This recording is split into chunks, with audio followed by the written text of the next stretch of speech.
This little boy is our main character, Li Qiao. But just because he's the illegitimate son of the clan leader, he hasn't received a single bit of privilege. However, there's one thing they don't know. Qiao is hiding a secret. He's secretly mastered every single martial arts manual in the entire clan. However, there's one thing they don't know. Qiao is hiding a secret. He's secretly mastered every single martial arts manual in the entire clan. The story begins in the unexplored northern region of Korea. At this moment, a group of martial artists is gathered around, chatting among themselves. Among the crowd, a young man stands there, looking around in confusion. Right then, an older man carrying 2 glasses of water walks over and greets him. "Hey, young man, is this your first time joining?" Hearing that, the young man hesitates slightly before taking the glass, nodding in confirmation. "Yes, I've been through gates and dungeons before, but this is my first time in this area, so I'm a little nervous." Seeing this, the older man bursts into hearty laughter. "Haha, then you'd better brace yourself. Places like this have been abandoned for hundreds of years, so they're definitely crawling with monsters. Who knows, there might even be ancient beasts lurking around." As he spoke, the older man sat down beside the young man. Then, as if suddenly remembering something, the young man turned and asked, "By the way, our expedition team leader is from the prestigious Lee martial arts clan, right? I heard he's the clan leader's brother, so he must be really strong." Hearing that, the older man glanced toward a man sitting nearby, then shook his head with a mocking laugh. "You mean him? Thing is, he's just a bastard child, so weak he got kicked out of the clan."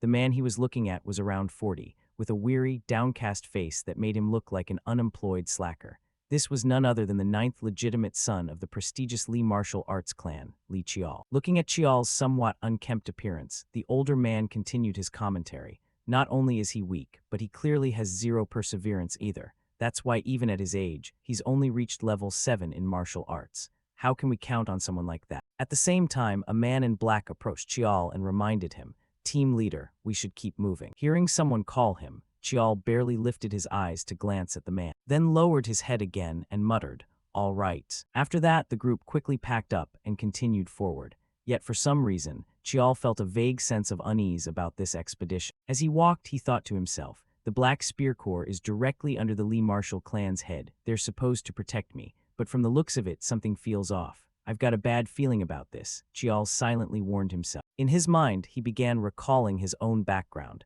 "I used to carry hope and dreams. The moment I realized the pressure of being part of the prestigious Lee martial clan was also when I was chosen by the supreme divine weapon during the divine weapon selection ritual. Back then, I thought that if I kept learning and kept pushing myself, one day everyone would acknowledge me. But that never happened. Everything started when Qiao was around 7 or 8 years old. At that time, a clan doctor pointed at the ultrasound image on the wall and explained, 'Look here, I've never seen mana like this before. Mana of this nature isn't suitable for learning magic, and if he tries to train in martial arts, it'll be very difficult to stabilize.' With young Master Li Qiao's condition, reaching level 9 would be nothing short of a miracle." Hearing that, Qiao's father just let out a long sigh and silently turned his disappointed gaze toward the window. That was the moment everything changed. Once people learned about my condition, they decided my selection by the divine weapon during the ritual was just a coincidence, or simply a mistake. Even so, I poured everything into it. I wanted to prove him wrong. I reached level 7 at age 25. Back then, I was genuinely overjoyed, even though my siblings had reached that level when they were still kids. But that joy didn't last long, because at age 30 I was expelled from the clan. If it weren't for my eldest brother, I probably would have been nothing more than a corpse after leaving the clan. Since then, I've been running. It's been 10 years already. The chaotic era has arrived. Unexplored regions are expanding, and monsters are growing rapidly. My father, the man known as the pinnacle of martial arts, clan leader of the prestigious Lee martial clan, has passed away. Not long after the news spread, a group of people dressed in concealing black approached me. Seeing them, I immediately frowned and questioned, "Black Spear Corps, how did you find me?" The black-clad group on the opposite side didn't answer. Instead, they handed me a letter and spoke in low tones. "This decree is for you, my lord." Back to Qiao's perspective, seeing the Black Spear Corps ignore his question, he sighed and self-mockingly muttered, "Haha, they just brush off my question like that, so I'll never escape this cursed bloodline, huh?" With that thought, he quickly read the letter and began to grasp the situation. Clan leader Li Gunxiang, third brother, has become the clan head now. Then what about eldest brother? Qiao wondered inwardly. But before he could think further, the group across from him spoke again. "We will meet in 1 hour." With that, they turned and left. Seeing this, Qiao clenched the letter tightly and hurriedly asked, "Wait, what happened to eldest brother?" The Black Spear Corps didn't answer and remained silent. Seeing that, Chial continued, "For the past 10 years, I haven't even touched a sword. So why are you still dragging me to investigate unexplored regions?" Hearing this, one of the black-clad men seemed to grow angry. He glared back at Chial and said, "So you're refusing the task?" As he spoke, his hand subtly gripped the sword at his waist. This made Chial shudder, realizing that refusing without a valid reason would only lead to death. With no other choice, Chial had to accept the demand. "That's not it, I'll do it." Hearing the answer, the Black Spear Corps finally looked satisfied and vanished before Chial like a gust of wind. After they were gone, Chial angrily crushed the paper in his hand and gritted his teeth. "Those damn bastards." Back to the present, at this moment, Chial's group, after traveling through the forest for a while, suddenly spotted a massive ruined building ahead. This left the young man stunned. "Huh, an abandoned building. This place is surprisingly well preserved." Beside him, one of the black-clad men suggested, "Let's head inside." With that, the entire group drew their weapons, gripped them tightly, and slowly advanced into the building. As they walked, they kept scanning all directions, and the scene before them filled everyone with chills and goosebumps. At this point, inside the building lay piles of bones, both human and monster. "What the hell is this?" "Corpses of ancient beasts," someone shouted in alarm. But before they could find an answer, one of the black-clad men glared and ordered, "Begin the operation." The moment the command was given, two black-clad men on either side charged forward. Before the young man could even comprehend what was happening, his head was severed. The incident happened so quickly that the entire group of martial artists couldn't react in time and screamed, "What the hell are you doing?" The response was the cold voice of an assassin. "You all knew you were dead the moment you came here. You should feel honored to sacrifice yourselves for the clan's benefit." As he spoke, he charged forward with his weapon to attack the older man. But what he didn't expect was that before he could finish off the man in front, a sword pierced straight through his chest from behind. And the one who struck was none other than Chial. He coldly asked them, "Who's behind this?" In front, the assassin answered in a calm voice, as if he felt no pain. "The clan leader is the one behind this. We were ordered to bring you here. Of course, only if you didn't resist." As he spoke, he reached up and crushed the sword piercing through his body. Immediately after, the massive wound on his chest began healing at a visible speed. This left Chial unable to believe his eyes. But taking advantage of the moment, the older martial artist immediately circled behind him for a sneak attack. Unfortunately, the older man's martial skill was still lacking. Before his strike could land, the assassin casually swung his sword backward, slicing the older man's body in half. Fresh blood sprayed everywhere, filling the air with the stench of iron. After finishing this, the assassin glanced at Chial with a mocking look. "How pathetic. I thought you'd be stronger than this, especially since half your blood still belongs to the prestigious Lee Marshall clan." With that, he charged forward like lightning and delivered a powerful kick straight to Chial's chest, making him cough up a large mouthful of blood and fly backward like a cannonball. His body crashed through countless walls and piles of bones before finally coming to a stop. Yet in this moment of extreme danger, for some reason Chial's mind remained eerily calm. He reminded himself, "I can't die like this, I need a weapon." As he thought, Chial scanned all around, and very quickly he spotted a long sword embedded in the spine of a gigantic monster that had died who knows. Over there, that sword was strong enough to kill a monster this big. If I use it, I'll have a chance, please. With that thought, without a moment's hesitation, Chial reached out, gripped the sword tightly, and pulled it free. However, for some reason, the moment the sword was drawn, it slowly dissolved into black smoke. Seeing this, Chial's eyes went blank as he muttered lifelessly, "Why?" At the same time, the assassin's voice rang out right behind Chial. "I can't believe it. Someone from the Lee clan could be this pathetic. Then at least let me send you off as someone who carries the Lee name." With that, he swung his sword in a flash, creating a red streak that sliced across Chial's body. The protagonist's entire body lost all strength and collapsed forward. In his heart, only one resentful thought remained. The heavens are too cruel. Am I really going to die like this? My whole life I've only been running away, tasting countless failures, and this is the end. If I ever get another chance to live, then I will. With that thought, Chial's vision turned pitch black. Yet his consciousness hadn't completely faded. A streak of light began to appear within the darkness. Then a familiar voice rang out. "Is this Yujung's child? What happened to Yujung?" Beside him, a man dressed like a butler replied, "When we found her, she had." His voice faltered. Back to Chial's perspective, the familiar voice and face filled him with nostalgia. That voice is father's, but he already passed away. Wait, he looks so young, and not just him. Butler Choi too, Father Butler. As Chial thought, he reached out with his hand. But what he saw was an unusually small pair of hands. The reason was simple. Right now, he was in the state of a newborn infant. Looking down at his own tiny hands, Chial shook them a few times to make sure he wasn't seeing things. He wondered inwardly, what the hell is going on? I was supposed to be dead. Is this the afterlife, or just a memory? Unaware of the thoughts running through his son's mind, Chial's father, Lee Tishin, spoke to the butler. Young will be a suitable name for him right now. Like with the other children, arrange a wet nurse and a few members of the Shadow Sword Squad to protect, and let him participate in the weapon selection ritual alongside 8th young lady. Those words left the butler stunned as he asked again, right away, my lord. But he's still not ready. Besides, 8th young lady is a few months older than him.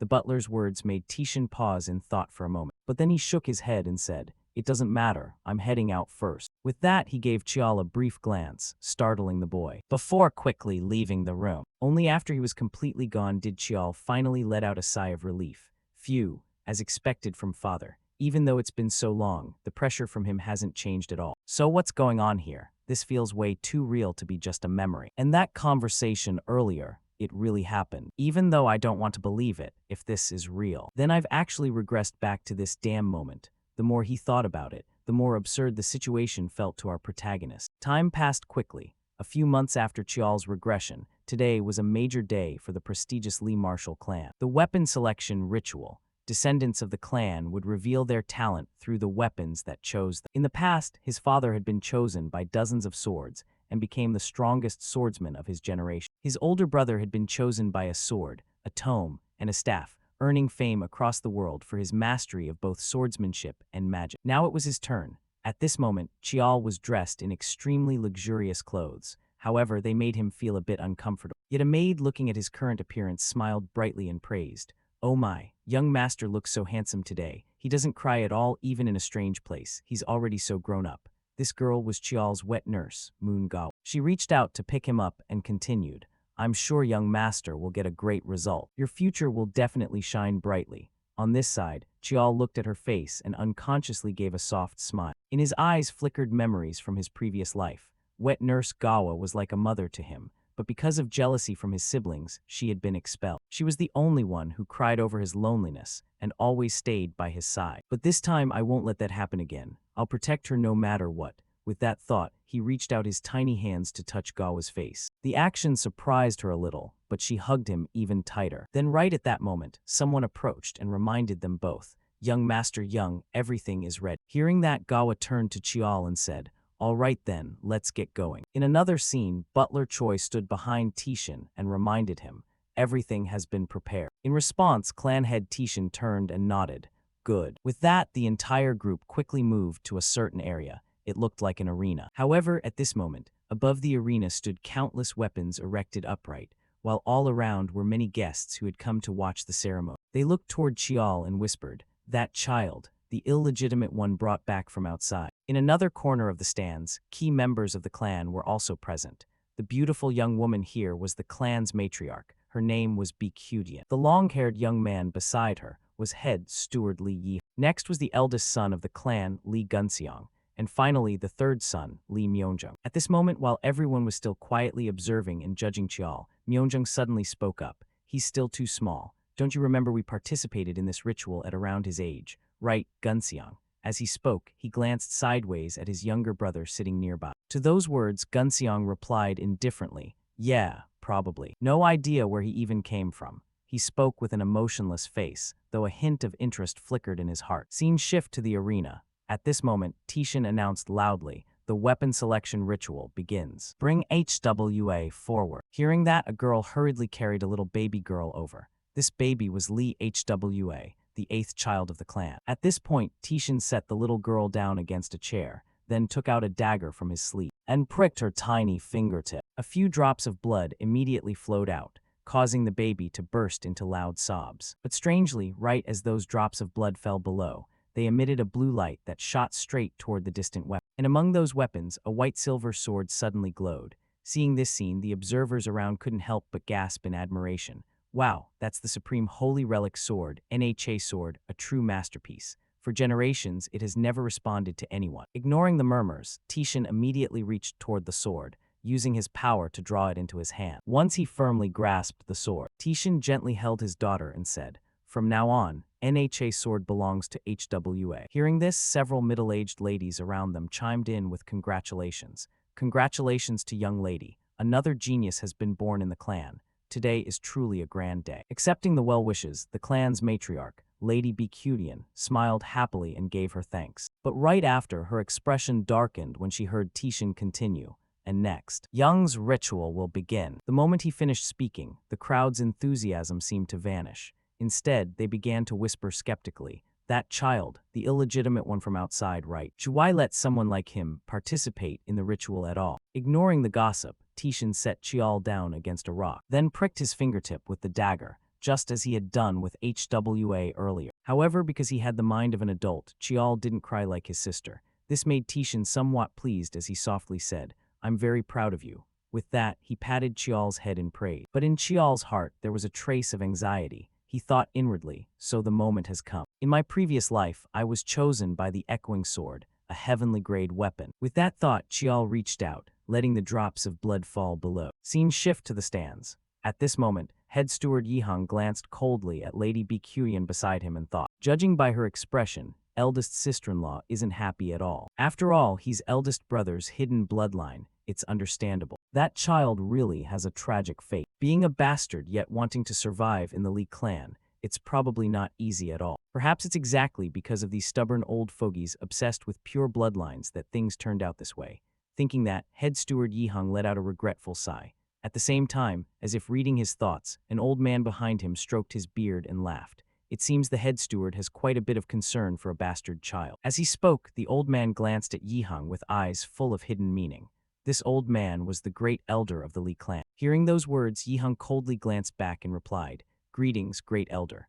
With that, a trace of wariness appeared in head steward Yihang's eyes toward this cunning old man. He thought inwardly, this is someone who never reveals his true thoughts. No matter what, I can't let my guard down around him. Unaware of Yihang's thoughts, the old man Chialjun cheerfully continued, "That child, is he the one the clan head brought back from outside?" Yihang replied without even looking at him, "Yes. I heard the Spirit Sword Squad found and protected him." Chialjun had known about this long ago, yet he still asked. HMPH, hard to understand. I can't guess what the clan head is thinking. Letting a bastard of unknown origin participate in the weapon selection ritual. The ritual has no meaning for a bastard. That's already been proven through your own experience, hasn't it, head steward? The old man's words dripped with mockery, making Yihang's face stiff. His hand clenched so tightly it trembled as he questioned, "What did you just say?" Hearing that, old man Chialjun quickly corrected himself, though his arrogant tone didn't lessen at all. "Oh, my apologies. It's just that the head steward, someone who came from outside, wasn't chosen by any weapon during the previous weapon selection ritual.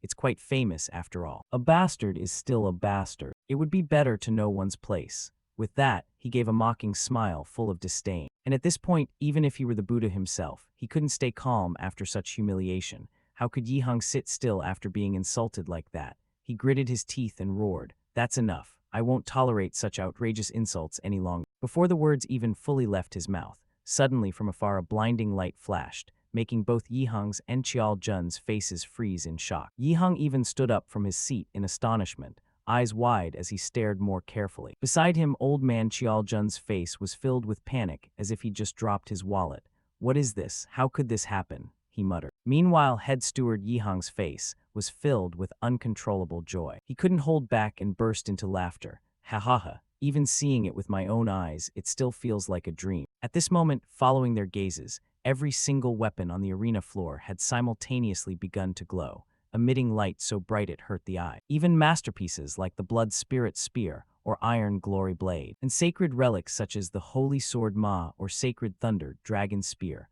all of them were reacting to Chial, accepting the boy as their next master. This made the entire stands fall deathly silent in shock, and just a few seconds later, countless frenzied shouts erupted. "How is this possible? This is absurd." Not just the ritual weapons, even those with owners are reacting. On this side, the sword of the clan's eldest son, Myeongyung, also glowed. It trembled non-stop in response to Chial. This left Yihang only able to give a dazed smile. "Haha, how could this happen? Gunseong, do you believe what you're seeing? Looks like our ninth brother possesses talent far beyond what we imagined." In reply, Gunseong remained as cold as ever and acknowledged, "Indeed." In another section, the guest spectators who came to watch the ceremony continued their heated discussion. "Doesn't something feel off? A result like this shouldn't come from a bastard. But damn it, the weapon selection ritual is absolutely infallible." From the perspective of the family head Tishin, Faced with all this murmuring chatter, he immediately bellowed loudly, "Silence! According to the clan rules, all the weapons that Young has chosen must belong to him." However, handling this matter so simply might not be easy. That's why I want to hear everyone's opinion. In response to his words, the head butler Yihung raised his hand and shared his thoughts.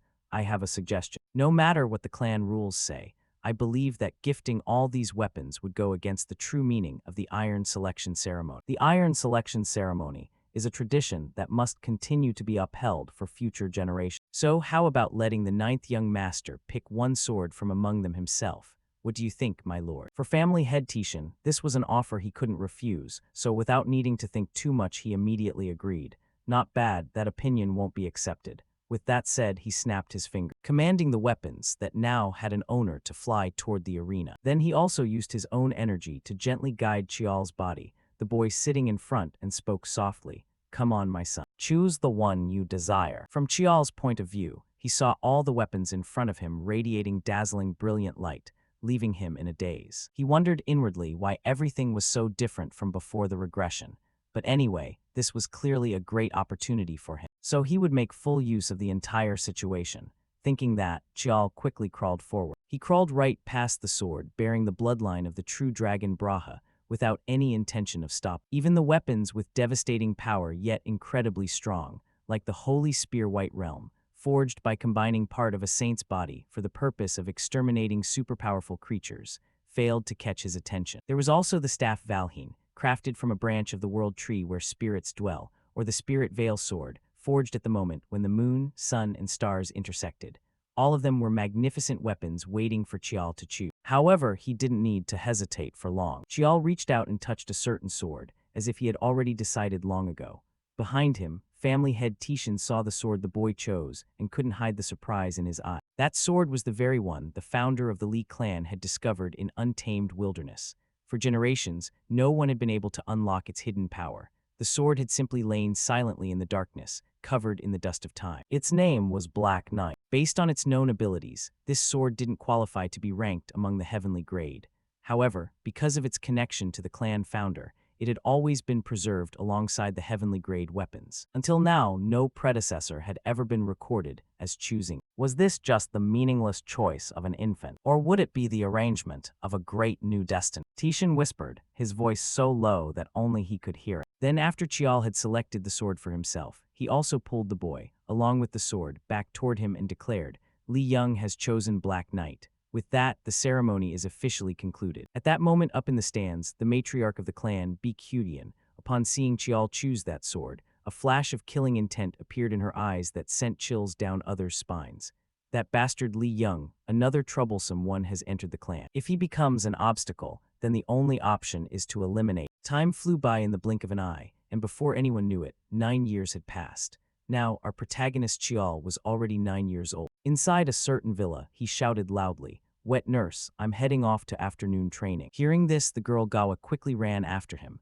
"Oh, let me see you off part of the way." And so the two of them walked together. Meanwhile, Chial felt a bit embarrassed and scratched his cheek. "I can go by myself," Gawa replied with a question. "But young master, all the other training areas are empty. Why do you insist on choosing the first one? That area is way too old and worn out, isn't it?" To this question, Chial didn't explain much and simply gave a light smile before saying calmly, "There's someone waiting for me there." Chial's explanation left Gawa stunned as she muttered, "Someone's waiting." Then right at that moment, a sudden shout rang out, drawing both their attention. "That's not how you do it." Gawa stopped walking, glanced to the side in surprise, and said, "Huh, it looks like someone's in the 7th area." Inside the 7th training area, a little girl was vigorously practicing swordplay under the instructions of some master.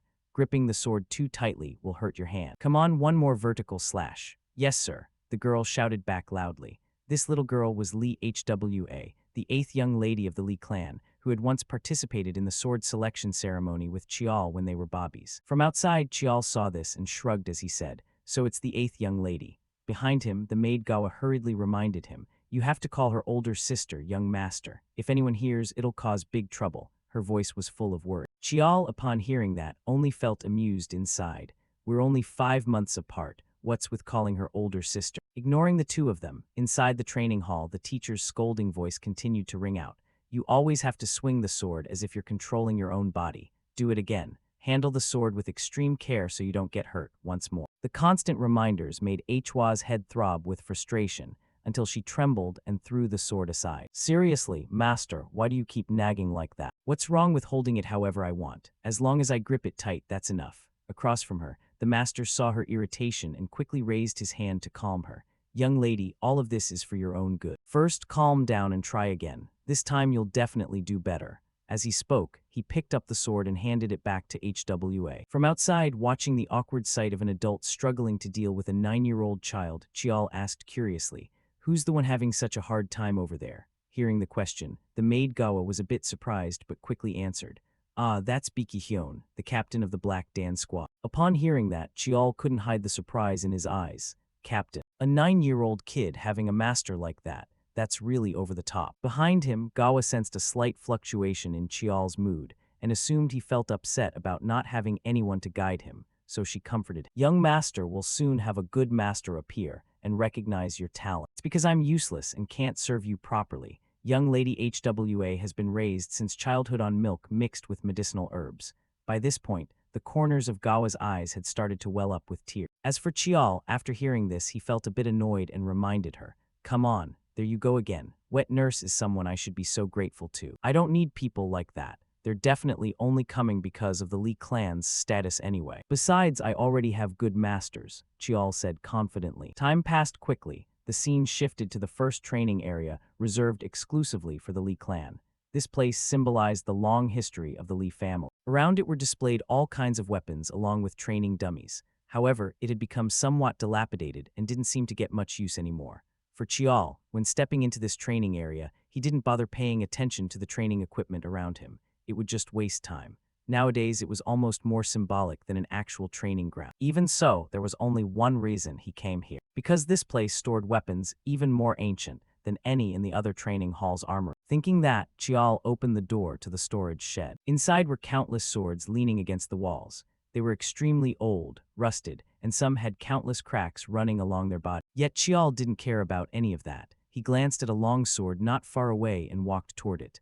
"Oh, found it. Let's try using this one today." After saying that, he carried the sword to the training spot.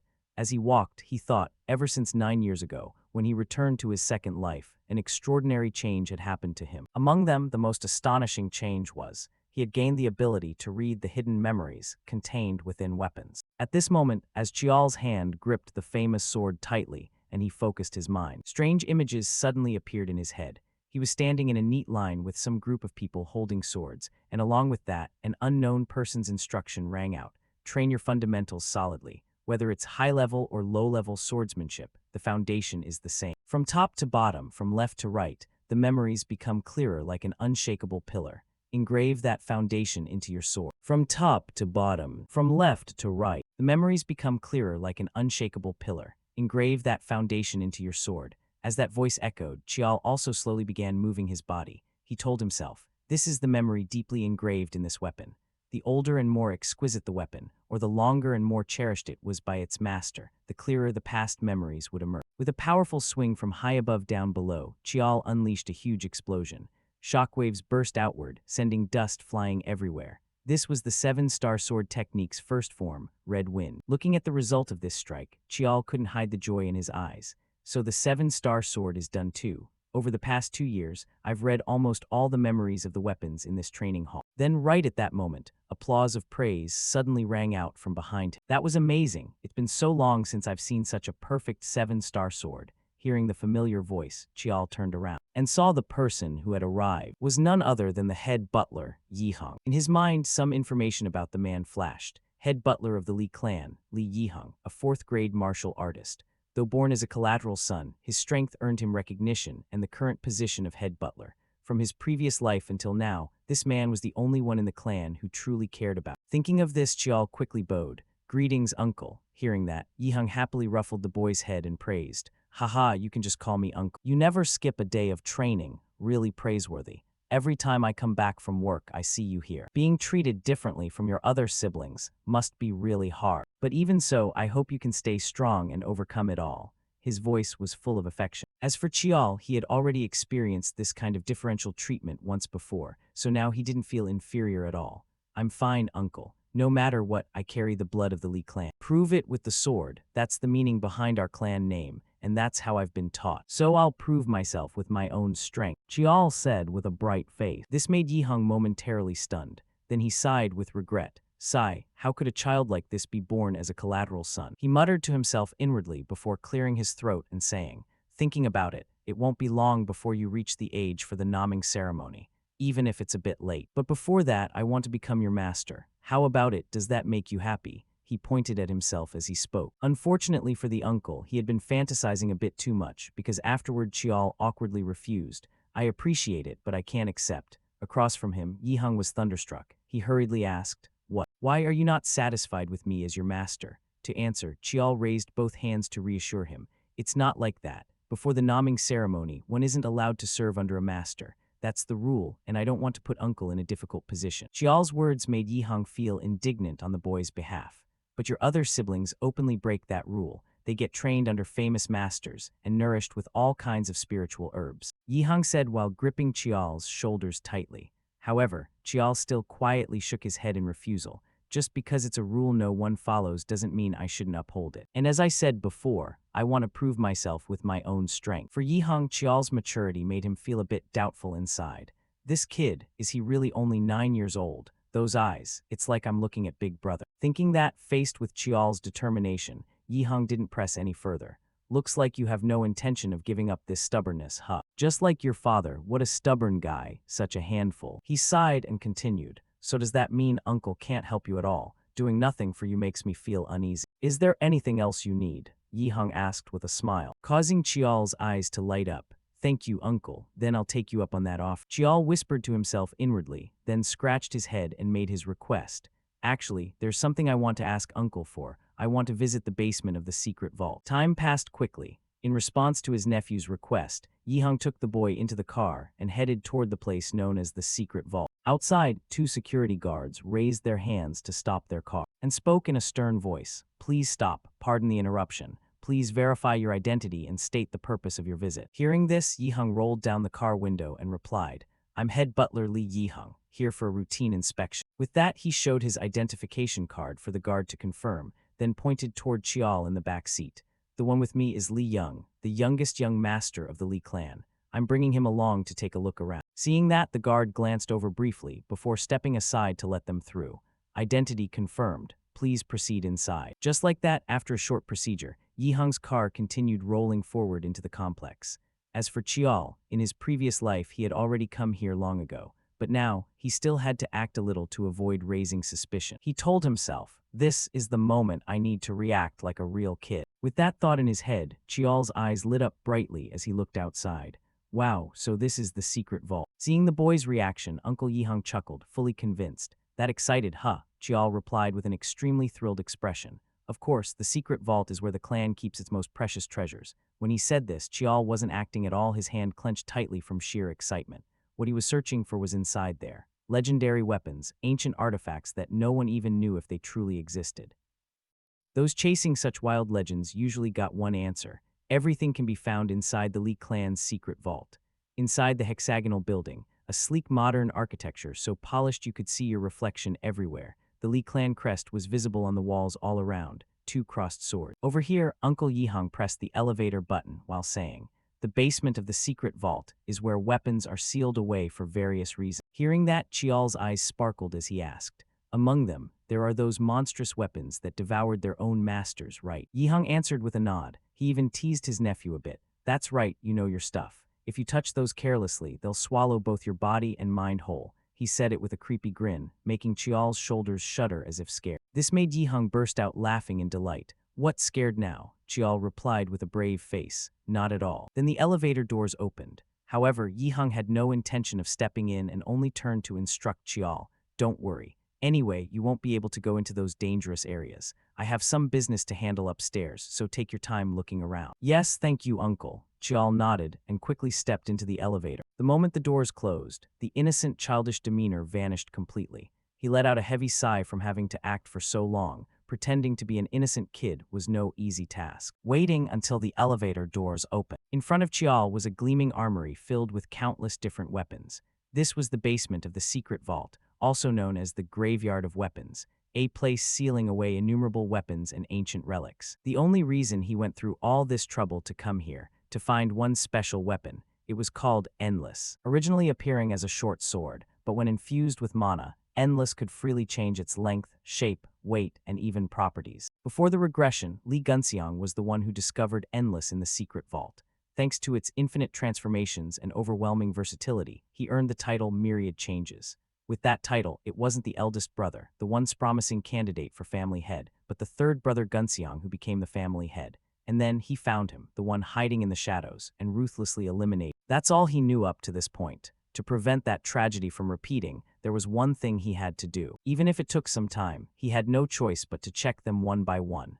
This time, he would claim Endless before Gunseong could. As Jial spoke, black smoke began pouring from his palm. Next, he started searching everywhere inside the armory. He touched each weapon one by one. However, he still hadn't found that Endless sword. This one isn't it either. An hour had already passed. He had checked all the short swords that seemed to fit, but there was no trace of Endless anywhere. Chial let out a frustrated sigh. But very quickly, he regained his composure. Chial scanned around and thought, no, it has to be here. I haven't checked everything yet. This time, let's try the display case over there. Saying that as he moved, Chial's body bumped into a nearby table, causing a completely rusted short sword to fall to the ground.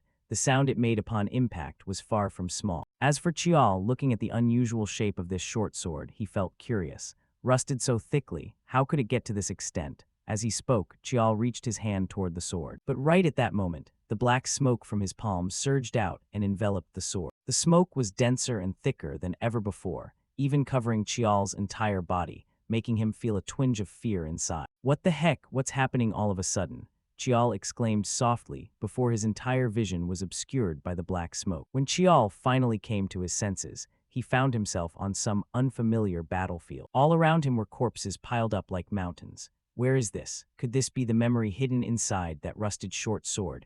This feeling is completely different from the memories I've read from other weapons. It's as if I'm really present here. The sensation is shockingly vivid. Thinking that, Chial looked left and right. Then suddenly, a chilling sensation made his hair stand on end. Something's wrong. Chial immediately spun around and discovered a massive figure staring at him from behind. Right then, a thought flashed in Chial's mind. An overwhelming pressure that makes even nature tremble. The apocalyptic monster that once rose from the ancient blue hole, devouring countless civilizations. Before Chial stood a gigantic monster, its body as massive as a mountain, with an utterly bizarre shape and countless tentacles sprouting from it. It was extremely difficult to describe its exact form. The moment he faced it, Chial's body trembled uncontrollably. His instincts were screaming at him to run. I'm gonna die. I'm dead for sure. No way I can win against that thing. I have to run now, Chial thought as he slowly backed away. However, he then tripped over an obstacle and plopped down onto the ground. At the same time, footsteps began to sound from behind Chial. It was a stranger holding a long sword, slowly approaching the gigantic monster. This left Chial stunned. When did this person get behind me? He wondered, but right then, the unknown warrior gathered his strength and shot forward like an arrow. He leaped high and clashed decisively with the gigantic monster. With a heaven-shaking roar, he unleashed a single sword strike to pierce the enemy. In a flash, the attack left a streak of light across the monster's body. And just a second later, its body exploded into countless fragments, turning into a rain of blood across the sky. Meanwhile, Chial was still dazed, unable to process what had just happened. He muttered in shock, "No way, one slash took it down." That's right, where's that person now? Thinking that, Chial searched for the figure. And right then, the warrior in front suddenly turned his head, stared straight at Chial, and asked coldly, "Who are you?" That question made Chial's body tremble. He thought inwardly, "He can see me." Ahead, the nameless warrior continued, "Why am I here? Out of mercy, I'll send you off without pain." With that, he raised his sword high above his head and slashed straight down at Chial. In that instant, he snapped awake, escaping the illusion. Chial began panting heavily, sweat pouring down his face, while the rusted sword fell right in front of him. What was that? What just happened? The oppressive feeling is still lingering all over my body. It felt so real, Chial thought in confusion. But before he could figure it out, the short sword beside him started vibrating nonstop.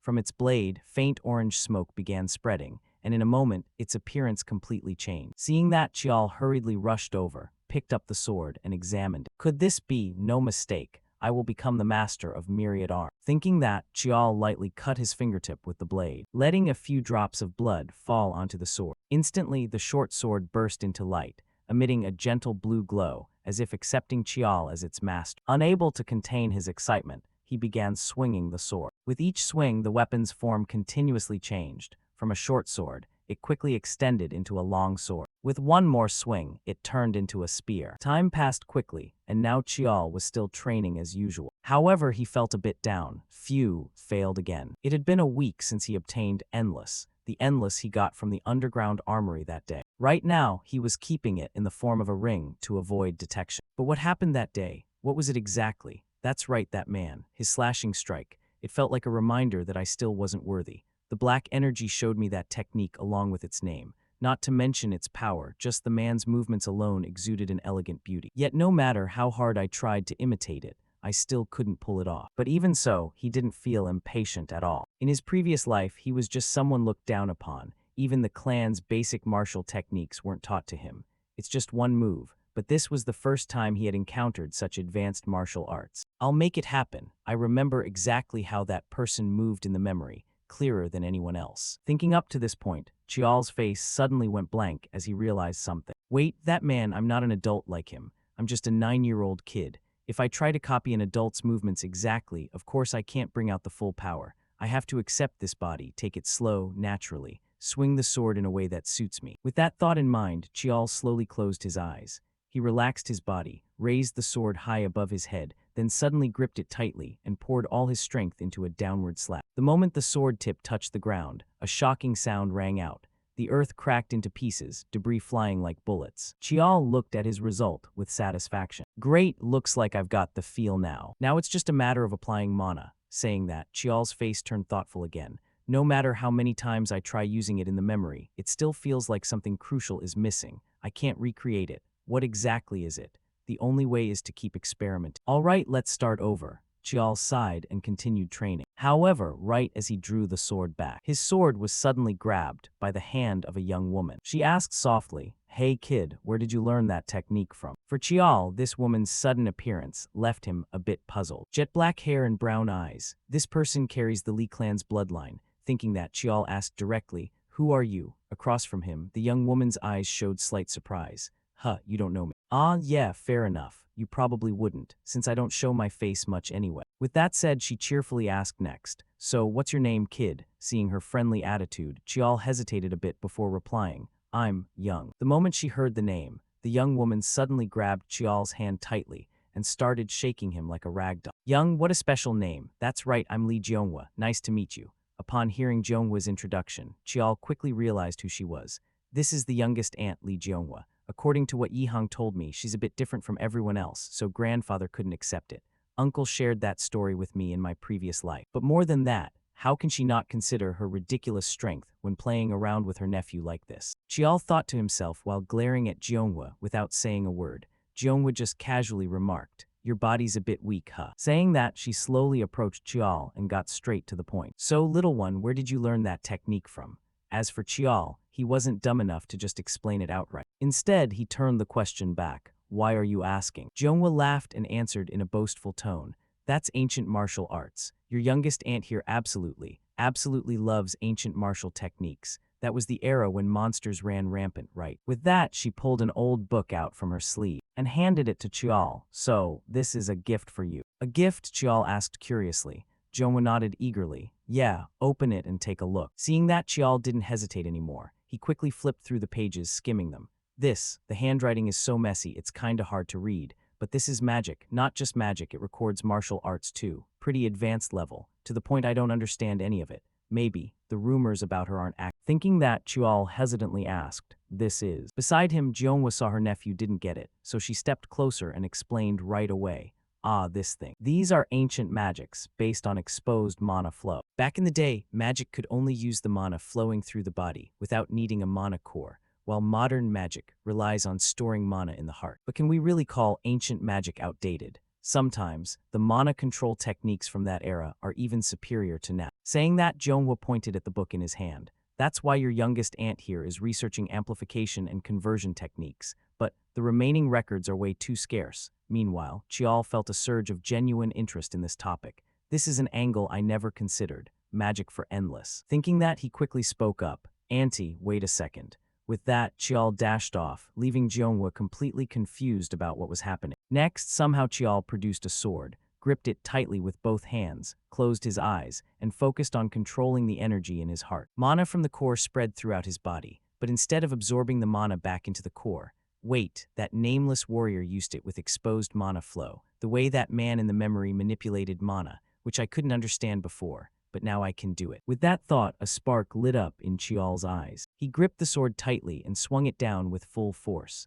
A massive slash mark appeared on the ground, sending rocks and debris flying everywhere. Seeing that, Chial couldn't hide the joy on his face. "It worked," he exclaimed softly. But right then, Jeonghwa suddenly rushed over like she was possessed. She hurriedly grabbed Chial's shoulders and bombarded him with questions. What was that? That was amplification technique, right? Hearing that, Chial felt a bit awkward, glanced aside and replied, yeah, it's the amplification technique." "What?" Jeonghwa shouted. "How did you do that?" To this question, Chial wasn't foolish enough to explain in detail. He just shrugged and answered vaguely, "I just did it, that's all." Of course, Jeonghwa wasn't satisfied with that answer. She said frustratedly, "I mean, how on earth did you manage it?" Chial frowned and shot back, "Why do I have to tell you?" In response, Jeonghwa looked desperate. "Because you only figured it out thanks to the notebook I gave you. I've lived my whole life for this. I've been searching for it for over 10 years, even after getting kicked out of the house. Please." She gripped Chial's hand tightly, her eyes sincere like she was begging.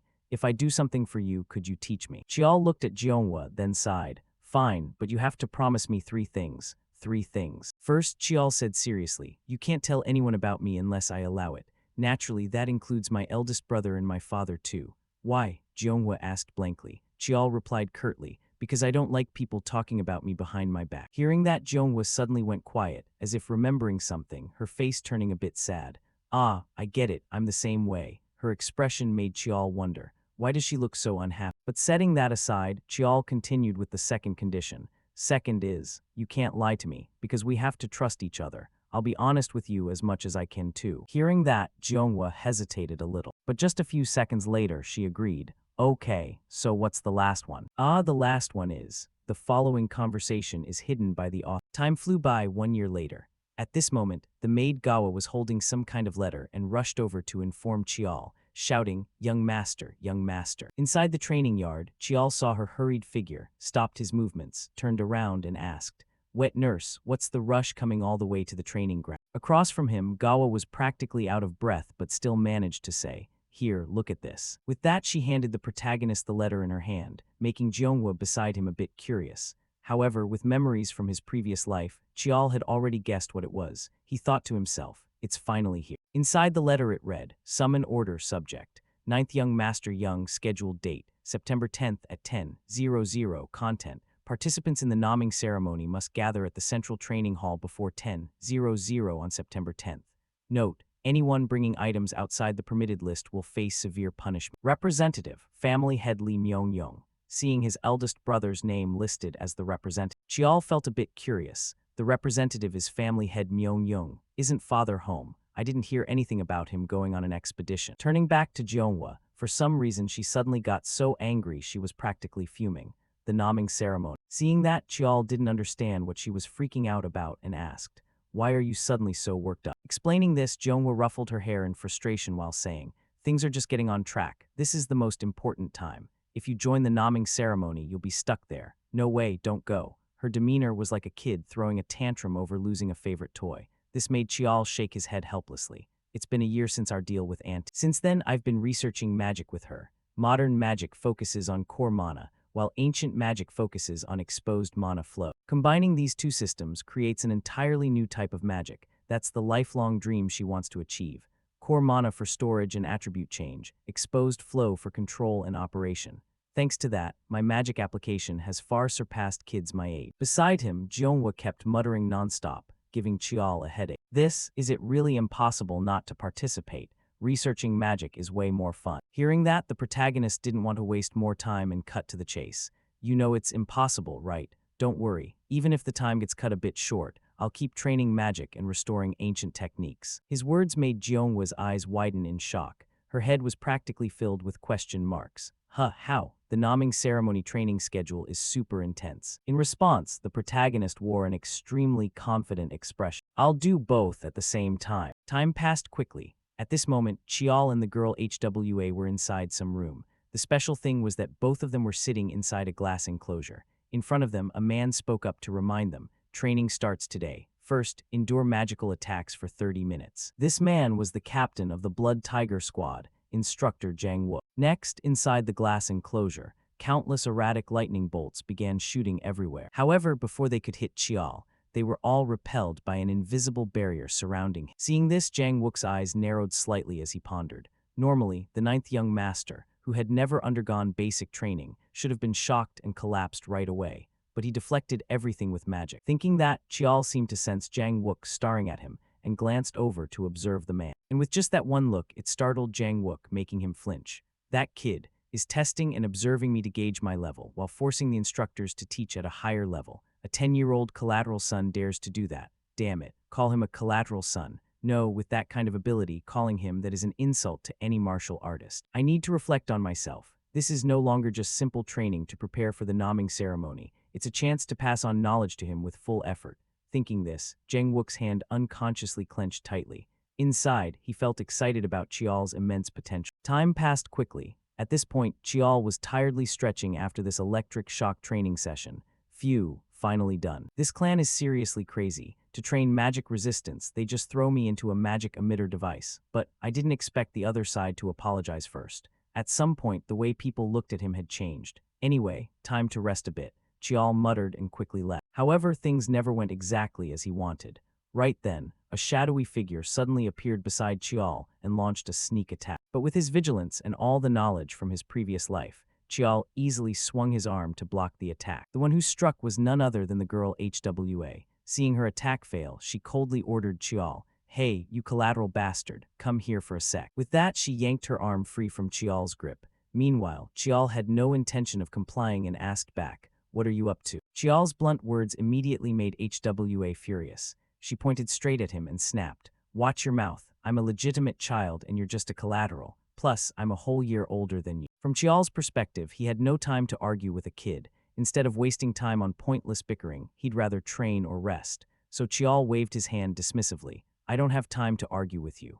With that, he turned to leave, driving HWA behind him absolutely furious. The girl immediately gathered mana in her fist and shouted, "Hey, don't ignore me." Up ahead, Chial sensed the mana fluctuation and hurriedly turned back. "She's actually using mana. I was planning to let it go, but looks like I have to teach her a lesson." Thinking that, he leaned to the side to dodge the punch. At the same time, while HWA hadn't retracted her arm yet, Chial's hand shot out swiftly, grabbing her slender white neck and lifting her body into the air. Next, Chial pulled her close and warned, "If you want to complain, go complain to your mother. Don't bother me. I'm really busy right now." With that said, Chial sighed in annoyance and released Hwa's collar. Meanwhile, HWA seemed to realize she couldn't beat Chial, so now she started yelling nonstop. "It's all your fault because you caused that huge scene at the Iron Selection ceremony before. I'm constantly being compared to you.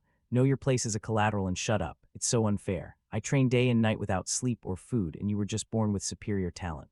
I didn't ask for this, but my mother." At this point, HWA realized she'd said too much and quickly covered her mouth. As for Chial, hearing that activated his lecture mode. "Blaming others, that's pretty easy, huh? Like you said, I'm a collateral. This status doesn't give me the luxury of that. You lose sleep, then don't sleep anymore. Can't keep up without snacks, then skip main meals too. If I piss you off, then use every means to beat me. After that, force me to apologize to you. That's the Lee clan way." With that, Chial didn't want to waste more breath and just walked off. Behind him, the girl Lee clenched her fists and shouted loudly, "You little brat, talking so tough. At the naming ceremony, I'll show results way better than yours, make you call me big sister. Kneel and beg, remember that." Chial turned back and replied, "Yeah, I'll be waiting to see." Time passed quickly until the afternoon. The scene shifted to the training area for direct lineage members, the 7th area.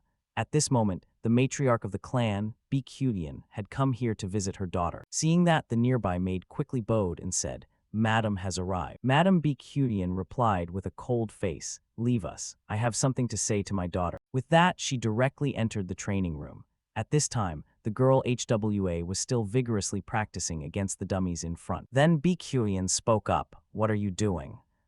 For HWA, hearing this familiar voice made her startle and turn around. "Mother, I'm training." As she spoke, Her eyes drooped slightly, as if not daring to meet Baekhyun's gaze directly. And sure enough, just as she thought, Baekhyun had come here purely to berate her. I've heard about it. You actually got overpowered by him. I told you if you can't suppress him, then crush him. What a disappointment. If you're only training this hard out of fear of punishment, then stop. Across from her, HWA stayed silent for a few seconds. Then she lifted her head, looked straight at Baekhyun and retorted, I know what mother thinks about my training, but I'm doing this because I want to. I'll defeat him, but not because you ordered me to, because I want to. I'll decide for myself. Looking at her determined demeanor, Madame Baekhyun quickly guessed something and muttered softly, got provoked by some nobody. You're a direct descendant of the Lee clan. You and him aren't even starting from the same point. Beating him should be obvious, and yet you let yourself get riled up. Saying that, she took out a small glass vial and handed it to HWA, instructing, this is dream illusion. It's a type of deadly poison. If you can't overcome it, then trample that boy underfoot. That's the way of the Lee clan. With those words, she left the room, leaving the stunned HWA behind still in a daze. Switching to the maid Gawa, at this moment she had a bewildered look on her face as she stared at the computer screen. This can't be possible. Right in front of her was the Lee clan's internal website used for evaluating and ranking the disciples within the family.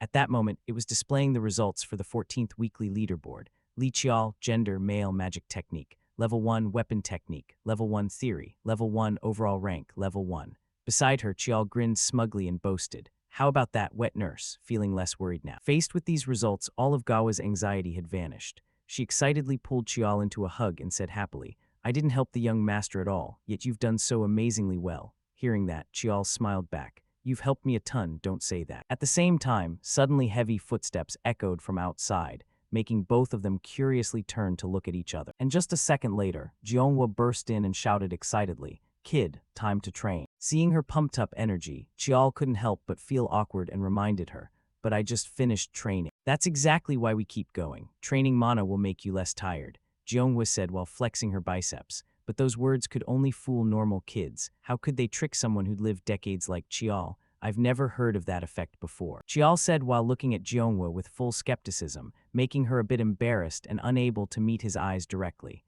It's true, probably, Jeonghwa stammered in response. Setting that aside, Chial remembered something and continued, sigh, fine then. Anyway, I have something I want to show you. Hearing that, Jeonghwa first looked curious, but very quickly she realized something and her eyes widened. Don't tell me. You've already reached 1-star level. At that moment, Chial just gave a light smile as confirmation. Mana control originally goes through 3 stages. Body reinforcement, reaching the body strengthening realm. Mana property transformation, reaching the chi control realm. Manifesting extraordinary power through mana, reaching the chi force realm. But his mana technique was different. At the same stage 1, it could do far more and unlock many additional abilities. That's why Jeonghwa's mana system was divided into levels called stars. Right now, Jeonghwa was channeling her energy into Chial to check. After getting the results, she happily said, perfect, it's really 1 star. Do you feel anything strange when using magic? I thought it'd take at least another year. Turning to Chial, his whole body trembled as he recalled the hardships he'd gone through before.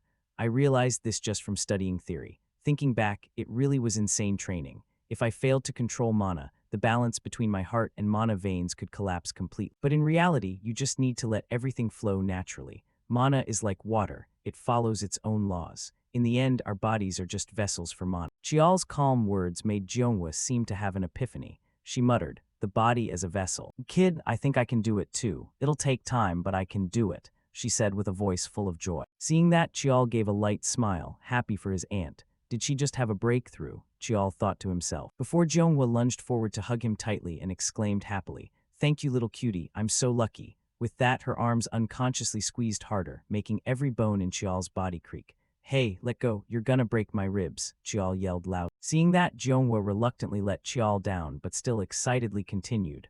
Awesome. Then let's move on to 2-star phase right away. From the start, you knew your 1-star was different from normal stage 1, right? So in your opinion, what's the thing you handle best? Up ahead, Chial raised his hand to stroke his chin thoughtfully for a few seconds before answering. The thing I handle best, I think it's the sword. Before he could finish, Jeonghwa shook her head in disagreement. According to me, it's not. That comment startled Chial, and he immediately asked back. But you've never seen me practice swordsmanship. Jeonghwa shrugged and replied, I have a few times when I was free. What I mean is, you have a talent that surpasses even swordsmanship. It's hard to explain in words, but your greatest talent is actually mana technique. Your mana aptitude is overwhelmingly superior, to the point it overshadows everything else. I've tried teaching my created magic to lots of people, but no one could do it. From Chial's perspective, he began staring at his own two hands with eyes full of doubt. Before I went back in time, I was mocked for not being able to use mana.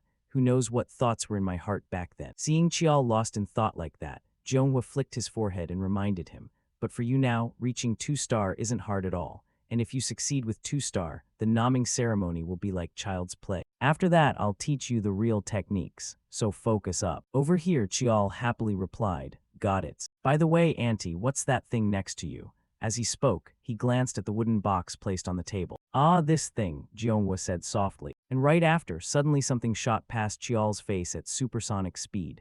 It instantly left a scratch on his cheek and embedded deep into the wall behind, causing cracks to spread. Jonhwa smiled brightly and answered, it's an iron bead. You have to learn to release mana while moving. If you only use it while standing still, even real mana would be useless trap. All right, let's get started, she said with a face full of excitement. But for some reason, our protagonist felt a bit uneasy about this hellish training regimen. Time passed quickly, shifting to some arena. At this moment, Chial and HWA were being trained by Captain Yunquin. I'm the captain of the Blood Tiger Squad, Lee Yunquin. From now on, I'll guide you in the techniques of Sungmuiga. Choose the weapon you'll use and bring it here. You have 1 minute, so don't dawdle. Hearing that, Chial and HWA hurriedly ran toward the weapon racks. But during this time, for some reason HWA kept glancing at Chial, making him feel a bit irritated. Finally, he couldn't take it anymore and shouted loudly, seriously, what are you staring at? Got something to say? He yelled, startling HWA, who immediately denied. Staring at what? Nothing to say. With that, she whispered softly to the protagonist. You're using a sword too, right? No, Chial replied coldly, then quickly grabbed 2 swords and a spear before returning to the arena. This left HWA stunned. What? But earlier when I saw you training weapons, it was clearly the sword. Over here, Captain Yunquin also looked at the pile of weapons in Chial's hands and asked curiously, what are you doing? Chial answered, you told us to choose our weapons and bring them here. Yunquin reminded him again. I said choose the one you use, Chial shrugged. These are the ones I use. Hearing that, Captain Yunquin was left speechless and shook his head in disappointment. I thought you weren't that stupid, but turns out you're a total blockhead. Engrave these words into your bones. I'm going to teach you secret arts, but not moves or stances. In Sungmuiga, there are countless secret manuals called Imperial Intent. To comprehend those manuals, first you must awaken the origins still dormant in your blood vessel. From now on, I'll help you open that sense, so don't worry too much about awakening your instincts. As he spoke, Yunquin swung his spear, creating strong gusts of wind, and quickly assumed an attacking stance. Seeing his ferocious demeanor, HWA couldn't help but feel scared and said, what is he planning to do? For Chial, he had already guessed what was coming next and warned, if you don't want to pass out right from the start, get ready. Before the words even finished, Yunquin's figure flashed, and he instantly appeared in front of Chial, unleashing a powerful, unpredictable strike that sent Chial's body flying into the air. The only fortunate thing was that in that brief moment, Chial still managed to use his sword to protect himself. This surprised Yunquin, who laughed loudly. Ho, you blocked it. Over here, Chial landed lightly, then gritted his teeth thinking, damn it, I didn't expect to go through this crazy stuff again. In my previous life, I couldn't even complete this training. But this life is different. With that, Chial poured power into his souls and charged forward. His stomp was so strong it cracked the floor. Then he rushed ahead at tearing wind speed. Time continued to pass, and the training of Chial and HWA under Captain Yunquin's guidance kept going on. Naturally, with his strength, the two of them got thoroughly beaten up. So a month had passed since starting training with Lee Yunquin. No matter what, a 10-year-old kid going through training that breaks bones and causes internal injuries isn't something meant for children. But I have no intention of complaining. I'm gradually getting the hang of it, Chial said with a light smile. Meanwhile, on the other side, the girl HWA jolted awake from her daze. In my blackout, I passed out again, she said in confusion. Chial just shrugged and reminded her. Yeah, that's your 20th time already. While I've only got 16, the protagonist's teasing tone made HWA furious. She grumbled, if only I'd prepared better on the first day. From Captain Yunquin's perspective, while watching the two kids bickering loudly in front of him, he silently pondered. The 8th young lady has extraordinary physique. I went a bit hard, yet she never suffered serious injury. As for that illegitimate brat, from day one I felt he was something special. At first when he brought that pile of weapons, I thought he was just some idiot, but his proficiency with each type is quite solid, and his practical application exceeds expectations. Plus, in just 1 month, results are already showing. Interesting indeed. Thinking this, Yunquin's cold face broke into a faint smile as he decided to beat up the kids in front of him even more. All right, training starts again. Everyone back to position. Hearing that, Chial and HWA quickly stopped their argument, gripped their weapons tightly, their faces turning extremely serious. Next, Chial realized that if they kept fighting normally, there was no way to touch Yunquin, so he turned to suggest, "Hey, I'll give the signal, you try blocking once." HWA asked curiously, "Why should I?" Chial shrugged. "Yeah, if you don't want to forget it. I just thought we might land a hit on the uncle." Chial's words immediately changed Hwa's expression. It seemed the girl was also extremely resentful after getting pummeled by Yunquin for so long. Then she probed, "You sure?" Chial nodded, "Definitely." Hearing that, HWA didn't hesitate anymore. She gripped her weapon tightly and charged to block ahead, shouting loudly, "You owe me." Behind her, Chial also rushed forward to attack right after Hwa's move. In his mind, he began thinking, with his genius-level strength, I have no chance of winning alone, so I can only exploit the advantage of number. Across from them, Yunquin watched the two of them coordinating and didn't hold back his praise. Cooperating with each other isn't the optimal choice, but that's only if the plan actually succeeds. As he spoke, he tilted his head to the side, dodging the spear thrust coming from Chial. Then right after, he swung his own spear to counterattack, but Chial had already anticipated this move and quickly pulled his spear back to block the strike. This made a look of surprise flash across Yunquin's eyes. Next, he gathered his strength and charged straight toward the boy. And right at the moment, when both of them were about to unleash their attacks at each other, Chial shouted loudly, "Now's the time." With that, he leaped backward to create distance, while little HWA dashed forward in a lightning-fast assault. However, her sword slash was easily parried, and from behind, Chial hadn't really expected the two of them to land a hit on Yunquin that easily anyway. He tossed his spear aside and silently transformed his infinite weapon from its ring form into a long sword, a parry-capable strike that deals damage, just one sword I pulled from the endless secret vault. Then he began enveloping the blade with his own energy and channeled power down into the soles of his feet. He stomped hard and shot forward like an arrow. At that moment, little HWA had already been knocked flying backward by the coach, but Chial seized the timing with perfect precision. Right then, he suddenly let go of the sword in his hand, poured strength into his fist, and threw a straight punch forward. But of course, it wasn't going to be that easy. His fist was caught firmly in team leader Yunquin's palm. This made Chial let out a wry laugh. "Haha, you blocked it." The words had barely left his mouth when the man delivered a punch that sent him flying backward like a cannonball. His body slammed heavily into the wall, forcing him to cough up a bit of blood. However, that combined attack from the two of them left Yunquin extremely satisfied, and his voice carried a hint of approval. "So it took 37 days, huh? Congratulations, you've awakened your sixth sense. But the young lady still has a long way to go." As he spoke, he leaned to the side to dodge Hwa's incoming attack, while sweeping her leg, sending her whole body crashing straight into the wall. Looking at the sorry state of both of them, Yunquin decided to let them off for now and end today's training session. That's it for today. Speaking of little HWA, she now turned to interrogate the protagonist. "Hey, you said we could land at least one hit, and I believed you, that little brat." He paid no attention to their bickering. After turning to leave, team leader Yunquin quietly looked down at his slightly bruised and swollen palm and thought to himself. In the end, even after activating mana, it only managed to pierce through a tiny bit. Even though it was just a small amount, he broke the taboo of not using mana. Giving up a technique like that, combined with his already outstanding combat instinct, he'll become someone that terrifies even the pillars of the family. Time passed quickly. On the 47th day, after HWA awakened her sixth sense, the training sessions with team leader Yunquin finally came to an end. The remaining time was spent resting and reviewing what they'd learned, and at that moment, the person who came to find me was my older brother, Lee Myung-young. Lee Myung-young was the eldest son of Lee Tishan, known by the title Songseong, a master who had reached second grade in magic and second grade in martial arts. Everyone admired and feared him, but to me, Big Brother was simply my one and only older brother. Chial silently reminded himself of that. Back to reality after they'd sat down at the table for tea, Myung-young spoke apologetically to his younger brother. "I'm sorry I couldn't look after you properly. Even if it was just an excuse, I've been pretty busy lately."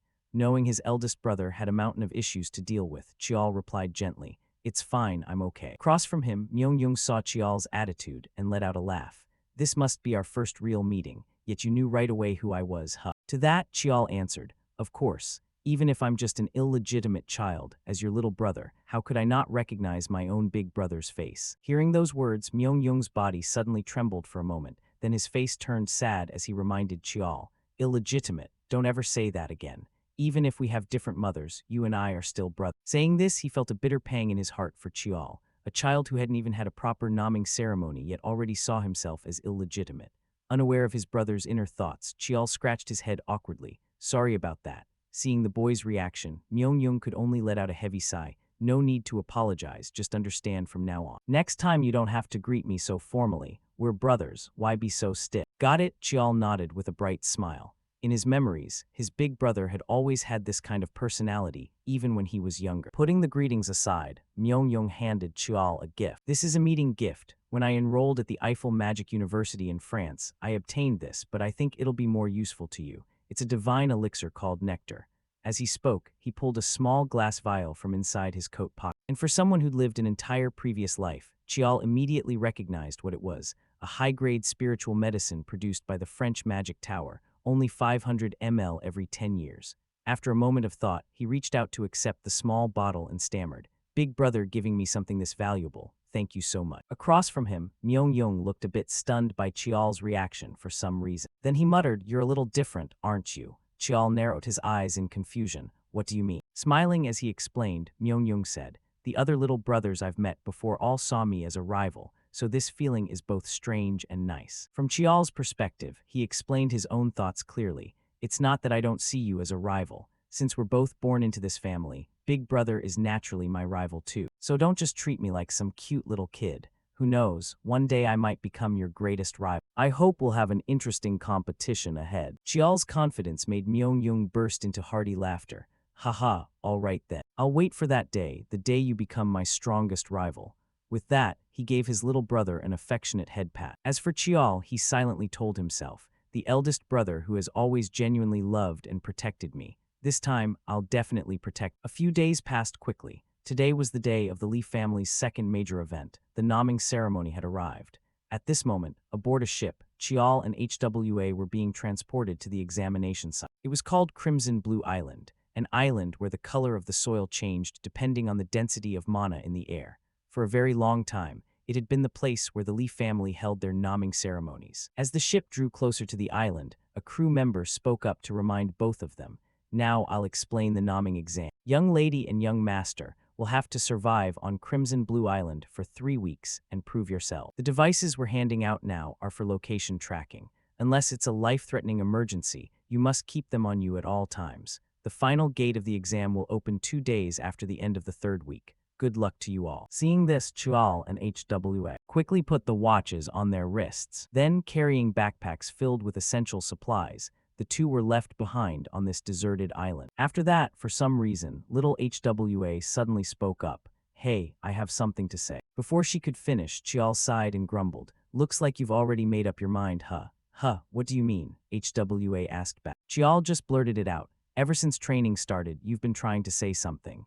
The words hit right to the core, making the 12-year-old girl's face flush red as she yelled, that how did you know?" Looking at her flustered appearance, Chial chuckled inwardly. "How could I not know?" Thinking that, he asked, "Go ahead, I'm listening." From Hwa's perspective, the young girl looked a bit nervous and swallowed hard as if gathering her courage. Then she removed the badge from her clothes and glanced at Chial, signaling with her eyes for him to do the same. After they'd put away the 2 eavesdropping-capable badges, Chial casually asked, "All done, so what's up?" At this point, HWA stopped hiding it. She pulled out the small glass bottle of poison that Madame Becudian had given her earlier and said bluntly, "This is poison called Dream Charm. It only works on children under 15. If exposed to air for more than 5 minutes, it evaporates. Once it enters the body, it clogs the mana veins for a long time." Across from her, Chial's face darkened like the bottom of a pot as he asked coldly, "Who gave this to you?" Of course, HWA couldn't reveal that her own biological mother was the one who'd handed it to her.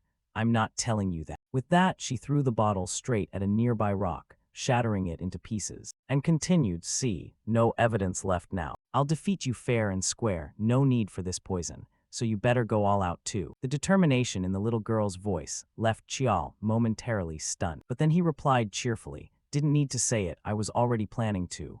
"Good, HWA nodded in satisfaction. Next, the two put their badges back on. But before moving, HWA didn't forget to turn back and warn. You put the tracker back on right. Don't recklessly charge into the island's center before you know the terrain. It's super dangerous. From behind, seeing her nagging like that, Chial replied in a bored tone. Yeah, I know already. Are you actually worried about me or something? Up ahead, Chial's attitude immediately made HWA furious, worried. I'm just afraid you'll die somewhere, without a trace, before you even get a chance to fight me. Her words weren't even finished when suddenly from deep inside the forest came the horrifying roars of some monster, instantly silencing their argument. The two kids exchanged uneasy glances and stared into the forest ahead. Then HWA spoke softly in reminder, so don't die, okay? I'm heading out first. With that, she quickly moved off to one side. Watching her figure gradually shrink into the distance, Chial murmured, she's gone. Even though I said that, my goal isn't the island's outskirts anyway. All right, time for me to get moving too. Straight to the center of Crimson Blue Island. As he spoke, he cracked his knuckles, his eyes gleaming with endless excitement for the journey ahead. At the same time, inside the Lee family's observation room, key family members and elders were watching Hwa's activities through the monitoring screen. Someone commented, as expected of the 8th child of the Lee family, she's already completed her first hunt. The number of monsters HWA has taken down isn't small. After all, this is probably Hwa's first real combat experience. But that sense didn't come out of nowhere. It took 47 days, right? The sly old man Chial Jun said with a chuckle while stroking his beard. In response, team leader Yungkwon, leaning against the wall at the back, spoke up. That child wasn't originally like this. I thought she'd need at least a full 2 months. As he spoke, he thought to himself, she has talent, but only to that extent. Simply put, someone stimulated her. That would be the youngest, Lee Young. With that thought, he glanced toward another screen ahead, which was showing Chial's image. Unlike little HWA, who was constantly fighting monsters, Chial seemed to be exploring the island. This made the old man Chial Jun curious enough to ask, but what the heck is that kid doing? Looks like he's looking for a shelter, Yungkwon voiced his guess. Right after those words, a few scornful sounds rang out, acting like a scared little rat running away. What a coward, truly an illegitimate child. In another corner, Myeongyung was also present in the observation room. Hearing them mock his little brother like that, how could he stay silent? He gave them a slight glance and reminded, enough. In a dangerous place like this, finding shelter first is the smart move, nothing worth criticizing. His words made a few idiots cough awkwardly and backpedal.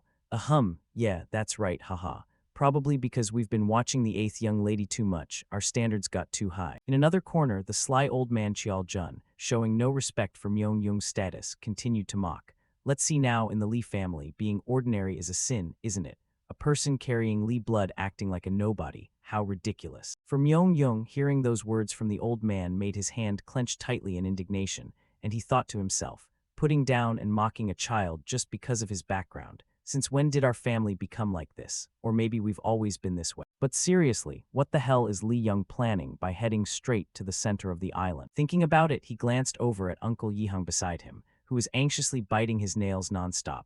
What on earth is that kid thinking? The muttered words made Myeongyung feel like he wasn't the only one confused. What exactly are you up to, Lee Young? Switching scenes to Chial's position. At this point, he'd found himself some kind of cave to use as shelter. Next, he started burning certain herbs, then tossed a lit torch inside the cave to check for anything lurking, before covering the entrance with leaves. His careful actions began earning a few approving murmurs. His stealth skills aren't half bad. Then suddenly the sly old man Chial Jun widened his eyes and shouted, "Wait, hold on. What is that kid doing now?" Following the old man's gaze, Chial had removed the watch along with the badge on his chest and set them aside. Next, he covered the 2 items with several leaves, instantly blocking the signal and turning the screen completely black. From behind, team leader Yungkwon couldn't help but burst into hearty laughter. Haha, this guy's really impossible to predict.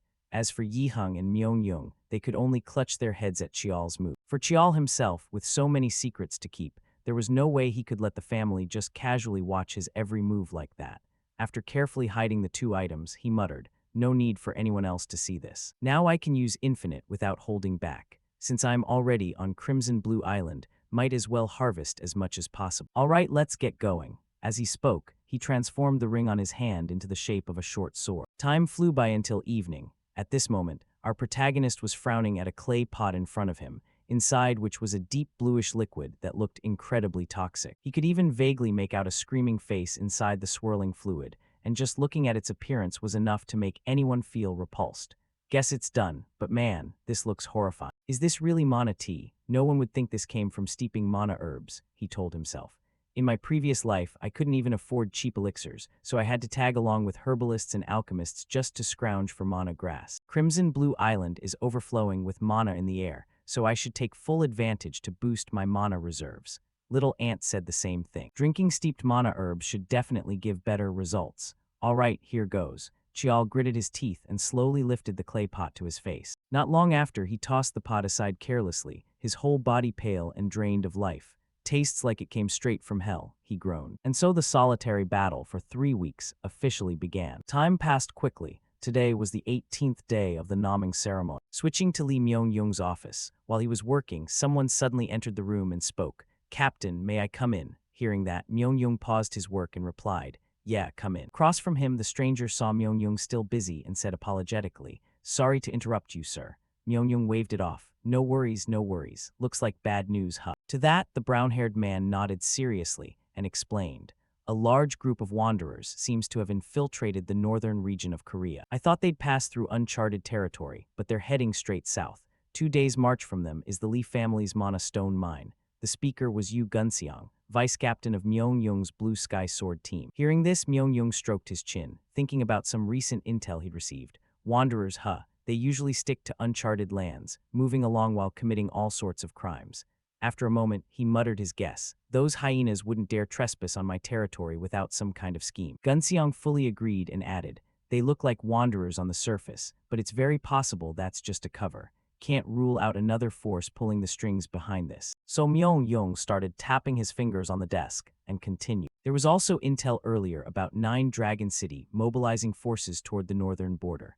Speaking of 9 Dragon City, it was a massive power in the Central Plains, sharing a border with the uncharted lands. They'd provoked the Lee family multiple times by infiltrating our territory. Maybe word got out that father is absent. This would be the perfect timing for enemies to strike. Thinking of that, Myung-young looked up and asked, "Does my intelligence branch have anything on this?" Gunseong shook his head in response. "I knew before they did, because you told me to keep an eye on things." Hearing that, Myung-young stood up from his chair, sounding tired. "Then coordinate with the investigation unit to dig deep. I've got a bad feeling this isn't simple. I hope it's just a bad hunch." As he spoke, he gazed out the window. But the uneasy feeling hadn't faded in the slightest. Switching scenes to somewhere inside Crimson Blue Island. At this moment, a red magic circle suddenly appeared on the ground. Next, the magic circle glowed brightly and created a floating spatial rift in midair. From within the rift, a figure stepped out. He wore white robes and held a monk's staff in his hand. The stranger muttered in a mocking tone, "2 knights is more than enough to kill 1 illegitimate brat." It seemed his target was none other than Chial. Time passed quickly until the next morning. Somewhere on the island, a massive dragon with glowing red eyes was growling threateningly at someone ahead.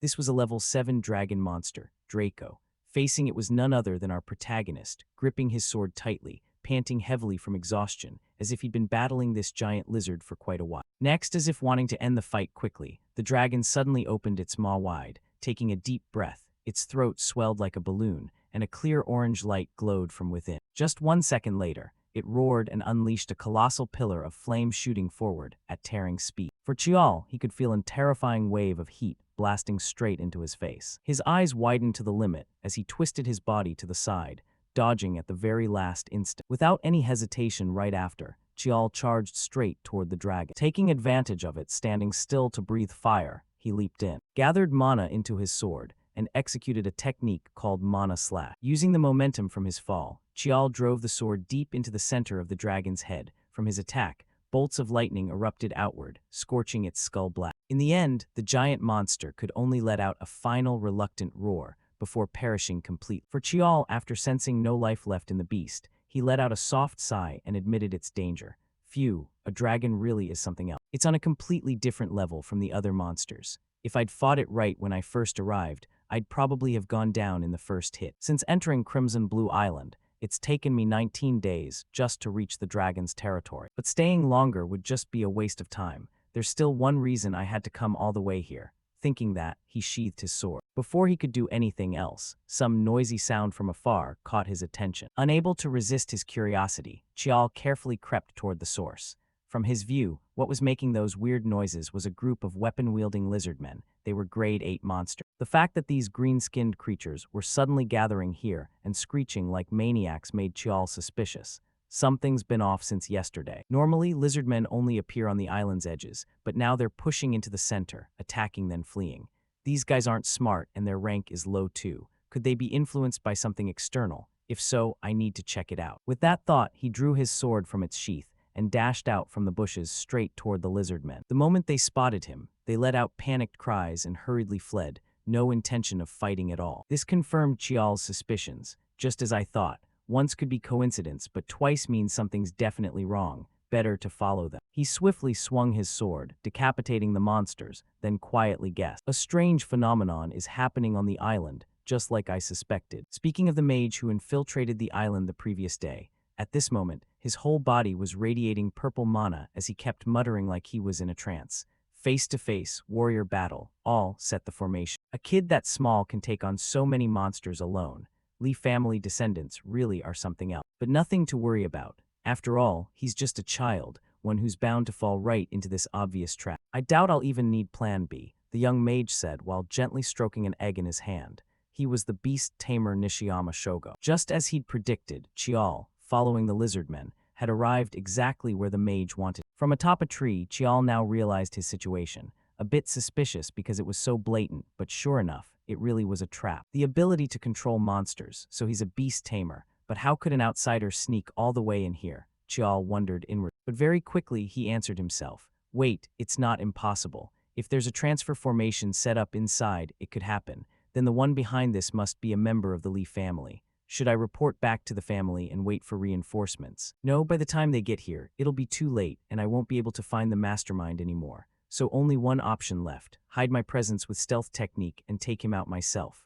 Thinking that, Chial yanked the badge off his chest and stuffed it into his pocket. Next, he activated true stealth, enveloping himself in a layer of blue energy that concealed both his breath and presence. Right after, Chial leaped down from the tree and rushed toward Nishiyama at maximum speed. Without the slightest hesitation, he swung his sword straight at the man's neck from behind. But things never went smoothly for Chial. Right at that moment, the egg in Nishiyama's hand suddenly let out an alarm-like sound. Turns out it wasn't an egg at all. It was some kind of bird curled up tightly, shaped exactly like one. Its piercing screech made Nishiyama jolt and spin around. He shouted, "Since when did?" From behind, Chial silently cursed in his head.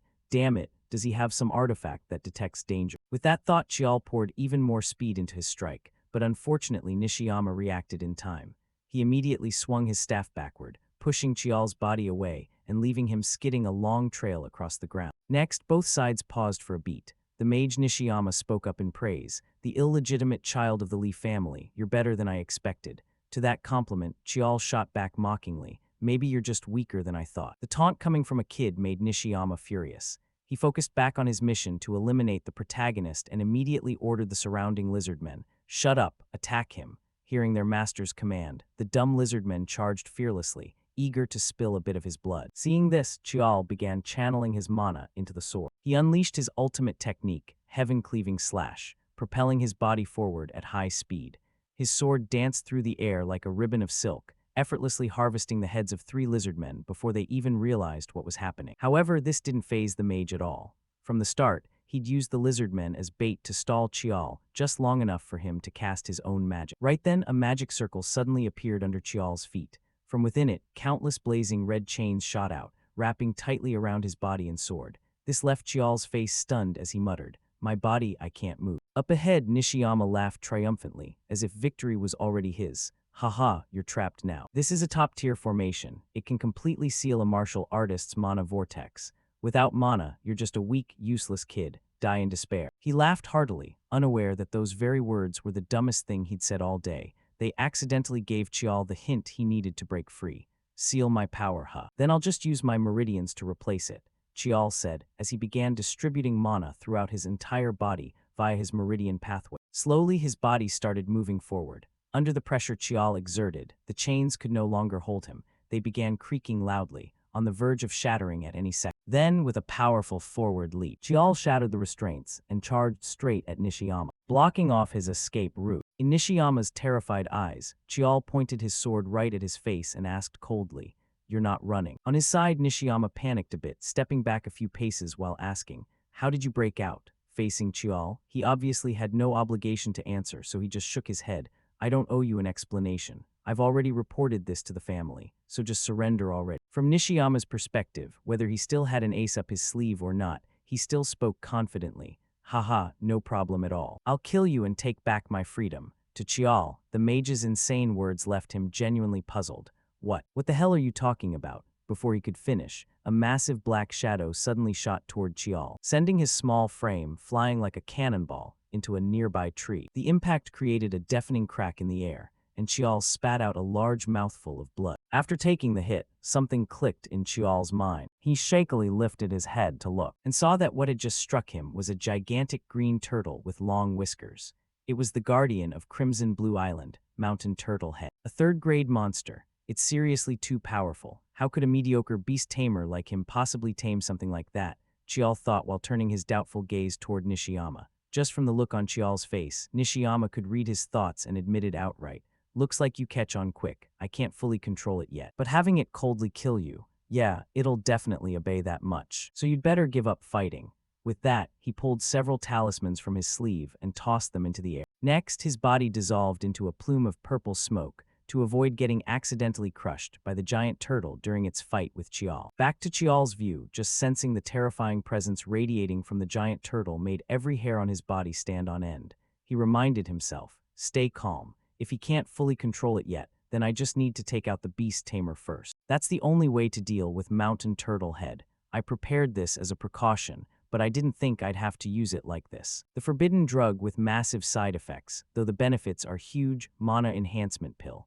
As he spoke, he pulled out a brown pill and tossed it straight into his mouth. The moment he swallowed it, a surge of energy flooded through his body, making him feel overflowing with power. But that wasn't all Chial needed to prepare. One more thing. The technique Aunt Jionghua told me to only use in the most life-threatening situation. This is that moment. As he thought it, Chial's body began radiating a terrifying aura. The pressure he exuded pushed back all the surrounding dirt and rocks. He was ready to unleash his ultimate technique, defying heaven. Next, with the pill's duration limited, Chial didn't waste a single second. He charged forward at lightning speed and immediately swung his sword at the giant turtle. The strike created a blade of light that slashed straight toward its neck. However, it wasn't even enough to scratch the turtle. Its despair-inducing defense made Chial feel incredibly frustrated. I haven't even touched it yet, and it's already stopped me. Fine, I'll finish it with this move. Thinking that, he began concentrating energy into his sword to prepare another ultimate technique. But the giant turtle ahead wasn't stupid either. It had no intention of standing still for Chial's attack. It opened its maw and unleashed a spreading purple sonic wave. The moment the wave hit him, Chial felt a crushing pressure bearing down on his body. He muttered inwardly, that roar is a fierce skill. The mana vibration is paralyzing me. Damn it. While Chial was still figuring out how to counter it, from the area around his heart, a familiar black smoke began spreading outward, instantly lifting the heavy pressure off him. This surprised Chial. The dark energy in my body countered Mountain Turtle Head's skill. Now's the time. With that, he poured power into his feet, leaped forward forcefully, and used the skill, Mana Slash, that he'd learned from the nameless warrior in the memories of the infinite weapon. The precise strike landed right on its throat, forcing the turtle's head to rear back toward the sky. From its mouth erupted a thick purple beam of light, giving off a chilling, hair-raising aura. Even some of the distant clouds, high above, were shattered by the beam. Back to Chial, right after unleashing that move, he felt excruciating pain throughout his body. He dropped to his knees and kept vomiting blood. Damn it, no time left. The side effects from mana enhancement and defying heaven will leave me immobile for a while. Within 10 seconds, I have to find that beast tamer. Realizing this, with no time to waste, Chial dashed forward, using every sense to search for where Nishiyama had fled. And it seemed even the heavens were lending him a hand. Right then, he noticed a red energy thread on the ground. He quickly followed it, and sure enough, the thread led straight to Nishiyama's position. Up ahead, Nishiyama saw Chial charging toward him with murder in his eyes and paled in shock. What? How is this possible? He let out a startled cry and hurriedly backed away. But by then, Chial's sword was already right next to him. Chial thought to himself, the distance isn't quite enough, just a little more. If I were just a bit stronger, I could extend the sword and be done. Chial shouted loudly and activated the transformation ability of Infinite to make the sword lengthen. Right after, he swung at blinding speed, slashing straight into Nishiyama's chest and sending the mage straight to the afterlife. As soon as it was done, Chial was so exhausted he could barely hold the sword. I need to take care of myself first. If I pass out now, I'm done for. Aunt Jeonghwa told me to drink this if I use that technique. Good thing I brought the nectar. Before any other monster shows up, I need to handle this guy first. Thinking that, Chial hurriedly down the prepared medicine. Right after, his body went limp and collapsed to the side. Who knows how much time passed? When he opened his eyes again, Chial suddenly found himself lying in a completely white space. Black smoke kept spreading from his body. Chial wondered, all white around me, where is this? What happened to the beast tamer and mountain turtle head? As he thought about standing up, a sharp pain hit him, making his face contort. His whole body trembled violently, as if it might shatter. Chial thought silently to himself, unaware that in this stark white space, a gigantic eye was staring down at him from above. An unfamiliar voice echoed, unclear if Chial could hear it, so it finally came to this. Those things are too dangerous for a human to contain, and now both exist in one body. I hoped you wouldn't wake up, if only right now. The voice paused briefly, then spoke again. Feed it. Right after the words, something suddenly dropped in front of Chial, making him curiously look over. In his mind, he started connecting the dots when he saw its shape. This is a purple beehive. Could it be purple river stone honey? The unfamiliar voice continued. Not you, it needs to eat this. The era has shifted. Grow stronger, child of humanity. Don't let the era swallow you whole. From Chial's hazy perspective, he seemed to catch a glimpse of the giant turtle's figure speaking to him. Then it turned and slowly walked away into the distance. At that point, Chial's vision gradually faded to black. Back in reality, after who knows how long, Chial opened his eyes once more. The first thing he saw was little Hwa's face. Seeing the protagonist awake, she poked her head in and asked, "Oh, you're finally up." Chial gave her a tired look, then asked, "Hwa?" His blank words immediately pissed her off. This brat dares call Nuna by name. Since you're hurt, I'll let it slide. How's your body? Hearing the reminder, Chial quickly closed his eyes, checked his condition internally, and thought, even though my musculoskeletal system is seriously damaged, my mana reserves have skyrocketed insanely. Did I really absorb the purple river stone honey? Thinking that, Chial hid his surprise and only listed his injuries. A few mana meridians torn, organs a bit jumbled, bones stretched, muscles ripped in places. Not too serious. Chial's voice was incredibly calm, while Hwa's eyes rolled back in disbelief. Her face turned purple as she yelled, "What? That's not serious. Did you get hit in the head?" From Chial's view, he looked at little Hwa with a bit of guilt. After all, Purple River Stone Honey was something Hwa had planned to claim. It was an incredible spiritual medicine that strengthened the body, boosted mana, granted poison and curse immunity. It really was the thing I decided to get on Crimson Blue Island, but I do feel a little bad about it. With that thought, Chial suddenly sat up like nothing happened and asked, "Wait, why are you here?" Before Hwa could answer, a voice called from afar, "Little brother." It was Big Brother Myeongyung rushing over. Myeongyung quickly pulled out some healing potion and hurriedly said to Chial, "Are you okay? First, let me heal you with mana. I brought medicinal water too." Seeing his frantic state, Chial gave a wry smile and waved it off. "No need for mana healing, but I'll take the medicinal water." With that, he accepted the healing bottle and chugged it down. From Myeongyung's perspective, seeing his little brother so badly injured made his heart ache.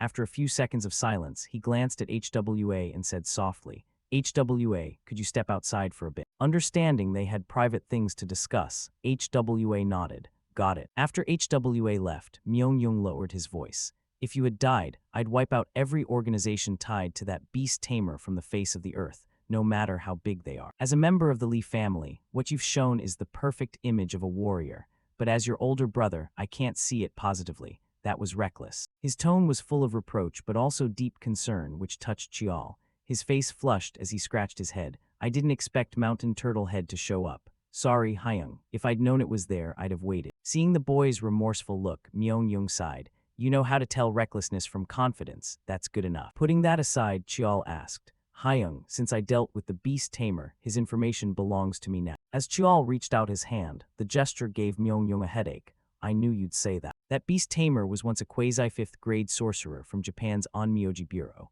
Seems he got expelled for trying to master forbidden arts. Someone behind him supplied high-grade talismans and artifacts, then activated them while Mountain Turtle Head was asleep.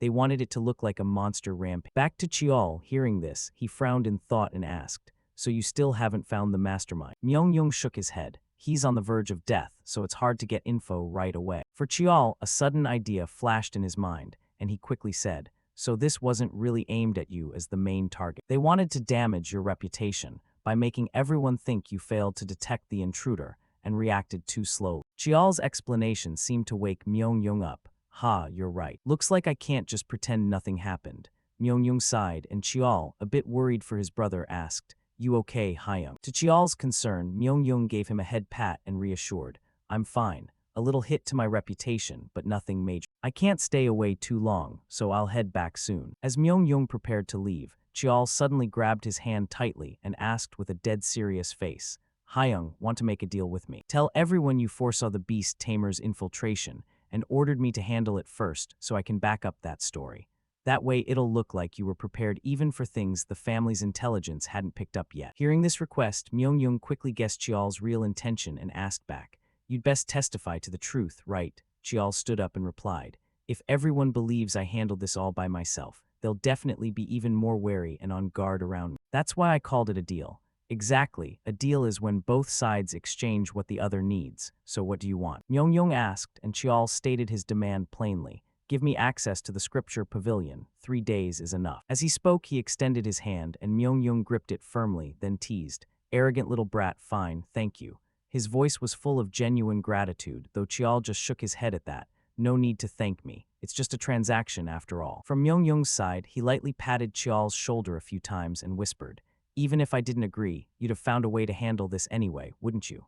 At the same moment, Myeongyung's phone started ringing non-stop as a reminder. "Looks like the Blue Sky Sword team is calling you. You really have to go now." Myeongyung tossed the infinite short sword back to Chiol and winked at him, "I'll keep this between us." With that, he hurried off. As for Chiol, watching his brother's retreating figure, he let out a few excited laughs. Haha, as expected, Hyung's still not easy to deal with at all. Next, once Myeongyung was gone, little HWA came back and asked, "Looks like the talk went well, huh? So which trial are you going to challenge? It's been 3 weeks, so it should be open by now." She asked curiously, but Chiol not only didn't answer, he turned the question back on her. "What about you? Where are you planning to challenge?" "Hey, I asked first," HWA shouted in frustration, while Chiol just shrugged. "If you want to know, answer first." From Hwa's perspective, with no other choice, she proudly shared her plan. "Where am I challenging? What else but the hardest one, the Gate of Acceptance." "What about you?" Chiol replied that he'd be challenging the Combat Gate. This left little Hwa's face completely stunned. "Huh, there's such a place. Don't tell me that's one of the outer gates." Up ahead, Chiol nodded calmly.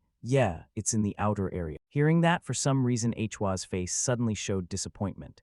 Then she mocked, "How disappointing. Looks like I misjudged you. You're choosing an outer gate, then there's nothing more to say. I thought you were a real rival. Honestly, I used to think you were better than me." With that, HWA started walking away in disappointment.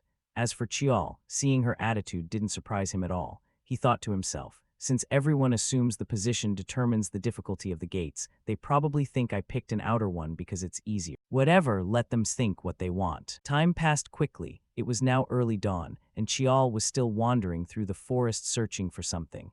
"I don't remember exactly, but it should be around here." Before regressing, this was the cave I stumbled upon by chance, and it's also where I'll complete the second trial of the naming ceremony, the Combat Gate. As he thought, he pushed aside the bushes in front of him, and right then, before his eyes, was a pitch-black cave. Next, the protagonist prepared a torch and carefully stepped inside. As he walked, he thought, "It looks like just a normal wall on the surface. But of course, it's not that simple." With that thought, he drew his sword and slashed repeatedly at the wall ahead.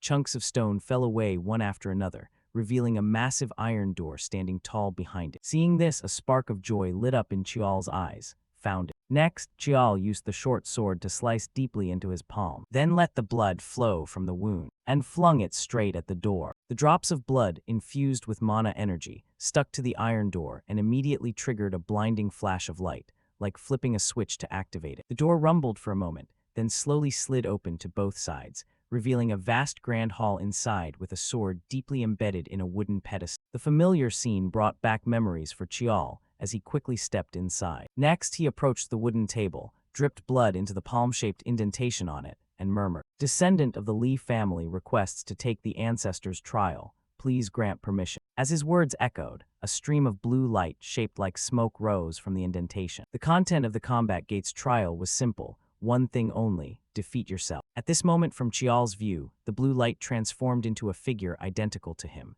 He was far too familiar with this test to be surprised anymore. In the trial, there were unlimited attempts, until victory, giving up wouldn't let you leave. "All right, let's get started." Thinking that, he slowly drew his sword. But before he could even launch an attack, A flash of light swept across his neck, instantly severing the protagonist's small head from his body. What the hell just happened? Chial blurted out in shock. The last thing he saw was the fake Chial standing right beside him. Who knows how much time passed? By now the protagonist had calmed down. He quickly reached up to touch his neck, swallowing hard a few times. Sweat poured down his young face. He thought to himself, just now my head definitely got cut off, right? The illusions in this trial gate can't actually kill me. But the sensation is insanely realistic. At this level, a normal person would probably go mad. Moreover, can I really reach that level? The combat gate's illusion lets me use my power perfectly, which means right now I'm still not fully utilizing my potential. If I could tap into it completely, I would have blocked that strike earlier. All right, one more try, Chial reminded himself.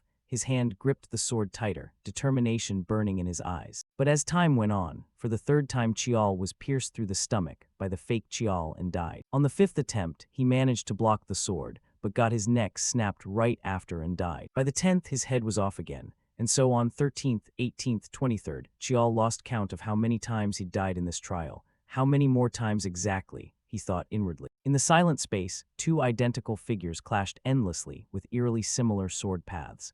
A piercing clang rang out every time their blades met. After being pushed back, Chial panted heavily with his mouth open, thinking, this is the 75th time, right? Or maybe the 80th. But now I've figured out a bit. My greatest strength is freedom, an overwhelming adaptability, an unpredictable fighting style. This time I'll make it. With that in mind, Chial transformed his long sword into an axe and charged again.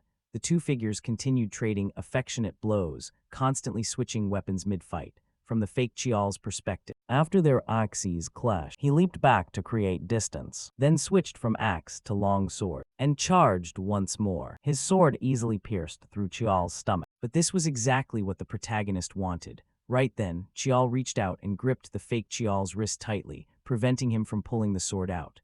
Idiot, I left that opening on purpose. With that, he immediately unleashed Mana Slash, cleaving the fake Chial in half in an instant. The strike was so powerful it tore up the ground behind him. On this side, the fake Chial's body slowly dissolved, but at the same time, his face broke into a smile, one of complete satisfaction with Chial's performance. From Chial's view, he watched the fake Chial's body fade into blue light and pondered deeply. If you pass the gate's trial, the Lee family's bloodline releases hidden power. In my previous life, my ability was the most common one, enhancement. But in this life, what will it be? At this moment, from Chial's eyes, streams of blue energy floated in midair. Moments later, they poured into his body, awakening the latent power in his bloodline. Instantly, a golden halo enveloped him. This power is... Chial murmured. In another scene, outside the massive iron door, key family members were waiting. They whispered among themselves, while Uncle Yihang sighed wearily. Sigh, I thought this time he'd behave, that damn kid. The naming ceremony is supposed to be peaceful, but he causes trouble every step of the way. Before he finished, someone in the group suddenly shouted, Mana density is changing. It's opening. Hearing that, Yihang quickly looked toward the door. Sure enough, it swung wide open, and Chial's figure slowly emerged. His steps wobbled before he pitched forward. Fortunately, Yihang reacted fast, rushing to catch him and asking urgently, Li Young, are you all right? Wake up. In response to his uncle's concern, Chial lifted his gaunt, starved-looking face. His stomach growled loudly, demanding food. Hungry, so hungry, water. He mumbled a few words before his eyes rolled back and he fainted. Yihang, witnessing this, trembled with anger. That damn brat, he shouted. Time passed quickly. The scene shifted to Chial's villa. By now, the protagonist had returned home. The maid Gawa, seeing him safe and sound, burst into happy tears. Young master, do you know how worried I was? First a beast tamer, then mountain turtle head, and now even the ancient trial set by the ancestors. She cried while hugging him tightly. Seeing this, Chial gave a wry smile. Nanny, I'm filthy. I've been out in the wild for almost a month. Ignoring his words, Gawa refused to let go and inspected him thoroughly to make sure there were no wounds before nodding. At first I planned to scold you hard, but never mind. Welcome home, young master. I've prepared a bath. After you're done, I'll serve your meal. Chial nodded but then remembered his aunt Jeonghwa and asked, Nanny, what about my aunt? I thought she'd be the first one to rush over. Hearing that, Gawa's steps suddenly halted. Her voice stuttered, unsure how to explain. This made Chial curious, what had happened while he was away. Time passed, the scene shifted to some room. Right now, Jeonghwa was cheerfully greeting her nephew through iron bars. Hee, my beloved nephew's here. Seeing her cheerful demeanor despite being locked up, Chial could only rub his face in pain and ask, what did you do this time? Up ahead, Jeonghwa didn't explain but kept smiling and asking, sorry about that, but seeing you're safe is enough. but what exactly did you do to make your mana skyrocket like that? You haven't even digested all the energy in your body yet. Sit down quick. Now I'll help. Before she could finish, Chial's face turned serious. But Jeongwoo just scratched her head and laughed it off. Haha, it's fine, it's fine. From Jeongwoo's perspective, her heart warmed seeing Chial worry so much about. She hadn't expected him to go this far for her. The reason she was locked up was because she'd caused a scene in the control room with the elders and Big Brother. Thinking that, she poked her fingertips together and stammered. Sorry, my dear nephew. I thought they did something weird to you, so I couldn't hold back and lost my temper. I just got so angry thinking I might never see you again. At that point, her throat tightened. She started choking herself dramatically to illustrate, while Chial himself was taken aback. Honestly, he hadn't fully trusted his aunt before, but somehow along the way she'd become family to him. Now he'd accepted it. With that thought, Chial felt lighter inside. He reassured his aunt, I'll get you out soon, just wait a little longer. Seeing this, Jeongwoo quickly said from inside the cell, how could you? It's fine, don't push yourself. Hearing that, Chial shook his head and explained, I won't do anything, you'll be released soon anyway. See you next time. With that, he quickly left the cell. Time passed quickly. The scene shifted to an airport. By now, all the key members of the Lee family were already there waiting. All because the person stepping down from the plane was the current head of the family, Lee Tishin. Seeing him appear, Madame Baekhyun quickly spoke. You've arrived. Tishin nodded in reply. Sorry to keep everyone waiting. Madame Baekhyun bowed respectfully. Not at all. The hot springs are prepared. Please bathe and have your meal comfortably. Among the group, Chial and little HWA were also present. He quietly observed his father and thought to himself, after this naming ceremony event, I thought I'd grown a lot, but the gap between me and father, just how wide is it? I still can't measure it at all. Thinking about this, Tishin also noticed the boy's gaze. For a brief moment, their eyes met. However, right after that, Tishin turned his face away and muttered, I always say those who don't know how to fight are unnecessary for the family, but among them, there's only one child who carries the desire to surpass me. His casual words made everyone around startle and whisper, who is he talking to? Is it the eldest brother? For Chial, of course he understood those words were meant for him. The sharpness from his old man made him sigh heavily. I've tried so hard to suppress my emotions to this extent, and he still read me. He asked himself inwardly. Time passed quickly. The scene shifted to the Lee family's grand banquet hall. To welcome Tishin back after a long trip, a lavish party like this was naturally unavoidable. For Chial, because of his status as an illegitimate child, even though he was attending, he just quietly stood in a corner, observing everyone around him.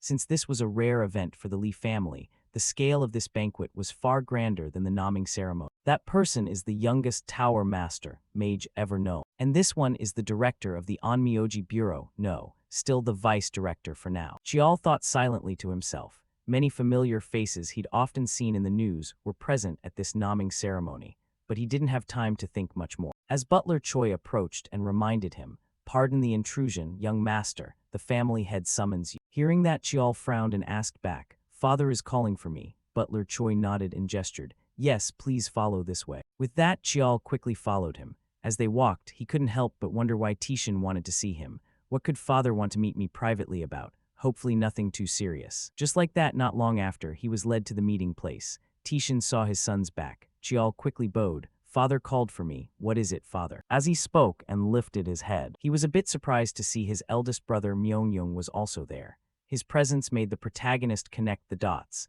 This probably has to do with the incident where the mage Nishiyama infiltrated Crimson Blue Island. Across from him, Tishin didn't let him wonder for long and spoke.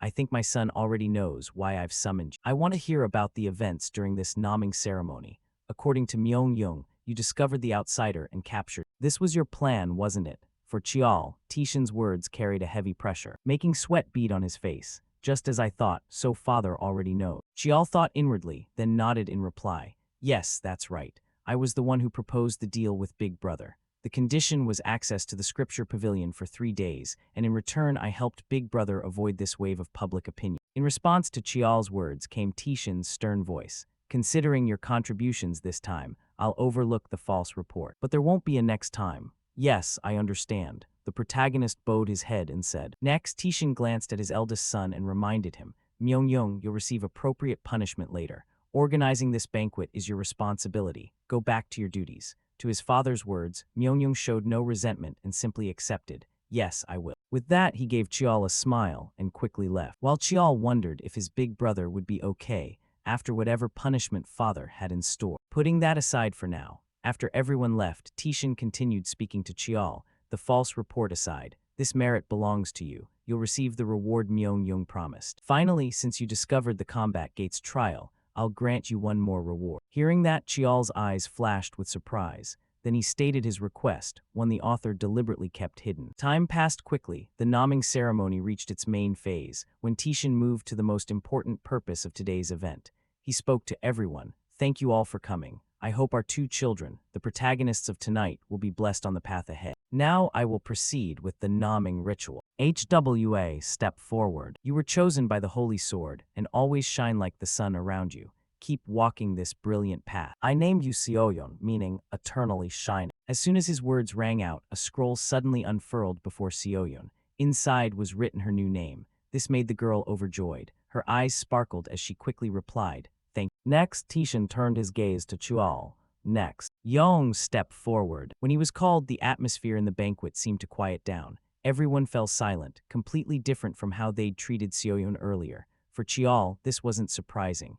Their reaction was no different from the previous selection ceremony, but it's fine. He reminded himself. Meanwhile, Tishan's voice continued. You are firm and sharp, yet also flexible and never broken. Like a blacksmith gathering steel from all directions to forge a single piece, you have honed yourself. I couldn't find a more fitting word to describe you, so I name you Chial. As he spoke, he snapped his finger. Right after, a scroll with the name Chial unfurled before him. Looking at this name, a thought arose in Chial's heart. Before, I was named with the meaning, live strong like steel. But now that meaning has changed. Until I reach the peak of the Lee family, I won't stop. My name is Lee Chial. Thinking that, he said excitedly, thank you. Time passed until the next day. The scene shifted to the Lee family's isolation room. By now, Jeonhwa inside the room was nearly going crazy. She tore at her hair, gripped the iron bars tightly, and kept roaring like a wild beast desperate to get out. Too suffocating. Too frustrating. I didn't even get to see the kid get named. He said he'd get me out. Why is it taking so long? Outside, the two guards listening to her complaints had faces purple from headache. Her non-stop cursing made them suffer miserably. Right at that moment, a phone call came through. While Jeonhwa was still biting her sleeve in frustration, one of the guards entered, opened the door, and said, "You can leave now. Regarding discipline, there will be notice later. For now, you're permitted to exit isolation." To celebrate her release, she kicked the door wide open, making the guard behind her furious. Hey, no kicking around. Then before she could take more than a few steps, a familiar voice suddenly called, "Wait, hold on." Hearing it, Jeonhwa quickly turned toward the source. And sure enough, she saw her nephew Chial leaning against the wall. "Oh kid, don't tell me you really got me out," Jeonhwa said in shock. Chial nodded in confirmation. "Yes, that's right." This made Jeonhwa even more stunned. She asked blankly, how did you?" Before she could finish, Chial pulled out a sheet of paper and tossed it to her. What's this?" Jeonhwa asked, but Chial didn't explain much and just said meaningfully, "You owe me one." Right after, Jeonhwa widened her eyes to read what was written. Appoint Lee Jeonhwa as an elder and designate her as the master of the 9th young master Lee Chial. Reading that, her eyes bulged like saucers, unable to believe what she saw. Only Chial remained cheerful. "From now on, please guide me, master," he said excitedly while extending his hand forward. Time passed quickly. At this moment, Chial was wearing a blue martial uniform, while the maid Gawa beside him sniffled and murmured, "Starting today, Chial nodded in reply. "Yeah, this is just the beginning. So the young master is already 13. She murmured softly. Meanwhile, after finishing preparations, Chial nodded. "Then I'm off." By now, 3 years had passed since the naming ceremony, and today his new life officially began. Switching to the Lee family training grounds. When children reached the right age, they were all sent here for training. Chial's presence made them curious, and they started whispering, "Isn't that the illegitimate one?" "Yeah, the 9th child Lee Chial. I heard he caused a huge mess at the selection and naming ceremony. Probably just got lucky. After all, he's illegitimate. Relying on luck to get results like that in the naming ceremony is kinda hard to believe." "Right, makes me curious too." The curious murmurs kept coming, annoying Chial. "Illegitimate, illegitimate. Hearing it nonstop is giving me a headache." He grumbled inwardly before other voices caught his attention. "Oh, it's the 8th young lady." As expected of a direct descendant, her aura is on another level. Seeing everyone's reaction to Seoyeon, Chial could only smile. "Completely different response from mine, he quietly observed Seoyeon.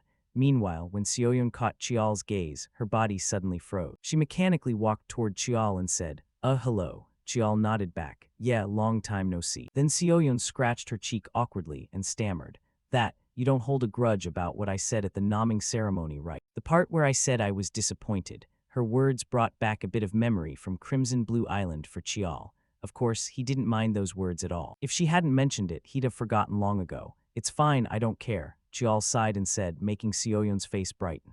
Really, really. Phew, you're a bit petty, aren't you? She said cheerfully, unaware that Chial's face behind her had darkened. He gritted his teeth. Want to clarify what you mean by petty? Ignoring that, Seoyeon suddenly remembered something and asked happily, by the way, I heard you're training under Aunt, and even got access to the scripture pavilion, for Chial. Before he could answer, a teacher's shout rang out ahead.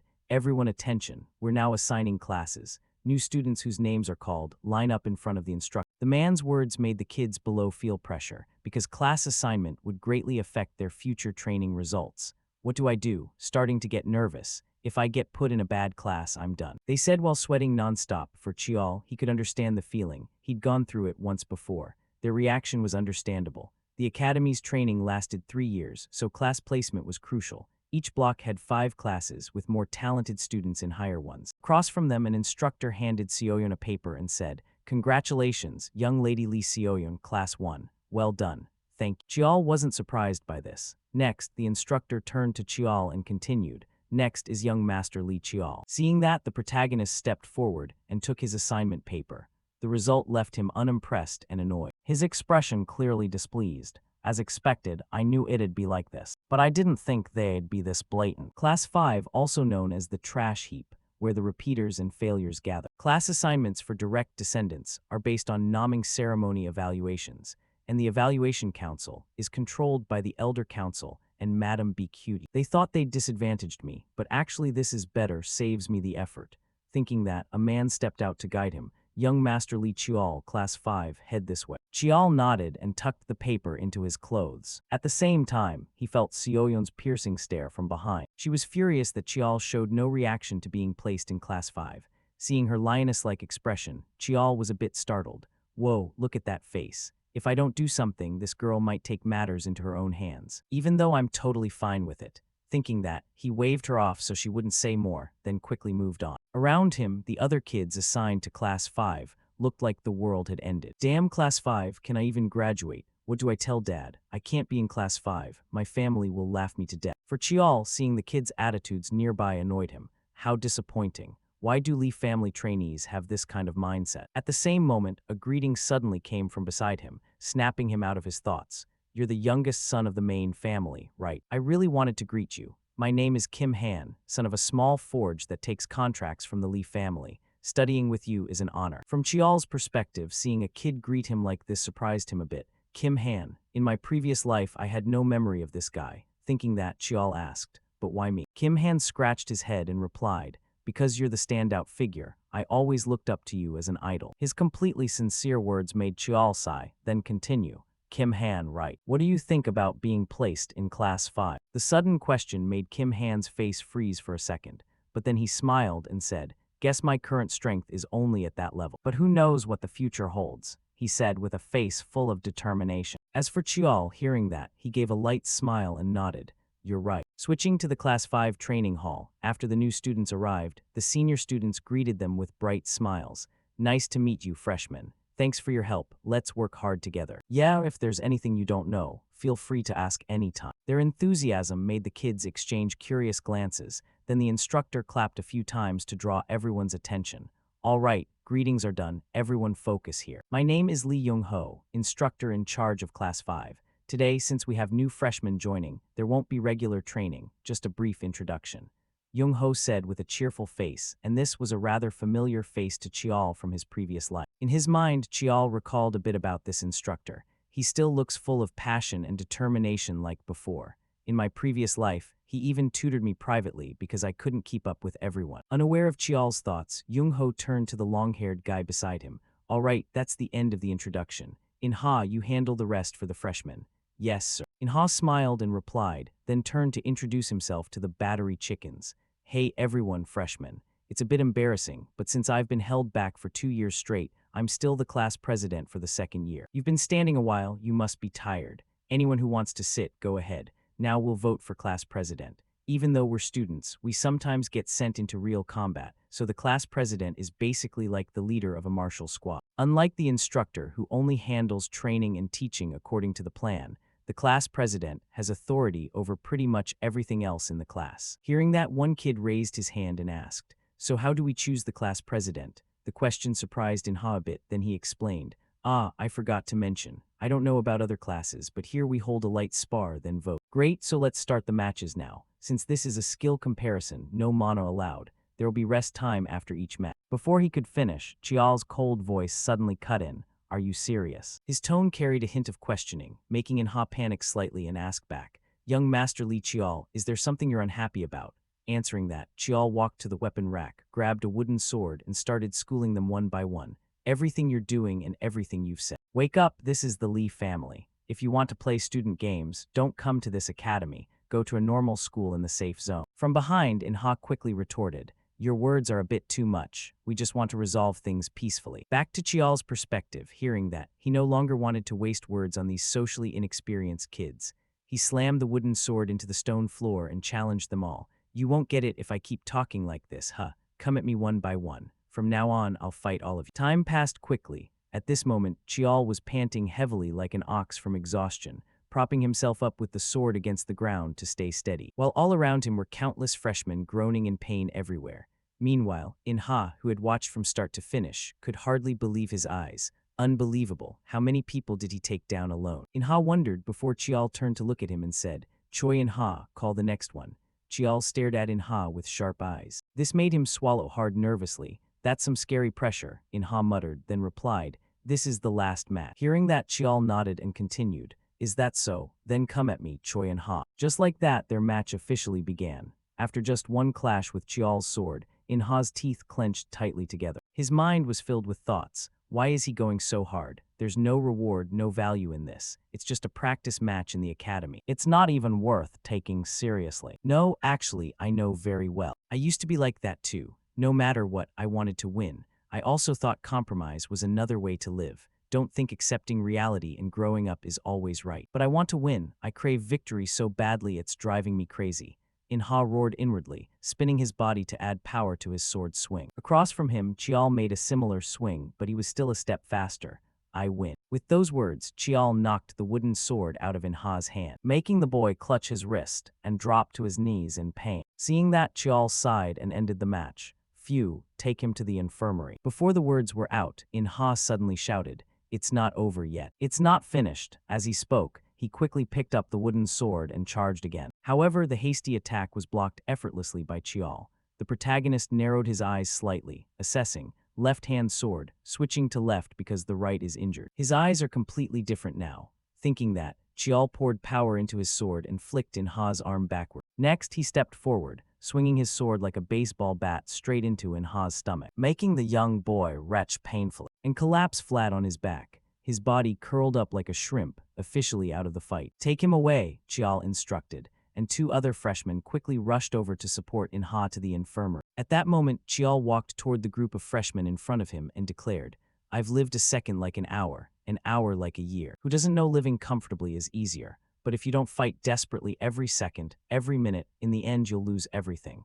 That's why even when breathing, I fight myself and everything around me. Have any of you ever lived like that? That's what real struggle is," Chial said while clenching his fist tightly, eyes glaring, his whole demeanor intimidating. Time passed quickly. After the class president decision was settled, Instructor Jung-ho returned. He'd heard everything and couldn't help scolding Chial. "You went way overboard. 4 with broken bones, 3 with internal injuries." Sitting and resting, Chial replied without a hint of regret, even turning the question back. "If you want to survive in the Lee family, at least learn to smile through those kinds of wounds." To that, Jung-ho said, "Those kids all have their reasons." But before he could finish, Chial cut in. "Instructor Lee Jung-ho, even the students have figured it out. Do you still need me to explain it to you too? People like you are rare in the Lee family. You're a good person. But they're students of the Lee family. If they go down the wrong path, even if you have to play the villain, you should pull them back. Do your duty properly." Chial's words made Jung-ho's body tremble, his hand clenching into a fist. Time passed quickly until the next day. Back to Chial's position, though he'd easily overwhelmed the battery chicken freshman, that didn't mean he was unscathed. As he walked, he rolled his shoulders and grumbled, Man, my whole body aches like hell. I pushed it a bit too far yesterday, saying that. He glanced at the entire group of bruised freshmen lined up neatly in front, as if they'd arrived early. This made Chial somewhat satisfied. Some show hostility or discomfort, but none ran away or turned back. If they were still scared like yesterday, there'd be no hope left. But it seems not bad at all. With that, he slowly walked past the group. But right then, the protagonist heard some whispers. He's here, that trap. At the same time, Kim Han's voice came from behind. Young master, you're here. Hearing the familiar voice, Chial turned back and replied, You're early, huh? Kim Han scratched his head. Yes, I was worried I'd performed too poorly in front of everyone yesterday. Hearing that, Chial comforted him. We're still just trainees, being weak is normal. To those words, Kim Han could only give an awkward smile. Before suggesting, Young master, if it's not too much trouble, can I ask you something? Chial nodded casually. Sure, go ahead. At this moment, determination flashed in Kim Han's eyes as he asked, What should I do? How can I become strong like you? To that question, Chial thought, I barely have enough time to train myself. Where would I find time to teach others? Still, he gave the young boy a suggestion. I'll say up front I'm not qualified to teach anyone yet, but you have really good eyes, or maybe sharp instincts. Yesterday you dodged my attacks 3 times in a row. Make use of that. I think you're better suited to technique than raw power. If you bet your life on hunting what you have, one day you'll stand out. Chial's sincere assessment left Kim Han stunned, then he replied innocently, thank you. At the same moment, Inha greeted the protagonist. Hey, young master. Hearing that, Chial glanced back at the bandaged hand and shook his head. You look pathetic. With that state, you probably can't train right. Hearing this, Inha couldn't help but laugh. Haha, if I decided to rest, would you let me? You'd probably say something about fighting spirit and call me a coward, right? I just didn't want to hear that anymore, so I came out. He grumbled and quickly walked past Chial. Though Inha's attitude was a bit annoyed, Chial smiled at it. He thought to himself, he's changed, huh? Next, instructor Young Ho arrived and gathered everyone in front of him. Line up, today 4 are sick, 5 absent without reason, 11 left in total. As he spoke, he scanned the students. Everyone was bruised all over, making Young Ho worry for them. They all looked completely exhausted. Plus, the atmosphere's different now. Just because one predator showed up, the students are this tense. Thinking that as if reaching a decision, he clenched his fist and, we were supposed to do basic physical testing today, but given the current condition, I'll change the plan. Right now, start the physical test. Time passed quickly. Young Ho's voice rang out again. From now on, free training under the class president. Who knows what kind of physical test Young Ho assigned the kids, but after finishing, none of them could stand straight anymore. Every single one was breathing like an ox after plowing. Not to mention them, even Chial felt his whole body aching. He sighed inwardly, 10 whole hours for physical testing. I'm getting tired too. But I can't stop, Chial reminded himself. In the back during the break, the freshmen exchanged glances and whispered, Hey, the instructor seems a bit off today, right? Someone asked, and the one beside answered, It's because of yesterday's fight. So many got hurt. If it was before, he'd definitely let us rest. Ignoring their chatter, Chial stepped forward and said, Everyone attention. No need for introductions anymore. I'm Li Chial, your class president. Like what Choi and Ha said yesterday, the class president has full authority over everything except the instructor's order. My training schedule will be extremely harsh. If you can keep up, follow. If you can't, I won't drag you along. If you're unhappy with me, challenge freely. Land one hit on me, and I'll give up the class president position. All right, no more talk. Start now. Fight the person next to you. Just like that, once again the students, who hadn't rested much, had to trade affectionate punches. After a while, Chial got the results. Looking at those still standing in front of him, he frowned in thought. In the end, only 6 left. The rest all gave up midway. Thinking that, he decided to spare the weaklings for now and spoke up. All right, that's enough for today. Dismissed, you all did well. With that, he quickly turned and left. The moment he disappeared, a few resentful students started cursing. That damn illegitimate brat. Because of him, we're suffering like this. I really can't stand that illegitimate kid. What does any of this even mean? I have no intention of following that kind of style. On the other side, Kim Han heard the mocking whispers and shouted loudly, Enough already. Honestly, I feel pretty frustrated too. But even when he was exhausted, we couldn't land a single hit on him. To those words, the students ignored him and turned to ask Inha's opinion. Hey Inha, what do you think? Last year we had fun, right? Or are you also feeling? Before they could finish, Inha cut in. Yeah, fun enough to get held back. If we don't change this time, I'll really end up living as a failure. Even if it means broken arms and legs, I want to try once. Seriously, I really want to. You guys know what I mean. That illegitimate kid. I mean, you get what he wants to do, right? I'm going to fight this time. Maybe this really is the last chance. So wake up. Stop resisting pointlessly or pretending not to know. With that, Inha turned and left, leaving the students behind still silent after his words. Switching to Jeonghwa's office, at this moment Chial was there. His whole body was covered in countless wires measuring various parameters. Right now, he began concentrating mana in his palm, creating a blazing blue flame roaring fiercely on his hand. Seeing this, Jeonghwa beside him said with difficulty, "Stop, that's enough, failed again. Every time you try to form aura, its shape collapses. I didn't expect this problem to appear after reaching 3-star level. If only we had records of how the ancients used mana." Her voice was full of frustration. Meanwhile, Chial pulled off all the wires and silently observed the ring on his finger, thinking, if it were Infinite's memories maybe, but I still can't read the next part. Anyway, the trip to the scripture pavilion yielded more than expected. There, Chial had found a document about this infinite weapon. It said it was shrouded in black chi, terrifying hordes of monsters. Even the kingdom's bravest generals were defeated. Countless heroes sealed it at the northern 10,000 Ghosts Mountain. The king granted land to honor that feat. The heroes, grateful for the king's virtue, forged it into a sword. They named it Infinite. Finding information about Infinite was an enormous gain. Thinking this, Chial's hand unconsciously clenched. Meanwhile, Jeonghwa only stayed frustrated for 3 seconds before turning back with her usual cheerful face. Anyway, you've already touched aura. Reaching 3-star realm on your own is really impressive. The current bottleneck will be resolved soon. Actually, your amplification and conversion techniques are almost perfected.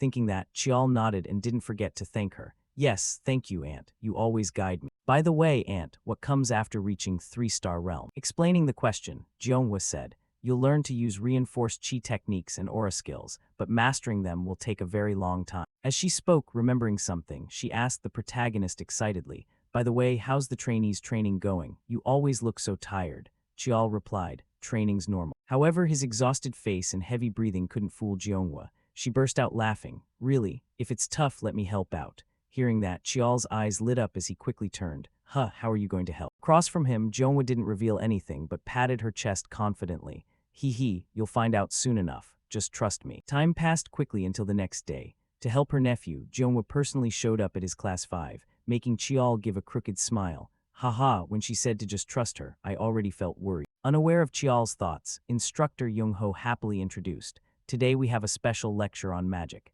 Everyone straighten your uniforms and stay in position. This is Elder Lee Jeonghwa, a researcher of the Lee family. Everyone clap. As soon as he finished, applause exploded like firecrackers. Meanwhile, the silly Jeonghwa scratched her head shyly. Hee, so embarrassing. I don't like dragging things out, so let's start the lecture right away.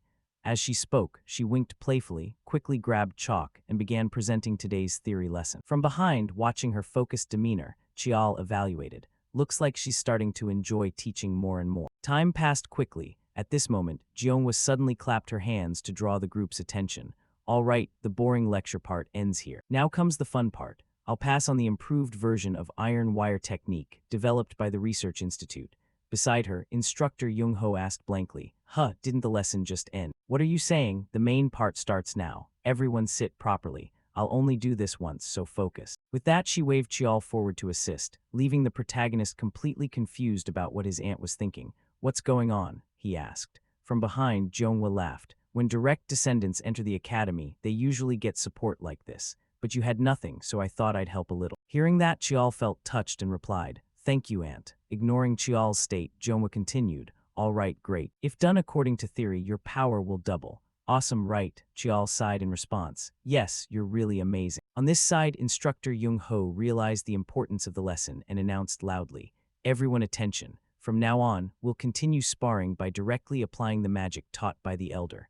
Everyone find your part. Following his words, the students started pairing up. To get revenge on Chial, In-ha immediately suggested to the protagonist, Young master, be my opponent. Last time I won't hold back, he said with eyes full of determination. Meanwhile, Chial, never one to back down, agreed. My pleasure, I'll let you strike first. With that, the two charged into biting and tearing each other, making Jeonghwa watching from the side exclaim in delight. Whoa, my little nephew is so ruthless. Looks just like me when I was young. Thinking this, she suddenly caught some whispers from behind. Honestly, I can't stand that kid. Even if he's illegitimate and gets discriminated against, he's still completely different from us. Different physique, unlocked skills. From the starting line, he's already ahead. One kid shrugged, while the one beside chimed in. Yeah, we tried our best too, but what does he know? From Jeonghwa's perspective, how could she tolerate her nephew being badmouthed like that? Immediately, she called out, Hey, you kids, Hearing her voice, the two unfamiliar students startled and stammered. Elder, you're still here. Ignoring the question, Jeonhwa looked at them with a death stare and asked coldly, just now, were you talking about my little nephew? No, my disciple. Across from her, the two students paled and quickly bowed in apology. Sorry, we spoke out of line. From Jeonhwa's view, the anger in her heart hadn't subsided at all. She retorted, what do you even know to dare say those words to that child? Please forgive us. The two cried out in fear. Right then, before Jeonhwa could bully the kids more, a student named Kim Boseong stepped forward and questioned, isn't the young master clueless too? We've tried hard too, but we're always treated like nothing.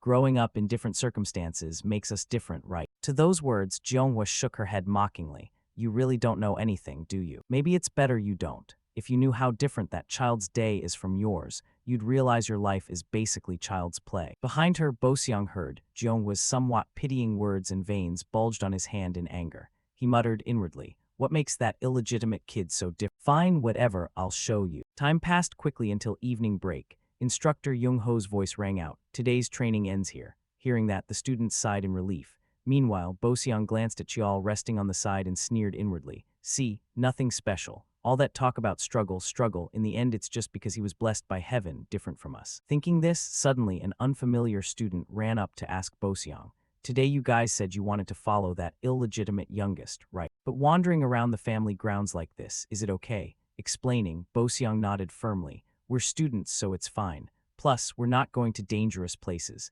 That illegitimate kid doesn't live in the main line area anyway. We can't let him keep overpowering us like this. Today we'll see it with our own eyes. Just like that, time passed quickly until night. At this moment, Boseong led a few students waiting outside Jeonhwa's research area. But after waiting too long, Boseong couldn't help wondering, how long has he been in the research area? It's already 9 p.m. On the other side, a few students started yawning and suggested, hey Boseong, let's go back. Day training already made me sleepy. I'm exhausted too. Forget it. Whatever that illegitimate kid is doing in there, no one knows anyway. With that, a few group members left apologetically, making Boseong annoyed and curse. What a bunch of weaklings. Next, not long after, Chial also left the research room. Boseong quickly hid himself and followed from behind, finally heading home. Is he going to the spring training area? That's reserved for the main line. He can't enter there. Boseong wondered inwardly, before the group heard countless shouts of training coming from outside. This startled the group, making them exchange glances. What sound is that? Training shout. Then one kid in the group advised, Boseong, seems like the youngest illegitimate is really intense. Let's stop. The young master wasn't wrong. If we tried as hard as Inha then. Before he could finish, Boseong clenched his fist and growled, I never skip personal training either. This isn't anything special. To those words, the remaining two just exchanged tired glances. Then, not wanting to waste time following Chial anymore, they left right away. Sorry then, we're heading back first. Ignoring them, Boseong was still tangled in his thoughts. What's the difference between me and that illegitimate kid? I'll definitely prove I'm not wrong. Just like that, he started waiting silently again, until the protagonist finished his training session and left the training ground. This time, Chial went straight home instead of wandering. But before Boseong could think more, a bright light and loud shout suddenly appeared behind him. Hey, you there, stop right now. The shout startled Boseong, but after the guard saw his uniform, he said in surprise, what, a student? Young Master Lee Chial comes and goes at this hour every night, but I didn't expect him to bring a student along. By regulation, this isn't allowed, so head back. Across from him, Boseong saw the guard wasn't making trouble and quickly nodded. Before leaving, he glanced at Chial's villa and thought, the lights are still on. It's already 2 a.m. This left Boseong silent. He quietly replied to the guard, then have a good night, and quickly left. Time passed quickly until the next morning at 5 a.m. at the private training ground for Class 5. Because he returned late yesterday, Boseong still felt sleepy. As expected, coming back so late yesterday. The friend thought tiredly, before his eyes widened looking ahead. At this moment, Chial was already there before him. He looks really tired. Even with the gifted physique and abundant mana of the main line, can a 13-year-old endure sleeping only 3 to 4 hours a day? And me, when I get home, I usually watch TV or play games to relax. I do personal training too, but I still sleep enough, rest, and entertain reasonably. Thinking this, Boseong couldn't hold back his curiosity anymore, stepped in front of Chial and asked, don't you feel tired? Across from him, Chial's brows furrowed as he replied casually, so you were one of the ones following me yesterday. For Boseong, hearing Chial say that, he startled at first but then admitted, yes, you're from the main line, so you get support, different starting point and more. The friend rambled, but before he could continue, Chial cut in. From a young age, I've lived like this. Before joining the trainee team, my sleep was a bit longer. Not sleeping enough naturally makes me tired. Then why do you push yourself to this extent? Boseong asked. To that, Chial didn't explain much, just calmly patted Boseong's shoulder a few times and whispered, "You already know the answer." With that, Chial walked to the other side. Meanwhile, Boseong, hearing it, felt an overwhelming sense of shame rise in his heart. In another scene, while family head Tishan was training, Butler Choi approached him to report something. "Family head, the mission documents you assigned have been processed." As he spoke, he handed Tishan a stack of files. However, after Tishan reviewed them, his eyes still showed some dissatisfaction as he said, "This still isn't enough." Butler Choi quickly advised, "These are grade 7 and grade 8 dungeons. With the current trainee team's level, it would be very dangerous." To Tishan, even though Choi had cautioned him, he remained firm in his decision. "Food and weapons can be stockpiled, but people cannot.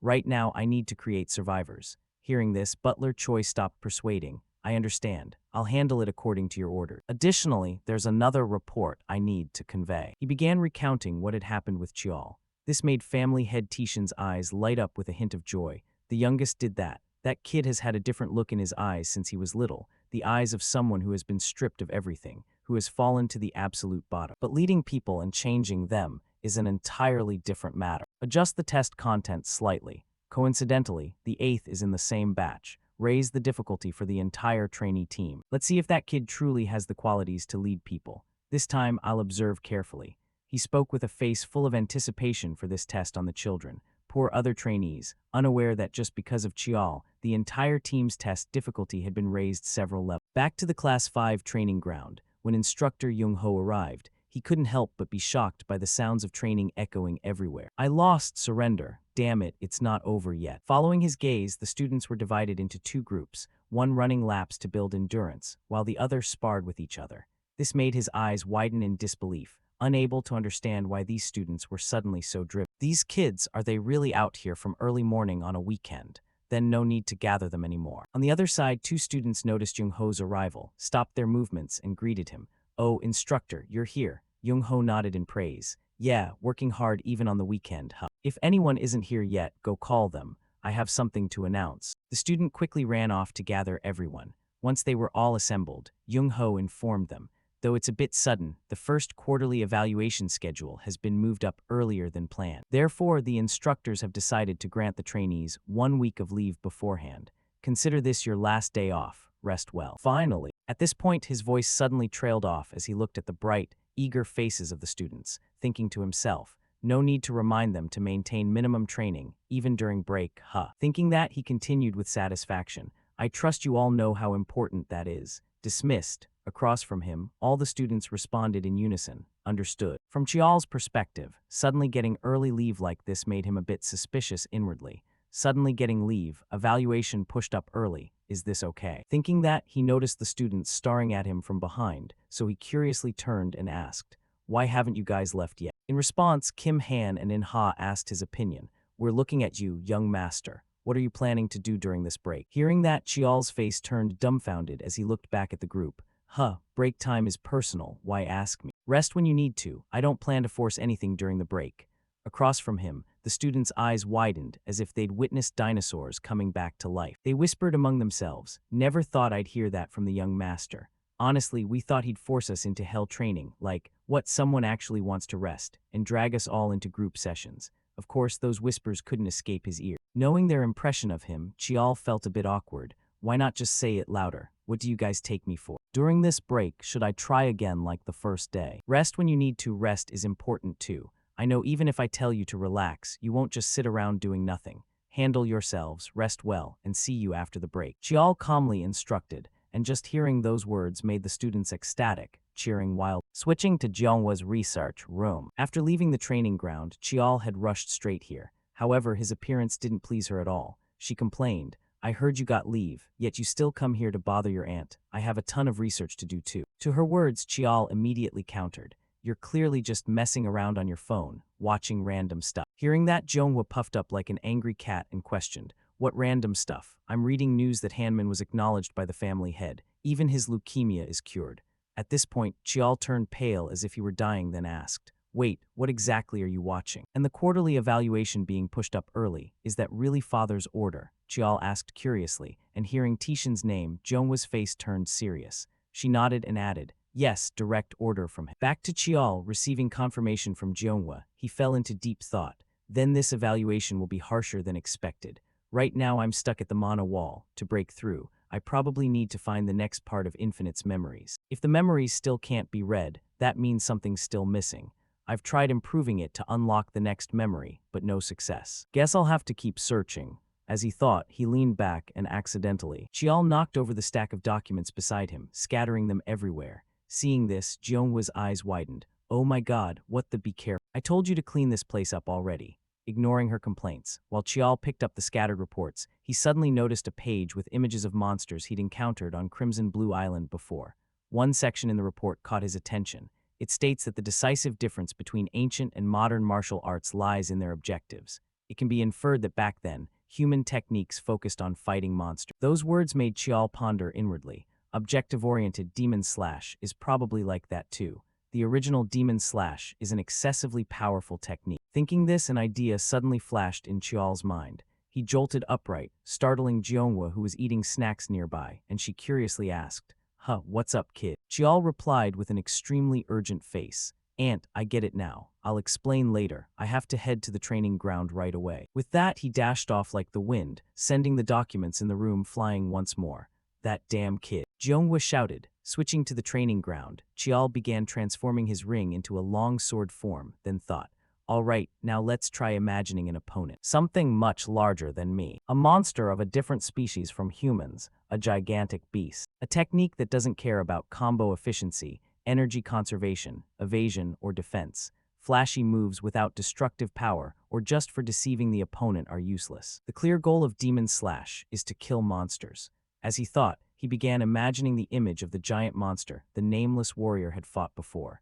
Then he recreated the Demon Slash technique exactly as the warrior had done. His move immediately caused an explosion inside the training ground, sending dust and smoke flying everywhere. With successfully recreating this technique, black smoke began rising from Chial's palm, affecting the infinite sword to read its memory. This made anticipation flash in Chial's eyes. All right, now what will appear? He whispered. The scene changed. After opening his eyes again, Chial found himself in an unfamiliar place. He looked around a bit, then thought, where is this? This is a training ground. It looks exactly like when I first received Infinite. Why does the perspective change? Only when reading Infinite's memories. Thinking that, he was drawn by the sound of weapons clashing not far away. Glancing over slightly, Chial recognized the figure. That silhouette is. Wait, what? When the weapon changes, does the aura change too? It's not that person's aura changing. It's Infinite transforming the aura. Chial thought in shock before a voice suddenly rang out. Impressive, switching methods again. Hearing this, the warrior turned and said, don't spy on other people's training. His tone carried a bit of complaint. However, the newcomer ignored it and asked back, since you got it, have you named those techniques yet? The warrior replied, not yet actually, they don't even qualify as techniques yet. Hearing that, the newcomer suggested, then let me name them. How about myriad transformations? Sounds pretty good. The nameless warrior nodded in agreement. Then, as if noticing something, he tilted his head and asked, by the way, did you bring someone here again? Seeing that, the newcomer said in surprise, me, no way. Their words made Chial startle slightly. Then without hesitation, the newcomer suddenly swung his sword. However, the attack was blocked by the warrior. The newcomer shouted, wanna spar? What's the reason for bringing someone here? Back to Chial's perspective, while the two were clashing, he dared to peek out and observe the warrior's appearance. Those eyes and hair color. The characteristics of the main line in the Lee family, he whispered. Time flew by quickly. The 1-week break came to an end, and today Chial's group was loaded onto vehicles and transported to the location for the quarterly evaluation test. Inside the vehicle, Chial gazed out the window, lost in thought. The scenery here doesn't look any different from the future or the past. The walls that separate the safe zones from the danger zone. Back in the day, a massive rift appeared near the Pacific Ocean. It was called the Blue Hole, a mysterious space that humanity has never officially explored. And from within that place, monsters never seen before poured out into the world. Humanity fought against the monsters for a long time to reclaim territory. But there are still unexplored regions. Places like this are called uncharted zones, or more commonly, danger zones. He muttered quietly to himself in his mind. Meanwhile, perhaps hyped up for the upcoming test, his buddy Kim Han chuckled and said, Lately, people have been saying the walls mark the boundary between safe zones and danger zones, right? The closer you get to the danger zone, the more desolate everything becomes. In response, Chial started schooling him with knowledge he'd gained from his previous life. But we're still inside the wall, so the destruction only goes this far. The frontier villages near the danger zones have really primitive levels of civilization. At that point, a painful memory flashed through Chial's mind. In his previous life, he'd lived in one of those places for a while to lay low, and that period had been anything but pleasant. Soon after, the small vehicle began passing through the wall. Everyone stay alert. Because from this point on, where we're stepping into is a dungeon that hasn't been fully explored yet. The scenery on this side is genuinely gloomy and completely different from inside the wall. A faint bluish smoke drifts everywhere in the air around. Everyone gather up. We'll set up base here, check our essential supplies, and then begin the test. The escort guards are only responsible for protecting this base. So from now on, you all have to handle everything yourselves. But don't worry, I'll support you as much as I can in my role as the instructor at this base. Show everything you've prepared up to this point. Yes, sir, the entire group of trainees shouted back with full energy and spirit. Then Chial turned to the rest of the team and said, "From now on, I'll take command. But before that, this test is definitely going to be tougher because of me. This is the last chance. Anyone who wants to leave, do it right now." Chial's voice carried complete seriousness. He glanced off into the distance, where countless spider webs were strung densely throughout the forest. It made him feel a bit uneasy inside. Yeah, anyone can tell this quarterly test isn't meant for ordinary trainees. The human-faced spider forest. This is a dungeon crawling with spider webs. Any intruder gets spotted by the monsters instantly. And yet our mission is to film an adult spider in this forest. Chial thought silently to himself. However, no one in Class 5 was cowardly enough to back out. Inha sighed and gave a small smile. At this point you can test me however you want. No one in Class 5 is going to just run away or give up. Beside him, Kim Han nodded and added, "That's right, young master. We all trust you completely." As he spoke, the whole group looked at Chial with eyes full of unwavering faith. It caught Chial a little off guard. In his previous life, he'd never experienced this kind of feeling. Then Chial cracked a grin and teased, "You guys sure can spout cheesy lines like that so naturally, huh?"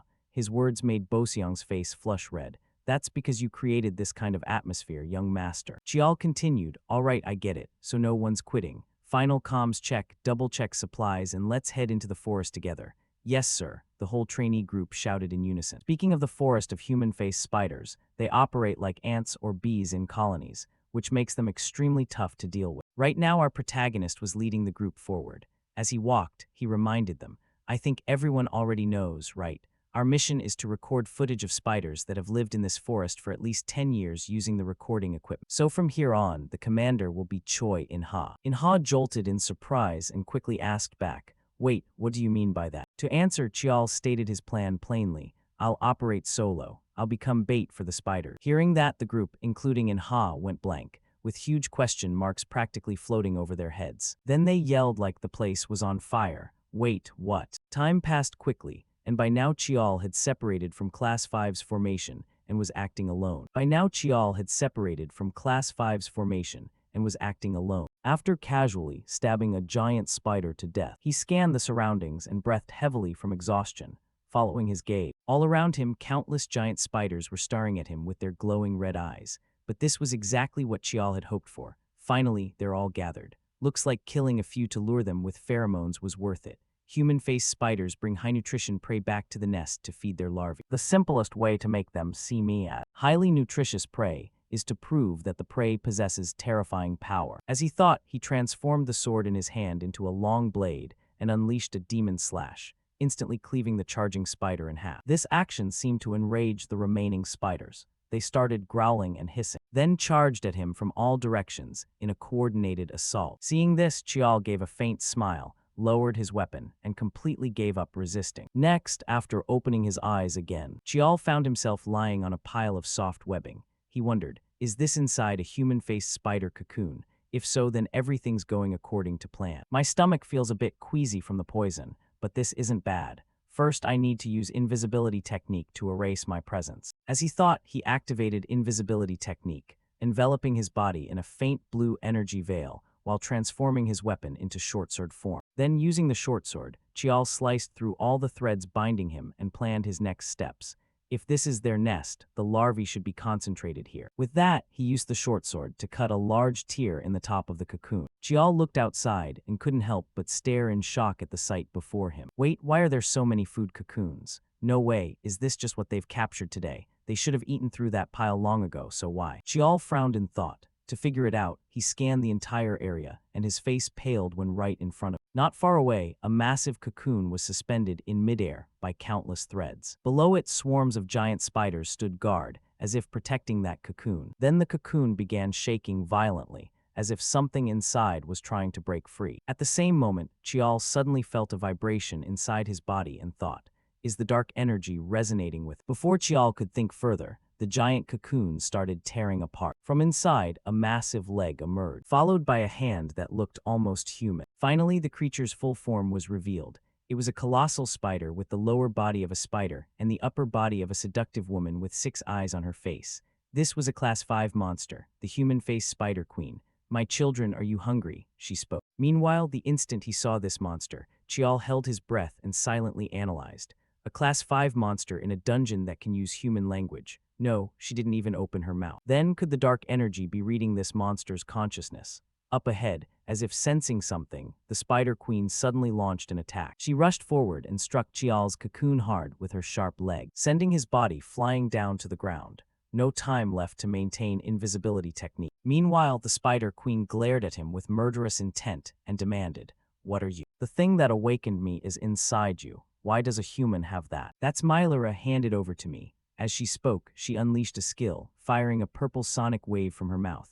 It was the terror skill, just like the one from the giant turtle Chial had faced before. Chial recognized it immediately, yet he felt no fear at all. The terrifying pressure only a top-tier predator can emit. But unfortunately, that pressure doesn't work on me, he muttered quietly to himself. Thanks to the dark energy, the pressure was completely neutralized, which startled the Spider Queen into asking again, "You dare resist my magic power?" "Insolent brat." Right after she finished speaking, black smoke suddenly billowed up from the forest not far away. Immediately after, a massive explosion erupted, blasting everything nearby to pieces. Seeing the scene in the distance, even the Spider Queen's face went blank. My forest, my forest. What the hell did you do?" she screamed uncontrollably.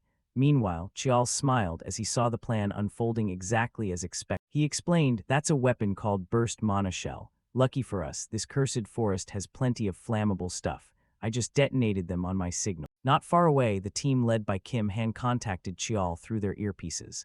It started, "Team 1, moving out. Will reach their nest in 30 minutes at most." At the same time, Instructor Jung-ho, watching through the monitoring screens, hurriedly reported, "This is Base Camp, young master. I've detected a Class 5 mana source inside the nest."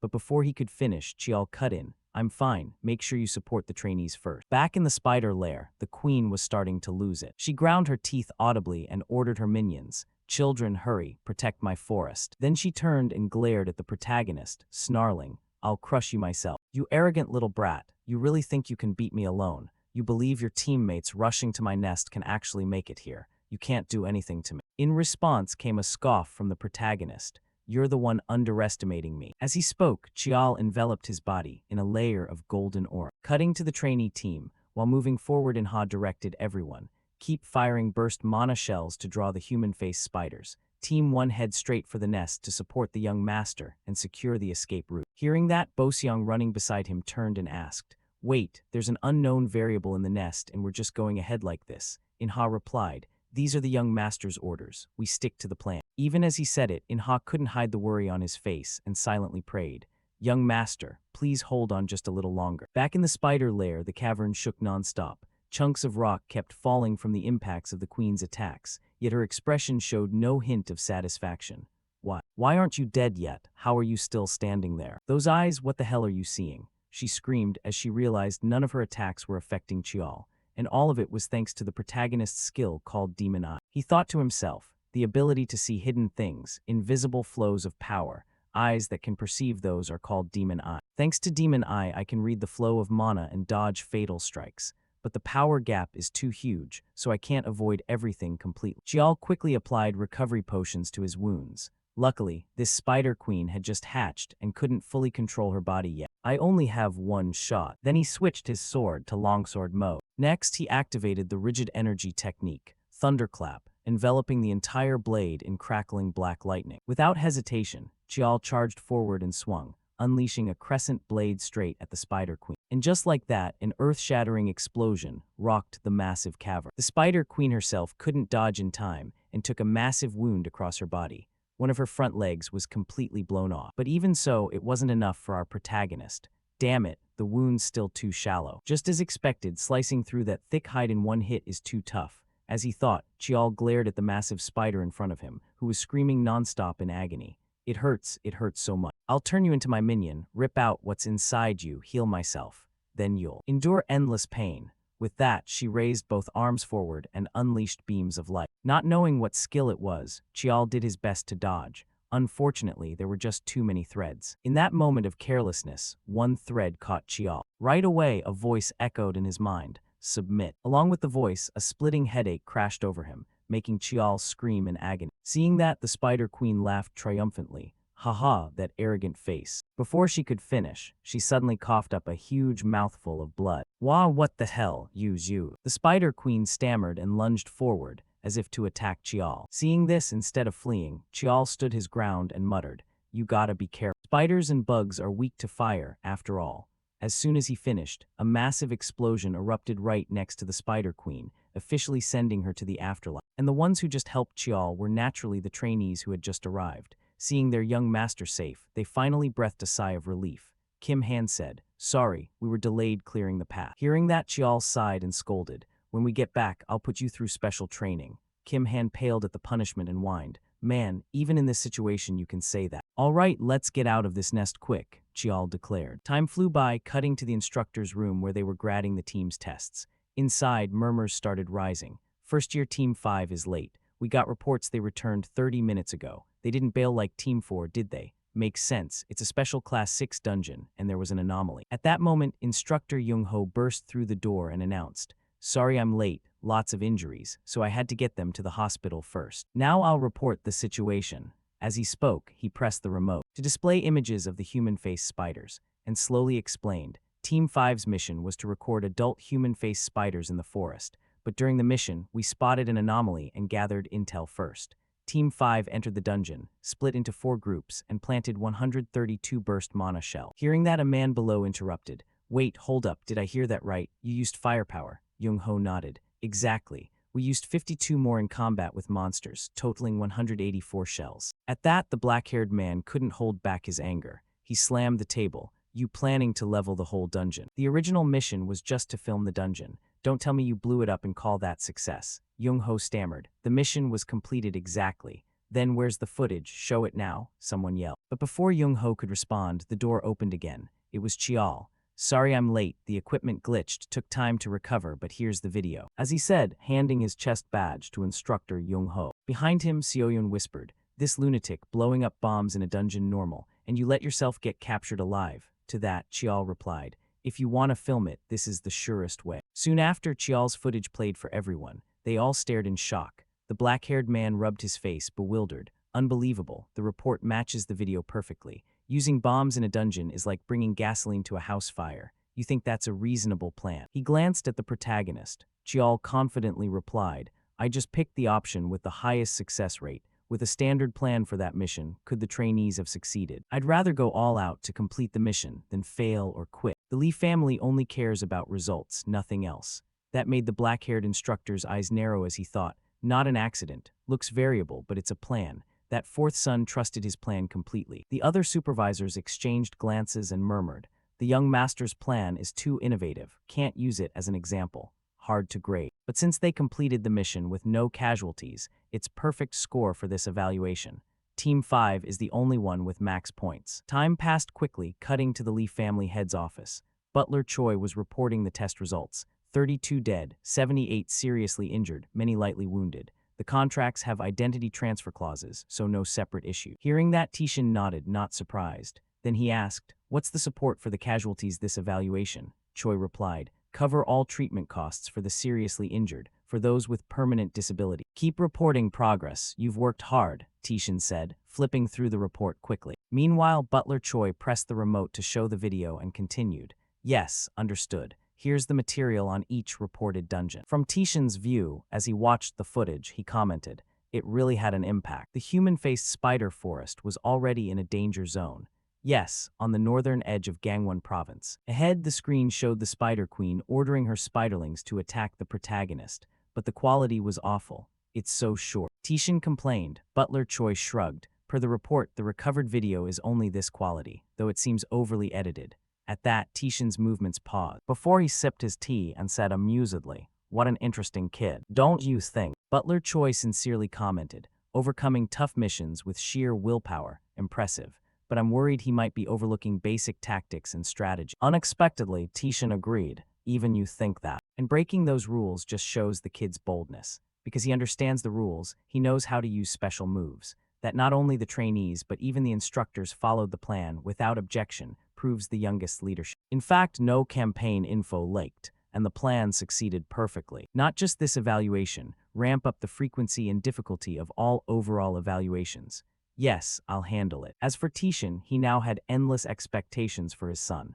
Looks like soon the others will start paying more attention to the youngest, he whispered. Time flew by. A few months later, cutting to Class 5 trainees' special training ground. Right then, Kim Han wailed dramatically, "Young master, you know we finished the final evaluation yesterday, right?" Hearing the question, Chial blinked in confusion. That's why I gave everyone the day off yesterday." Seeing his attitude, Kim Han just sighed. "I mean, never mind, it's nothing." Next, instructor Jung-ho gathered everyone and announced, "This is the last evaluation of the year, so you probably want to rest, but don't forget the promotion exam. I don't want anyone in my class held back, got it?" In response, the whole group shouted, "Yes, sir." As for Chial, as if remembering something, he turned to tease his subordinate. "Kim Han, in the last evaluation, you hit mana exhaustion, right? Today you gotta memorize all those incantations." "All right, let's start with physical training." And so, the trainee group dove back into practice. Seeing their spirit now, Chial felt a bit happy inside. They've toughened up, not just bodies but minds too. No more collapsing from shortcomings, they've learned to compensate. It's almost a full year since starting trainee life. Except those forced out from the start, no one's been expelled or died. Thinking that, suddenly instructor Jung-ho approached Chial. "There you are, young master." Surprised, Chial looked over. "What's up?" In reply, Jung-ho reminded, "The instructors have an announcement for the promotion exam." "Got it's heading there now." Chial nodded and hurried to the meeting room. Shortly after, as soon as he stepped into the room, Seoyeon waved him over. Over here, over here. "Sit down, I gotta talk to you." She patted the seat next to her. Once Chial sat, she glanced around and whispered, "You did pretty good this evaluation, but I heard Class 1 crushed it too." Chial's response let Seoyeon brag confidently. Heh, right. Nah, that's not important." She shook her head to clear the random thoughts. Then she lowered her voice. "Hey, for this promotion exam, you're in for some trouble. 6th sis and 7th bro got called to mom's room recently. Rumors say they're meeting trainees everywhere." Chial could easily guess Lady Beek Hwayan's intent, but he wasn't worried at all. Instead, he smirked. "What? They're messing with the promotion exam." Beside him, Seoyeon got annoyed at his lack of worry. Getting eliminated is expected, but scary is not knowing their tricks. You probably don't care cause you're so weird you fear nothing. 6th sis and 7th bro are super scary. Chial crossed his arms and scolded the girl. "If you're warning me on purpose, it's too late." That kinda hassle started after midterm evaluation. Then stroking his chin, Chial assessed. Every evaluation, crap gear distributed, or training content skipped on purpose for discrimination. Lately, I heard someone's targeting Boseong too. Unaware of Chial's thoughts, Seoyeon clenched her fist. "I've warned my class. This time I'll compete fair and square with you and win. I'll take first place and make you call me sis," she said with burning spirit, leaving Chial puzzled why she obsessed over that. "Why are you so hung up on that title?" Chial whispered. Next, the instructor entered the classroom. Everyone assembled. As of today, this year's quarterly evaluations are officially over. Now, I'll announce the content and schedule for this course's promotion exam. As you know, promotion results are total points from yearly evaluations plus the promotion exam. This one's at Gate Y7, about 3 km north of Kiseong City.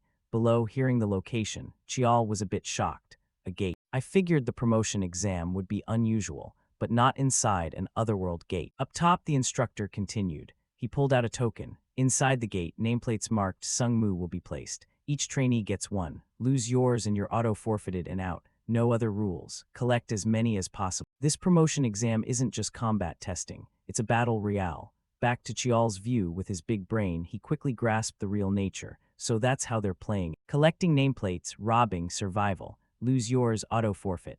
Number of plates decides promotion score, so rules are simple. So-called death handling is a trap. Even if robbed, outsiders won't know what happened. So snagging someone's plate or finding hidden ones, no issue. Plus, it's every man for himself with second years too. Clearly someone's pulling string. Promotion exam in an isolated otherworld gate. For a despised illegitimate son, anything goes, no evidence. Perfect opportunity, right? But that works both ways. Thinking that, Chiol grinned slyly, making Seoyeon beside him eye him warily. Time passed quickly, cutting to an office. Inside, a girl was whistling and humming cheerfully. When a voice cut in, "What are you doing, sis?" It was Lee family's seventh young master, Lee Yi-hak. The girl replied, "Watching my cute lil bro work so hard the content popped up." This girl was Lee family's sixth miss, Lee Seol-ah. Yi-hak snapped, "Psycho," making her complain. "This punk always talking empty to your sis. But anyway, compared to you, eighth sis is way cuter. Personality and behavior just like a bun. Wanna just snap its neck," she said, pulling a dagger and licking her lips creepily. Then pausing, she asked Yi-hak, "So what do you think?" "About what?" Yi-hak said, eyes glued to his PC. "What else? Mom's orders," Seol-ah reminded. And Yi-hak sighed wearily. "I just think it's time to get a clear picture once and for all." Up ahead, Seol-ah started flipping her dagger casually and voiced her thoughts. "I'm really pissed off. Some illegitimate brat dares to wear a mainline nameplate, and on top of that struts around all arrogant, without knowing his place. So as his superior, I'm gonna personally teach him a lesson. And he's even dragging that soft-as-dough big brother along behind him. We gotta make that bastard know exactly where he belongs." With that, she gripped the dagger tightly and stabbed it deep into the desk below. Just like that, time flew by. At last, the final promotion exam had begun. This was the test for trainees to advance to the next year, and this time it was a nameplate battle royale inside a fully stabilized gate. Right then, Kim Han glanced at the two stone-faced men up ahead and whispered to the protagonist, "This is a stabilized secret realm, and they're still guarding it this heavily." Hearing that, Chiol calmly replied, "Probably to reassure the civilians, or maybe a precaution since this place is used for experimental research." At that point, Chiol's eyes narrowed slightly in curiosity. "But there are fewer staff than I expect. Do they think I won't notice, so they're acting this openly? Or is this just the trainees level? Either way, it doesn't matter." With that thought, Chiol turned around and reminded the entire group of trainees behind him, "So everyone's all set, right?" From behind, the whole group shouted in unison, "Of course we are." Hearing that, Chiol nodded. "All right then, let's go." With those words, Chiol led the trainee group quickly into the gate. Switching to the Lee siblings, Seol-ah and Yi-hak. Right now, Seol-ah was happily munching on some snacks and couldn't help praising, "Yi-hak, this office has so many delicious sweets." Behind her, Yi-hak, focused on his work, sighed in reproach, "Those are for guests, don't eat them all." Seol-ah shrugged carelessly, "Nah, it's fine. Hey, still no contact. I'm super busy and had to come here myself." Hearing that, Yi-hak finally looked up and answered, "The instructor just reported that all the second years have entered too." At that news, Seol-ah's face lit up with endless excitement and anticipation. "Just thinking about that illegitimate trash and the rest of the scum crawling and begging already gets me thrilled. Mom said if we pull this off well, there's a reward, right? Gotta note down what I want in advance." From Yi-hak's perspective, unlike his confident sister, unease started creeping into his heart. But will everything really go smoothly? Even though I believe it'll follow the plan. Right then, Yi-hak's mind recalled what his eldest brother Myung-young had said earlier. "Be careful, little bro. The youngest isn't someone you can handle easily. Watch yourself." Recently, the eldest had said that when he came to see me.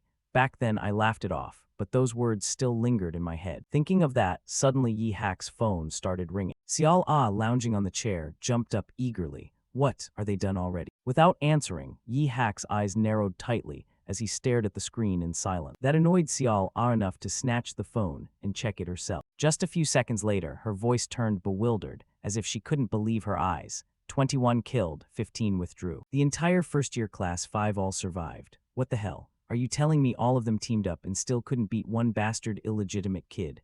At that point, Seol-ah was so furious she crushed the phone in her grip until it shattered. As for Yi-hak, he finally understood his eldest brother's warning. He muttered to himself, "We lost. We lost completely to the youngest, Lee Chiol." Cutting to inside the gate, right now 2 trainees were desperately running for their lives. As he ran, the brown-haired one kept cursing, damn it. He's just some illegitimate bastard from class 5. In response, the black-haired one beside him yelled, "Shut up and run. If we hide in that cave, even that bastard won't find us." With that, both of them sprinted full speed ahead until they successfully ducked into a rocky cave, finally stopping to catch their breath and peek outside. Did we lose him? The black-haired one asked. Then, as if answering, from the distance a sword suddenly shot toward them at tearing speed.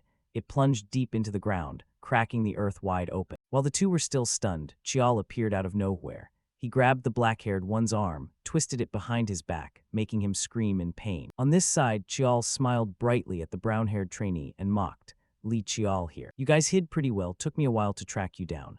Across from him, the brown-haired one was so terrified he collapsed backward. Trembling, he backed away. Stay back, I said stay back. Just because you're mainline you think you're everything. Why are you tormenting us? In reply, Chial stepped forward, grabbed his collar and schooled him. Some people might think I attacked you first if they heard that. If you point a sword at mainline people, shouldn't you pay the price? As he spoke, Chial slowly raised his sword. Next, a horrifying scream echoed inside the cave. Time flew by and now Manhwa ran up to Chial to report. Young master, this side's finished too. Hearing that, Chial nodded and replied, good job. If we're done here, let's move. We still haven't dealt with everyone chasing us. Yes, I'll link up with Kim Han's side right away, Inha answered. Then Chial said he'd move solo and instructed Inha, make sure you take out everyone on your list and keep collecting more plates. Hearing the order, Inha hurried off, watching his figure disappear. Chial stretched with a slight discomfort and thought about the situation. For our group, the most important thing in this promotion exam is how many plates we can collect. Stealing from other trainees is low efficiency, which is why I came up with a hypothesis. Can I find nameplates with Demon Eye? Right then, when Chial activated Demon Eye, countless golden energy strands appeared in his vision. And one of those strands stretched toward a cliff not far away. Seeing that, Chial smirked, found it. With that, Chial dashed up the cliff, and sure enough found a nameplate there. He couldn't hide his delight. This works. Totally worth it. Awesome. And while I'm at it, I can train my control too. Time passed quickly, and now Chial stared blankly at his bag stuffed with countless nameplates. Phew, this is. Didn't expect to collect this many. No wonder the bag feels so light and floaty. From the distance, countless loud explosions rang out toward Chial's eye. But more importantly, I can't train Demon Eye any further now. That left him a bit disappointed. Since the exam, about to end, battles have been non-stop since sunrise. And honestly, if I keep avoiding her, she'll just get even more annoying.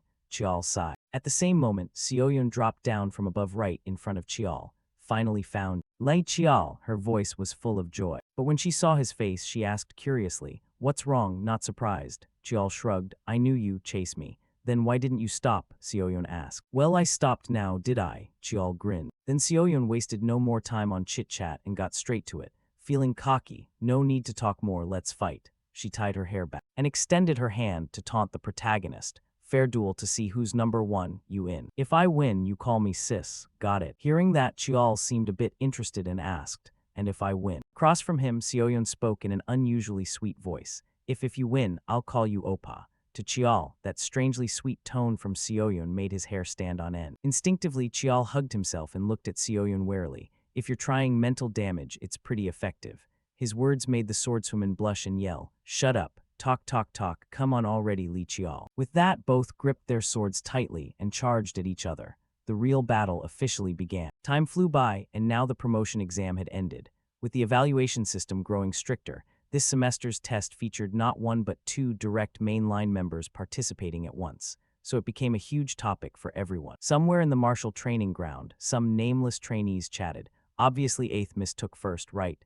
Even second years joined. Can first years even hold out? Someone worried aloud. In another corner, a few covered their mouths and whispered, you mean those guys? Yeah, exact. The youngest illegitimate kid and first-year class 5 trainee. Cutting to class 5's spot on the training ground, instructor Jung-ho congratulated the protagonist. Congratulations, young master Li Chial, you got the highest score. As he spoke, he handed Chial a certificate. Seeing that, Chial accepted it and shook his head. Thanks, honestly I didn't think I'd get first place. At that point he smiled, thinking to himself and recalling his duel with Sioyun earlier. They can't rig it too obviously. Maybe Lee Sioyun performed better in the exam, but in the end, I took all her nameplates. Unaware of Chial's inner thoughts, Jung-ho kept praising. So calm, you became the top scorer among all trainees. That's something to be proud of. Hearing that, Chial nodded. My nanny will be thrilled too. Thanks for the congrats. With that, Chial headed down from the platform, while the other trainees rushed to congratulate him. Congrats, young master. Congratulations. Up top, Jung-ho didn't pause his duties and called the next. All right, next, trainee Choi In-ha stepped forward. Hearing his name, In-ha, who had been held back 2 years in first year, hurried forward eagerly. Congratulations on advancing. Jung-ho smiled as he handed over the certificate. Finally, In-ha had been promoted. He ranked 13th this exam. Looking at the certificate in his hands, In-ha's whole body trembled. Thank you. His voice overflowed with emotion. From behind, Chial didn't hold back, teasing. Don't let it go to your head, Choi In-ha. It's worth being proud of, but sleeping on your laurels won't change anything. Hearing the jab, In-ha sighed. Yes, sir, young master. Ignoring them, instructor Jung-ho continued. Next, trainee Kim Bo-seong. Congratulations on advancing. Bo-seong ranked 24th this exam. Kim Han promoted in your first year. Great effort, congrats, Jung-ho said with a smile. But for Kim Han, looking at his rank, he felt no joy at all. He thought to himself, not an impressive rank. Honestly, I'm disappointed. All right, this is just the beginning. I'll get strong like the young master. Gotta keep pushing. I decided to change myself so I'm not a burden to him or live half-assed anymore. From now on, I won't lose. That was the mindset of the entire student group. They all looked at Chial's back with eyes full of determination. Back to Chial's view, the fact that no one in the class was held back was enough to make him smile contentedly. So it's over. Now I don't have to worry anymore. Thinking that, Chial turned to the trainee group. Everyone worked really hard. You all passed. I was ready to personally retrain anyone who failed. Too bad. Second year will be even harsher. Tons of people will want to tear you apart. But I believe you can handle it yourselves, right? In response, the whole group shouted, yes, sir. Seeing that spirit, Chial suddenly smiled. Chial clenched his fist and shouted loudly, keep it up, you guys can do it. Time flew by quickly, and now Chial and Seoyun were all dressed up to go meet their father after being summoned for some reason, while Seoyun's face was all pouty as she thought about losing to Chial. Hey, I don't accept this at all. In response came a long, exasperated sigh from the protagonist. What is it this time that you can't accept? Thinking that, Seoyun puffed up like an angry little cat. If it wasn't for the promotion exam, I would have come out on top. You played dirty. Beating me wasn't enough. You even took all my nameplates too. Do you have any idea how hard I worked to collect those with you? If I'd brought my usual sword back then, Seoyun pouted regretfully. Meanwhile, Chial had to admit her strength in his mind. She's not wrong. I thought it'd be an easy win, but it ended up taking over an hour. Lee Seoyun is stronger than I expected. She hasn't even released sword aura or mastered her skills yet. If she reaches that level now, I really don't want to imagine it. Unaware of Chial's evaluation of her, Seoyun cleared her throat after venting a bit and said, but a promise is a promise. Beside her, Chial shot her a curious look and asked, what are you suddenly on about? Seoyun shrugged. The way we address each other. We bet on it, remember. You're bringing that up now. Before she could say more, Chial suddenly clamped his hand over her mouth and glared warningly, one more word and it's a fight to the death. Seeing Chial's fierce expression, Seoyun blinked blankly. Got it. Is it really that bad? Enough nonsense. Let's go, we're gonna be late, Chial urged, startling the swordswoman into replying quickly. Yeah, right, let's hurry. With that, the two of them picked up their pace until they reached the family head's office. As soon as they stepped inside, both bowed and said, greetings, father. Hearing that, Tishan turned around and nodded. Come in. Next, family head Tishan poured each of his children a cup of tea and began speaking. I heard you've both completed the first-year trainee course. What have each of you seen and felt? At the question, Seoyun hesitated, glancing at Chial, which made him tense up and mutter inwardly, what? Why's she looking at me? From Seoyun's perspective, seeing Chial had no intention of answering first, she shouted, I saw the true face of the family. Her answer made Chial choke and spit out his teeth, while family head Tishan looked somewhat amused and asked, what do you mean by the true face? In reply, Seoyun answered, I know competition breeds rivalry, but some things happen that I truly can't accept. I value fairness and honesty. Whatever I achieve, I want it to come from my own sword, from my own strength. Hearing that, Tishan nodded, quite satisfied. Fairness and uprightness, not bad. Then he silently assessed his daughter in his mind. So that's why that sword chose her back then. She's always been cautious and timid, but the one who brought this change must be the youngest. As he thought, he glanced at the protagonist and asked, now then, Chial, what have you felt? Up front, the protagonist's expression turned serious. After a few seconds of thought, he spoke. I felt ashamed. The trainee legion is the foundation of our Lee family's warriors, but the current trainee legion has rotted from the inside. At those words, Tishan's eyes shifted slightly. His demeanor grew more serious as he asked, how so? Chial replied with firm conviction. They didn't fight. They can be weak, they can lose, but those who give up fighting don't deserve to be part of the Lee Marshall family's elite. And I've seen far too many trainees like that. The problem lies with the instructor's abilities or their training methods. Chial spoke while recalling everything he'd gone through in Class 5. How arrogant, Tishan said softly, but a smile spread across his face. That left both Chial and Seoyeon stunned, wondering if they were seeing things wrong.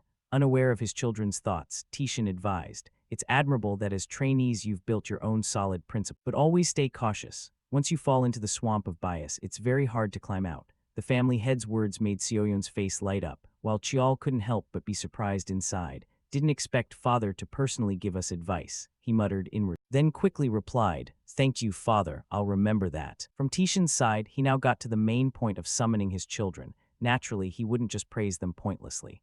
"I've heard about what you've done over the past year. The exams this year may have differed in difficulty from a normal warrior's missions, but in essence they're the same. You've realized these were tests I arranged, and you've devoted yourselves to completing them. The reason I called you here today is to reward you for the missions you've accomplished." For Chial, this sudden reward from the sky made him a bit suspicious inside. Father is always strict with rewards and punishments. Rewarding this, there must be some reason. Unlike him, Seoyeon didn't overthink it. Right away she raised her hand. "Then I want a top-grade chest plate. Dragon-scale armor, father." In response, family head Tishin agreed. "Very well, I'll notify the armory. Go pick it up tomorrow." "Yes, thank you, father," Seoyeon replied happily. Then Tishin turned to Chial. "So, my son, what do you want?" For his request, Chial, having already decided, said directly, "I want permission to enter Chinbai Mountain." No one knew exactly what kind of place that mountain was. But right after hearing it, even family head Tishin and his daughter couldn't hide their shock. They stared wide-eyed at Chial. Time flew by, cutting to Chial's private room. It seemed his father had approved the trip to Chinbai Mountain, so now he was double-checking all his gear before heading out. Herbal encyclopedia, iron pot, medical kit too. Perfect. Looks like I've got everything I need. Because Chinbai Mountain is a sacred peak, not only herbs but spiritual medicines grow abundantly there. In Gyeongsyodo, my potion making was left unfinished, but this time I'll do it properly. Thinking that, Chial couldn't help but be surprised by his father's decision. Didn't expect father to really let me go to Chinbai Mountain. This way I can join the warrior trial early. Speaking of the warrior trial, it's the final test for Lee family children to be recognized as true warriors. And Chinbai Mountain is the mandatory place they must visit before taking that exam. Plus, I've always wanted to go to Chinbai Mountain someday. As he thought, Chial glanced at the black sword placed beside him. It seemed there was some connection between that mountain and the sword. Then suddenly a knock came from outside, snapping Chial out of his thoughts. He called, "Come in." Hearing that, the person outside entered, no one other than the maid Gawa. Stepping into the room, she hesitantly reminded, "Young master, you have a letter." "It's an invitation from the 7th young master." That surprised Chial a bit. Next, he hurried to meet his brother. This time, upon seeing Chial again, the fake-smiling Yihak greeted him warmly. "Long time no see. First time since we met at this year's Chuseok ceremony, huh?" Hearing that, Chial smiled back. "So you still remember." On this side, Yihak shook his head lightly. "I'm not so absent-minded I'd forget something like that." From Chial's perspective, just seeing Yihak's natural demeanor was enough to raise his caution a few notches. Sure enough, a tough one to deal with. Chatting like brothers, personally pouring tea, sitting so casually. Having a thick face is easier than dealing with unpredictable kindness, he thought silently. Meanwhile, after pouring the tea, Yihak invited, "Try it. My only hobby is tea ceremony. The flavor's not bad." Chial quickly accepted the cup and nodded. "Thanks, Hyung. Do you always personally serve tea to guests like this?" Yihak replied with a bright smile. "Depends on who it is. This tea's from an overseas farm. I had the chance 2 years ago." For Chial, while sipping the tea, he focused his mind, guessing why this annoying guy had called him here. Teacup's full, but he still won't get to the point. This leisurely pace doesn't suit his position at all. He really knows how to control the situation. This guy isn't some pathetic small-timer. Enough beating around the bush. Thinking that, as if reading Chial's mind, Yihak got straight to it. "The reason I called you here is about the recent promotion exam." "You know Chial, and I set it up right." Chial nodded slightly. "Yeah, I knew." Chial's admission didn't surprise Yihak much. He began explaining his side. "What happened wasn't my decision alone, blah blah." Ignoring the excuses, our protagonist had already guessed his intent and smirked faintly. "So that's what you want." Lee Yihak, famous for politics, management, and commerce rather than martial arts, is shrewd. He's great at avoiding making enemies. People call him the Golden Sword. Does he mean he doesn't want to become my enemy? Unaware of Chial's thoughts, the glasses-wearing guy kept talking. "Even so, I'm at fault. If you want, I'll apologize." Before he could finish, our protagonist waved it off and smiled like nothing happened. "No need for that. Stuff like this happens in competitions all the time. You're not gonna say it was because of Lady Beak Hway enforcing you, right?" At that point, Chial's eyes sharpened. In response to his words, Yihak's tone shifted slightly. He asked, "Competition, do you see me as your enemy?" Chial replied bluntly, "Touching my people and openly sabotaging me, yeah, that makes you an enemy." From Yi Hak's perspective, seeing the protagonist state his stance so clearly, countless plans raced through his mind. What should I do? Should I eliminate him now to prevent future trouble? Or, then, as if weighing future losses, Yi Hak sighed in defeat and asked, "What do you want from me?" Chial told him, "Show some sincerity, but it's not you suffering this time, it's me who got screwed." His voice was full of confidence, as if he'd already cornered Yi Hak, making the guy inwardly annoyed. Arrogant brat, won't accept an apology but demands compensation. But I like that. Thinking that, he extended his hand with a proposal. "Fine, I'll send the best spiritual herbs to Class 5 trainees, and I'll give you a fitting reward too." Only then was Chial satisfied. He grasped the hand and nodded. "Deal. Since you've decided, I won't bring this up again." Yi Hak smiled back. "You're probably the brother who understands me best, haha. Really, I'm not so sure about that," Chial said softly. Then, just as he was about to leave the room, the glasses guy gave him a piece of advice. "Oh, one more thing, be careful with Xiao Ah, she really doesn't like you, unlike—" Chial paid no mind to the warning. "That doesn't matter. Anyway, next year I won't even be here." With that, Chial quickly left the room. At the same time, in another scene, the crazy woman Xiao Ah was getting a resounding slap from Lady Beak Hui, followed by a furious shout, "Don't call me mother anymore. I didn't raise a failure like you." Her voice and eyes were ice cold. That terrified Xiao Ah, who hurriedly clung to her skirt and explained, Mother, listen to me first. I didn't use the mission as an excuse to run away." Before she could finish, Beak Hui roared, "Shut up." Along with the words, a crushing pressure slammed down on Xiao Ah, forcing her to collapse to the floor. The scolding continued. "What you did was run away. You're a disgrace to the Li bloodline. If you were truly my child, I'd never let you do that." The lady's words made Xiao Ah tremble with agitation, her fists clenching so hard they left marks on the wooden floor. She screamed, "Even now, can't I make up for my mistake? That mongrel, I can't deal with him now." Across from her, Beak Hui was completely disappointed in Xiao Ah. She calmly enlightened her daughter. "You really know nothing. If I could, I wouldn't be this harsh on you. That mongrel is going to Chenbai Mountain for a year. Even if you make up for today's failure, you can't touch that anymore. You've smeared mud on our direct line's face. If you show that pathetic face again, next time it won't just be a slap." With that, Lady Beak Hui coldly left the room, leaving Xiao Ah screaming in despair behind. Outside, Yi Hak saw her come out and bowed slightly in greeting. Then he glanced into the room, where Xiao Ah was nearly going mad. "That mongrel, I'll do whatever it takes to crush him." Seeing that, Yi Hak could only shake his head inwardly. Mother's truly ruthless. Doing this will only make Li Xiao Ah obsessed with revenge. But now, between Li Xiao Ah and Li Chiao, who will prove more valuable? Looking forward to the future. When that kid returns after a year. Back to Chial's position, he was now in the vehicle heading to Chenbai Mountain.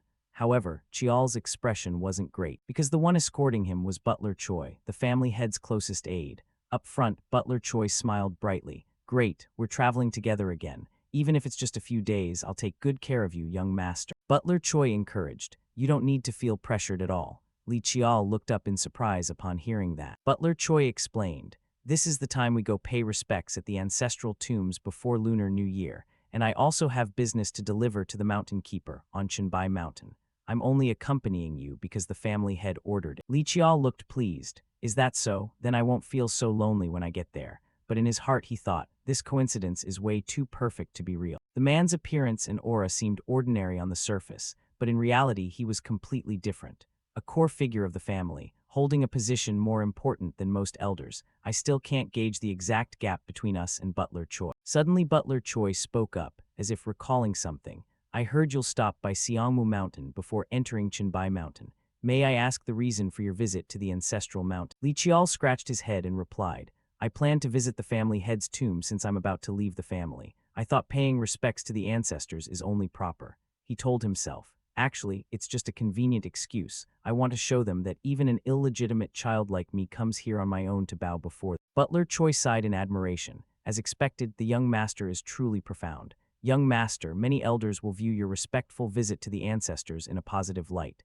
Li Chiao gave a polite smile. "Thank you for saying so." But inwardly he felt a bit uneasy, as if the man had seen right through him. Butler Choi asked again, "Young master, may I offer a few words?" Li Chiao replied casually, "Of course, I'm listening." Butler Choi began, "Do you enjoy mountain climbing, young master?" Li Chiao answered, "Not really. I don't think I've ever climbed a mountain properly." Butler Choi smiled warmly. Haha, I see. I personally love it very much. He started rambling on. There was once a very steep and treacherous mountain with no path at all. I had to carve my own way. If it were you, how would you climb such a mountain? Li Qiao pondered. I'd climb silently, eyes fixed straight ahead. That way I'd reach the top quickly and accurately. Butler Choi smiled approvingly. Exactly, so you'd probably climb very fast. But Butler Choi smiled approvingly. Exactly, so you'd probably climb very fast, but it's not always like that. Sometimes you have to look back or to the sides to check if you're still on the right path. If you only stare forward, you might stray and end up taking a much longer route. Butler Choi mused. The higher the mountain, the truer that becomes. Only then did Li Qiao suddenly realize. Is he talking about the path of martial arts? After my regression, I've been too busy accepting new things before fully digesting the power I already had.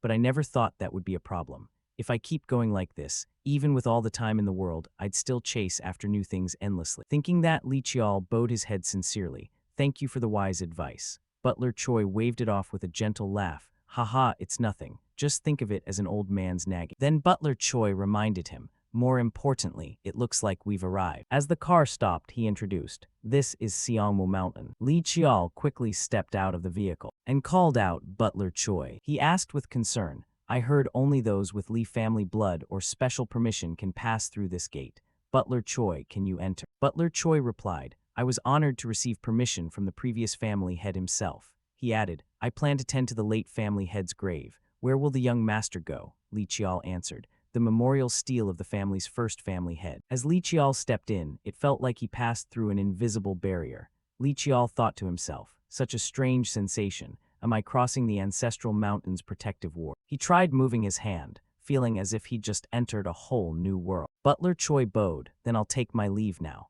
I hope you achieve everything you desire, young master. Li Qiao walked ahead, thank you. He steadily climbed the stone steps. From afar, he spotted the pavilion and thought to himself, I'm here. The tomb of the first family head, the founder of the Li family, paying respects to the founder. Li Qiao opened the door and looked at the solemn ancestral altar before him, then spoke, even if I commit the rudeness of drawing my sword inside the ancestral tomb. Li Qiao drew his sword and said, please forgive me, because I'm doing this to fulfill what you arranged. Then he placed the sword before the altar. While pouring wine, Li Qiao thought, the Black Knight's sword is a sword, but that's not all. A family secret revealed by my brother before my regression. There are 9 seals on the Black Knight's sword. Li Qiao knew 4 of them, including, first, prove you are the sword's master. Next, prove you carry the blood of the Lei martial family. Third, pass the founder's first trial, the naming ceremony. So I've unlocked 3 seals. Li Qiao pondered, what will the hint for the next seal be? Right then, a surge of spiritual energy appeared from a nearby mirror. On the mirror, the words Chinhui, meaning heavenly will, emerged. Li Qiao quickly realized, this is the Chenbai Mountain I remember. Head to Chenbai Mountain. The family founder sensed the energy of Chenbai Mountain and chose it as the place to train future generations. Li Qiao observed the scene before him and marveled. Such dense mana, I saw it on the status screen, but this is the first time seeing it in real life. Right then, Butler Choi appeared. It's a beautiful mountain, isn't it? Li Qiao agreed. Yes, it feels different from Siangmu Mountain or the peaks in the pictures. Butler Choi offered. I hope you achieve worthy results, young master. Yeah, they're noisy again. At that moment, someone else appeared, grumbling. So annoying, they're noisy again. A mountain keeper appeared behind them, and the Li family's guards immediately stepped forward to block. Young master, Butler Choi, step back, this guy's strong. But Li Qiao was stunned, thinking, when did they appear without me sensing? The mountain keeper snapped. Ha, you bastards wanna die. I'll say it once nicely, drop your sword. The guards still shouted, everyone prepare for battle. But the mountain keeper slammed one guard's head to the ground and barked. I'm serious, you black-haired bastard. He sneered, as soon as they hold a piece of metal, they stop listening to anyone. Then both sides clashed fiercely, dust and chaos filling the air in front of Li Qiao. In the end, the mountain keeper even had time to casually take a swig of liquor, while the guards protecting Li Qiao and Butler Choi all lay defeated on the ground. The mountain keeper clicked his tongue, while you lot don't even have a shred of real strength. He turned to scold Butler Choi. Damn it, you shameless bastard. I told you to give me advance notice, at least a heads up. If you show up without at least a bottle of booze, you're dead meat. Butler Choi laughed casually. Sorry about that, but you're being a bit much too. The mountain keeper got annoyed. A bit much, you've gotten cocky, huh? Daring to talk back now. Butler Choi then said, sorry for the late introduction. Butler Choi introduced. This is the guardian of Chinbai Mountain. The mountain keeper took off his glasses to see clearly. This the kid, the one Tishan said he brought in from outside. Hearing that, Butler Choi nodded. Yes, this is former young master Lee Chial, the one climbing the mountain this time. At Butler Choi's words, Chioisin seemed a bit interested and asked, You've already seen a glimpse of my technique, haven't you? The sudden question caught Chial off guard. He hadn't expected Chioisin to notice, but quickly nodded. Yes, I have. On this side, Chioisin stroked his chin. You carry a bit of Tishan's aura, but the energy on you is kinda strange. As soon as he finished, a sharp pain suddenly shot through Chial's left eye, making him wince and clutch. Seeing that, Chioisin quickly realized and muttered, HMPH, this kid has weird eyes too. Through Chial's gaze, golden energy strands were now swirling all around. Time flew by, cutting to Chioisin's house. Right now the burly old man was happily downing liquor without pause. Haha, Western booze really is different. That woody scent is weird, but it gives this indescribable taste on the tongue. I'm glad it suits your taste, Butler Choi smiled in reply. Meanwhile, Chial looked at the pile of bottles on the table and felt a chill inside. I'm not big on alcohol, but even I can tell this stuff isn't cheap. Haha. Setting that aside, after loading up enough booze, Chioisin got to the point. All right, now tell me your story, kid. Sending a scrawny brat like you here for training, they must hate your guts, right? In response, Chial explained, I came here completely voluntarily. His calm tone made the burly old man burst out laughing. Oh, is that so? Classic kid tangled up in death and fate. As he spoke, he glanced sideways. Meanwhile, Chial silently assessed Chioisin before him. The illusion my demon eye just saw, and the reputation of the mountain guardian I heard before regression. He's a Dakibai. Dakibai can predict the future with eyes full of stars. Among fate reading, it's seeing things that are fixed and unchangeable. Unaware of the protagonist's thoughts, Chioisin exhaled a big puff of booze and asked with interest, So what now? You've got a whole year. What are you planning to do with it? Before Chial could answer, Butler Choi secretly transmitted, Just so you know, he can hear everything you say right now. At the reminder, Chial laid out his plans for the coming year. However, his words were obscured by the author. Time passed until evening, when Butler Choi and Chioisin had a private meeting. Chioisin's complaints rang out nonstop. Damn it, I've seen my share of weirdos, but that kid, soon as I mentioned the training ground, he bolted straight there. You two wait till I finish dealing with those weaklings, then head off with them. Hearing that, Butler Choi nodded lightly. Thank you for letting me use the spiritual water. Back to Chioisin's view. Of course, he wouldn't believe someone as important as Choi came just to escort Chial without another purpose. He casually tossed an empty bottle behind him and asked directly, So why are you really here? Not just to deliver booze, right? I hate beating around the bush, so I'll ask straight. At this point, Butler Choi didn't hide his intent anymore and asked coldly, Then, perhaps the mountain guardian has read the heavenly signs, so the family head sent me to inquire. Right after the words, Chioisin's hand unconsciously tightened around his cup, and he said in a slightly drunken voice, The heavenly signs, yeah, I've read them, but I can't say much. Before the chubby old man could finish, Butler Choi gently reminded, Surely a Dakibai who's just been treated to fine liquor won't refuse to lend a hand. In response came an angry slam on the table from the old man. Old man, that was apology booze. Hee, I brought over 10 bottles already. Choi smiled, leaving Chioisin grumbling helplessly. God damn it, I knew this shit would happen. Then he let out a long sigh, his face turning more serious than ever, and said, There's still a long way to go. The main gate has long been opened. Human power has reached its peak. Chaos will follow. Tell him not to rush, go with the flow. On the other side, Butler Choi received the reply and cheerfully responded, Yes, I will convey your words to the family head. For some reason, Chioisin felt a bit irritated and grumbled. If I'd won that damn wrestling match back then, I wouldn't be stuck in this mess. But anyway, it seems you really like that wild kid, huh? Aren't you worried at all? Hearing that, the old butler's expression turned somber. He looked at the cup of liquor in his hand, then shook his head.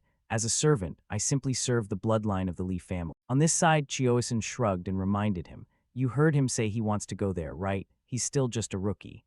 As he spoke, Chioisin poured himself another cup, as if wanting to give Chial some kind of safety net. Butler Choi pleaded, Chioisin, just keep an eye on him once, and you'll find it interesting too. Time flew by quickly, cutting to some general training room. Right then, ripples suddenly appeared in the space, and Chial's figure emerged from the void. Haha, every time I see it, I'm still amazed. One eye leads straight to the training ground. Even the spot by the devouring tree yesterday had a cave entrance. So this is Dakibai magic. Honestly, I still feel lacking in front of it. From now on, I have a full year. The secret techniques I learned from Mu Gi and Mu Jin, the evil eye, intuition, and dark energy, I have to make them all truly mine. The goal is 1,000 reps. If that's not enough, I'll keep going until it is.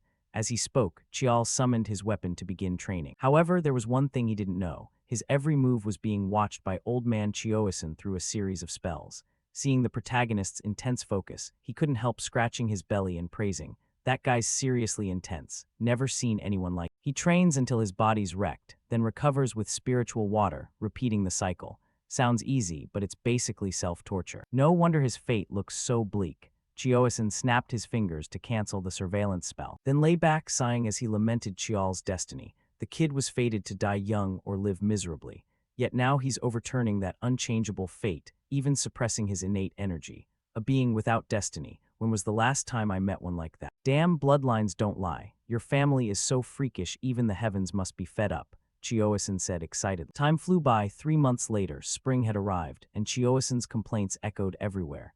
Damn it, that Choi guy said it'd be interesting. But I'm bored out of my mind. Screw it, I'm not watching anymore. The kid just does basic training all day. What's fun about that? Besides asking permission to gather herbs, he barely says a word. He's probably not dead yet, right? At that point, a piercing screech suddenly rang out, changing Chioisin's expression. He jumped up, focusing his senses. That's Baki the spirit beast's cry. Some things invaded the mountain. But I set up barriers. How could that happen? Did those big shots from the main family mess something up when they brought food and booze here? To check the situation, Chioisin used his magic to create a mirror in front of him.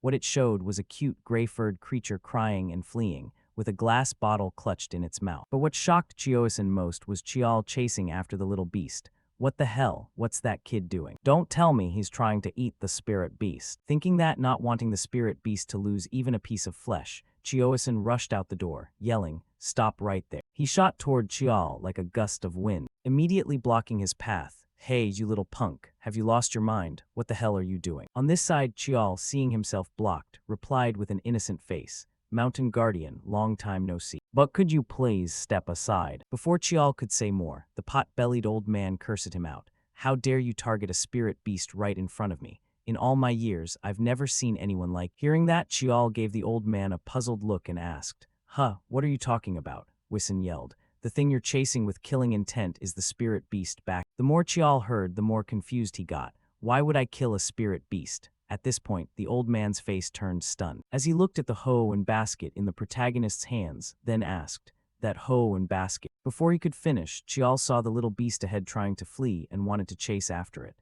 But Wisin pulled him back. Hey, hold on. Why the hell are you chasing back?" To that, Chial had no time for long explanations and snapped, "That little guy stole my secret medicine." "Sorry, I'll explain later." With that, he swiftly slipped past the pot-bellied old man like a gust of wind, leaving him unable to catch up. "Hey kid, the spirit beast's gone. How are you gonna find it now?" Right after saying that, Wisin's expression suddenly changed, and he thought that kid's heading straight toward where Baki's hiding. Even with sharp senses, pinpointing it exactly as tough. No damage to the ground despite the force from his toes. The kid was already this fast. "It's only been 3 months since I last checked on him. Did something happen in that time?" he muttered to himself. Next, Chial came back to explain everything, leaving the pot-bellied old man a bit flustered as he coughed. "So while you were gathering the last ingredient for your brew, Baki stole the secret gourd and ran off, right?" Yeah, sorry about that." Chial replied. His face darkened as he slowly listed the stolen ingredients. At least 40 to 50-year-old mountain ginseng, fleeciflower root, white forest herb, dragonscale flower, pine antler mushroom, cordyceps grown from demon insect corpses. I worked so hard to collect them all. That was medicine I painstakingly brewed over 100 sleepless days, and now it's all gone to waste.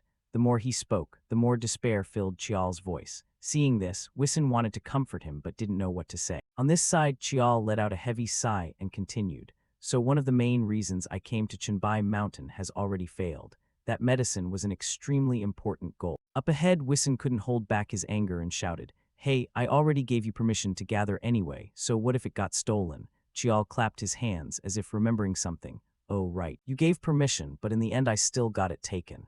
In your domain, if the Mountain Guardian can't manage it, that's on me." His sharp words stabbed straight into the old man's heart, filling him with overwhelming guilt. "All right, fine. I'll compensate you. Anything you want, I'll accept it all." The old man pounded his chest loudly. Meanwhile, hearing that, Chial broke into a sly grin, as if he'd achieved his goal. "You just said anything right. Perfect timing, Mountain Guardian. There are two things I need your help with. Time flew by, cutting to inside the training room. Right now, the Spider Queen's figure appeared before the protagonist. Seeing that, he took a deep breath to steady himself, then slowly enveloped his sword in his aura. In his mind, Chial reminded himself, remember, the power of the aura skill doesn't change with repeated use compared to the first time. With that, he swung hard forward, unleashing a technique called Rigid Energy Technique, Yama, sending countless red energy strands slicing ahead at tearing speed, instantly wrapping around the Spider Queen's legs and making her screech in frustration. Taking the chance, Chial switched to Rigid Energy Technique, Stone Wind, cloaking his sword in a green aura, then slashed straight into the Spider Queen's body, causing green light to burst everywhere. However, even though he'd successfully wounded it, Chial's face remained furrowed, as if unsatisfied.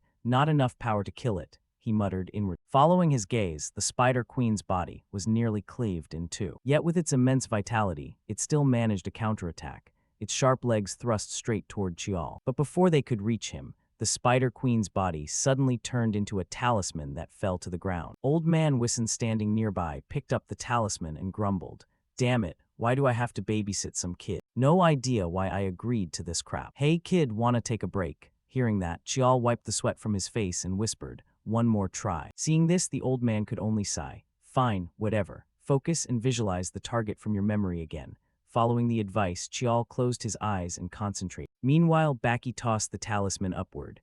Next, the talisman dissolved and formed a phantom swordsman in front of Chial. With that, the two clashed repeatedly. While Li Wissen watched from the side, he was so angry his whole body steamed. God damn it, demonic energy leaking out nonstop. He knows, and thanks to me helping with illusion training, it's been going on for 4 straight hours now. Whatever, can't do anything about it now. The second thing, gathering mana herbs, isn't hard either. In the past 3 months, its body had grown much stronger and taller too. Overall, it had become more refined, with a clear sense of maturity. Not necessarily stronger, but far more solid. But setting that aside, maybe I should ask about that weapon sometime. Time flew by quickly, and now after finishing his training session, Chial was relaxing in the hot spring. Heya, feels like I'm alive again. If it wasn't for this hot spring, I probably wouldn't have lasted. Man, if only Chinbai Mountain had hot springs like back home, that'd be perfect. Right then, the sound of footsteps splashing in the water rang out, making Chial's eyes snap open in surprise. Who's there? I couldn't even sense their presence, even when they're this close. Chial muttered doubtfully in his heart, and to answer him, the familiar voice of the pot-bellied old man spoke up. "Seeing you this exhausted, at least you're a real person." In response, Chial turned and asked, "Oh, it's the mountain guardian. What brings you here?" The old man replied in a slightly grumpy tone, "I've had a rough day too. Can't a guy get some rest? You've been here a while now. Have you even properly rested?" Chial scratched his head awkwardly. "I rest properly all the time." Hearing that, Wissen realized Chial had misunderstood and explained more clearly. "I mean coming here after every training session, you idiot. I've lived a long time, but you're the first dumbass I've seen who trains like this, seriously." As Wissen approached, he munched on an egg in his mouth.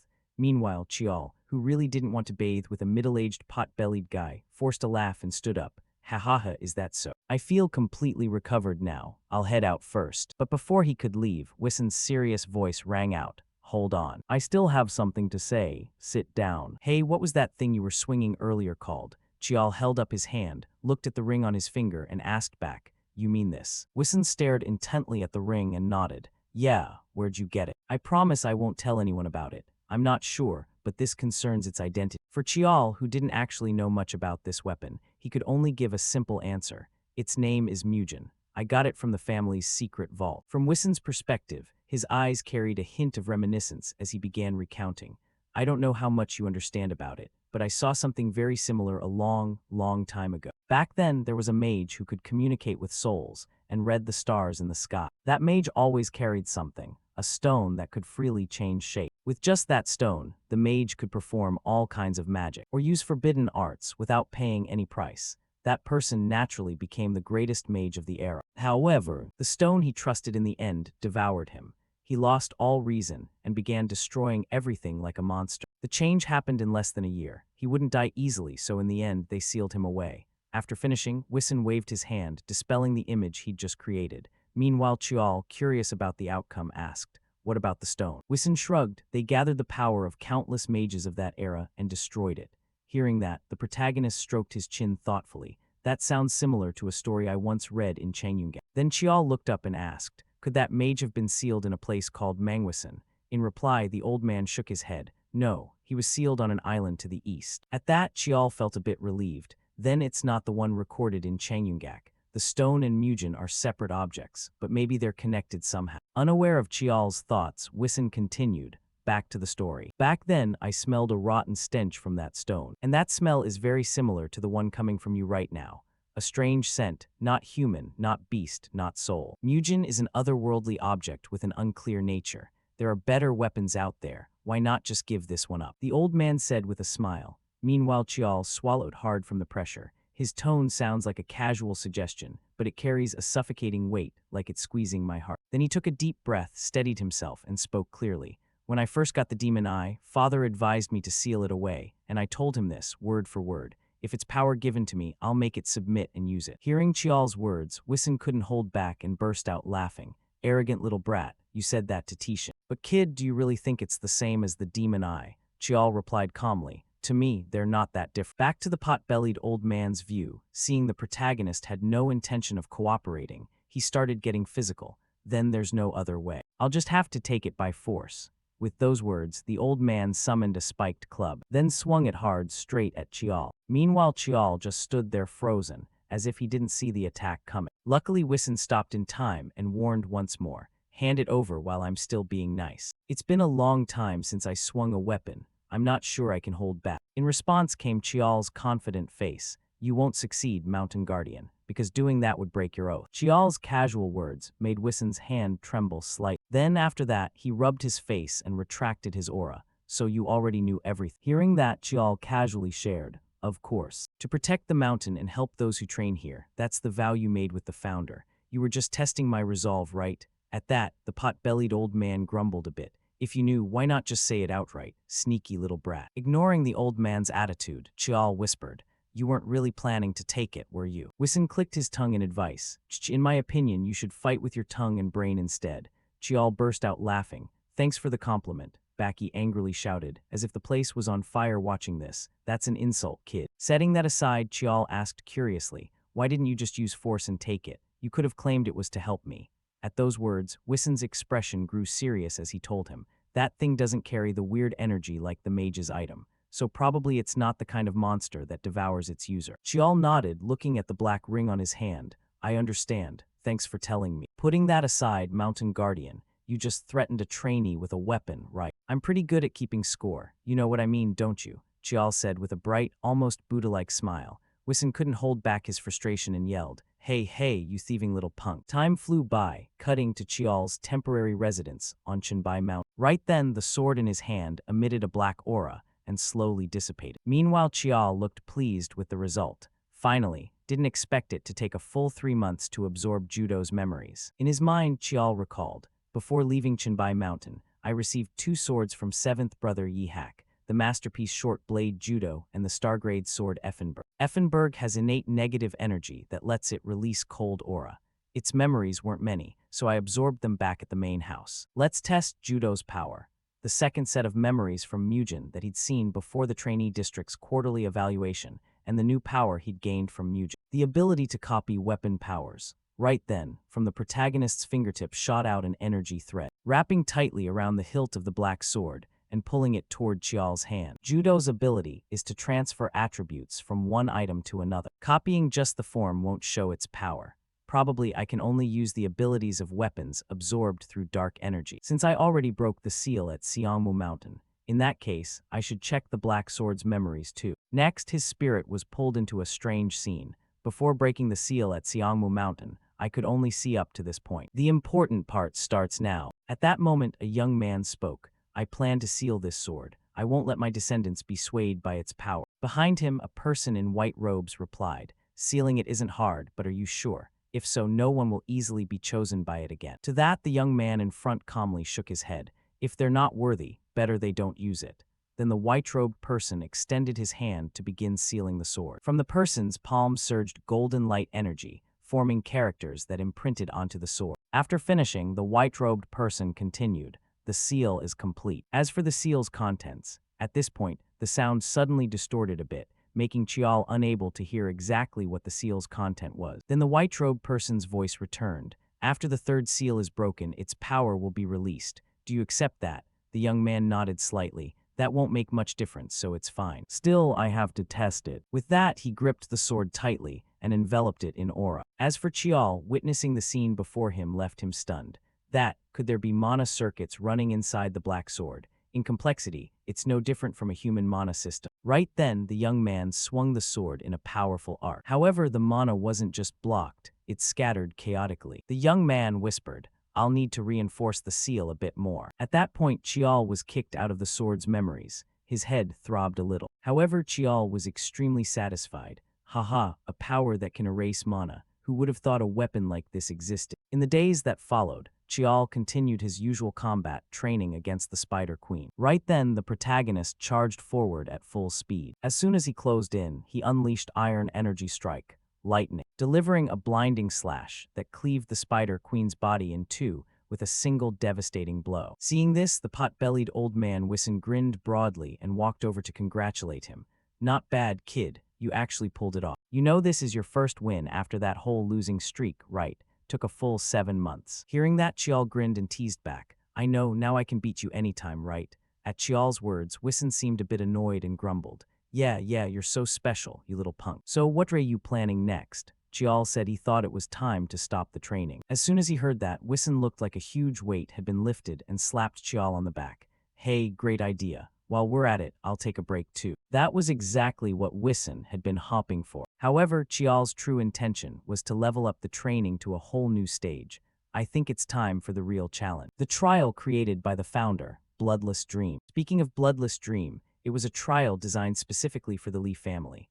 It contained all sorts of spells and the domain power of Chenbai Mountain, reinforced into an illusion realm by goblin magic. It selects those worthy of being tested. It was one of the oaths binding the mountain guardian. From Wissen's perspective, hearing Chial say that made his voice turn serious. You really want to take on that trial? Chial nodded firmly. Yes, that's exactly why I've been pushing so hard. At that point, Wissen bluntly warned him. The you right now isn't strong enough to clear it. But it seems you're ready to face it. Li Chial, 9th generation of the Li family. I permit you to enter the Bloodless Dream trial. As he spoke, the old man extended his hand forward, and Chial eagerly grasped it, thanking him. Next, Wissen led him to the front of a cave and introduced, This is the entrance to Bloodless Dream. Hearing that, Chial asked curiously, But isn't this the cave leading to your residence? Exactly, Wissen nodded. Then the old man stepped forward, using his power to lightly touch the air, sending ripples spreading out. Next, suddenly, a massive stone door appeared before them both. Seeing it emerge, Wissen turned and continued, You probably already know. Once you enter Bloodless Dream, you can't leave until the trial ends. Open it and go in. Chial stepped forward, promising he'd come out as quickly as possible. As for Wissen, he wished Chial luck. If you can really clear the trial, won't have to look at your face anymore. Good luck. With that, Chial pushed hard against the door. Immediately after, a blinding light burst from inside, forcing him to shield his eyes. In his heart he thought, to some, he's a war god, to others, a dragon slayer, or even a legendary figure from fantasy tales. The founder of the world's top family, the originator, Lee Hyun. At that moment, the scene before the protagonist was an unfamiliar meadow, where a young man around 19 or 20 years old stood. Seeing his face, Chial respectfully greeted. This descendant pays respects to the founding ancestor of the Lee family. With that, he summoned his weapon and focused ahead, inwardly marveling. Such overwhelming presence, so he's still alive. In history, across generations, only a handful have challenged Bloodless Dream. The condition for victory is 1. Defeat the founder at age 15. For now, just probe, that's what Chial thought. However, in the blink of an eye, the sword in Ancestor Halhyun's hand had already pierced deep into Chial's chest. Then, when Chial opened his eyes again, he could hardly believe how quickly he'd died. What just happened? My heart got pierced. I wasn't careless at all. I've been beheaded in simulations before, but at least I knew how it happened. But this time, besides the heart being pierced, I didn't notice anything. The more he thought, the more worry showed on Chial's face. But quickly he shook his head and admonished himself. Calm down, think carefully. He didn't use any secret techniques or ultimate moves, not even body-enhancing aura. Even with sixth sense, I couldn't detect it. Even with eyes closed, could it be a strike to my blind spot? But how? He'd have to read all my movements perfectly to do that. But that just means he's that strong. Thinking that, Chial gripped his sword tightly again and slowly stood up, facing his ancestor once more. And even though he'd seen it once, the protagonist still felt his scalp tingle from the terrifying aura radiating from Hyun, forcing him to give a wry smile. Haha, seriously, I don't know if I can win this. In another scene, Butler Choi reported the news to family head Tishin. Family head, we've received word from Chenbai Mountain. Nearby, Tishin lightly wiped his sword with a handkerchief and said, so he entered the cave. But he shouldn't have that level of skill yet. That child has never truly failed. From the Naming trial in Seongmu Mountain to the Blood Tiger and Faceless Curse Queen trial. In terms of achievements, he didn't win them all, but he never truly failed either. In other words, he's never hit a wall. Do you know why the survival rate in Bloodless Dream is below 50%? It's because they break mentally when they hit the wall called Lee Hyun. So what happens when someone who's never faced a wall like that stands before it? The family head wondered aloud with curious interest. Back to Chial's position. Right now he was lying on the grass panting like a dog, then running a hand through his hair in frustration. Crazy, downed in one move again. He feinted a frontal strike to fool my senses, then delivered the real attack from the side. A perfect blind spot piercing strike. Could he really have read all my movement patterns in that split second? Thinking that, Chial jumped back up, staring at his trembling hands and reminding himself, this feeling, it's been so long since it came back. The despair, helplessness, and fear from facing someone I absolutely can't beat. But right now, I can't let myself collapse, because no one in this world understands this feeling better than I do. The guy who's hit rock bottom, and the only thing left is how to climb back up. Every move isn't meaningless. Gradually, I'm starting to get it. The founder isn't some mysterious powerhouse with unfathomable strength. His power is the genius to find the perfect answer in every moment. He instinctively grasps the absolute optimal choice. That's the essence of martial arts. Every tiny fundamental, every basic principle becomes a rock-solid foundation like the earth itself. So I have to watch his sword path clearly. Chial silently reminded himself, his eyes wide like a cow's, staring intently at the young man's movements ahead. Then in one moment, Hyun's sword path seemed to slow down in Chial's eyes, letting him grasp the info. A horizontal slash from left to right. This time I'll definitely see it. Next, Chial dove into training, forgetting everything else. Time passed and gradually he began to block attacks from Hyun. First strike, second strike, third strike, fourth strike. Boom. I'm finally able to fight the founder on equal footing. At last, I've managed to use aura in a fighting style that's truly my own. It's transformation and freedom. And what I've been missing all along, controlling countless weapons and rooting every technique on an immovable, rock-solid foundation. Now I get it. The true meaning of Bloodless Dream is to shatter the wall called yourself. Gripping the spear tightly in his hand, Chial shot forward like a gust of wind. In his heart he thought, there's one thing the founder doesn't have, the strength I myself haven't fully realized yet. In his mind, he recalled his Aunt Jeonghwa's words, your mana talent is extraordinary. Your aunt here is willing to bet her honor on it. Right then, Chial smiled broadly and shouted, thank you, Aunt. With that, he unleashed a technique called anti-energy technique, spiral wind, enveloping his entire spear in spiraling green energy. Next, Chial poured all his strength into thrusting the spear forward with full force. The impact was so powerful it produced a deafening explosion in the air. And right at the point where the two weapons collided, the sword in Hyun's hand couldn't withstand it and shattered into countless fragments. Just like that, the white wall before him crumbled. Meanwhile, old man Wissen, even while sitting and drinking, couldn't help worrying about the protagonist's situation.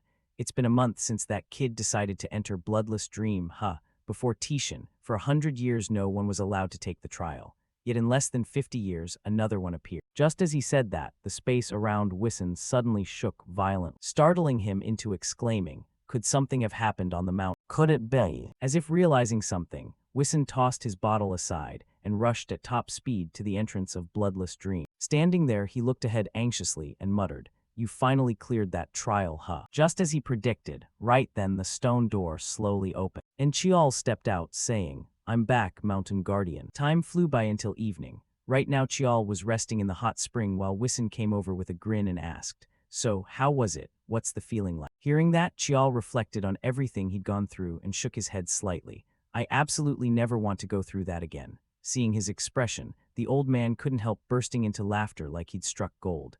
And yet you don't look changed at all. Usually those who come out have dead fish eyes because their aura's completely different. Hearing that, Chial realized everyone probably had their own answer to it. Next, he turned and asked, so do you know how my father was back then? Shifting the topic to Tishin made Wissen a bit excited as he shared, you mean Tishin? Yeah, he's your dad after all, so you're curious, right?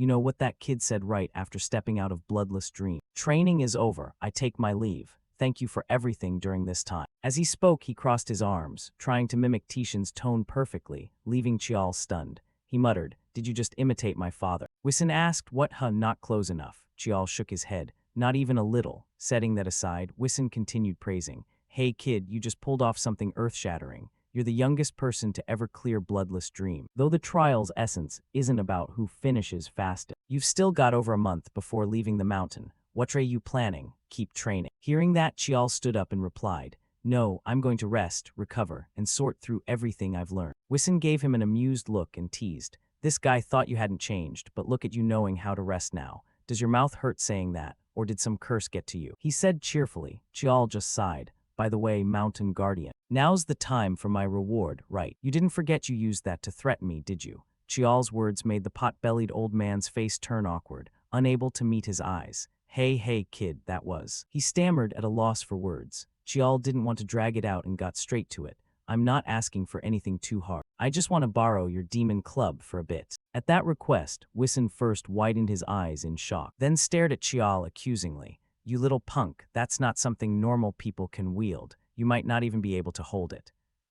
Chial, of course, was aware of that, so when making the request he'd already planned it out. "It's fine, I just want to touch it for a sec." "Touching it shouldn't be a problem, right?" Hearing that, Wison rubbed his face and grumbled in defeat. "Not exact. Fine, damn it, I'll lend it to you. But you won't be able to do anything with it." With that, the burly old man summoned his club. It was a weapon carved from a fragment of a star, infused with a demon's soul, hence called the Demon Club. Then Wison tossed his weapon to Chial and warned, "I'm only lending it for 1 hour. If you push too hard, you're on your own, kid, so be careful." "Thanks," Chial replied with a grin. But before he finished speaking, as soon as he touched the club, its immense weight nearly snapped his wrist. With just one touch, the club cracked the ground into pieces. Seeing this, Wison laughed like he'd won the lottery. "Haha, told you, you can't even lift it properly. Go play with it for your hour." With that, seeing Chial couldn't even raise his weapon, Wison turned and left confidently. Time flew by, cutting to the training room. After using every ounce of strength, Chial finally dragged the club here, panting heavily. "Phew, finally got it moved. I had to use mana to inch it along bit by bit. And this isn't even its full form yet." As he spoke, he rolled his aching shoulder and recalled info about the weapon. "This thing can summon lightning, storms, move mountains, fill seas. If fully unleashed, it's basically a natural disaster, right? The only reason I borrowed this demon club is to see if dark energy recognizes it as a weapon. Can I absorb it, or does it only meet certain conditions? I need to test it." With that, dark energy poured from Chial's palm, slowly enveloping the club.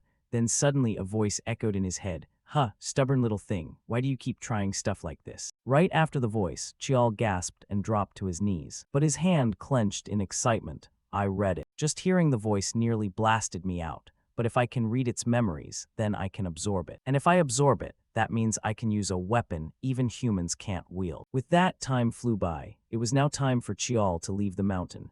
"Everything's packed." Chial muttered as he shouldered his backpack. At the same moment, Wison's voice came from behind. "No wonder I felt uneasy at the foot of the mountain. You're leaving today, huh?" Seeing that, Chial turned and nodded. "Yes, today marks exactly 1 year." "Oh, really?" Wison said, pulling a bag from thin air. Making Chial curious, "What's that?" Wison grinned. "Salt. I want to use it to exorcise evil when you head back." His words twisted Chial's face, as if the protagonist were some demon needing to be warded off. But Chial quickly adjusted. "Thanks for everything. I'll come visit again sometime." Wison smiled faintly and reminded, "You better not show up empty-handed. Bring plenty of good booze next time." His cheerful words made Chial marvel that just seconds ago this guy wanted to exorcise him with salt. Next, Chial suddenly asked something different. "Mountain Guardian, are you content living on this mountain?" At the question, Wison's face turned a bit annoyed as he answered bluntly, "Content or not, what does it matter? This place is mine. I stay because it's mine, that's all. It looks like I'm stuck here, but I go out sometimes, you know. You think all this snacks and booze just fall from the sky. All right, stop bothering me. Get lost already." As he spoke, he turned away. Meanwhile, Chial promised, "Not now, but someday I'll return your name to you." Those words made Wison's footsteps halt. He turned his head slightly and asked, "How do you know about that?" Without saying much, Chial just smiled faintly. "When the time comes, I'll need your help." In another scene, Wison watched Chial's vehicle drive away and gave a forced laugh. "Haha, says how'd that kid know? What a weird little punk." To explain this, long ago there was a demon rampaging across the 8 directions.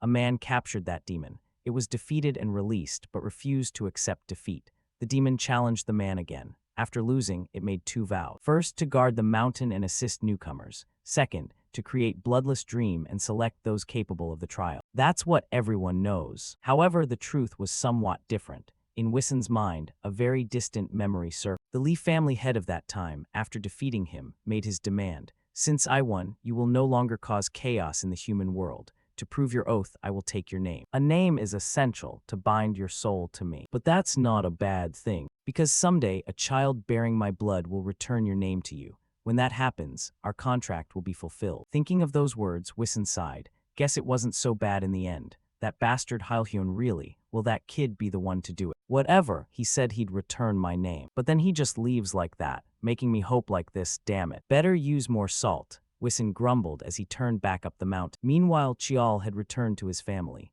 By now the sky was pitch dark. I stopped at Siangmu Mountain to seal it, which took quite a bit of time, he thought to himself. When Chial arrived, Butler Choi, having received advance notice, came out to greet him. Long time no see, young master. Are you well? Seeing him appear, Chial guessed Tishan probably wanted to meet him and asked directly, Father's calling for me. Choi nodded slightly and stepped aside. Yes, I'll have someone bring your things in, so please head straight to the main hall to meet the family head. With that, Butler Choi began leading the way for Chial. However, when Chial moved toward the family head's office door, the old man stopped. Not that way, young master, this way. As they walked, Chial began to realize where they were heading.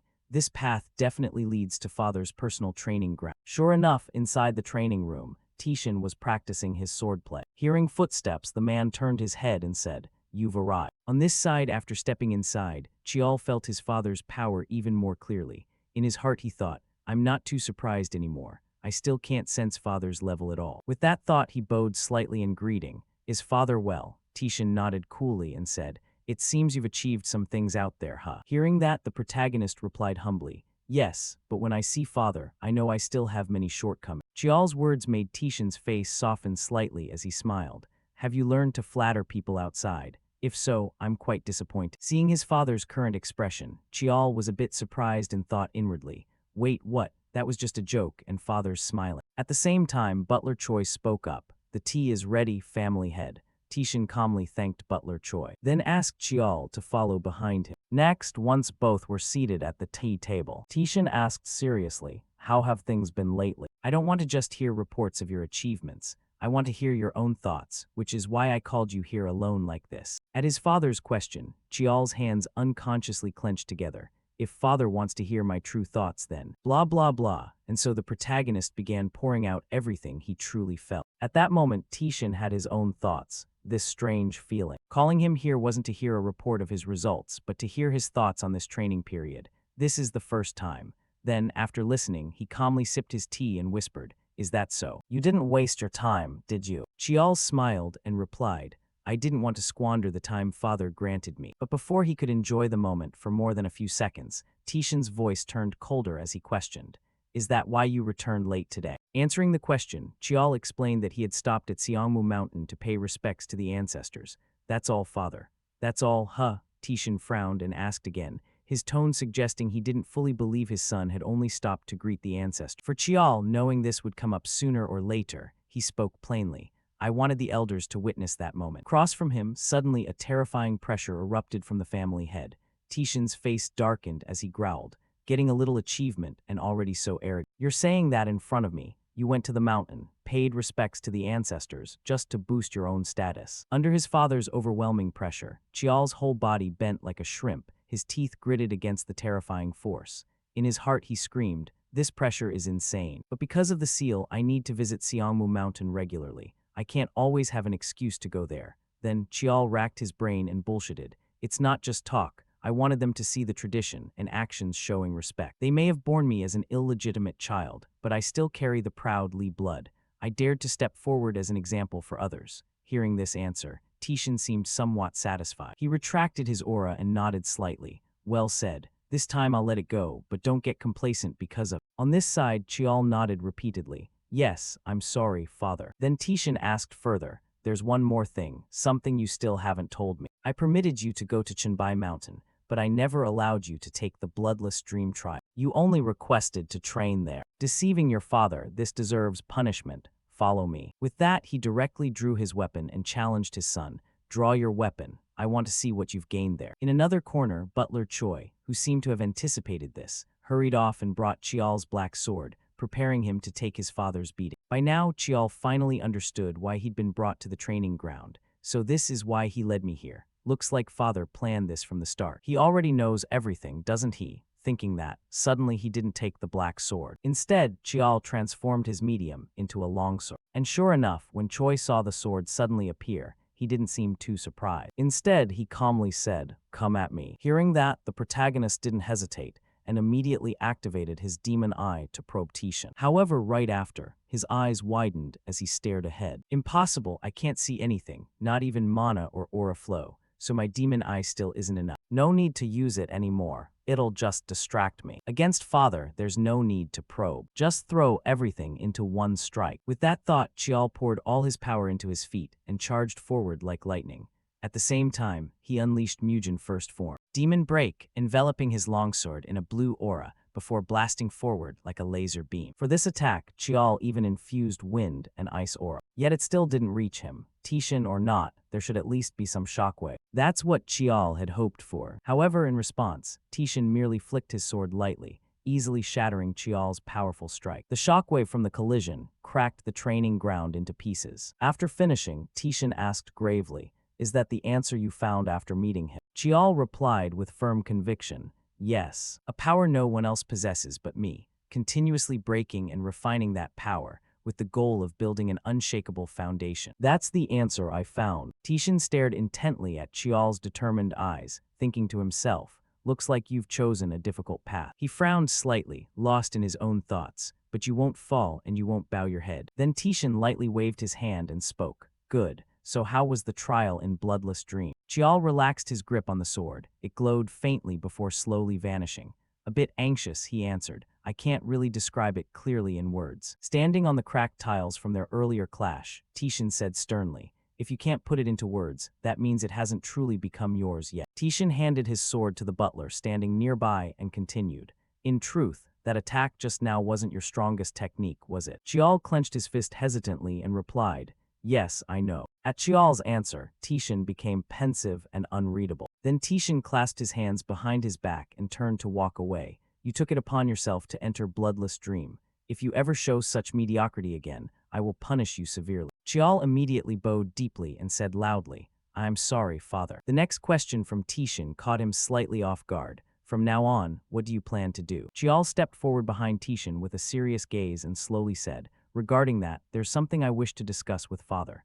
Tishin narrowed his eyes slightly. "Speak." With permission granted, Chial began. "From now on, I'll have to go through the third-year program at the academy, but as father knows, I've long surpassed that level." Before he finished, Tishin cut in coldly, making Chial swallow hard. "Get to the point." Chial took one step forward and spoke, "I want to experience the world." He placed his hand over his chest with complete sincerity. "Please allow me to begin the warrior's journey." Tishin tilted his head slightly and glanced at Chial. "So from the moment you wanted to go to Chenbai Mountain, this was your goal?" Chial nodded decisively. "Yes, exactly." Then Chial hesitated for a moment before continuing. "However, the bigger reason is that I want to elevate my own abilities." Tishin lowered his head slightly, eyes filled with contemplation, trying to achieve multiple goals at once. "That habit of yours could one day become the rope that strangles." Chial stood straight, feet together, bowed low, and replied respectfully, "I will remember that." Chial narrowed his eyes, falling into deep thought. This is advice, but also a warning. Then suddenly Tishin spoke again. "Ah yes, the warrior's journey." Moonlight bathed the grand mansion in the night, highlighting its majestic yet mysterious aura. The warrior's journey is the final trial that direct descendants of the ancient martial Li family must face. No help from the family is allowed. One must train their martial arts until maturity and return. Though there's no fixed test, they must achieve a feat that no one can deny. Chial stood in the large courtyard with hands clasped behind his back, deep in thought. But 15 is still too young. The common age to begin the warrior's journey is around 17 or 18. A dazzling ray of sunlight shone on him, but this child wasn't the type to be bound by what's common. His recent feats had proven he already possessed strength equivalent to a 5th-grade warrior. Seeing this child, others would surely become more vigilant. Tishin slowly turned toward Chial and couldn't help praising, "Very well. I permit you to begin the warrior's journey." Seeing that, Chial's hands behind his back clenched tightly as he rejoiced inwardly. Success. Suddenly Tishan's voice rang out again, surprising Chial. However, Tishan's face turned completely serious as he continued. There are two conditions. Cutting to a large, imposing building, the administrative headquarters of the ancient martial Li family. Yihang appeared from somewhere, smiling brightly and waving in welcome. Nephew, you've had it rough, huh? Chial's cheeks were squeezed hard by his uncle, making it difficult to speak.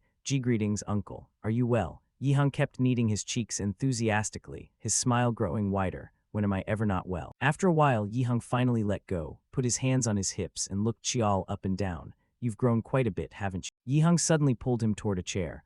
We can't just stand here forever. Sit down, sit down. Chial responded politely. Yes, thank you, uncle. Once Chial sat, Yihang sat beside him and asked warmly, Want anything to drink? Chial shook his head. No need, thank you. Chial suddenly remembered the lavish meal he'd just had at home. Young master, eat more. Oh no, the food's running out. It's fine, please stop. Even thinking back made Chial feel a bit haunted. He rubbed his stomach lightly. Actually, I just ate with my nanny. I'm so full I might burst. Yihang burst into laughter. Haha, so that's really. Chial looked up at his uncle in slight surprise. Uncle, you look really tired. Yihang rubbed the back of his neck with a wry smile. The dark circles are showing that much, huh? Work's been piling up lately. Then Chial got serious about the main topic. Actually, I have a gift for you. With that, he placed a small wooden box the size of his palm on the table and pushed it forward hesitantly. It's nothing special, but it's a pill I refined myself. Chial glanced at Yihang while explaining. It's nothing extraordinary, but it should significantly boost your vitality and mana control for the next few weeks. Yihang eagerly pulled the box toward himself with a smile. My nephew's the only one who thinks of me like this. Let's see. Yihang opened the box, and a strange fragrance wafted from the pill, like pine forest after rain. Chial smiled at the pill. Even the mountain guardian acknowledged it as good medicine.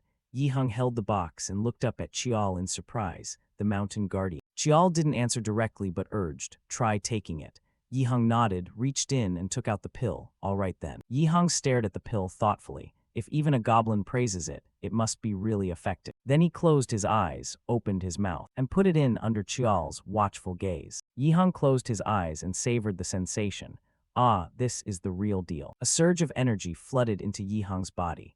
If he cultivated mana while taking this pill, the effect would surely be many times greater than normal. Then Yihang slowly opened his eyes, amazed. Incredible. Yihang looked at Chial and commented on the pill. Besides working fast, it's basically a spiritual medicine. You really made this. Chial smiled lightly and nodded. Yes, that's right. Yihang stroked his chin, lowered his head slightly, and glanced up at Chial. You still remember how to refine pill. Chial smiled honestly. Of course. Rare ingredients can be substituted with others too. Yihang snapped the box shut and said, in that case. His face turned serious as he looked at Chial. Don't tell anyone. Keep it in your head. When you're older, you'll be able to use it in many ways. Chial smiled brightly and thought, Uncle always thinks of me first, as always. Then he nodded politely. Yes, when the time comes, I'll need your help a lot. Yihang reached over and ruffled Chial's hair hard, laughing. Haha, this kid's planning to take advantage of his uncle. Fine, when the time comes, I'll gladly let you. Suddenly remembering something, Yihang pulled his hand back. All right, I heard you're planning to start the warrior's journey this time. Chial scratched his head awkwardly. You already know. Yihang lowered his head slightly, eyes thoughtful. There'll be a lot of controversy. Yihang thought of the eyes that would watch and scrutinize Chial. The boy will definitely face talk of favoritism. Since they can't touch the eldest, all the resentment will fall on Chial. Yihang gently placed the wooden box on the table and said, to start the warrior's journey, you need not only the family head's permission, but also the elders' approval. Yihang frowned slightly and glanced at Chial seriously, especially since the elders don't like you much. Maybe you should give up this time. But Chial just smiled lightly. The things you're worried about, I've already anticipated to some extent. That's why father set a condition. Yihang tilted his head in confusion. A condition? Chial nodded. Yes. Then Chial looked up at his uncle with complete sincerity. And for that, I need your help. Chial flung open the door excitedly. It's been so long since I came back here. He stepped inside and started stretching. Should I warm up a bit? Suddenly hurried footsteps rang out. Chial's eyes showed helplessness. Here she comes. Jeonghwa burst through the door excitedly, beaming, my beloved nephew. But her excitement instantly turned to fiery anger. She gritted her teeth, you little brat. Then Jeonghwa rushed in, grabbed Chial by the collar and shook him wildly. Too much. You should have come see me first, you ungrateful brat. Chial panicked, patting her hands desperately. I was busy, how could I? Only then did Jeonghwa let go. Jealous, she huffed. I know you went to see second uncle first. Chial rubbed his poor neck helplessly. I thought I was gonna die. It was just work. She crossed her arms and turned away, pouting, always arguing with me. And you're going off to train to become a warrior. When are you coming back? Suddenly Jeonghwa's voice turned serious, drawing Chial's attention. But still, she reached out and ruffled his head proudly. My nephew's grown up. Your mana has nearly doubled, and your meridians are much stronger too. Chial didn't hesitate to show off. I've mastered all the aura techniques I learned before. Jeonghwa grew even happier. Really? Then you've reached 3-star magic level. With that she smiled and turned to leave. You still need to polish a bit more. I have a gift for you, sweetie. I finished the incantations for the other aura techniques. Try them now. Chial quickly spoke up. Aunt, sorry, but I probably can't do it right now. His words made Jeonghwa pause. Chial felt a bit guilty and explained hesitantly. Right now I'm pretty busy. Just then the door opened again. Yeah, today I'm going to be quite occupied. A very familiar voice rang out, making both turn to look. Still as close to her as ever, Light footsteps landed on the floor. Myeonjung smiled gently and stepped forward as Chial's voice called out, Big brother. In the training room full of combat equipment, Jeonghwa's energetic voice rang out. You said you were busy. She poked his arm angrily. What, showing up to train your little brother now? Liar. Myeonjung rubbed the back of his neck helplessly with a wry smile. I really was busy, but I still tried to help Aunt with the incantations, right? Chial's mood turned a bit downcast as he thought. I even had to bother my busy big brother. Then Myeonjung turned to him and praised. Ah, but anyway, your notes were really helpful during training. Chial gave a strained smile. Really? That's good then, haha. Chial's eyes lit up as he asked, but are you okay, brother? Myeonjung leaned in close mysteriously, confusing Chial. Yeah, I'm fine, however. Then Myeonjung slung an arm around Chial's neck and pulled him close, ruffling his hair hard. You left for Chinbai Mountain without telling me. Chial chuckled awkwardly. Sorry, you were on a mission then. Chial grinned brightly when the guy ruffled his hair, and after heading back, the little brother got summoned by his father again. Myeonjung recalled the conversation he had with Tishin in the study. I need you to teach the youngest the basics of martial arts. Will you do it? He was caught off guard by the unexpected request from his father, eyes widening as he asked, What did you say? Myeonjung thought to himself, I'm definitely going to teach him better than letting those elders handle. He rubbed his chin, pondering for a moment, but the old man isn't really the type to care about those kinds of things anyway. Then Myeonjung quickly bowed and accepted, yes, I'll teach him. The moment he placed his hand on the door, Tishin's voice rang out, you should start preparing yourself. Myeonjung turned back with a small smile, thank you, father. As he walked through the courtyard, his mind was filled with deep thoughts, the bloodless dream trial. Even I've never been allowed to attempt that, and with his current rate of progress. Thinking about it, Myeonjung broke into a satisfied smile. Now I understand why he ordered me to teach him the martial basics. Thinking about it, Myeonjung broke into a satisfied smile. Now I understand why he ordered me to teach him the martial basics. Or maybe he wants to create some competition. Walking firmly down the wide corridor, Myeonjung thought, all right then, I need to see with my own eyes just how far the little one has come. At that moment he reached out and gently ruffled Chial's head again. 20 years. No, maybe just 10. He might even catch up faster than that. The boy looked up at Myeonjung and spoke sincerely. Sorry for bothering you when you're so busy like this. Then he pulled his hand away from Chial's head and replied generously, It's fine, right now I'm the only one who's free and still holding the manhua Gijian. Inside their bodies a rich stream of energy flows continuously, encompassing all the basic techniques, secret arts, and ultimate skills of the Sumu clan.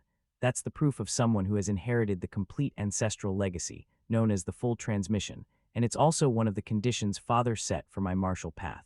To receive all the foundational martial knowledge of the Sumu clan. Chial ran his hand through his hair again, a little hesitant as he asked Myeonjung, but are you really going to be the one teaching me, big brother? Aren't there elders at the academy? He looked a bit surprised and shot back. You think you'd actually get proper lessons from them? Myeonjung helplessly rubbed his forehead with a wry laugh, showing Chial the harsh reality, dirty tricks during instruction, ambushes at the naming ceremony, political sabotage in promotion exams, getting shoved into the worst training class. The boy gained a whole new perspective, turning to him and saying, Thank you so much for everything, big brother. Myeonjung got the hint, gave Chial's shoulder a light pat. Yeah. His gaze grew more thoughtful. You've already grown this much more than I expected. Myeonjung looked at him with half normal sight and half the overflowing stream of energy constantly flowing through the boy's body. Before, when I focused, I could still see the flow of his mana, but now there are parts even I can't predict. Then he smiled and ruffled Chial's hair again, full of pride. Even so, I wouldn't mind at all if you catch up to me. I'm really proud of you. The boy helplessly called out, Big brother, as if Myeonjung wasn't really paying attention to him right now. I still want to be the big brother you can always look up to. Joa suddenly appeared between them, her face dark and her voice low and menacing. You kids. She shouted into satisfaction, planning to gossip while the adults are talking. He quickly tried to calm her from the side. Auntie, calm down please. Joa pouted in annoyance, turned and started walking away. Fine then, I'm leaving. You're not going to stop me, are you? Chial suddenly remembered and called after her. We'll see each other at dinner tonight anyway, right? She pursed her lips sulkily and kicked at the ground. I said I was going to train, didn't I? You're going to train until late, huh? He answered right away, which instantly lifted Joa's mood. Training is one thing, but studying with you is something else entirely. Hearing Chial's words made her unconsciously break into a smile, getting to learn from someone famous worldwide in the field of mana. How could I possibly pass that up? Sorry, Auntie, but please just wait a little longer. Joa beamed with smug satisfaction. Fine. Who told me to be globally famous anyway? I'll let you off this time. With that, she walked toward the door, smile still lingering, waved her hand. All right, since I'm so generous, I'll leave now. Not because the movie, about to start or anything. Chial politely waved back. Yes, go ahead, Aunt. He rubbed his forehead and let out a long sigh. Finally, she's gone. At the same moment, Myeonjung calmly drew his sword with a faint smile. Now we can actually start training for real. His sword was razor-sharp and top quality. Myeonjung's expression turned serious as he spoke. All right. To fully meet the condition father set. Standing in front of him, Chial had also become much more focused. I'm going to train you seriously. In the training hall, the continuous clash of weapons echoed. 1 week later, at Sumu Manor, training foundational martial arts with Big Brother turned out to be surprisingly straightforward. Myeonjung unleashed a barrage of moves toward Chial. On this side, the boy countered back just as fiercely. He swung his sword hard, forcing Chial to stagger back several steps. Time spent on teaching postures or theory passed in mere flashes. The boy gritted his teeth and slid across the ground, struggling to stay upright. Rest was only a single breath long. Chial braced his hands on the ground, head bowed, panting heavily from exhaustion. A sparring session extremely close to real combat. Myeonjung held his sword firmly in one hand, the other behind his back, walking calmly through the settling dust. I believe engraving it directly into the body carries far more meaning than teaching with words. He looked toward the boy with eyes glowing a deep orange and spoke in a low voice. You're observing with the demon eye. Right, move like you mean it. As soon as he finished speaking, Chial slammed his sword point first into the ground. The boy let out a strained grunt, struggling to push himself upright. Chial stomped hard against the floor, then charged forward at full speed while roaring, ha. He thrust his sword decisively toward Myeonjung, thinking to himself, I clearly read the flow with the demon eye, yet my body still can't follow my will. Chial's eyes flared bright red as he unleashed move after move without pause. Sword techniques rained down from angles that, structurally speaking, should have been completely impossible. Not just muscles, even joints could hardly withstand. Suddenly Myeonjung spoke calmly. You just thought that move was too much for the body, didn't you? The boy startled and retreated, eyes widening in shock as somehow his brother had already closed in like a storm. You're wrong. The body of the Lee Seung-woo lineage is far tougher than you think. Chial stared blankly at the sword tip, hovering right in front of his eyes, body. A red spark flashed in the boy's gaze. He leaned back sharply to dodge Myeonjung's incoming thrust. Move already. Myeonjung showed a brief flicker of surprise, seeing Chial manage to evade his strike. He's already keeping up this well. Myeonjung grabbed his collar and yanked it open. Solid foundation. Absorbs knowledge fast. Back then he was just a kid who couldn't perform moves like this. His outer robe fell away, the bloodless dream trial. Even I've never been permitted to enter. Could this be the insight he gained from that place? Myeonjung rolled up his shirt sleeves. All right then, looks like you can keep up, so I'll raise the difficulty another level. He smiled with hidden meaning, gripping his sword tightly as green chi blazed around it, taunting, let's see how far you can follow me. Feeling the overwhelming power radiating from Myeonjung, Chial couldn't help but tremble slightly. Damn it. Big Brother's actually getting serious now. The setting sun slanted through the training hall windows, while his voice rang out. Today's training ends. Myeonjung scratched the back of his neck awkwardly with an apologetic smile. Sorry about that. He looked down at Chial sitting exhausted on the ground, body covered in bruises and sweat mixed with dirt, speaking sheepishly. Seems like I went a bit overboard during practice.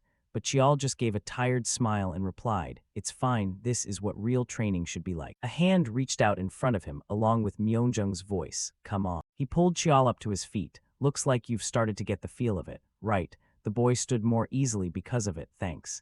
Yeah, didn't you say the Seung-woo lineage's bodies are incredibly sturdy? A massive surge of blue energy emanated from the human body. The Seung-woo family's physique truly is far more resilient than ordinary people's. tendons tough as steel cables, muscles flexible and elastic like rubber. Chial stared thoughtfully down at his own hand, and a body this strong only grows even more powerful with every round of training. Then he clenched his fist and looked up at Myeonjung with a determined smile. So even though it's hard to execute techniques that put extreme pressure on the body, it doesn't matter. Thanks to that, I've realized that this is exactly where foundational training truly begins. Myeonjung gave a soft laugh in reply. Yes, your comprehension is impressive. In fact, you've already started applying it to your footwork too. Chial scratched his head bashfully. After just 1 week of grueling practice, I've only grasped this much. I'm still way behind. Myeonjung blinked in surprise, then chuckled lightly.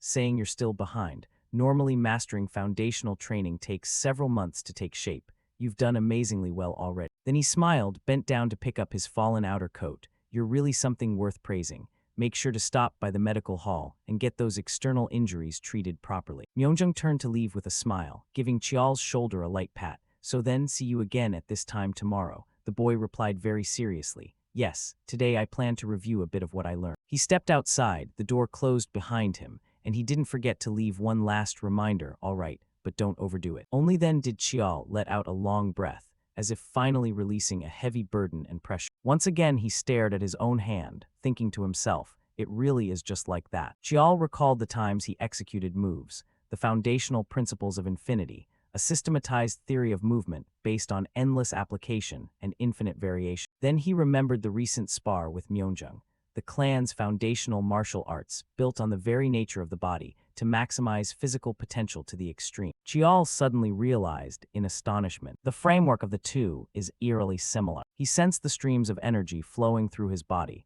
The difference, if any, is that foundational training takes the body as its core theme, while infinity revolves around the weapon. Chial furrowed his brow in deep thought. Because of that, comprehending foundational training turned out to be easier than I expected.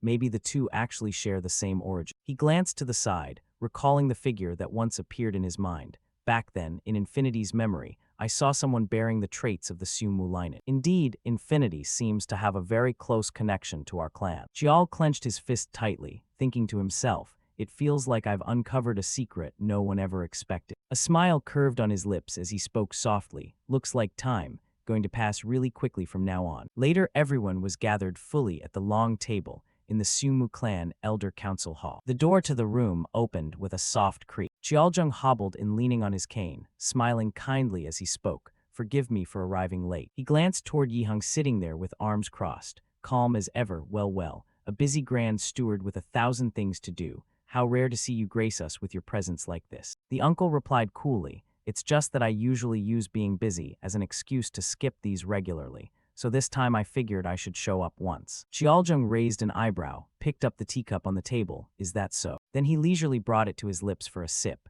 Surely you've all heard about the youngest illegitimate son requesting a martial pilgrimage. The others immediately erupted into satisfaction. Of course we have, esteemed head elder, a green brat still wet behind the ears getting permission for a martial pilgrimage. What kind of precedent is that? And on top of it, he's a filthy illegitimate child. While the people next to Yihang joined the conversation, the uncle remained seated silently and composed. I heard that arrogant kid personally submitted the request to the family head, claiming that since he returned from the heavenly demon mountain, he should be allowed to proceed. Chialjung glanced over, then slowly set his teacup down. It seems you've all misunderstood.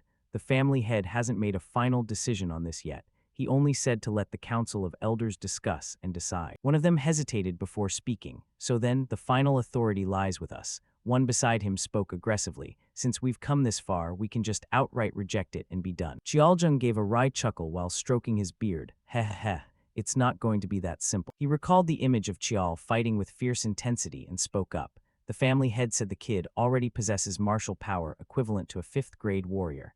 And on top of that, he even overcame the bloodless dream trial. So there's really no legitimate reason to refuse. Chialjung's eyes darkened slightly, his voice dropping low as if calculating something. Therefore, when it comes to an illegitimate son disrupting the traditional order, we're forced to come up with a suitable pretext. Has anyone among you thought of a reasonable countermeasure? Suddenly a hand shot up high. Yihang spoke with full confidence. Allow me to say a few words. In the council chamber, everyone buzzed with discussion, while only Yihang remained calmly listening.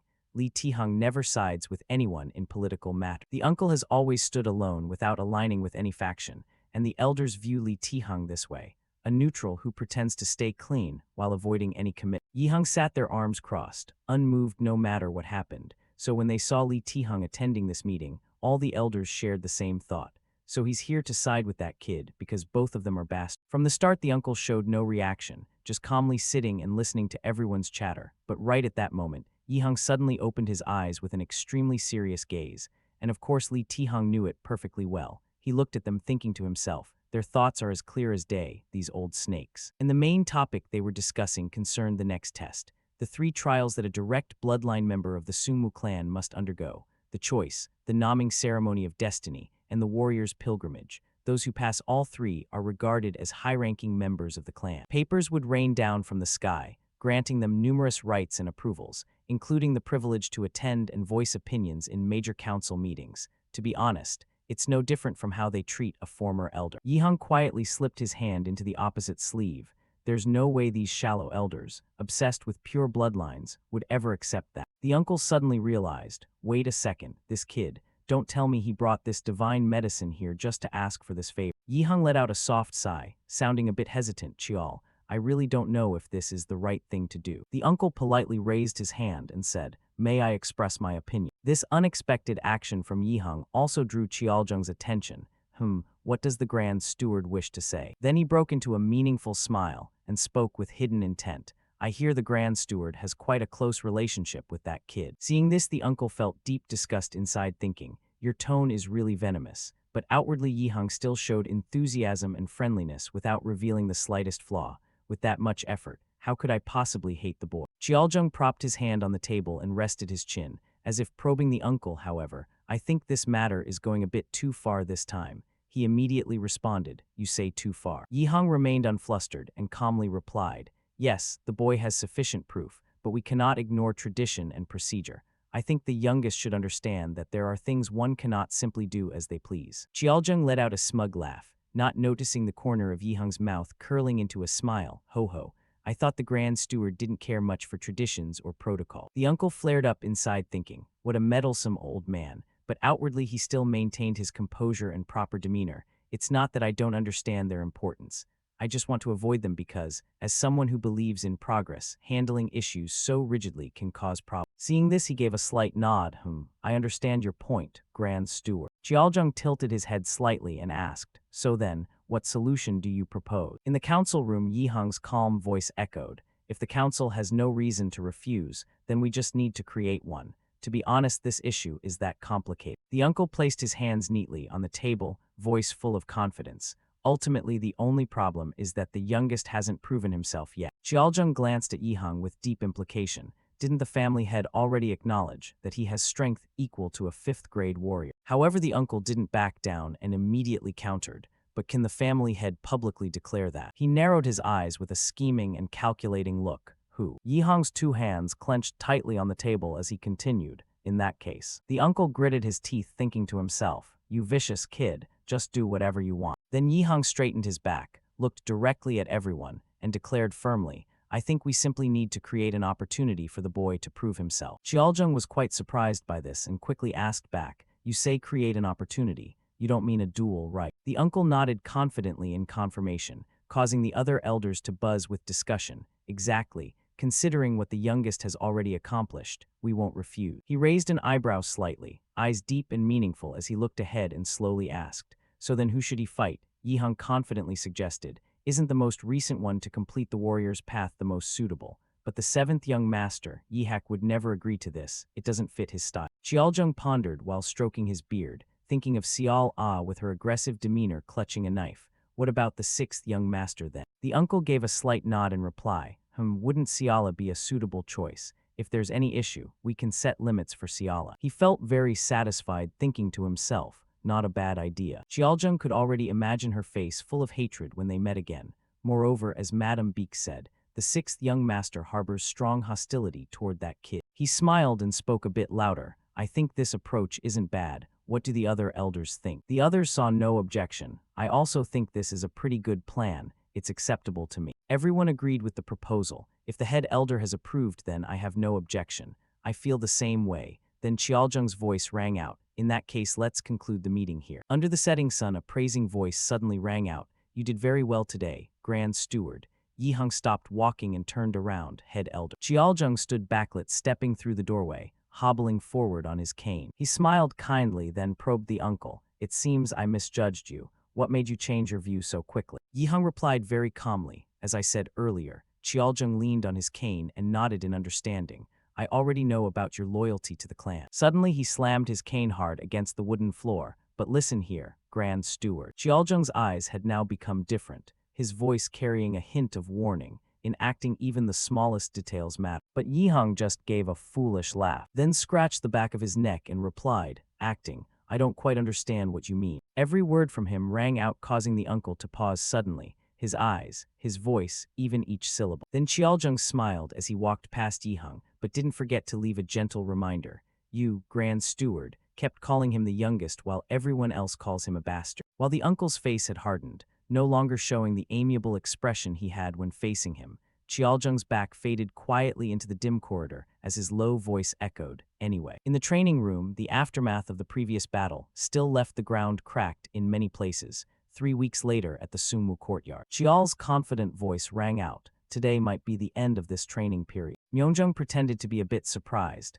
then watched the boy draw his sword from its sheath and replied, Really? Yesterday you were still getting beaten to pulp. Qial shifted into a ready fighting stance. Don't you feel the same way, big brother? On this side, Myeongjung smiled, lowered his body, also ready to charge into battle. Then let's see. With that, he swung his sword and rushed toward the boy. Qial furrowed his brow, intently observing every gesture and movement of Myeongjung. The boy extended his sword and successfully blocked the strike from him. Then Qial swung his sword to knock Myeongjung back. He broke into an amused smile and continued unleashing another attack, not forgetting to praise the boy. Good, that's the right stance. Qial continued to block Myeongjung's next sword strike. The boy's eyes suddenly glowed golden, sixth sense, and the mystic eye, through training these transcendent abilities, could detect every path of the sword. Right at that moment, Qial charged forward and swung his sword upward, seizing the initiative to attack him. I can block all of them. The boy's eyes turned completely white, as if soulless. And with that, he slashed downward toward Myeongjung. He too managed to parry the boy's strike. The clash between them created a light tremor, sending dust flying everywhere and small pebbles scattering in all directions. Myeongjung gripped his sword tightly, was knocked back by Qial and slid across the ground. And the boy couldn't avoid being sent flying as well. Seeing this, he couldn't help but burst into laughter. Myeongjung sat on the sandy ground, holding his head and laughing loudly. You've already mastered the basic skills. It took me a full 3 months to master them. You really are a genius. The boy let out a long breath, a bit dizzy as he rubbed his head, thinking, 1 week to grasp them, 2 weeks to internalize them, and only 33 days to apply mana and perfect. Qial stared wide-eyed at Myeongjung's hand extended in front of him. You've never failed to surprise me. He smiled brightly and said, I will officially acknowledge that you have completely mastered the basic skill. Myeongjung's clear voice echoed in the boy's ear, and it seems you didn't just understand it. You've gained something even more. Qial gave a smile that was both happy and helpless. As expected, I can't hide anything from you, big brother. The boy immediately reached up to grasp his hand and replied, Yes, I've also been training my teleportation technique. Myeongjung asked right away, Want me to help? The two held hands warmly. Qial answered cheerfully as well. I'd be really grateful if you did. Thick fog blanketed the withered forest, twisted black branches reaching upward in a gloomy, chilling silence. A powerful slash of the knife drove down and dragged across, accompanied by a furious curse. You pathetic, useless bunch, always acting so tough. Xiao Ah shoved her hands into her pockets, her face showing pure boredom. This is so damn annoying. She lowered her head, her expression darkening completely. It's all because of that bastard, getting stuck with these annoying missions. Each step Xiao Ah took squelched on the waterlogged ground. Her mother was still furious. She walked past countless monster corpses, muttering under her breath the whole way. Everything is because of him. Suddenly, one of the monster corpses twitched slightly. Then it let out a massive roar. It opened its jaws wide with razor-sharp teeth and lunged toward Xiao Ah as if to swallow her whole. But Xiao Ah just kept her hands in her pockets, calmly walking forward. Suddenly a blazing red streak shot through the air. The knife, enveloped in fierce red mana, stabbed straight into the monster's head. She angrily raised her hand, small flames flickering around it, eyes bulging as she shouted, I said I'm fucking annoyed. Xiao Ah stared blankly at the burning knife, piercing through the monster's skull. She reached out decisively and yanked the knife free from its head. Then Xiao Ah retracted the knife into her hand. This is my 21st mission. She gritted her teeth in rage, and they're all annoying crap like wiping out rampaging monster packs. Normally, I only do 4 or 5 jobs a year at most. After that, Xiao Ah strolled leisurely through the dark and bitterly cold forest. The 5-year agreement has finally passed, and when I return to the clan, that arrogant bastard will be back too. Suddenly, a mysterious black figure appeared behind her and bowed respectfully. Greetings, 6th young lady. Xiao Ah's eyes widened as she glanced back at him, her voice low and menacing. State your identity. He answered honestly, I am Gaguk, from Squad 12 of the Black Sword Corps.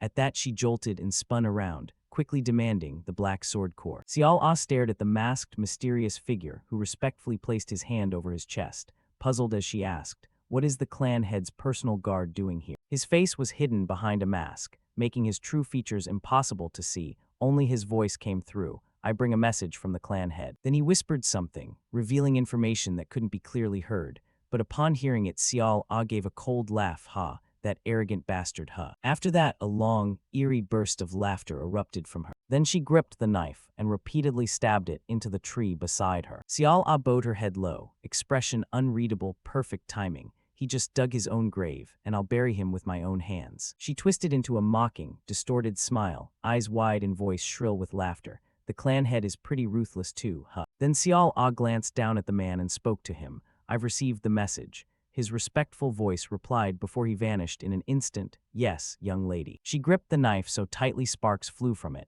feeling incredibly excited. I'm really looking forward to this. With that, Xiao Ah stabbed the knife even harder into the tree trunk, making the mana glow brightly. I'll crush you into the mud, Li Chiao. On a beautiful, clear morning sky, Chiao gently pushed the door open and peeked inside. Sorry for being late, uncle. My training ran a little long. Yihang turned around beaming when he finally saw the boy appear. You're here. I heard you've completely mastered all the basics. What else is there to practice? Chiao replied very politely. Yes, there are still a few things I want to experiment. The uncle watched the boy pull out a chair and slowly sit down, then got straight to business. The detailed schedule has been officially announced, so I came to discuss it. Chiao sat properly across from Yihang, gave a small smile and replied, if there's an official notice, I'll come meet. The uncle let out a long, drawn-out sigh at that. Yihang looked straight into the boy's eyes seriously and asked, aren't you nervous? But Chiao remained completely calm as he asked back, why would I be nervous? The boy's gaze darkened slightly, a meaningful smile curling on his lips. Everything is going exactly as I predicted. Chiao recalled everything he'd done up to now. Father had approved the warrior pilgrimage, but he set 2 conditions. Then came the joint training sessions with Myeongjung. The first condition was to fully master all basic martial techniques. Luckily, thanks to his brother's knowledge and what I'd learned about mana techniques, I managed it in a short time. The second condition was also the hardest one Tishin told him about. And then, the second condition is the toughest. Convince the Council of Elders. Chiao looked stunned at his words. Sorry, Tishin stared seriously at him and replied, you can use any means necessary, if you can't convince them. The next words from him made Chiao feel a slight unease. The warrior pilgrimage will not be approved. After that, the boy sat alone, racking his brain to find every possible way. With my current position, it's hard to interfere in the elders' affairs. Suddenly, Chiao let out a sound, as if he'd realized something. He placed his hand on his chin and broke into a confident smile. So I decided to create the stage most advantageous to myself. Next, Chiao went to find Yihang to ask for his help. Using proof as the excuse, I arranged a spar with 6th senior sister. I asked Uncle to steer everything in that direction. The Council of Elders won't have any reason to refuse. At this moment, the boy officially played a new move for himself. I want to create a situation that grants me the right to the pilgrimage. The ability to turn the tables is essential for anyone stepping into the path of politics, and this itself is part of the test. Yihang continued sighing in confusion, making Chiao glance up slightly. Ha, I just don't understand how you can be so calm. Even now the boy answered very calmly, is that so? Because I believe Uncle has arranged everything properly. The uncle held his head and shook it lightly. That's not what I meant. Yihang spoke with deep worry. That girl, I heard you two don't get along. Chiao sat silently listening to Yihang's words. With Xiao Ah's personality, even if it's just a spar, it won't end peacefully. Why choose her in this situation? The boy calmly spoke up. I have a debt to repay to 6th senior sister. As soon as he finished, the uncle slammed the table and stood up abruptly. Then Yihang shouted loudly, exactly. The uncle felt utterly baffled, raising his voice. Couldn't that matter be settled later? Why force yourself into a situation like this? Yihang's hand on the table clenched slightly, It's not that I think you can't do it. Then he plopped back down into the chair. Yihang held his head, feeling sad, pitiful, and worried for Chiao. I'm afraid you'll get hurt somehow. Seeing the uncle like this, the boy thought to himself, Uncle, you're really worried about. Right in the middle of the emotions, Yihang stretched his face out dramatically and wailed pitifully, What should I do now, Chiao? But the boy could only give a helpless smile, or just leave it like that. Chiao's gaze softened, filled with emotion as he spoke the most sincere thanks. Thank you, uncle, for caring. He remembered the wild look from Xiao Ah's position. Sixth senior sister will definitely try to smash my face in. Along with the scrutinizing gazes from the elders will have an excuse to bind me. Xiao's hand clenched into a fist and lightly pounded the table. So this spar isn't just for the warrior pilgrim. Then he stood up abruptly, speaking with complete seriousness while not forgetting to comfort Yihang. However, if I lose, it'll be very troublesome. But don't worry. Xiao gripped his palm tightly, breaking into a confident and resolute smile as he declared, In this match, no matter what, I will definitely win. Amid thunderous cheers echoing through the stands, the central training ground shone brightly under the sunlight pouring down.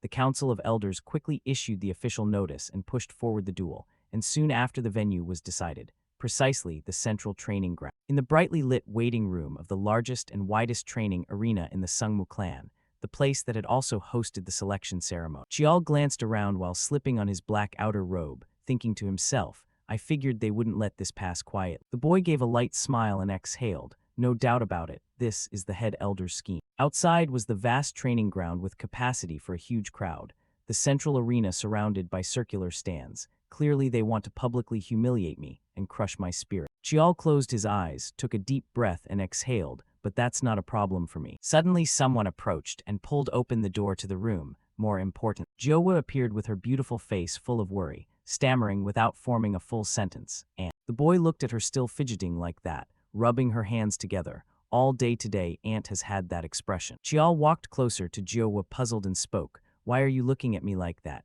It really makes me uncomfortable. She sighed and brushed it off. It's nothing. The boy's voice came out a bit louder, startling Jowa slightly. You've been like this all day. How can you say it's nothing? She bowed her head low and shouted angrily. Everything this clan arbitrarily decides. I hate the whispering and scheming behind the scenes. Jowa's hands clenched tightly onto her white dress, head lowered in worry and restlessness. She's a 4th grade female warrior, while you've just reached 5th grade. The gap between 4th and 5th is like heaven and earth. Chiao looked at her calmly and said, That's exactly why 6th senior sister will have her magic restricted.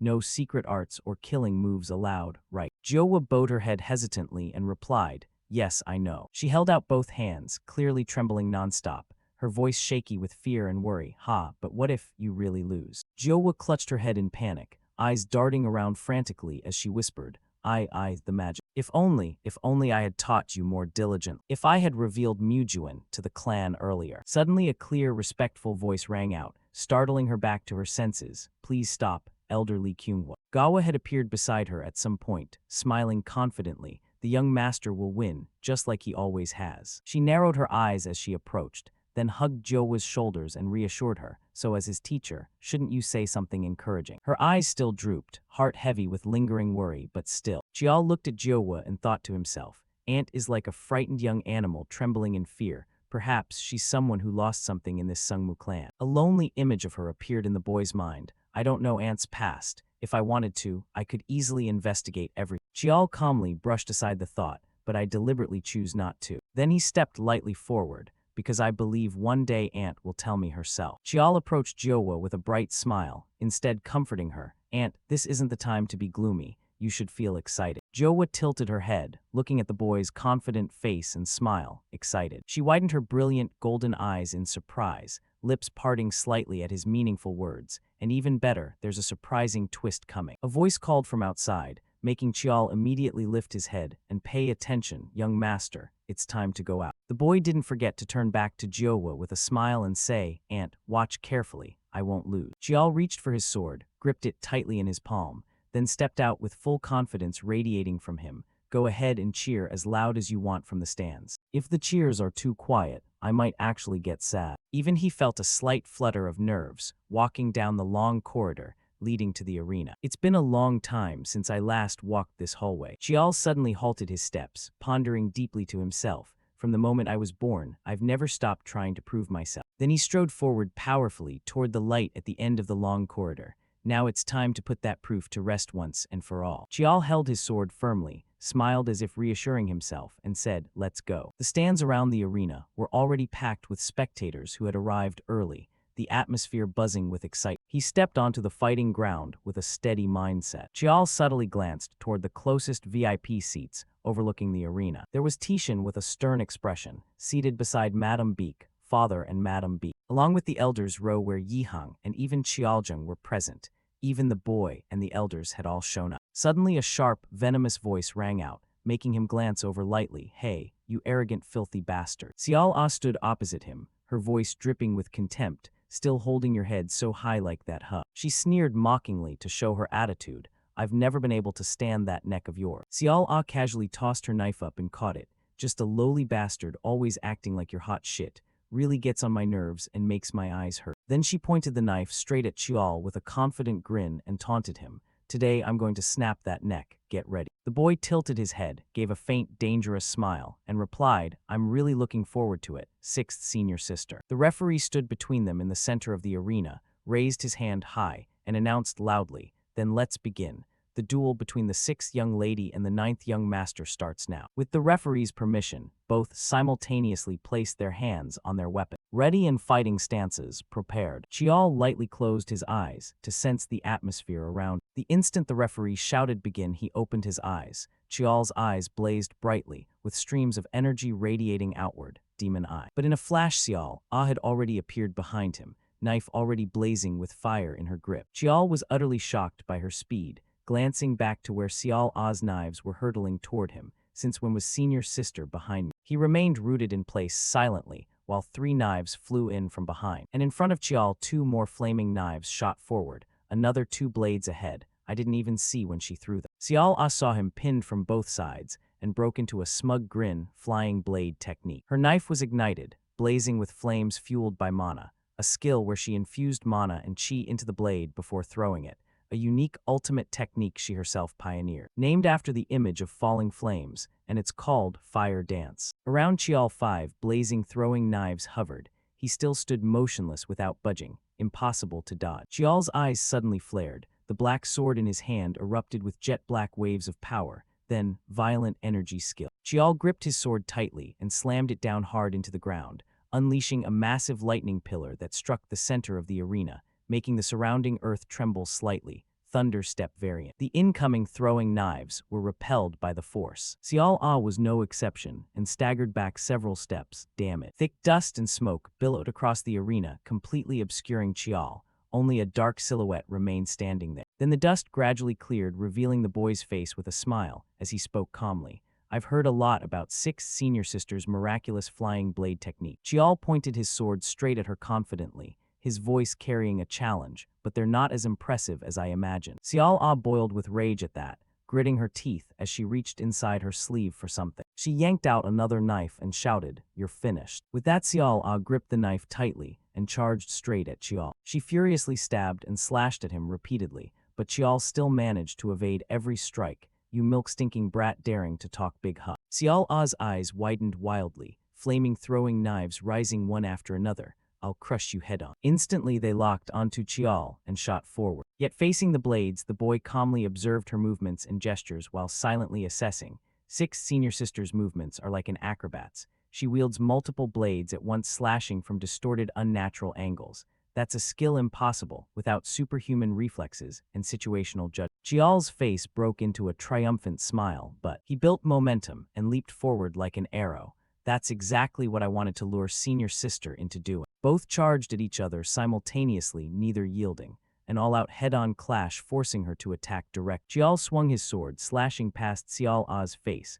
while successfully knocking away the incoming throwing knife. He gripped his sword tightly. A surge of electricity burst from the blade, Mugen first form. The sky suddenly blazed with crisscrossing lightning as he raised his sparkling sword high, demon pierced. Xiao Ah stared wide-eyed at the lightning bolts chaining down. A thought flashed through her mind, dangerous. Xiao Ah immediately brought 2 throwing knives forward to block Chial's strike. This is really dangerous. Thunder exploded in the clear sky as he thrust his sword straight at her. A colossal lightning surge erupted violently. Even the ground shook from the unimaginable power of the blow. Xiao Ah's footprints had already cracked, and shattered along the ground from the force. She gripped her two knives, which were nearly shattered from the previous clash. Xiao Ah knelt on the ground, gritting her teeth looking up. He reduced the force at the last second by pulling back right when the sword connected. She glanced down at the pitiful knife in her hand, that bastard using swordsmanship like a clan's signature technique. Xiao Ah tossed the broken knife aside, her sharp eyes locking onto Chial.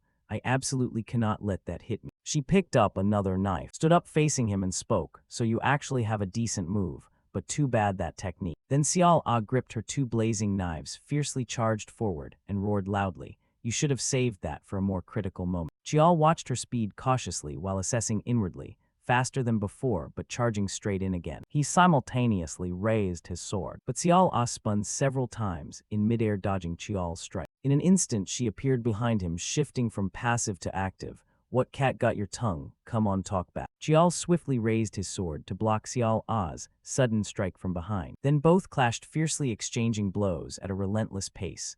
Weapons clanged loudly across the arena in rapid, unpredictable chains. The boy furrowed his brow, raising his sword to block Xiao Ah's knife. I can block it, but that speed makes counterattacking difficult. Chial's eyes suddenly blazed golden. Sixth senior sister. He could see every one of her actions and make judgments. I can see everything. Chial tilted his head, dodging the knife Xiao Ah thrust. My instincts sense the blade, and my demon eye pinpoints every direction they come. He gave a light, triumphant smile. The reason I insisted on dueling sixth senior sister. Chial's fiery gaze shone with a confident smile amid the lightning-filled battlefield, thinking to himself, because my abilities are the perfect counter to hers. Xiao Ah shuddered slightly in shock, seeing that look in his eyes, that freakish eye. She quickly steadied herself, lowering her stance back into fighting position. The advantage of short blades lies in mystery and flexibility, but once fully seen through, the fighting style gets restricted. Xiao Ah recalled Chial's earth-shaking strike, thinking to herself, yet he dares to suppress me with close combat power, then counter like before. Then she glanced down at the mana-restraining chains on her ankles and wrists, cursing inwardly. Damn these mana limits. If I could unlock just another 10%, I'd be able to use advanced aura techniques. Xiao Ah remembered the endless months she spent slaughtering monsters everywhere. For the past year, all I thought about was revenge on that bastard, crushing him, destroying his pride. Xiao Ah stood amid monster corpses, gasping exhaustedly. I planned to torment him until he begged for mercy. Along with a savage, satisfied smile, never thought it would turn out like. Xiao Ah basked smugly in her thoughts. I among all these people. Suddenly Chial's voice snapped her back. Looks like senior sister still has energy to spare. Huh. The boy had appeared right in front of Xiao Ah at some point, smiling as he reminded her, better focus, you know. Chial swung his sword, slashing. On her side, she quickly brought both throwing knives up to block. But compared to his strength, hers was still weaker. Xiao Ah trembled, holding it back, clicking her tongue in irritation. Tusk. Suddenly her entire body blazed with red flames. I wasn't planning to use this. This also caught Chial off guard. A surge of electricity spread out, running into his body. It advanced toward Chial's heart, enveloping it completely, successfully sealing it. The boy stared down in shock, thinking to myself, my mana veins have been sealed. Chial immediately sensed something wrong and leaped back several steps. Xiao Ah saw him retreat and mocked gleefully. So you can think after all. She shouted with wild eyes. No mana, you're just a useless bug. Chial remained very calm, looking at Xiao Ah while silently analyzing. Did she use psychic ability? A type of energy that sneaks deep into the body, reaching the heart, inside a person. Sixth senior sister Li Xiao Ah's psychic power. The ability to bend an opponent's mana veins, distort control. That's exactly mana seal. If your mana is overwhelmingly stronger, you can resist, but otherwise, even if you know it's coming, you're still bound. Xiao Ah saw him rooted in place and gloated loudly, you're done for. But there was one thing Chial had kept hidden deep inside. But there's one thing sixth senior sister doesn't know. The very next second, she had to widen her eyes in disbelief. No way. Seeing the blue mana swirling around him made Xiao Ah blurt out in shock. How is he still using mana? While Chial smiled confidently to himself. My mana technique is unlike anyone else. Amid the deafening roars of thousands of spectators echoing through the stand. In the midst of that roaring crowd, a girl couldn't stop trembling as she prayed under her breath, everything will be okay. Everything will be okay. Because my nephew is incredibly talented. Right then, Joa's face clearly showed the deep anxiety gripping her heart. She kept her hands clasped tightly, shaking, as she prayed inwardly, trying to reassure herself, yes, this time it won't be like before. But what if he falls into the same situation as back then? Joa was so terrified that Gawa beside her kept calling elderly Joa, yet she didn't hear a single word. So what should I do? She couldn't bear to face reality, so the black-haired woman kept her eyes squeezed tightly shut. Suddenly, the commentator's voice cut through her thoughts. He's still perfectly fine. At that she jolted, and her eyes flew wide open. A young male spectator nearby couldn't hold back his surprise. Either I never thought he'd develop this far. His foundation is terrifyingly solid. Suddenly, a curious spectator behind the black-haired woman spoke up. What kind of aura skill is that? The guy next to him answered right away. Is that one of the Sumu clan's ultimate mana techniques? They're saying that illegitimate kid is only 15 this year. Upon hearing people discussing her nephew, like that, Jio was stared down at the arena in wide-eyed shock. Down on the field at that moment, Chial's deep golden eyes blazed brightly as he gripped his sword and charged straight forward. Aura technique thunderclap. The strike slammed down, shattering the ground. Cial barely dodged the attack with quick footwork. While she was still off balance from evading the previous blow, Chial didn't pause and swung his sword hard behind him. Then he immediately unleashed Aura technique Yama to continue pressing the assault on Cial. This time she was still leaning backward, making it extremely difficult to dodge. Red glowing threads from the black-haired boy's technique wrapped tightly around her body. Cial was instantly restrained and crashed face first to the ground. Right after, she quickly activated Aura technique Gale. Powerful move directly severed the red threads created by Yama. Cial took several direct hits from the black-haired boy and gradually became battered, her eyes bulging in fury as she gripped her small knife tight. Chial watched Cial's self-rescue escape and couldn't help feeling a surge of excitement inside. She used Gale Storm to cut straight through Yama. Up in the stands, Jiowa couldn't believe her eyes. She thought to herself, Thunderclap, Yama, Gale Storm. All of them are aura skills that my nephew and I created together. All these tangled emotions. It feels like they're being washed clean. Thinking that, she clenched her fist hard. Jiowa's eyes shone as she looked at her nephew. That's right, you have to win. Because you're a genius. Right then, a bright smile appeared on her face, filled with fierce belief in Cial. On the arena, as the dust slowly cleared, Cial stood, stunned for a moment. Impossible. His mana source was definitely sealed by my skill, so how is he still using mana? She couldn't accept what was happening, her eyes bulging wide. Cial and Cial now stood facing each other. The black-haired boy thought to himself, there's one thing my 6th senior sister doesn't know. My mana method is different from ordinary people's. I can operate it purely through mana veins. Thinking that, he gave a faint smile as his sword began absorbing abundant energy from the surrounding. Once he sensed the energy was sufficient, Cial didn't hesitate and shouted loudly, now it's my turn to charge. In the blink of an eye, the distance between them shrank dramatically, and Cial was now on the defensive. The black-haired boy's sword slashed down in her stunned daze too fast. But right as the blade was about to connect, she pushed back with all her strength to dodge. To evade the attack, Cial had to slide back a long distance. Her hands were now trembling violently. Cial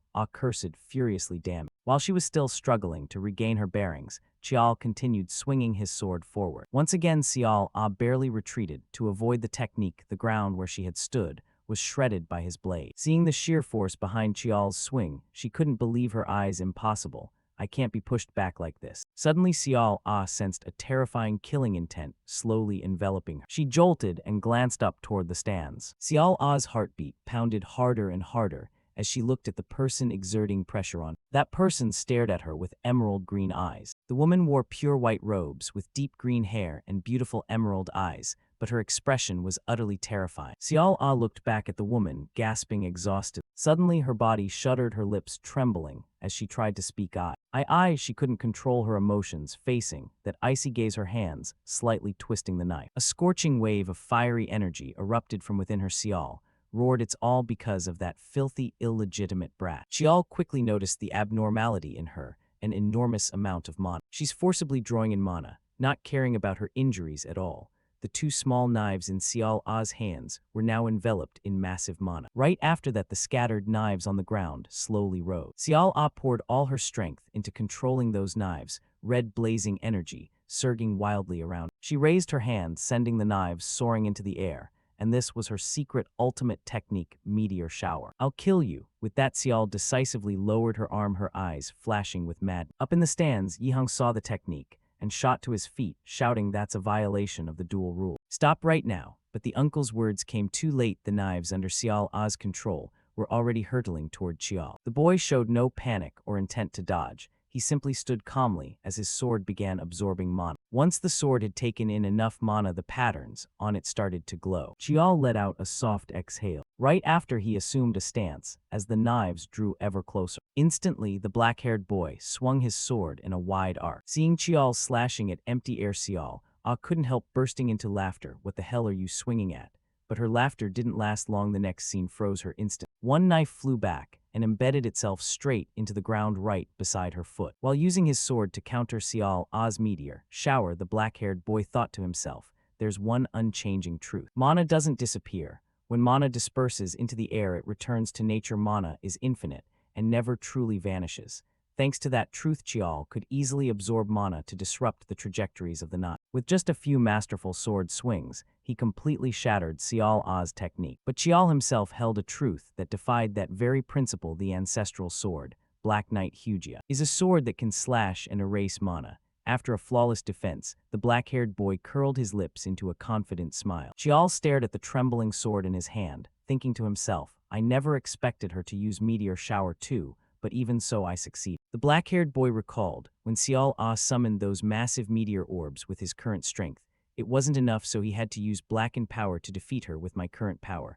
I couldn't fully block meteor shower, so I used Black Knight to sever the mana threads connecting to the flying knives." Not only that, Cial also had to combine Demon Eye with the flying knives to perfectly defeat Cial, but that required absolute maximum focus with Demon Eye. "I can see the mana streams linking to the meteors, but both demand total concentration." Having thought it through, he decided to follow the plan. Then Chial stepped forward challengingly, showing himself to Cial with an eager voice. "Now it's my turn."